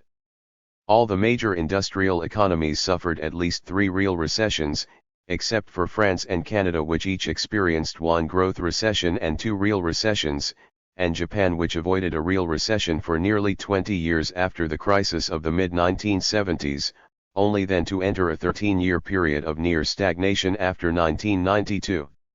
In the former Soviet bloc countries, recessionary tendencies of the late 1980s now turned into slumps. But soon different paths emerged. The former USSR suffered an enormous economic contraction, and output in 2000, even after 2 years of recovery, was only 70% of the 1990s figure. The picture was similarly miserable for Romania, Bulgaria, Albania, and the bulk of former Yugoslavia. By contrast, the Central European economies only contracted to a little over 80% of the 1990s figure and recovered to begin to surpass it in 1998, although this figure was still hardly greater than that for 1980.113. All this meant continued, recurrent pain for those who labored for and lived within the system. The big question, however, for the system itself was whether the restructuring caused by the crises would open up a new period of expansion. This we will look at in the next section of this work. Part 3. The New Age of Global Instability. Chapter 9. The Years of Delusion. The New Hype. A substantial decline in macroeconomic volatility was one of the most striking features of the economic landscape over the past 20 years or so, declared Ben Bernanke in 2004. Such had long been the view of most mainstream economists and politicians. New paradigm advocates received cautious support from the U.S. Treasury Secretary Larry Summers and Chairman of the Federal Reserve, Alan Greenspan.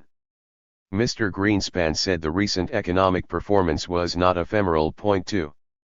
They spoke of the longest continuous period of American economic growth for 4 decades and the lowest level of unemployment for 3. This was supposedly a new, unprecedented period of non-inflationary capitalist expansion, baptized the Great Moderation or the New Economic Paradigm. Stagnation, unemployment, and inflation had supposedly been left behind. For Bernanke, the explanation lay in the greater capacity of the states and central banks to handle the money supply than in the 1970s. For others it lay in the new technologies associated with the microprocessor. A new economy has emerged from a spurt of invention and innovation, led by the microprocessor, opening all sectors of the economy to productivity gains.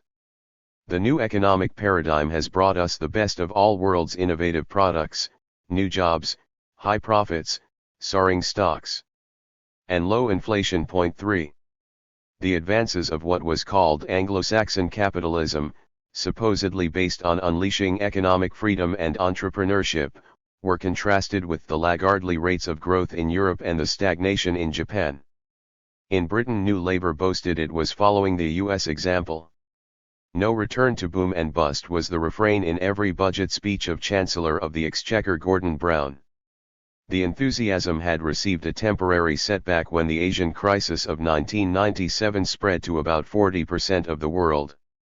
The Financial Times had headlines about an economic meltdown and a house of cards, while the BBC ran a special Newsnight program, "Is Capitalism Collapsing?" But the panic did not last for long. Within months the new paradigm was rising high again.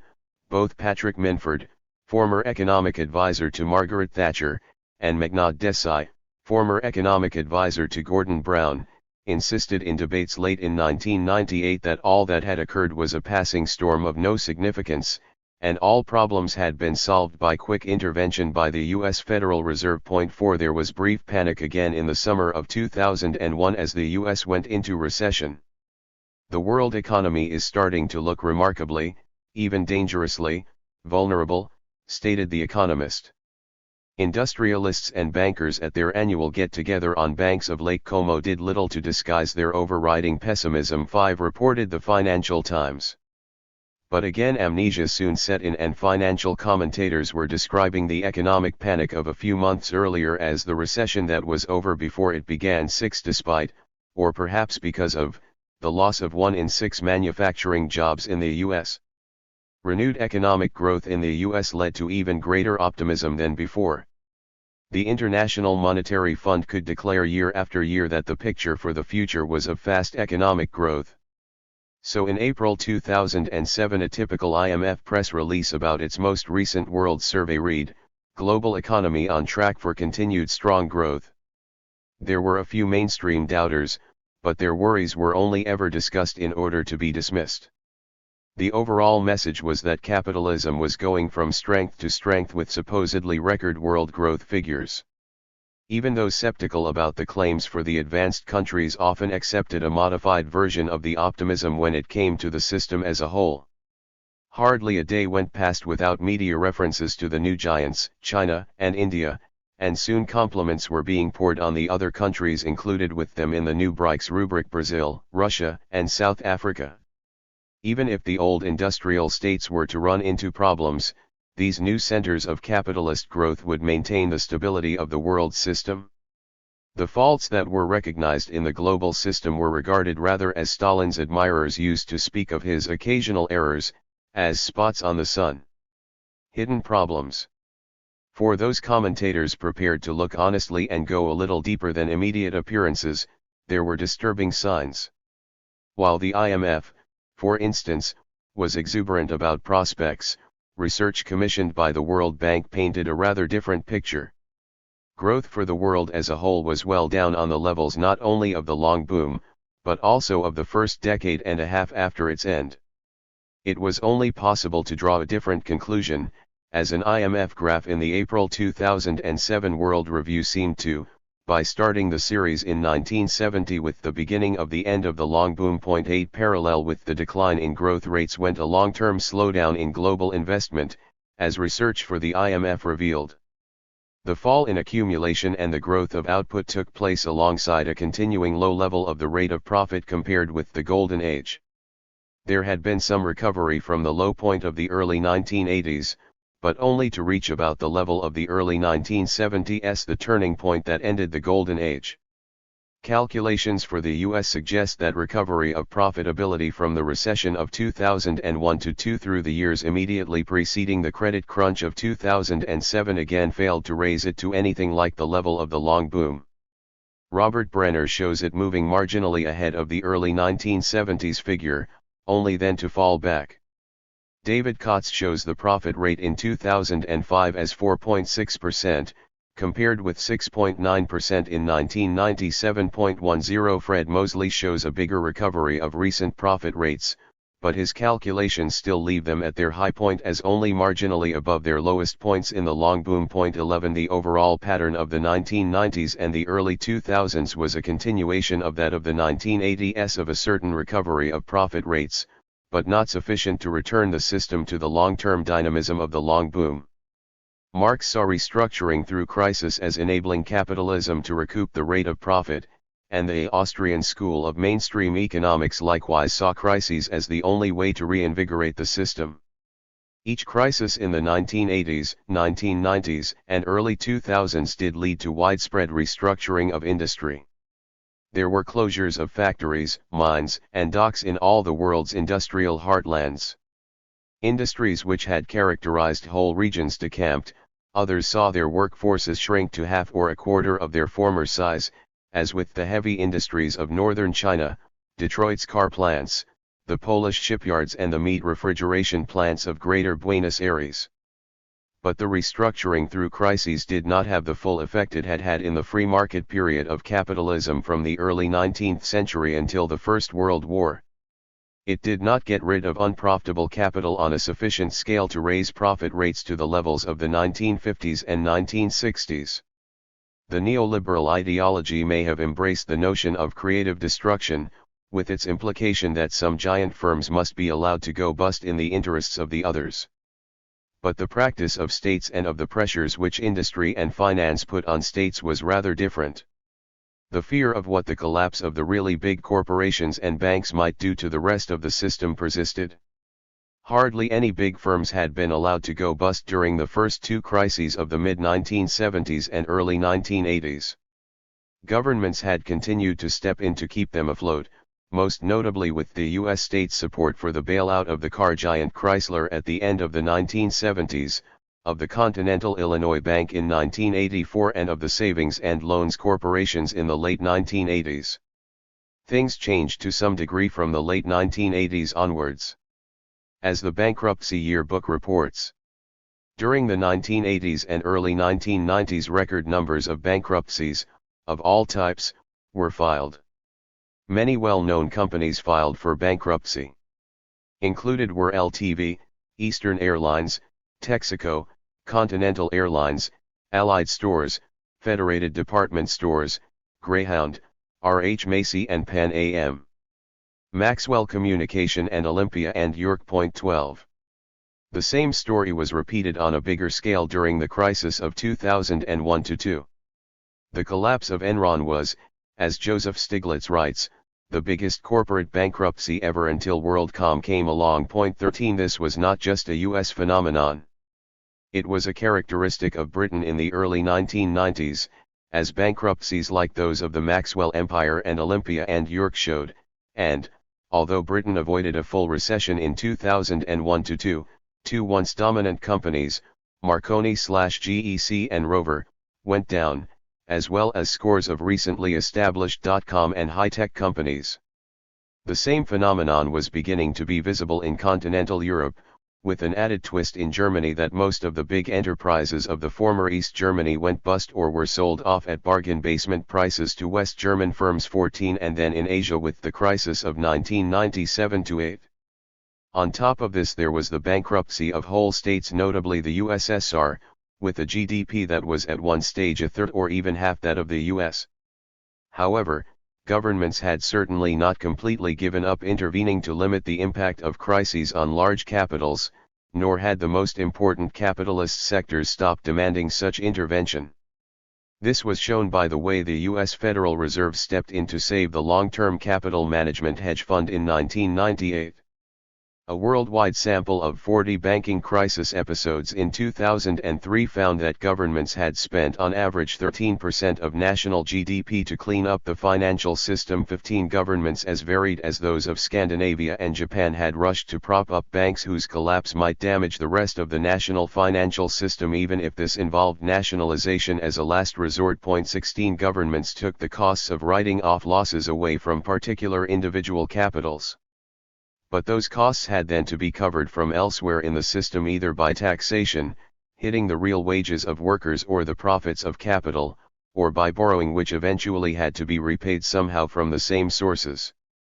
The benefits for those capitals which survived the crisis were limited as a result. The rising rate of bankruptcies only partially relieved the pressure on their profit rates. Further relief came from a slower rise in investment compared to productive labor power. The slowdown in accumulation due to lower profitability played a role in this.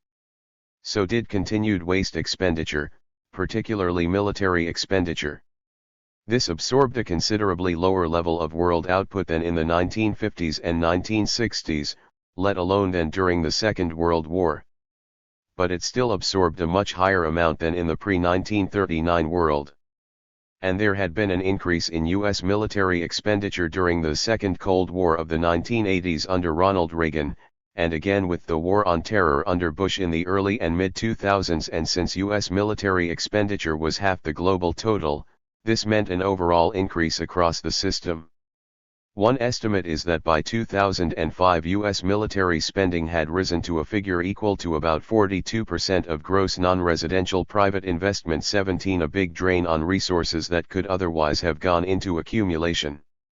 At the same time, unproductive expenditures in the financial sector soared, as we shall see later. The effect of all of these forms of waste was much less beneficial to the system as a whole than half a century earlier. They could still reduce the downward pressures on the rate of profit from a rising organic composition of capital. It certainly does not rise as rapidly as it would have done if all surplus value had gone into accumulation. The rate of growth of the capital/labor ratio fell in most countries in the 1990s, 0.18, but the old industrial capitalist countries paid the price for a continued slowdown in productive accumulation and long-term growth rates. Two other factors can have some impact on the level of investment capitalists have to undertake to remain competitive. There is the increase in the speed at which capital produces and sells commodities as a result of advances in transport technology and of the computerization of warehousing and stock keeping. An estimate is that capital services grew 2 to 3% faster than the capital stock in the late 1980s and 1990s for most countries. 21 This would have reduced the costs to capitals of holding stocks of raw materials on the one hand and of goods awaiting sale. But the second factor will have worked from the opposite direction. The reduced lifetime fixed capital had before it became outdated. Computers and software become obsolescent because of technical advances much more quickly than other capital equipment in perhaps 2 or 3 years rather than 10, 20, or even 30, and the increased depreciation costs cut into profits. 22. This was ignored by the argument of the late 1990s and early 2000s that the increase in productivity due to massive growth of cheap computing power was the basis of a new era of continuous growth. As we saw in Chapter 3, the more rapidly firms have to replace their fixed capital, the more it cuts into any increase in profits they got from installing it in the first place. What is more, once a new technology has spread beyond the firms that first introduce it, its effect is to reduce the value of each unit of output. The late 1990s and the early 2000s were a period in which the prices of goods produced by the new technology tumbled, leading to increased competitive pressure on all the firms in these industries. A wave of innovation could no more create an endless boom in the late 1990s and early 2000s than it could in the new era of the 1920s. The most important factor in reviving profit rates was not computerization, or the reorganization of capital as such, but the increased pressure capital was able to put on those who worked for it as successive waves of restructuring disrupted old patterns of working class resistance. Capitals took advantage of the redundancies and dislocations caused by restructuring to put relentless pressure on workers to work harder while wages were held down. There was a decrease in the share of national income going to labor in all of the major Western economies. In the United States, productivity grew 46.5% between 1973 and 1998, while the median wage fell by about 8% 24, and that for production workers by 20% 25. Western Europe did not see the same increase in hours or a reduction in real wages as in the US in the 1980s and 1990s, but governments and firms began to push for both in the new millennium. Real wages have fallen dramatically and working hours are nearly back to 40 a week, reported the BBC on Germany in 2005.27. It was not only wages and working conditions that had to be put under pressure. So too did the various services provided by the state that make up the social wage, healthcare, pensions, education. During the long boom these had been, as we have seen in Chapter 7, by and large, paid for out of the taxes on the working class, as is shown by figures by Anwar Sheikh for what he calls the net social wage, the difference between what workers pay in and what they get out. 28 But the impact of recurrent crises, rising unemployment, and an aging population had been to push welfare expenditures upwards, until even in the US the cost could no longer always be covered by the taxation on workers, and therefore tended to hit capital. The figures show enormous unevenness between the degree to which different states and firms operating in those states were hit by both the overall level of the net social wage and the rise in the welfare expenditures in the 1970s and 1980s. They responded by a series of reforms which, under the label of modernization, aimed at reversing this trend.